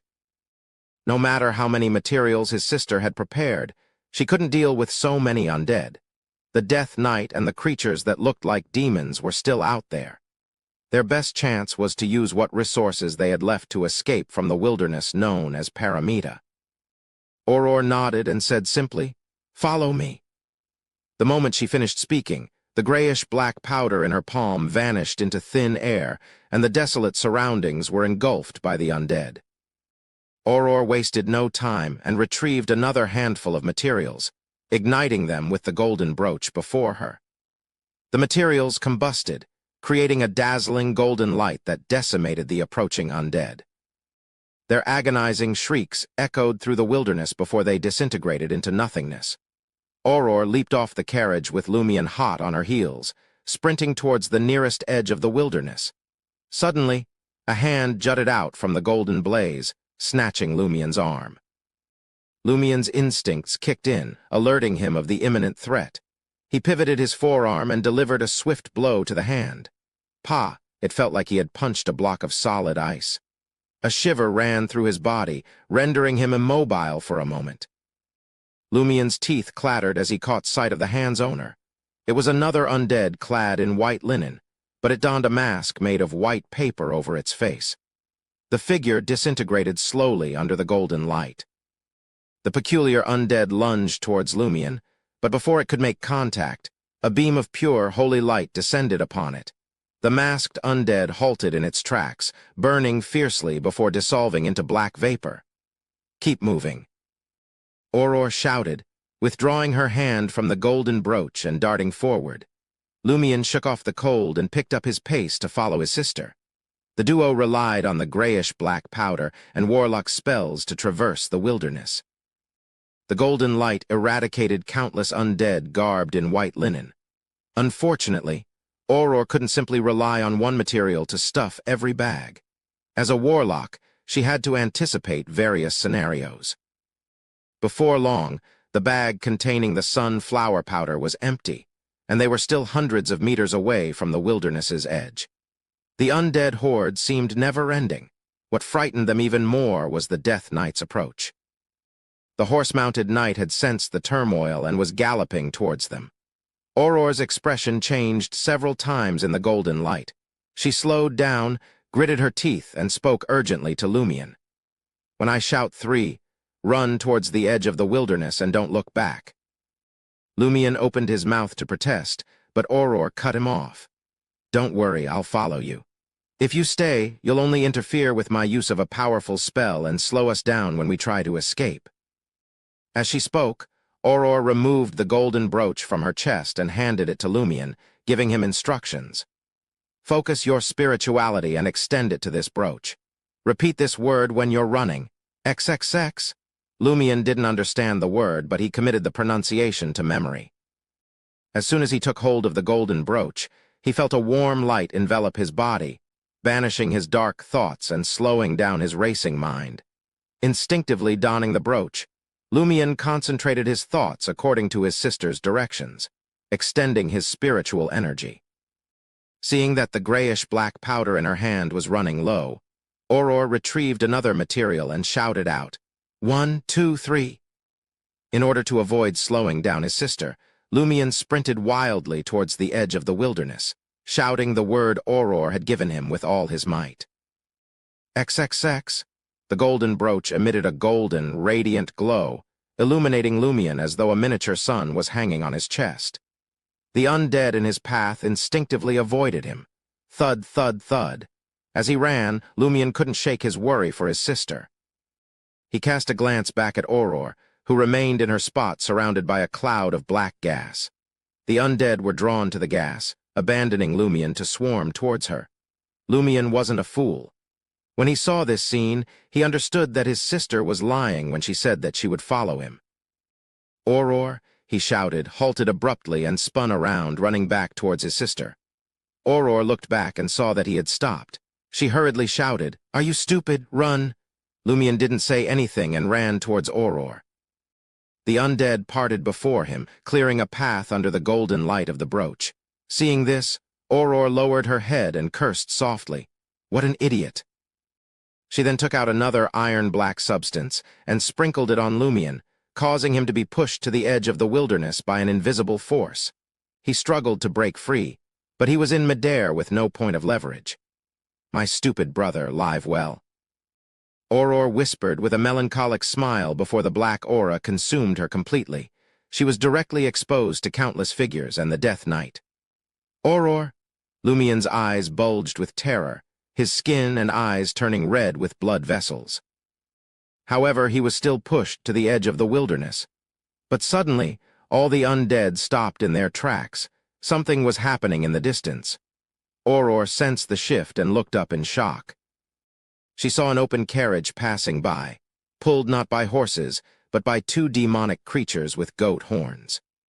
The carriage was a deep red color, resembling a conch or a cradle, and a woman resembling Madame Pualis wearing a flower crown and green dress sat inside. But unlike Madame Pualis, she was very dignified. The Death Knight abandoned his target and turned his horse towards the carriage. All the undead followed suit, clustering around the carriage as it headed towards the hazy mountain range beyond the wilderness. Chapter 42. Madam Knight. Lumion was stunned by the carriage pulled by the demon and the undead's reactions. He forgot to struggle and got pushed by the invisible palm for over 10 seconds before coming to a stop. Although the carriage was getting farther away, He could still see the woman's face clearly with his eagle-like vision. Her long brown hair was tied up high, and her brown eyes were beautiful and bright. She had light eyebrows and wore a fresh green dress and a laurel crown made of flowers. She had an elegant and dignified aura. Madame Puales? Lumien's first thought was that the woman on the carriage was Madame Puales, the administrator's wife and the padre's mistress. However, on closer inspection, he noticed an obvious difference between the two. Not only was there a vast disparity in their aura, but there was also a distinct difference in their looks. The lady in the car had softer and more mature facial features. If Lumien had to make a comparison, he would describe the lady in the car as Madame Puales's older sister by 7 or 8 years. At the moment, the lady sat in an open carriage pulled by the demon. Surrounded by countless undead and the Death Knight, she traveled towards the distant forest as if she was on some kind of magical patrol. Aurora retracted her gaze and ran towards Lumien. As she ran, she shouted, "Take this opportunity to escape from here." Lumien snapped out of his daze and waited for his sister to catch up, before taking large strides and fleeing to the edge of the nearest wilderness. Before long, they felt as though they had passed through an illusory curtain or a thick layer of water. The scene before them changed. The wilderness dissipated like bubbles. The clear river, new grass on both sides, and green trees all entered their view at once. To Lumien and Aurora, this scene was so familiar that they didn't need to identify it to make a judgment. They were still near Cordu village. This was where Ava Lizier used to tend to her geese. "We're back." Lumien wasn't surprised or disappointed. Instead, he looked around, having confirmed his suspicion. Aurora panted and said, "Whether Madame Puales made a mistake on purpose or not, we can't go back to the village now." "Let's head to Darij," Lumien suggested immediately. "Then let's go to the nearest pasture. There's a dangerous path down the hill. With our abilities, we'll be fine," Lumien added. "Okay." Aurora turned around and started running. Having borrowed the pony from Madame Puales from time to time, she was familiar with the highland pastures around Cordu. Lumien followed his sister closely, both glad and terrified at what had just happened. He didn't expect Madame Puales to be so powerful that she could have so many undead, the demon, and the Death Knight chase after her. Of course, it might not be Madame Puales. As she ran, Aurora slowed down. Her breathing became heavier and her gasping became more and more pronounced. "What's wrong?" Lumien still had plenty of energy. This was one of the benefits of being a hunter. Aurora stopped and panted heavily. "I'm exhausted. The spellcasting took up a lot of my energy," Lumien said without hesitation. "Then I'll carry you. I'm not tired yet." They were in a dire situation, and time was of the essence. Aurora nodded, went behind the squatting Lumien, and leaned on him. Lumien first took off the brooch in front of him and returned it to his sister. Then he straightened his body and ran again. "Is this a mystical item?" Lumien still had the energy to ask. Aurora was taken aback for a moment before she chuckled. "Looks like you know quite a bit. This is indeed a mystical item. I call it the Integrity Brooch. It can create holy sunlight or help me ignite materials to help me use a mystic technique to deal with ghost-type creatures. However, wearing it for too long will cause people to become fanatical. And as long as you wear it, you will lose some thoughts. As you know, immoral methods in battle might be more useful, but you get limited by it." Aurora paused and asked in a deep voice, "Where did you get the Beyonder characteristic?" As Lumien ran, he replied intermittently, "Didn't that wand card allow me to stay awake in the dream?" "What wand card?" Aurora was confused. "Oh, this is something from the previous cycle." Lumien reorganized his words. "I was at All Tavern and met a mysterious lady. She gave me a wand card. With that card, I stayed lucid in my dream and entered a strange space. There I encountered some monsters and obtained a Hunter Beyonder characteristic." "Hunter!" Aurora was familiar with this sequence commonly seen in Intis. As she muttered to herself, she suddenly chuckled, seeming to have thought of something. "What are you laughing at?" Lumien was baffled. Aurora asked again, "Then who gave you the formula? That mysterious lady?" "Yeah." Lumien nodded as he ran. Aurora sighed and said, "My stupid brother has his own secrets now. I can't confirm if what you said is true or not. I'll just take it at face value. Lumion couldn't bear to see his sister disappointed, so he quickly changed the topic. Was that Madame Puali's on the carriage? They look alike, but they're not the same, Aurore said, contradicting herself. After a few seconds of deliberation, she said, Since you're already a Beyonder, I'll tell you directly. My companions, my pen pals, once mentioned something. They said that in the past few years, there have been many strange phenomena similar to what happened just now in the southern parts of Lone, the southern parts of Intis, and the Fainapotter Kingdom. Women ride carriages pulled by demons, patrol the wilderness, and have hordes of undead following them. Some Beyonders who have grasped the corresponding mystic arts will let their spirits leave their bodies and follow the carriage for a period of time to experience something wonderful and obtain mystic knowledge. One of my companions obtained one of the Beyonders' notebooks. It mentioned that the lady's name is Madam Knight. The owner of the notebook obtained a secret medicine production method from his experience following a carriage, which can create an invisibility potion from a baby's corpse. According to the investigation, the women in different places exhibit similar phenomena, but things happen at night, Lumion said in surprise. But it's daytime now. Could the anomaly in Cordu village have brought about a change? That's why I'm not sure, Aurore said after thinking for a moment. Perhaps sending Naroka to Paramita made a difference. Perhaps that wilderness is Paramita, where Madam Knights patrol in the day and appear in the human world at night. Yes, combined with the fact that the lady resembles Puali's, I'm inclined to the previous guess. Lumion didn't know much about mysticism, but he instinctively felt that his sister's suspicion was right. He ran in silence for a distance before finally asking, Why did you sacrifice yourself to save me? I wish you were more selfish. I'm very selfish, Aurore said with a smile. I considered abandoning you and escaping on my own. Then, I would avenge you when I became stronger. However, after careful consideration, I realized that even if I gave you the integrity brooch and taught you how to use it, you wouldn't be able to help me attract most of the undead to give me a chance to escape. Only a warlock like me could do it. It was a choice between us dying together or at least you being able to live. I don't have to tell you the choice I made, right? Making such a choice isn't as easy as how you make it sound. Lumion could accept it rationally, but not emotionally. He said gloomily, We might as well die together. You can't die.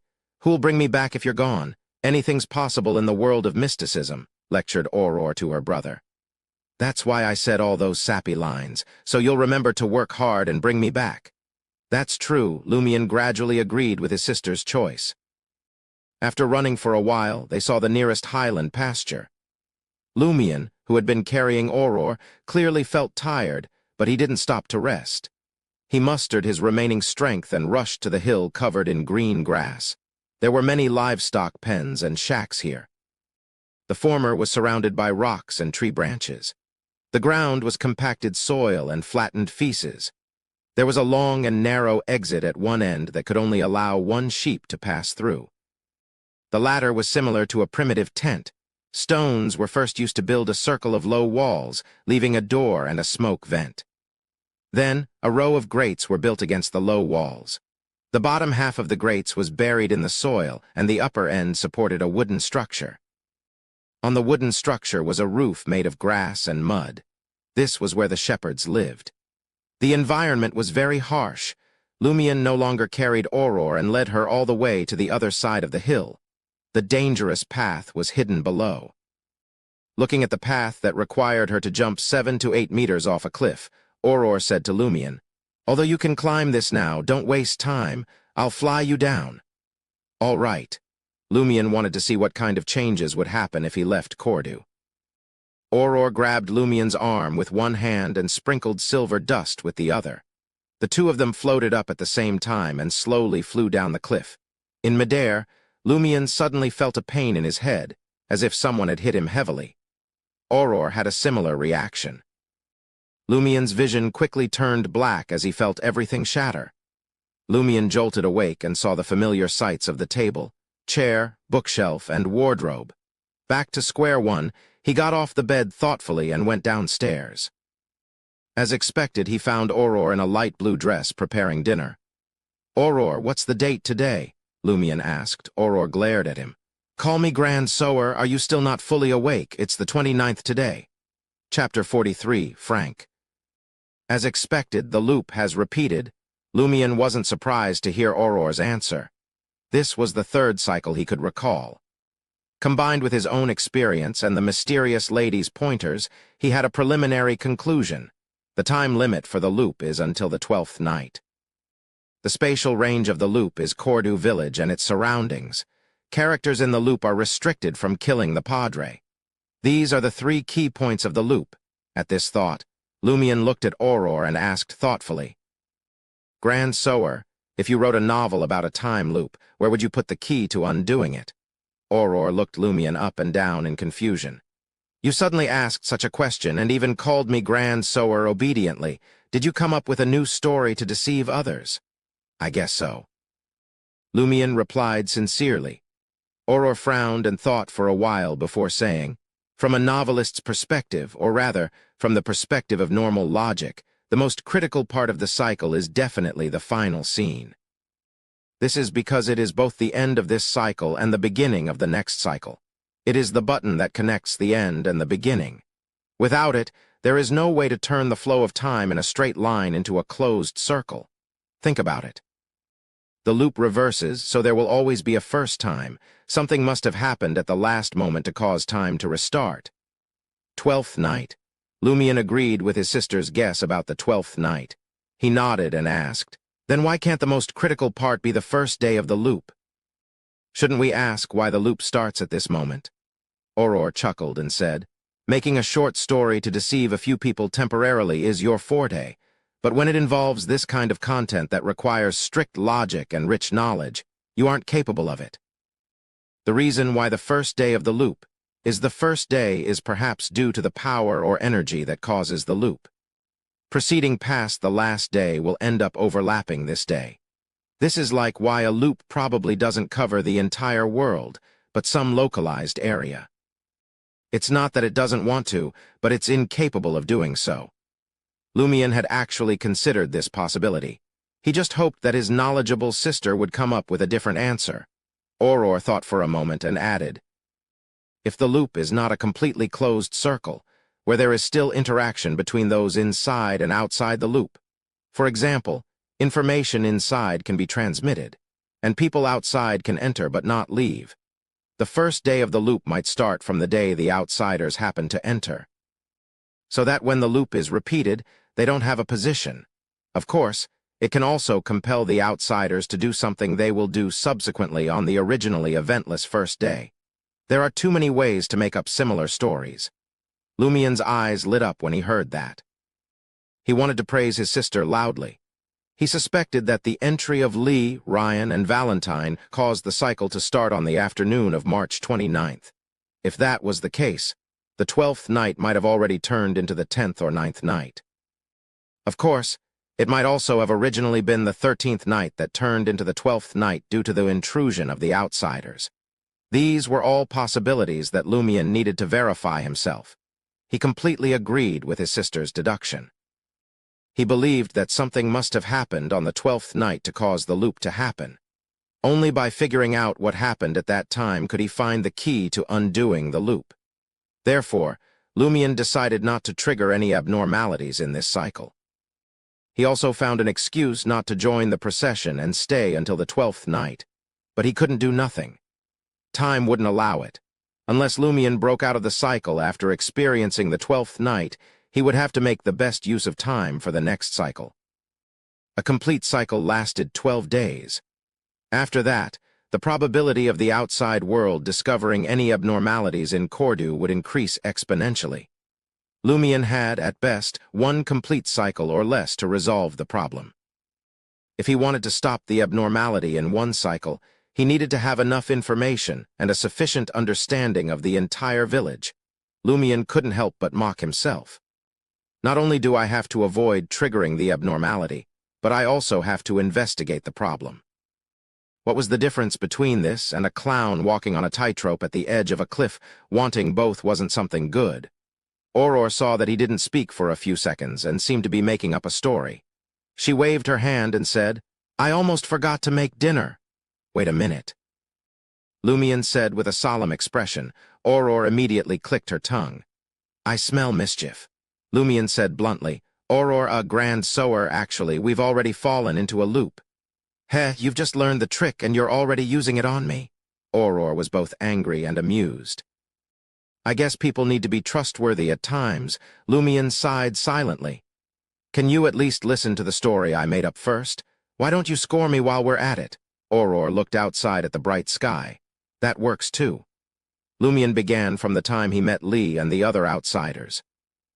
He spoke as if he had a general outline, claiming that he had maintained his consciousness in the dream and entered a unique ruin. Through hunting monsters, he obtained a Beyonder characteristic and became a hunter. He didn't hide the matter about the thorned ring pattern that sealed his chest because it might involve the key to the time loop. He had seen the same symbol on the Padre, and killing the Padre had caused time to restart. At first, Aurora was still smiling, thinking that her brother had come up with a creative story. But as she listened, her expression turned serious. There was a lot of knowledge that Lumion shouldn't have known. When Lumion said that he had become a Beyonder, Aurora raised her right hand and massaged her temples. Her light blue eyes instantly became deep, but there was no figure reflected in them. She looked at Lumion for a while and nodded slightly. "Your ether body has undergone a huge change. Your life force and physical state are much stronger than ordinary people. Your astral projection has changed to a certain extent, but not much, as expected of a hunter who's better at hand-to-hand combat than spellcasting. I can't see the symbol and the related changes, and I don't dare to look deeper." Aurora pouted and asked in confusion, "Don't tell me you deliberately made up such a ridiculous story to make me accept you're becoming a Beyonder." This was a typical Lumion modus operandi. Lumion didn't explain and directly talked about the mysticism knowledge that the lady had imparted to him. Of course, he only briefly mentioned the name and did not elaborate. This was not because he was very moral and principled about not telling his sister before obtaining the lady's permission. Instead, the other party was clearly very powerful. If he leaked precious knowledge and angered her, the time loop might be resolved, but they would die. Indestructible law of convergence, acting method. Aurora was dumbfounded. Aurora was stunned that her illiterate brother in the field of mysticism had grasped such incomparably precious knowledge. It had been more than 5 years since she became a Beyonder. At first, she had relied on Emperor Rosel's diary to join that organization. Her pathway was a symbol of knowledge in the field of mysticism. From time to time, she would be pursued by knowledge, allowing her to master the acting method, the law of Beyonder characteristics indestructibility, and the law of Beyonder characteristics conservation, the 3 cornerstones of the Beyonder world. Therefore, she thought of herself as a Beyonder with insufficient experience but sufficient knowledge, miles ahead of most of her peers. Now, her brother, who had never come into contact with mysticism, could actually mention such terms. Furthermore, he knew about a law of convergence of Beyonder characteristics that she didn't know about. This eliminated the possibility that Lumion had peeked at her witchcraft notebook. As a Beyonder of the mystery prior pathway, Aurora suppressed her desire to know the specifics of the law of convergence as she looked at her brother. She asked in puzzlement, surprise, and worry, "What did you pay for that lady to teach you this knowledge?" The potion formula was even free of charge. She sized up Lumion again from top to bottom, then from bottom to top, trying to find out what was missing from him. "Nothing," Lumion laughed self-deprecatingly. "That's why it's terrifying. I don't even know what price I'll have to pay in the future. Yes, I suspect that it has something to do with the symbol on my chest and the dream ruin. That lady probably wants me to unravel the corresponding secret." Aurora tersely acknowledged. "Continue." She waited for the rest of the story with a serious attitude. Lumion talked about the owl, the anomaly during Lent, and the siblings' experiences during the second cycle. He also talked about how the cycle would restart the moment they attempted to leave Cordu. Aurora listened carefully and muttered to herself in disbelief. Either I've been hypnotized by you and told you everything, or time has really entered a loop. She began to believe Lumion because she had named her integrity brooch herself, and there was no record anywhere. Unless she told her brother herself, it was impossible for Lumion to know, and she had no impression of it. Lumion struck while the iron was hot.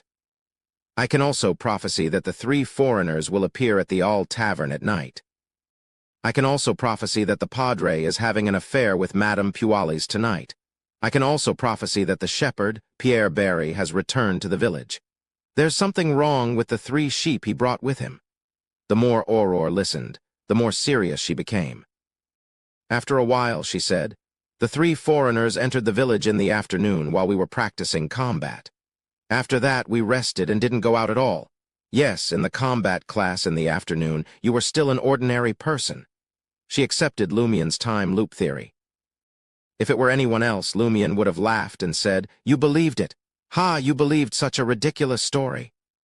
But in front of Aurore, he was very restrained. He then suggested, "I'll go around the village now and see if I can gather more information." Aurore nodded.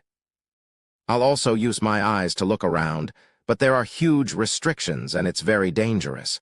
I'm not sure I'll gain anything."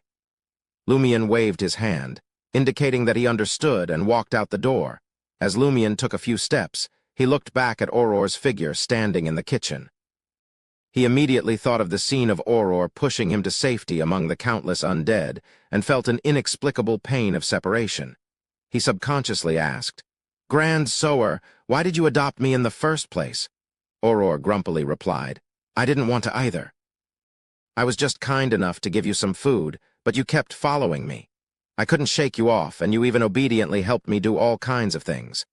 My heart softened for a moment, and who knew that you would grow into this?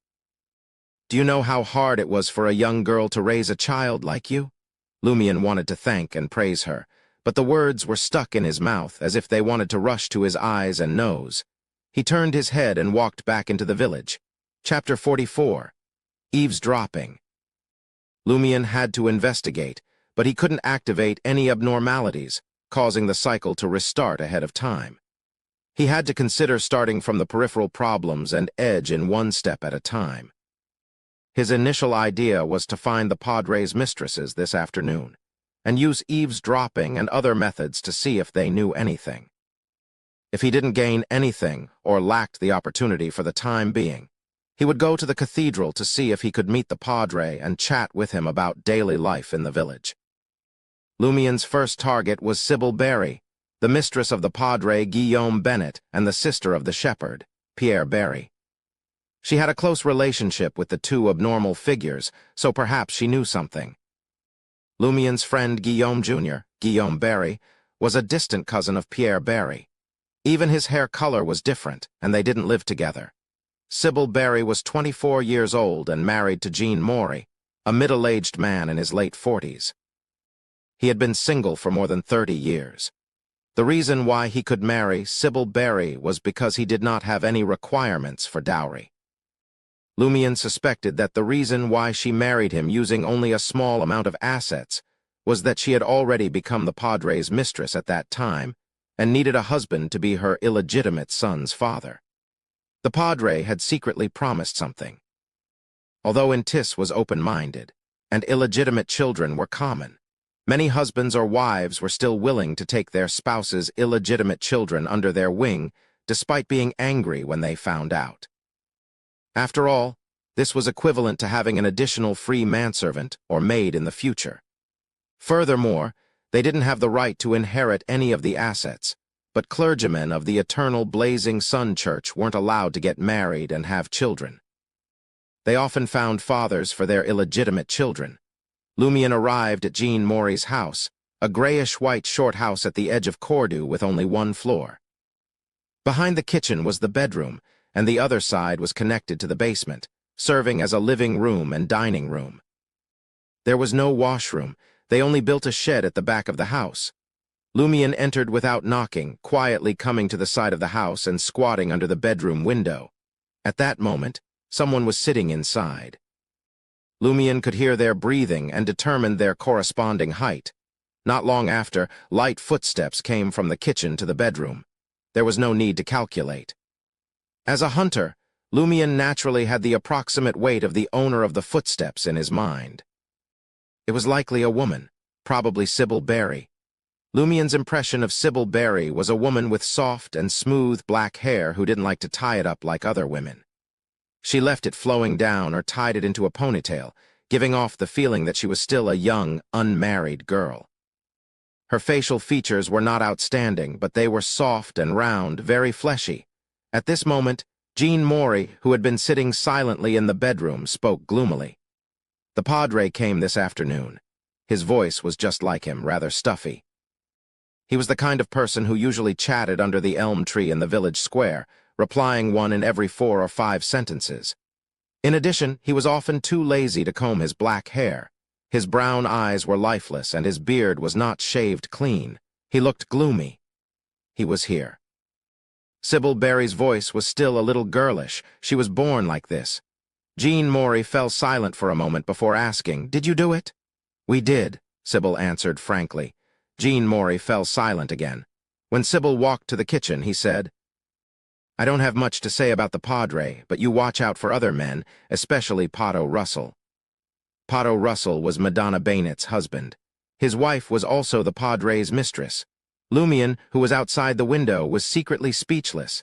This relationship was really messed up. He gained a higher opinion of the Padre. He had come to Sybil Berry in the afternoon, and he was having a date with Madame Puales at night. He could be said to be a model worker in the field of cheating. If he could allocate more energy in this area to the church's matters and combine it with his scheming and machinations, he could have long advanced in clerical rank and become a beyonder. The clerical rank was the rank of a clergyman of the Church of the Eternal Blazing Sun. Starting from the first rank, it was ossuary, reader, chanter, acolyte, subdeacon, deacon, also known as a priest or padre, bishop, archbishop, and cardinal. The Pope was not in the ranks of the clergy. Among them, the 6th rank and above made them senior clergymen. In Auror's words, it was possible that they possessed superpowers. As for the lowest 3 ranks, they mainly handled cathedral chores and ritual support. In the past few centuries, they were only glorified titles and were not treated as true clergymen. The 4th rank acolytes were usually students who had just graduated from the seminary. The 5th rank subdeacon could represent a true priest to preside over a cathedral in a rural area. The situation in Cordoue was the same. A 5th rank subdeacon was the padre, a 4th rank acolyte was the deputy padre, and they were staffed with a few servants. Guillaume Bainet only needed to advance 1 more rank to become a true priest. "I understand," Sybil Berry simply responded to her husband's exhortations. Jean Maury changed the topic. "Is your brother Pierre back from herding?" "Yes, there's an important ritual that requires his help," Sybil casually explained. "A ritual?" Lumion's eyelids twitched when he heard that. Jean Maury asked, "The Lent festival?" "No, it's a ritual of God." Sybil impatiently replied, "Don't ask too much. You'll know when the time comes." Jean Maury tersely acknowledged and said, "Praise the sun." Sybil didn't respond and left the bedroom to walk into the kitchen. Lumion instantly made a judgment. Sybil had a certain understanding of the secret dealings between the Padre and shepherd Pierre Berry, but her husband, Jean Maury, was completely unaware. The ritual she was talking about wasn't the sacrificial ceremony at the feast. It was likely related to Twelfth Night. Having gained something, Lumion left Maury's house and rushed to the 2-story building where Potto Russell and Madonna Bainet lived. Unlike Sybil, Madonna Bainet was married off with her share of the inheritance. Potto Russell also received his share from his original home, so they could build a decent house and entrust more than 20 sheep to the shepherds for grazing.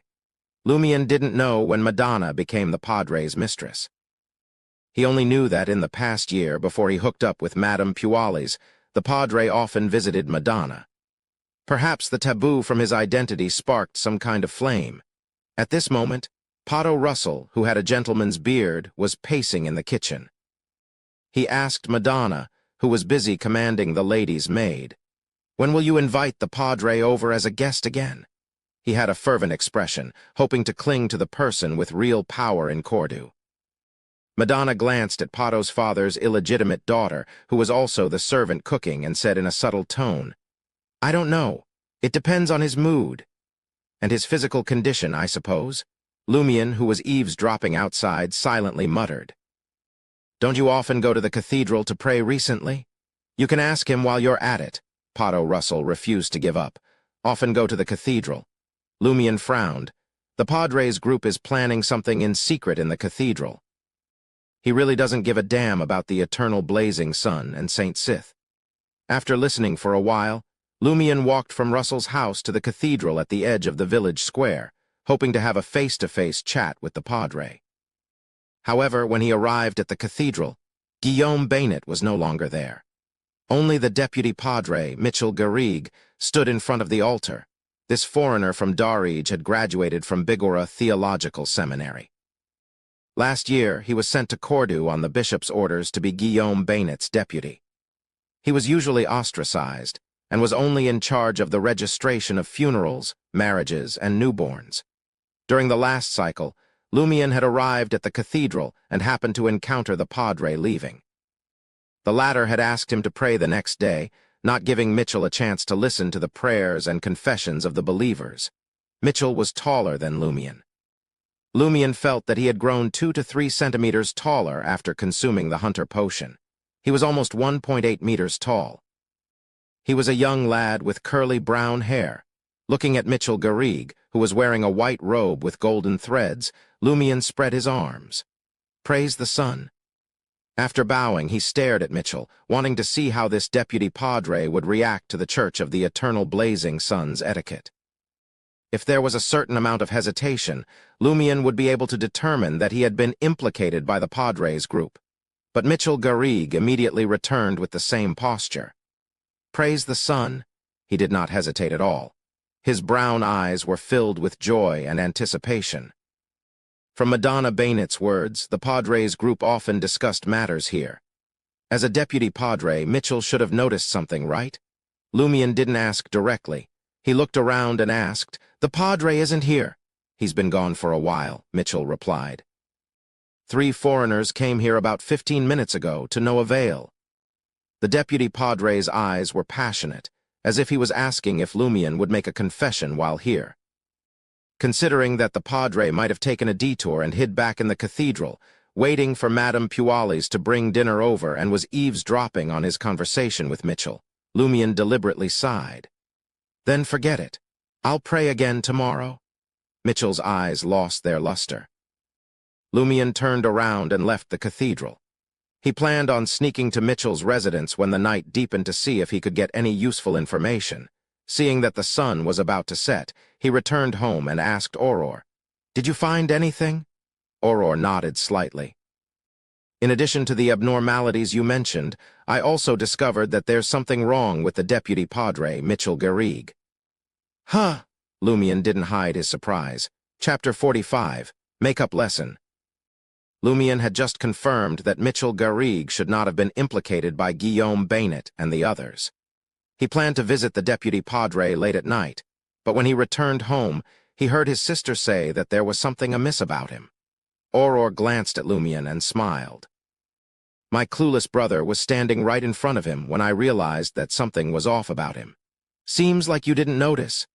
She appeared quite delighted, to the point that she had to raise her right hand to cover her mouth. After all, her younger brother, who was clearly ignorant of mysticism, had suddenly become a Beyonder. He had grasped a wealth of advanced knowledge and discovered that Cordoue was stuck in a time loop. Not only had she been useless as a sister, but she also found herself outmatched in mysticism knowledge. This made her a tad unhappy. Now, she had finally regained her dignity as an elder sister. Lumion looked at his sister's smile and nodded. "I didn't see anything unusual in his behavior." Aurore tersely acknowledged, "His astral projection, how can I put it? Simply put, it's brighter than a normal person's, and he's not a Beyonder. He hasn't been training his body systematically for a long time." "Maybe he was born with a good physique," Lumion guessed, before asking in puzzlement. "What's an astral projection?" Aurore asked in surprise. "You don't know?" "No." Lumion shook his head. Aurore grinned again and said with a hint of disbelief, That woman taught you divine paths, the law of Beyonder characteristics indestructibility, and the acting method, but she didn't tell you basic concepts like astral projection. She was in a hurry, so she only focused on the main points. Lumion defended the mysterious woman. Auror smiled even more happily. Perhaps this basic mysticism knowledge is useless to unofficial hunters. You just need to track, set traps, and fight. She struggled to describe her brother's current state. To say he was ignorant of mysticism wasn't entirely accurate since he knew a great deal. The things he had learned were all formidable. To say that his knowledge surpassed most Beyonders wasn't right either. He didn't even know what an astral projection was. Auror sighed and said seriously, "I can only complete your mysticism education." Remember, in mysticism, the external parts of the human body are divided into 4 levels. The innermost layer, which is also the core, is the soul body. It's almost equivalent to the concept of a spirit. It's the spirituality of everything, what gets strengthened. You could say it's the essence of building a soul. To a mystery prior, the potion mainly upgrades the soul body. The astral projection is located outside the soul body. It's the latter's manifestation in the real and spirit worlds. Moreover, it's closely related to your will and current emotions. So, do you understand? When I said the Deputy Padre's astral projection was brighter than a normal person's, I meant that his soul body or spirit had an issue. This is reflected in his astral projection. It has nothing to do with his natural physique. Of course, it could be because his spirituality is naturally strong. Through the astral projection, we can still grasp the target's true emotions. For example, red signifies passion and excitement. Orange represents warmth and satisfaction. Yellow indicates happiness and extroversion. Green conveys calmness and peace. Blue suggests coldness and introspection. White denotes brightness, an eagerness to improve. Dark colors symbolize worry, sorrow, and silence. Purple implies that spirituality is taking control, coldness, and estrangement. It's very difficult to fake these colors, but they are relatively generic. It's impossible for us to distinguish subtle emotions and delicate feelings. Lumion listened attentively, as if he wanted to take out a fountain pen and jot everything down. Just listen. Auror felt a little worn out from talking. She sat down at the dining table. "I'll give you my first witchcraft notebook later. It's filled with such basic knowledge." All right. Lumion sat down and nodded obediently. "What's outside the astral projection?" Auror picked up her carved glass cup and took a sip. "Beyond that is the body of heart and mind. From this point on, spirit and flesh merge. The body of heart and mind involves the mind.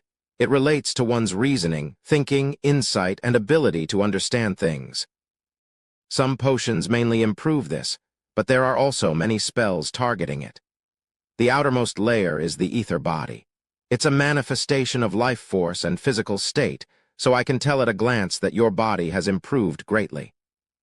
Yes, through the thickness, brightness, and color of different parts of the ether body, I can also determine the target's health.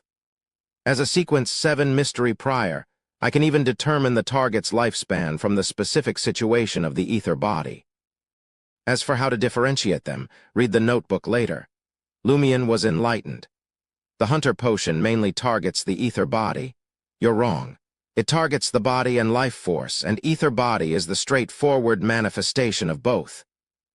Lumion nodded as he revised, gaining a preliminary understanding of such mysticism knowledge. He recalled his sister's words and asked curiously, "Auror, how did you observe the Deputy Padre? Why didn't I sense you nearby?" Auror smiled. "Actually, I've been staying at home all this while, using the mystery prior pathway's special trait." "What's special?" Lumion asked with the mentality that it didn't matter if his sister didn't answer. Auror pointed at her eyes. "The most unique ability of a mystery prior is called the eyes of mystery prying. Although I need to reach a higher sequence before I can activate the complete eyes of mystery prying, allowing it to not only be of use to me, but it can also be placed on the surface of other objects to help me monitor matters remotely. This doesn't mean that mystery prior's eyes aren't special before this. From Sequence 9 onwards, A mystery prior has seen more than most sequence beyonders of the same pathway. The simplest example is that a hunter can only see an ether body before they undergo a qualitative change in their godhood. Furthermore, it's in a less detailed manner.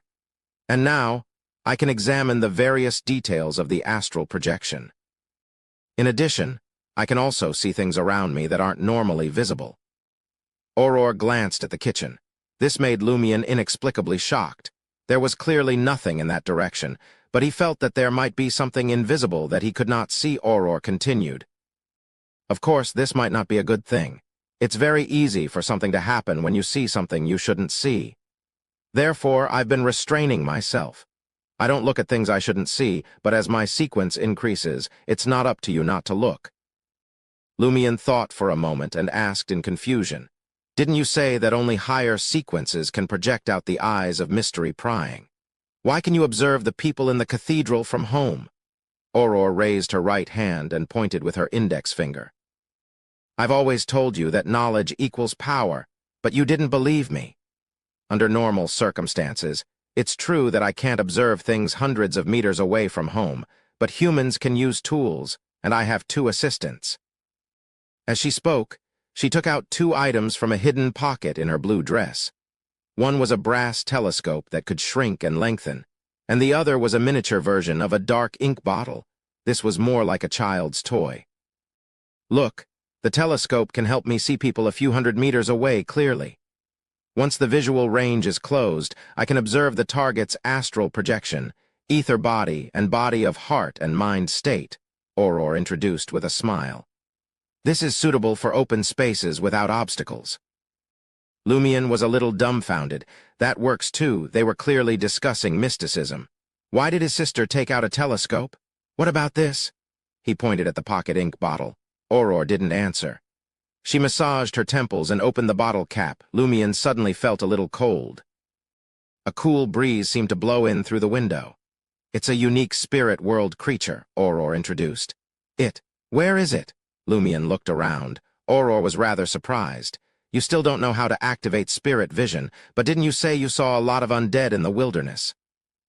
Lumion had read about the term spirit vision in psychic and knew what it meant. However, he was completely at a loss as to how to activate spirit vision. He looked at his sister and slowly shook his head. "I don't know." Then he guessed. Maybe ordinary people can see ghosts and undead directly when entering the so-called paramita. Auror thought seriously and asked, "So you don't know Hermes, ancient Hermes, Elvish, Dragonese, or Jotun? What are those?" Lumion fully displayed what it meant to be illiterate in the field of mysticism. Auror couldn't help but facepalm. "What exactly did that lady teach you?" "Law of Beyonder characteristics indestructibility, law of convergence, acting method, paths of the divine, sequence 0, sealed artifacts."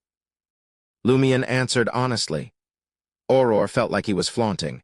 "I think you want a beating," she sighed for a few seconds before regaining her composure. "Then I'll combine it with my contracted creature to teach you how to activate spirit vision, how to carry out ritualistic magic, and how to use language with supernatural powers. This is only a rough explanation. If you really want to completely master it, especially those few languages, it will take at least a year or 2. Of course, this is also a problem with your sequence pathway. Hunters probably don't have their learning abilities improved, nor do they have any enhancements in mysticism. Back then, I relied on diligence and indoctrination to master all of them in less than half a year."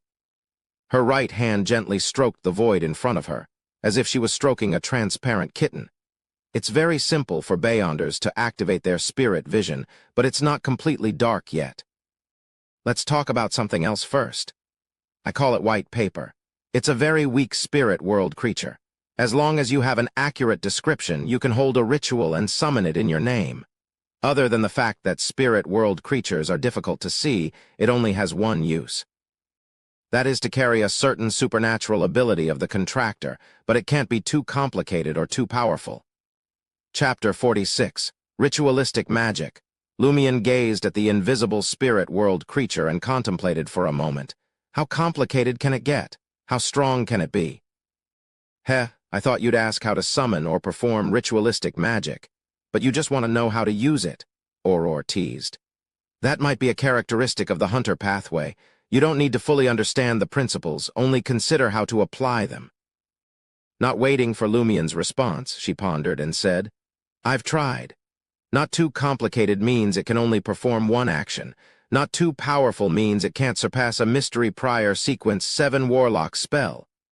It's nice discussing this with Auror. She has a habit of analyzing things both qualitatively and quantitatively, unlike someone who prefers vague descriptions. Lumien felt emotional hearing that. As he mulled it over, he stood up and helped his sister bring the food to the dining table. As they ate, he asked, But I remember your spells often require materials. You can't carry white paper, right? Yes, that's inconvenient. Auror grabbed a piece of fried trout and stuffed it into her mouth. After chewing and swallowing, she said, Moreover, a warlock's spells can't be completed in one move. Even the simplest has 3 steps. First is concentrating spirituality, the second is outlining the symbol of the corresponding spell in the mind. This can also be replaced by reciting the incantation aloud. The third is using materials to cast the spell.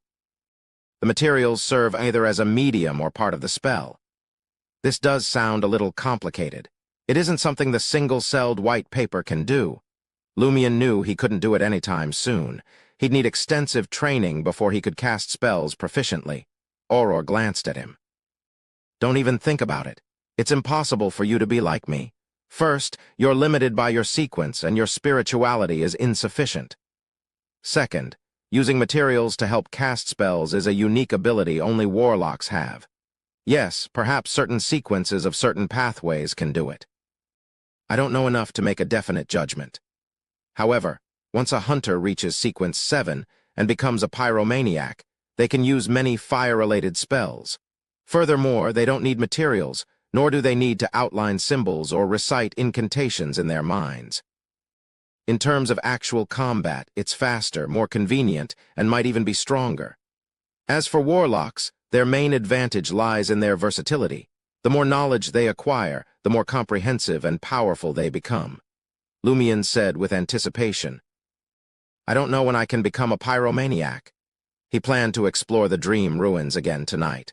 Firstly, he wanted to use hunting to help digest the potion, and secondly, he wanted to find clues about the main ingredient of Sequence 8 Provoker.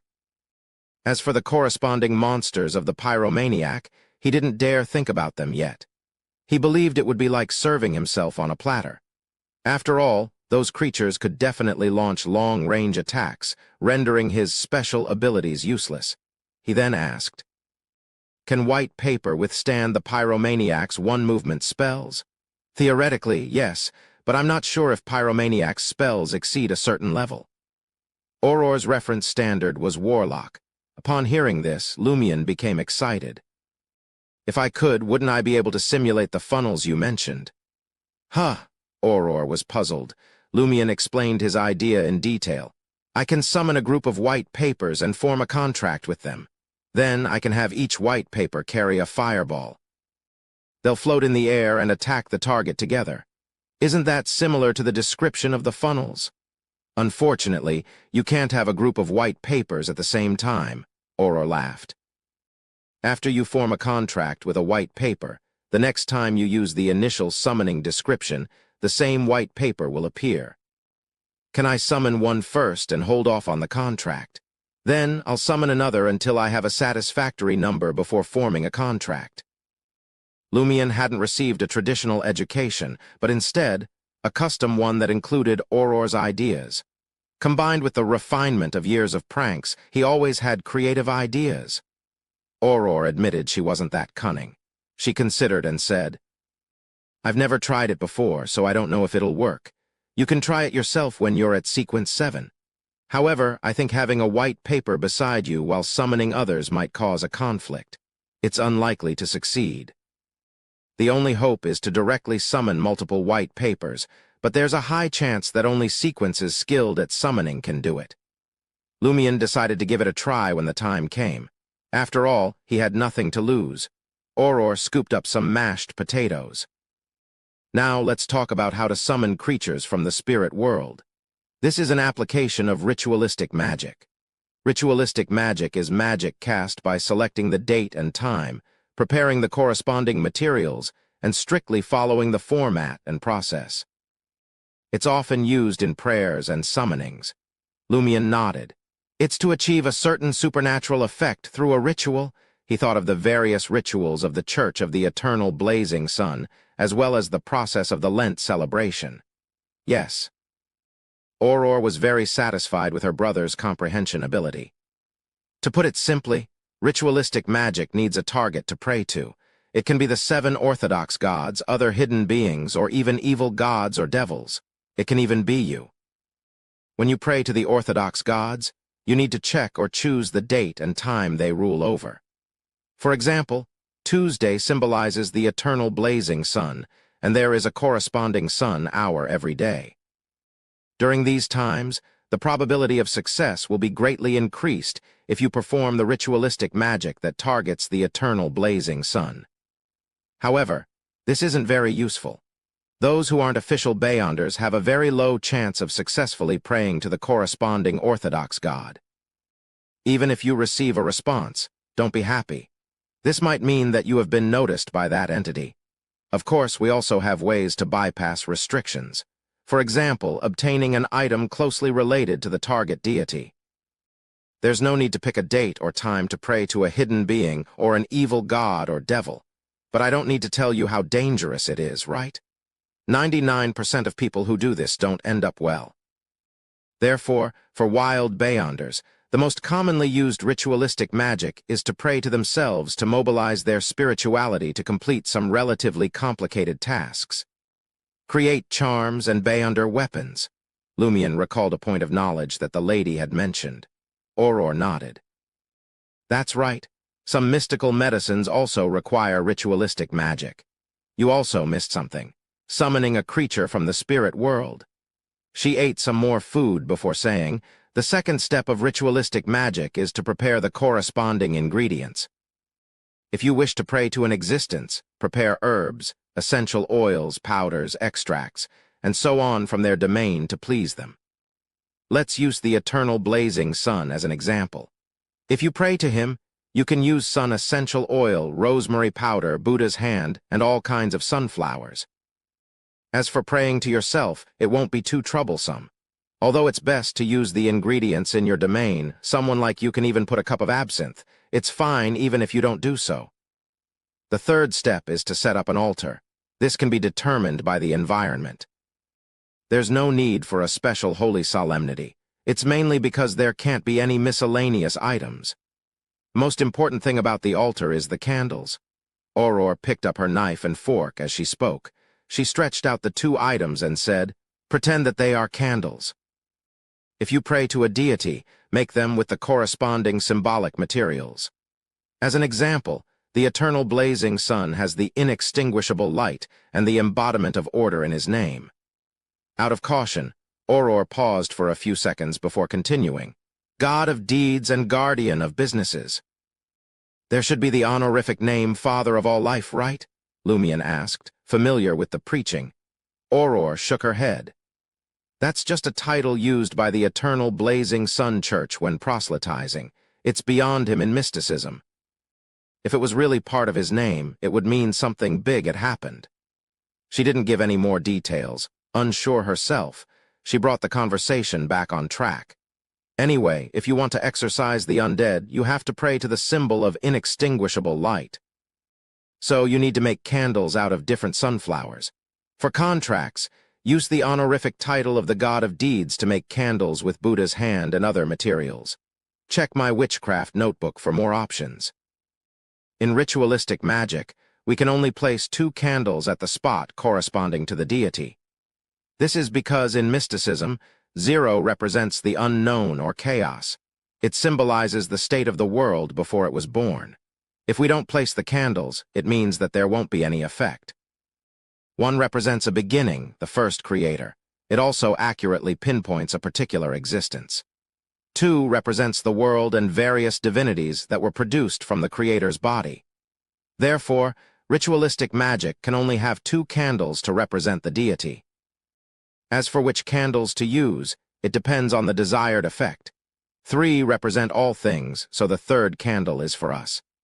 The 2 candles in the upper position represent the deity, and the candle in front is for myself, for a total of 3 candles. If you have an item related to a deity or a hidden existence, you can replace the 2 candles with that item for a dualistic ritual. If you pray to yourself, leave only the candle that represents yourself. Lumion listened attentively, realizing that, as a wild hunter, he could only pray to himself in ritualistic magic before knowing the honorific name of the great existence. Where would he find items closely related to a deity? Let me show you the next few steps using summoning creatures from the spirit world, Aurora said, standing up as she saw her brother finish his dinner. They quickly cleared the dining table. Chapter 47. Truly Illiterate. Aurora looked at the slightly stained white tablecloth and smiled at Lumion. If you're the target of ritualistic magic, it doesn't matter if the altar is dirty. But if you want to pray to a deity or a hidden existence, I suggest you change to a cleaner piece of cloth or remove the cloth and wipe the table. Anything works if I'm just praying to yourself, right? Lumion teased. Aurora chuckled. That refers to the environment, materials, and equipment, but the ritual process and incantations must strictly follow the rules of mysticism. She pulled out an orange candle from her pocket. This is a candle mixed with citrus and lavender. It has nothing to do with their domain, I just like it. Aurora waved the candle above the altar. Remember, the candle representing the deity is placed in these 2 places. It can be empty now. Then she placed the candle close to her. Remember, this is the location of me. Next, Aurora brought a cup of water, a plate of coarse salt, and a small steel bowl from the kitchen. We need to create a clean and undisturbed ritual environment. Clean in the sense of spirituality. We have to construct it ourselves. Enter cogitation and focus your mind. You can guide the spiritual power out through supplementary items and build a wall of spirituality around the altar. Mystery priors and seers find this simple. Hunters need the help of other items before reaching sequence 7. For example, incense to calm your emotions and make you ethereal, or a crystal ball to help you focus on your spirituality. The meditation I taught you before is incomplete. It's only the first step. It can only gather your thoughts and calm you down. I'll teach you the rest later. Lumion was surprised. Why can I activate the dream's specialness and make the 2 symbols appear if the meditation method is incomplete? Aurora pulled out a silver dagger. Watch carefully how I build the wall of spirituality. Lumion was stunned and blurted out. Why do you have so many things on you? First, there were various casting materials, a retractable telescope, a miniature ink bottle that stored the spirit world creature, white paper, and candles for rituals. Now she had taken out a dagger. Aurora sighed in exasperation. You think I want to? It's just inconvenient for warlocks.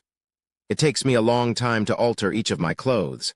Sometimes I even feel like Doryman. I can take out whatever I want. What Ammon?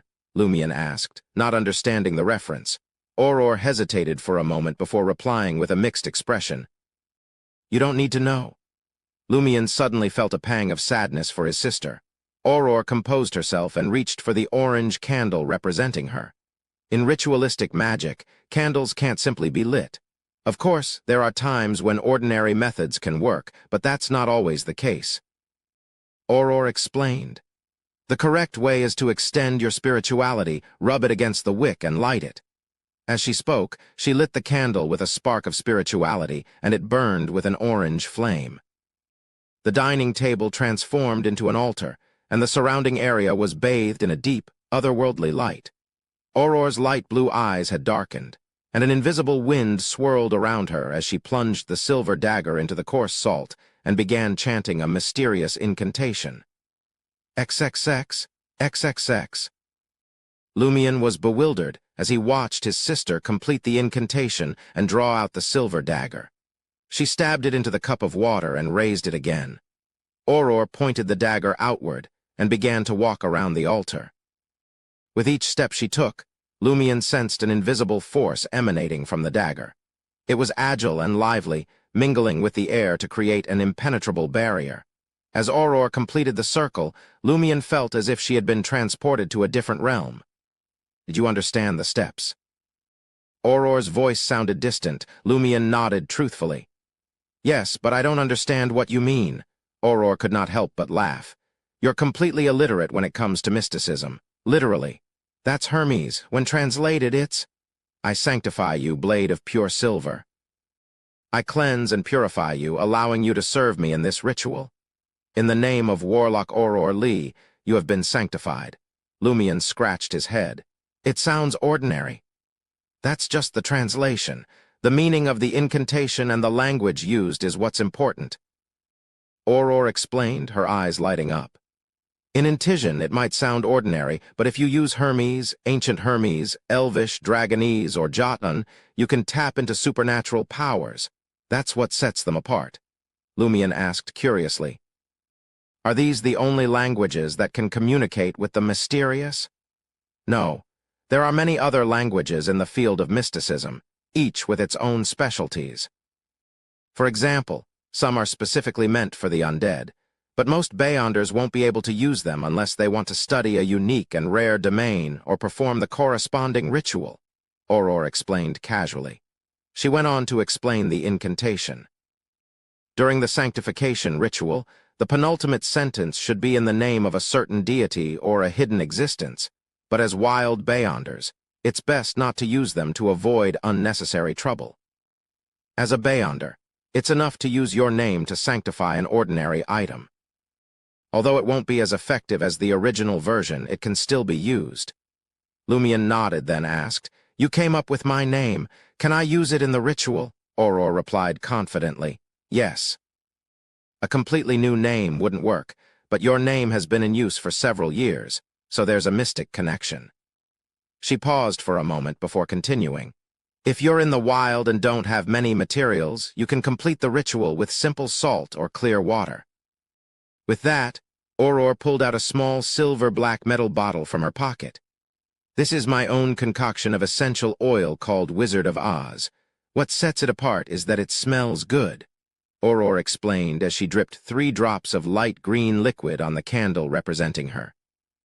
The light of the candle flickered and sizzled, and a faint mist spread out, giving Aurora and the altar an air of mystique. Now for the important part, Aurora said, pulling a small imitation goatskin from her pocket. If you're holding a ritualistic magic that prays to a deity, you need to draw the symbol of what you want on the paper and burn it during the ritual. The first part is a prayer for someone's power. This someone needs to be replaced by the symbol of a deity, an honorific name, or a domain ruled over by them. For example, I pray for the power of the sun or the power of order. Remember, there are always 2 sentences that correspond to the 2 candles that represent the deity. The second part is I pray for the God's loving grace. Remember, don't call him by his name. Doing so in a ritual is sacrilegious. The eternal blazing sun can be referred to as God or Father. The third part is what you want to pray for. You must be brief and finish it in 1 sentence. The fourth part is to give more power to the incantation. For example, sunflower, a herb that belongs to the sun. Please bestow your powers to my incantation. You can choose 2 to 3 types based on the materials used. After reciting the incantation, drip a drop of essential oil on each candle and burn the piece of paper that was used to draw the symbol. After the paper is burned, the ritual comes to an end. Then, thank the deity and extinguish the candles in the order of me, followed by God, right to left. Dispel the wall of spirituality. Oh, and remember to light the candles from left to right, beginning with God followed by me. Lumion nodded twice in acknowledgement before asking, What about praying to yourself? Aurora chuckled before explaining, The incantation is even simpler. I'll use summoning spirit world creatures as an example. For the first part, there's only 1 word, I. Remember, you can't use modern Hermes here. It has to be ancient Hermes, Elvish, Dragonese, or Jotun. The second part is I summon in my name, which can be said in modern Hermes. The third part is the exact description of the summoned spirit world creature. Lumion was curious. What's an exact description? Aurora explained solemnly. It needs to be limited to 3 lines to help us lock onto the creature we want to summon. For instance, if someone said they were looking for the prankster of Cordu Village, Auror Lee's idiot brother, and a regular customer of All Tavern, we know exactly who they're looking for because of the specific characteristics given. I get it, Lumion was enlightened. So, if we don't know the target's name, appearance, or address, we can use their characteristics to help find them. Auror said seriously, "That's the principle, but there are many problems when put into practice. For example, when summoning creatures from the spirit world, the first sentence is often fixed. It's either the spirit that wanders about the unfounded or spirit wandering above the world. Its function is to point to the spirit world and clearly state that we want to summon a spirit. The second sentence is also very universal. We don't summon spirit world creatures to harm ourselves, so we must restrict it to friendly creatures. Sometimes we also add the word weak. This is because some spirit world creatures may be very friendly, but their existence can bring great danger. Considering these circumstances, the description is fixed. The friendly creature that can be subordinated, the friendly creature that can be consulted, the weak creature that can be subordinated, and so on. But based on these 2 descriptions, the direction is still very broad. It doesn't reflect our needs. Therefore, the 3rd description is very important. You need to use a sentence to clearly explain what creature you want to summon. Sounds very difficult. Lumion felt a headache just thinking about it. Auror nodded. Not only is it difficult, but it's also dangerous. When the direction is vague, it might summon a spirit you don't need or a creature that brings danger. Remember, being weak doesn't mean it can't kill you, just like being friendly doesn't mean it won't pose a threat to you. Chapter 48, Knowledge Pursuer. Lumion deeply understood Auror's words. As a vagrant, he knew better than to underestimate anyone. Some adult vagrants suffered massive losses because they looked down on him and assumed him to be weak. As for some almsgivers, they provided food out of kindness but forgot to consider the starving bodies of the vagrants, causing them to make the wrong decisions. After a moment of serious thought, Lumion said, "It seems like the description of a creature that can be summoned with relative precision is very valuable." Auror nodded solemnly. "That's right. A notebook that records the corresponding summoning incantations is very precious. Every incantation and commentary on it is exchanged with life, blood, or pain. For example, when I summoned white paper, the 3 lines described it as the spirit that wanders about the unfounded, the friendly creature that can be subordinated, the weak ball that can telepathically connect with me.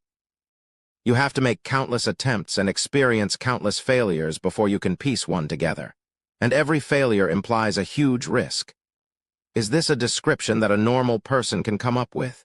In particular, the words weak and ball, as Lumion criticized inwardly, he asked. "So you bought this from someone else?" "No." Auror shook her head and said with a bitter expression, "The mystery prior pathway is different from other pathways. From time to time, it will be chased by a large amount of knowledge. It's impossible to ignore, and there's no way to reject it even if one can't handle it.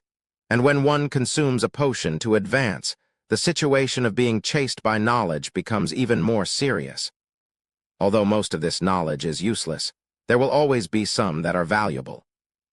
The incantation to summon white paper was one of them. Lumion understood. Indoctrination from the hidden sage. Auror looked at him in surprise. "You know that? Did that lady teach you?" "Yeah." Lumion nodded. Auror pursed her lips, lost in thought. "From my personal experience, knowledge pursuit isn't limited to the hidden sage's indoctrination. My so-called ear-ringing does indeed hear his voice where I gain knowledge, but it always puts me in pain. My head is close to exploding, and I wish I could lose control. But occasionally, especially when I'm not in the best state and am about to lose control, I have an illusion that all the knowledge in the world has come to life. A small number of them will chase after me and rush towards me, but I can't dodge them. This is how the summoning incantation for white paper barged into my brain. When consuming the potion, 99% of the knowledge pursuit comes from the hidden sage. 1% is related to revived knowledge.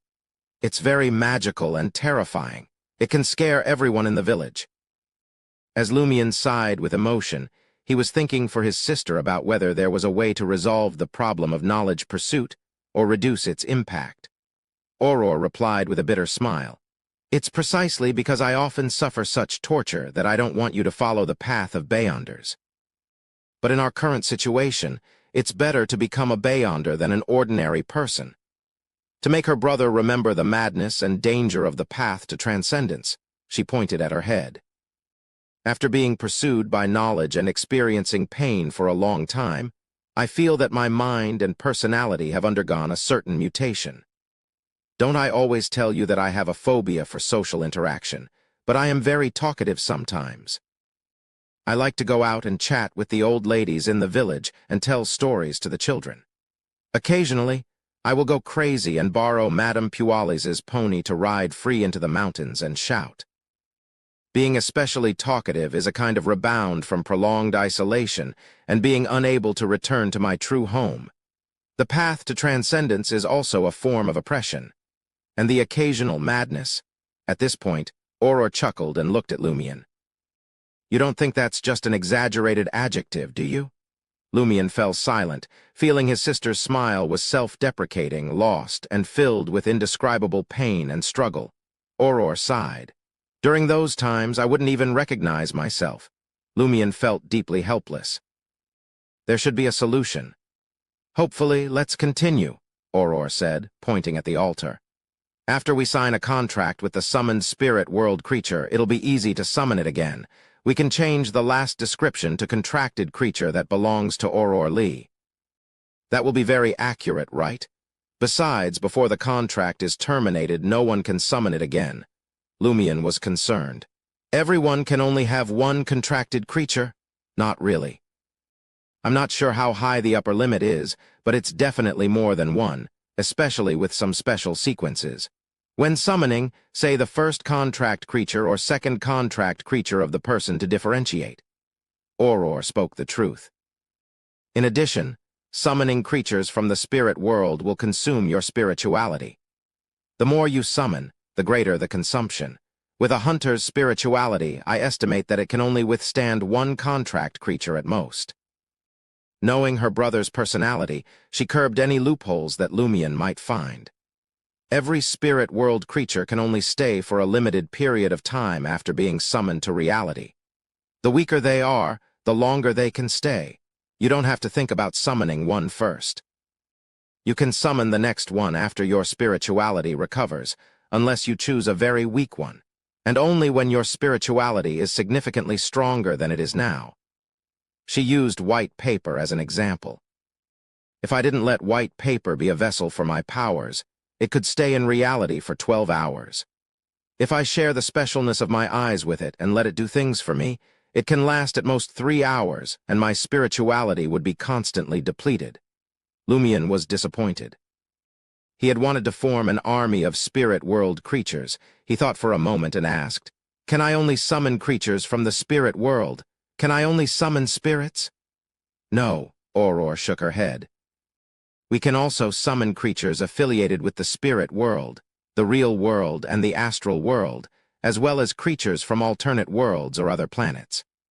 Regardless of whether they are spirits or not, this is very dangerous.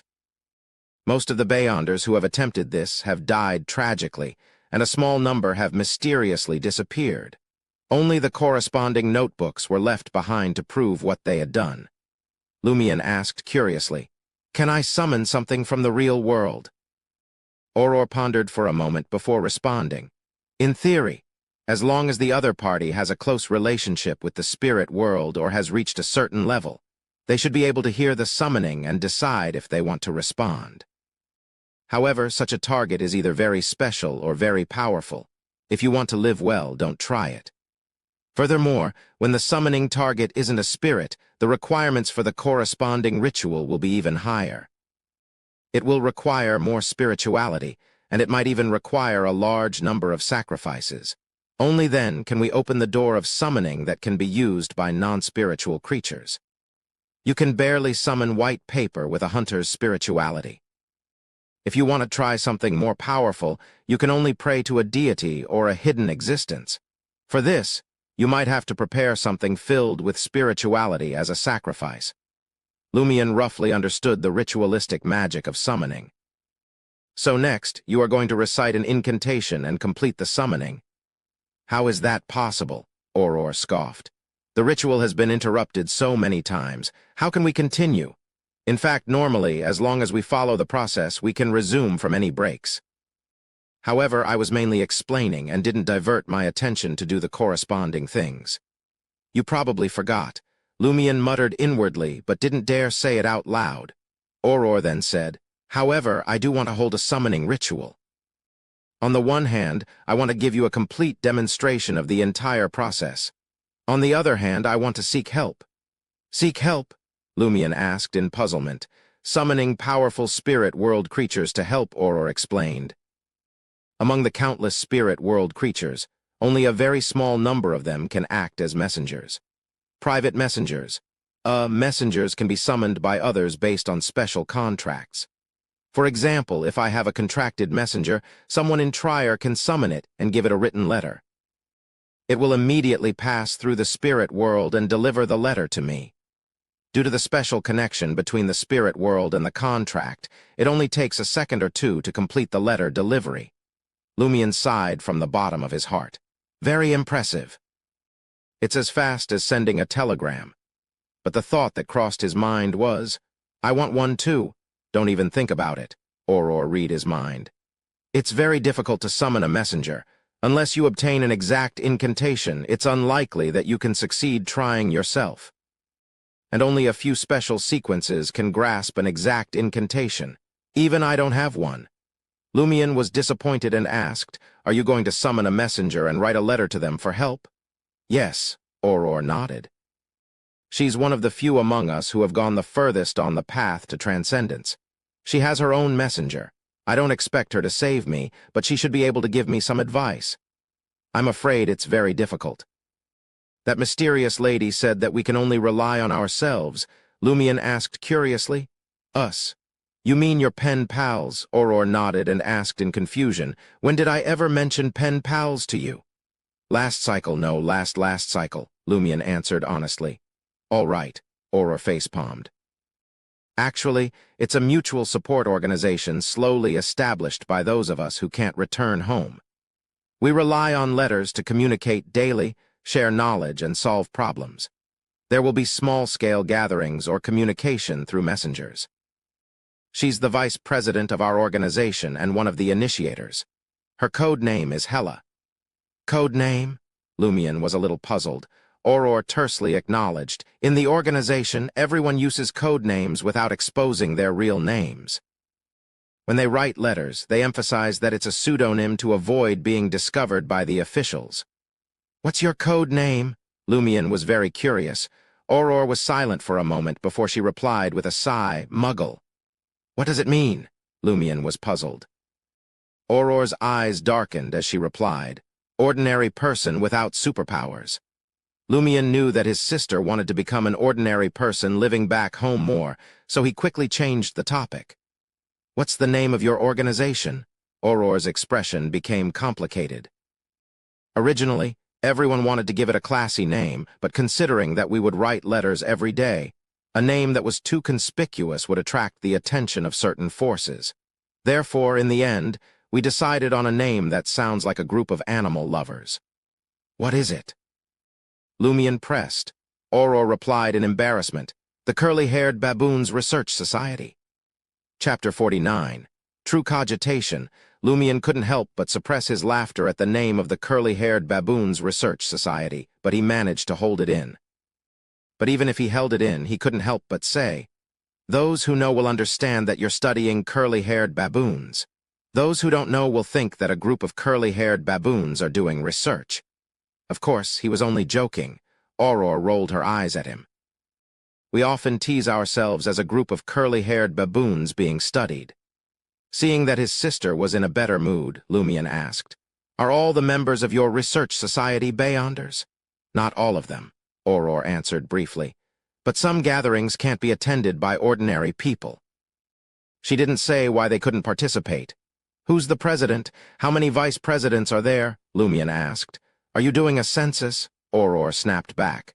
Huh, Lumion was confused.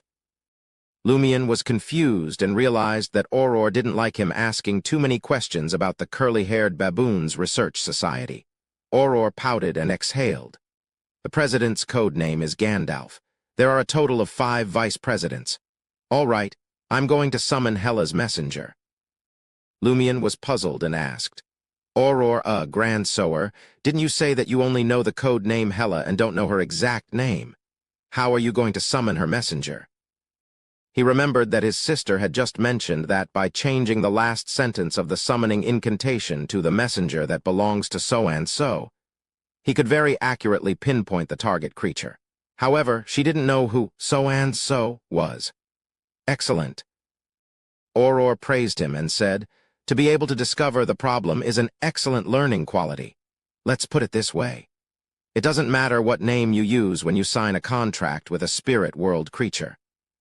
The contract will automatically extract a bit of your true aura from you, allowing the two parties to be related. However, remember, you can only use the name written when you sign the contract in the future. Changing it to your real name will be ineffective. Lumion pondered seriously and said, Got it. The key is the aura and connection. The name, when signing the contract, is only equivalent to the incantation used for the subsequent summoning. It doesn't matter what you write. Yes, Auror nodded. Lumion suddenly laughed. Is there such a situation? Let me say hypothetically. Grand Sower, you obtained an exact incantation and summoned a messenger. You signed a contract with it in the name of Auror Lee. After that, you taught me that incantation because you loved your younger brother, which is me. As for me, I successfully summoned another messenger. However, when signing the contract, I used Auror Lee's name to sign it for fun. Then the question is, which one will be summoned with the description of the messenger that belongs to Auror Lee? Auror's face turned livid. I don't have a messenger. How would I know? She exhaled and calmed herself down. This is actually a confusion caused by having the same name. Compared to ordinary contracted creatures that can only be summoned by oneself, it's indeed easy for a messenger that can be summoned by others to have such problems. However, because I don't have a messenger, I'm not sure if there's a special mechanism to avoid such mistakes. I can only use my knowledge to attempt an analysis. First, very few people have a messenger. The probability of having the same name is so low that it's almost negligible. Second, if there's an overlap in names, you can place an item with the messenger's owner's aura in the summoning ritual and use it to accurately lock onto them. Third, if you're really afraid of having the same name, you can make your name longer when signing a contract. For example, Lumion Tora's Arilano's Arthur Jayaman Sparrow Lee. That way you probably won't have the same name. But it's very likely that I'll forget this name after signing the contract. It's too difficult to remember, Lumion muttered. Also, why did you add the name of the pirate hunter and great adventurer? Because I like it. Madame Furzwall's Adventurer series is a classic, Auror said confidently. She turned around and tidied up the altar, preparing to officially hold the summoning ritual. At that moment, Lumion thought of something and shouted, Wait a minute! What's wrong? Auror turned around, looking confused. Lumion asked seriously, Does the messenger count as an outsider? Auror was confused at first, but quickly figured out the problem. She deliberated and asked, You mean that, as an outsider, the messenger will fall into a cycle after coming to Cordu and won't be able to leave? Without waiting for Lumion's reply, Auror came up with a new theory. No, the situation will be worse. It's a contracted creature. After receiving the letter, it will immediately go to Hela. It's equivalent to leaving Cordu. That will cause a restart. After that, it will instinctively attempt to leave again and again, while we restart again and again. We won't have time to investigate the key to the loop. Lumion couldn't help but imagine the scene his sister had described. Just as he opened his eyes to see his familiar bedroom, he would open his eyes again to see the familiar bedroom. Only to open his eyes again to see the familiar bedroom. He would repeat this action countless times, and the root cause of this was that a certain messenger was in a hurry to go home. Auror raised her hand to cover her forehead. I can't even imagine what kind of changes will happen then. After sighing, she analyzed seriously.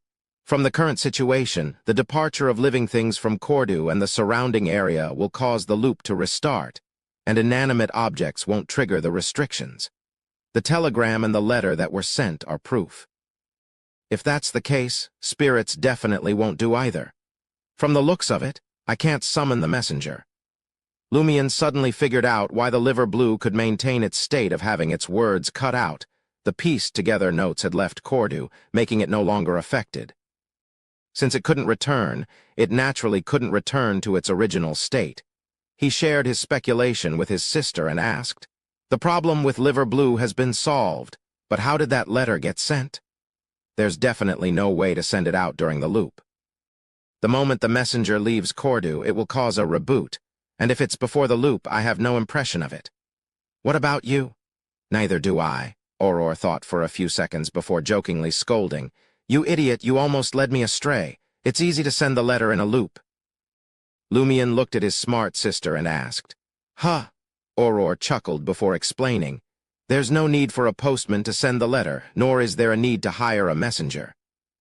When we discover an abnormality and don't want to alarm those who might be problematic, the best choice is to find a wooden box and place the distress letter inside. After sealing it, we will throw the wooden box into the river outside the village and let it float downstream naturally. When the other villages and even the people of Darij pick it up, they will help us deliver it to the officials. You said that our last cycle confirmed that the loop contains a small portion of the river that can be reached." "That's right," Lumion exclaimed, pressing his palms together. He thought of another question. "Will the fish in the river cause a reboot?" "I don't think so," Auror replied after thinking for a moment. "These creatures without any intelligence are very sensitive to invisible restrictions, or rather they're more prone to invisible influences. There's a high chance that they'll instinctively stay away from places that might cause a reboot. What about your white paper? It has no choice but to leave the real world after 12 hours. Lumion felt that this would also restart the cycle. Auror looked around and said thoughtfully, "I suspect that the loop not only includes Cordu and the surrounding mountainous areas, but also the area that corresponds to everyone here in the spirit world. You probably don't know that there are actually more natural interactions between the spirit world and reality. If you don't include the corresponding spirit world, it might restart every now and then, but the current situation is clearly different. As my contracted creature, white paper has a direct connection with Cordu. The spirit world it roams is most likely included. I still don't know enough about mysticism." Lumion didn't ask further. Auror demonstrated the ritualistic magic process again and dispelled the wall of spirituality. In the formless wind that suddenly blew, she said to Lumion, "It's already dark. I'll teach you true cogitation and the way to activate spirit vision." "Okay," Lumion replied, showing that he had his sister's full attention. Auror explained, "You've long grasped the first half of cogitation. Let's start from the second half. When you imagine the sun, retract your spirit and enter a relatively calm state. Let your mind be slightly empty. Draw an outline of something that doesn't exist in reality to replace the sun. Keep drawing and repeating until your body and mind obtain peace. Your thoughts will have a feeling that they are floating." Lumion didn't quite understand. "Something that doesn't exist in reality." Auror took out a pen and paper and drew a few strokes. "Look, is there anything like this in reality?" The paper had something very abstract on it, like a ball with eyes and a cross on its face. "Doesn't it exist once you draw it? This drawing is in reality." Lumion felt that her sister's explanation was wrong. "Pictures and imaginations aren't real." Auror rolled her eyes. As her younger brother's teacher, she had to suffer this kind of anger often. Lumion acknowledged her comment tersely. "Then I'll try using this picture of yours." He pulled up a chair and sat down. He leaned back and focused. The crimson sun quickly outlined itself in his mind, gradually calming him down. After a while, because he was in reality, he did not hear the terrifying and mysterious voice. He could calmly use the pattern that his sister had casually drawn to replace the sun in cogitation. The ball with eyes and a cross quickly appeared in Lumion's mind. As Lumion repeatedly outlined it, his body and heart became more and more peaceful, and his thoughts gradually felt ethereal. He saw that there was a faint gray fog around him. There were many indescribable, non-existent things and dense colored blocks mixed together. And high in the sky, perhaps deep in the depths, there was a clear light. There's no hurry. The probability of a hunter succeeding in cogitation on their first try is very low, Aurora consoled her brother. Just as Lumion was about to report to his sister that he had successfully entered a cogitation state, he suddenly felt something watching him from the depths of the gray fog and an infinite height. This seemed to be an illusion, but it made him break out in a cold sweat. He felt an inexplicable fear and immediately left the cogitation state. Chapter 50. Observation. Aurora had intended to reassure him that non-spellcasting sequences usually took several attempts at cogitation to succeed. Some even had to practice for 5 or 6 days or even more than half a month. However, when she saw her brother open his eyes, she noticed that Lumion's forehead was drenched in cold sweat, and fear was evident in his eyes. "What's wrong?" Aurora asked, concerned. Lumion took a couple of deep breaths. The more he thought about it, the more frightened he became. "I successfully cogitated. My mind seemed to float, surrounded by a myriad of colors and an indescribable faint gray fog. There were a few particularly bright and pure beams of light up above. No, it might not have been the sky. It could have been far away. I can't be certain." "From your description, it seems like you succeeded," Aurora explained. "What your astral projection sees or senses is the spirit world. There, many concepts of reality either don't exist or are intertwined. That's why you feel like you're high in the sky yet far away at the same time. Those 7 lights are the 7 lights of the spirit world, mentioned in ancient texts. They're believed to be near deity level and omniscient. Moreover, they're considered relatively friendly hidden entities. If you can grasp their complete honorific names, you can pray to them. Unfortunately, I don't know them either. Those indescribable things that roam everywhere belong to the spirit world, but you didn't seem to see much, nor did you perceive them clearly. This is likely a limitation of the hunter sequence. Your spirituality isn't high enough. Activating spirit vision later will probably prove difficult. The final effect certainly won't be impressive. Still, it's better than nothing." She had been monitoring her brother's condition, ready to intervene and assist him at any moment. Seeing Lumion gradually return to normal, she finished what she needed to say in one breath and asked, "But what you saw shouldn't have scared you. Aren't you known as bold, Lumion? Lately, you've experienced a time loop. People turning into sheep, men giving birth, and Madam Knight's patrols. How can ordinary spirit world creatures frighten you?" Lumion's forehead veins twitched at his sister's words. He didn't want to recall anything, especially anything related to Madame Puali's. He exhaled and said, "I sensed something deep within the spirit world, or rather, extremely high up, observing me. Just being watched by it terrifies me. I couldn't help but exit the cogitation state." Aurora's eyelashes flickered as she thoughtfully said, "I suspect that it has something to do with the 2 strange symbols on your chest you mentioned. They involve some hidden entity. They might point to the source of Cordu's loop, or they might represent the special trait that allows you to maintain your clarity and strength in the dream and the loop.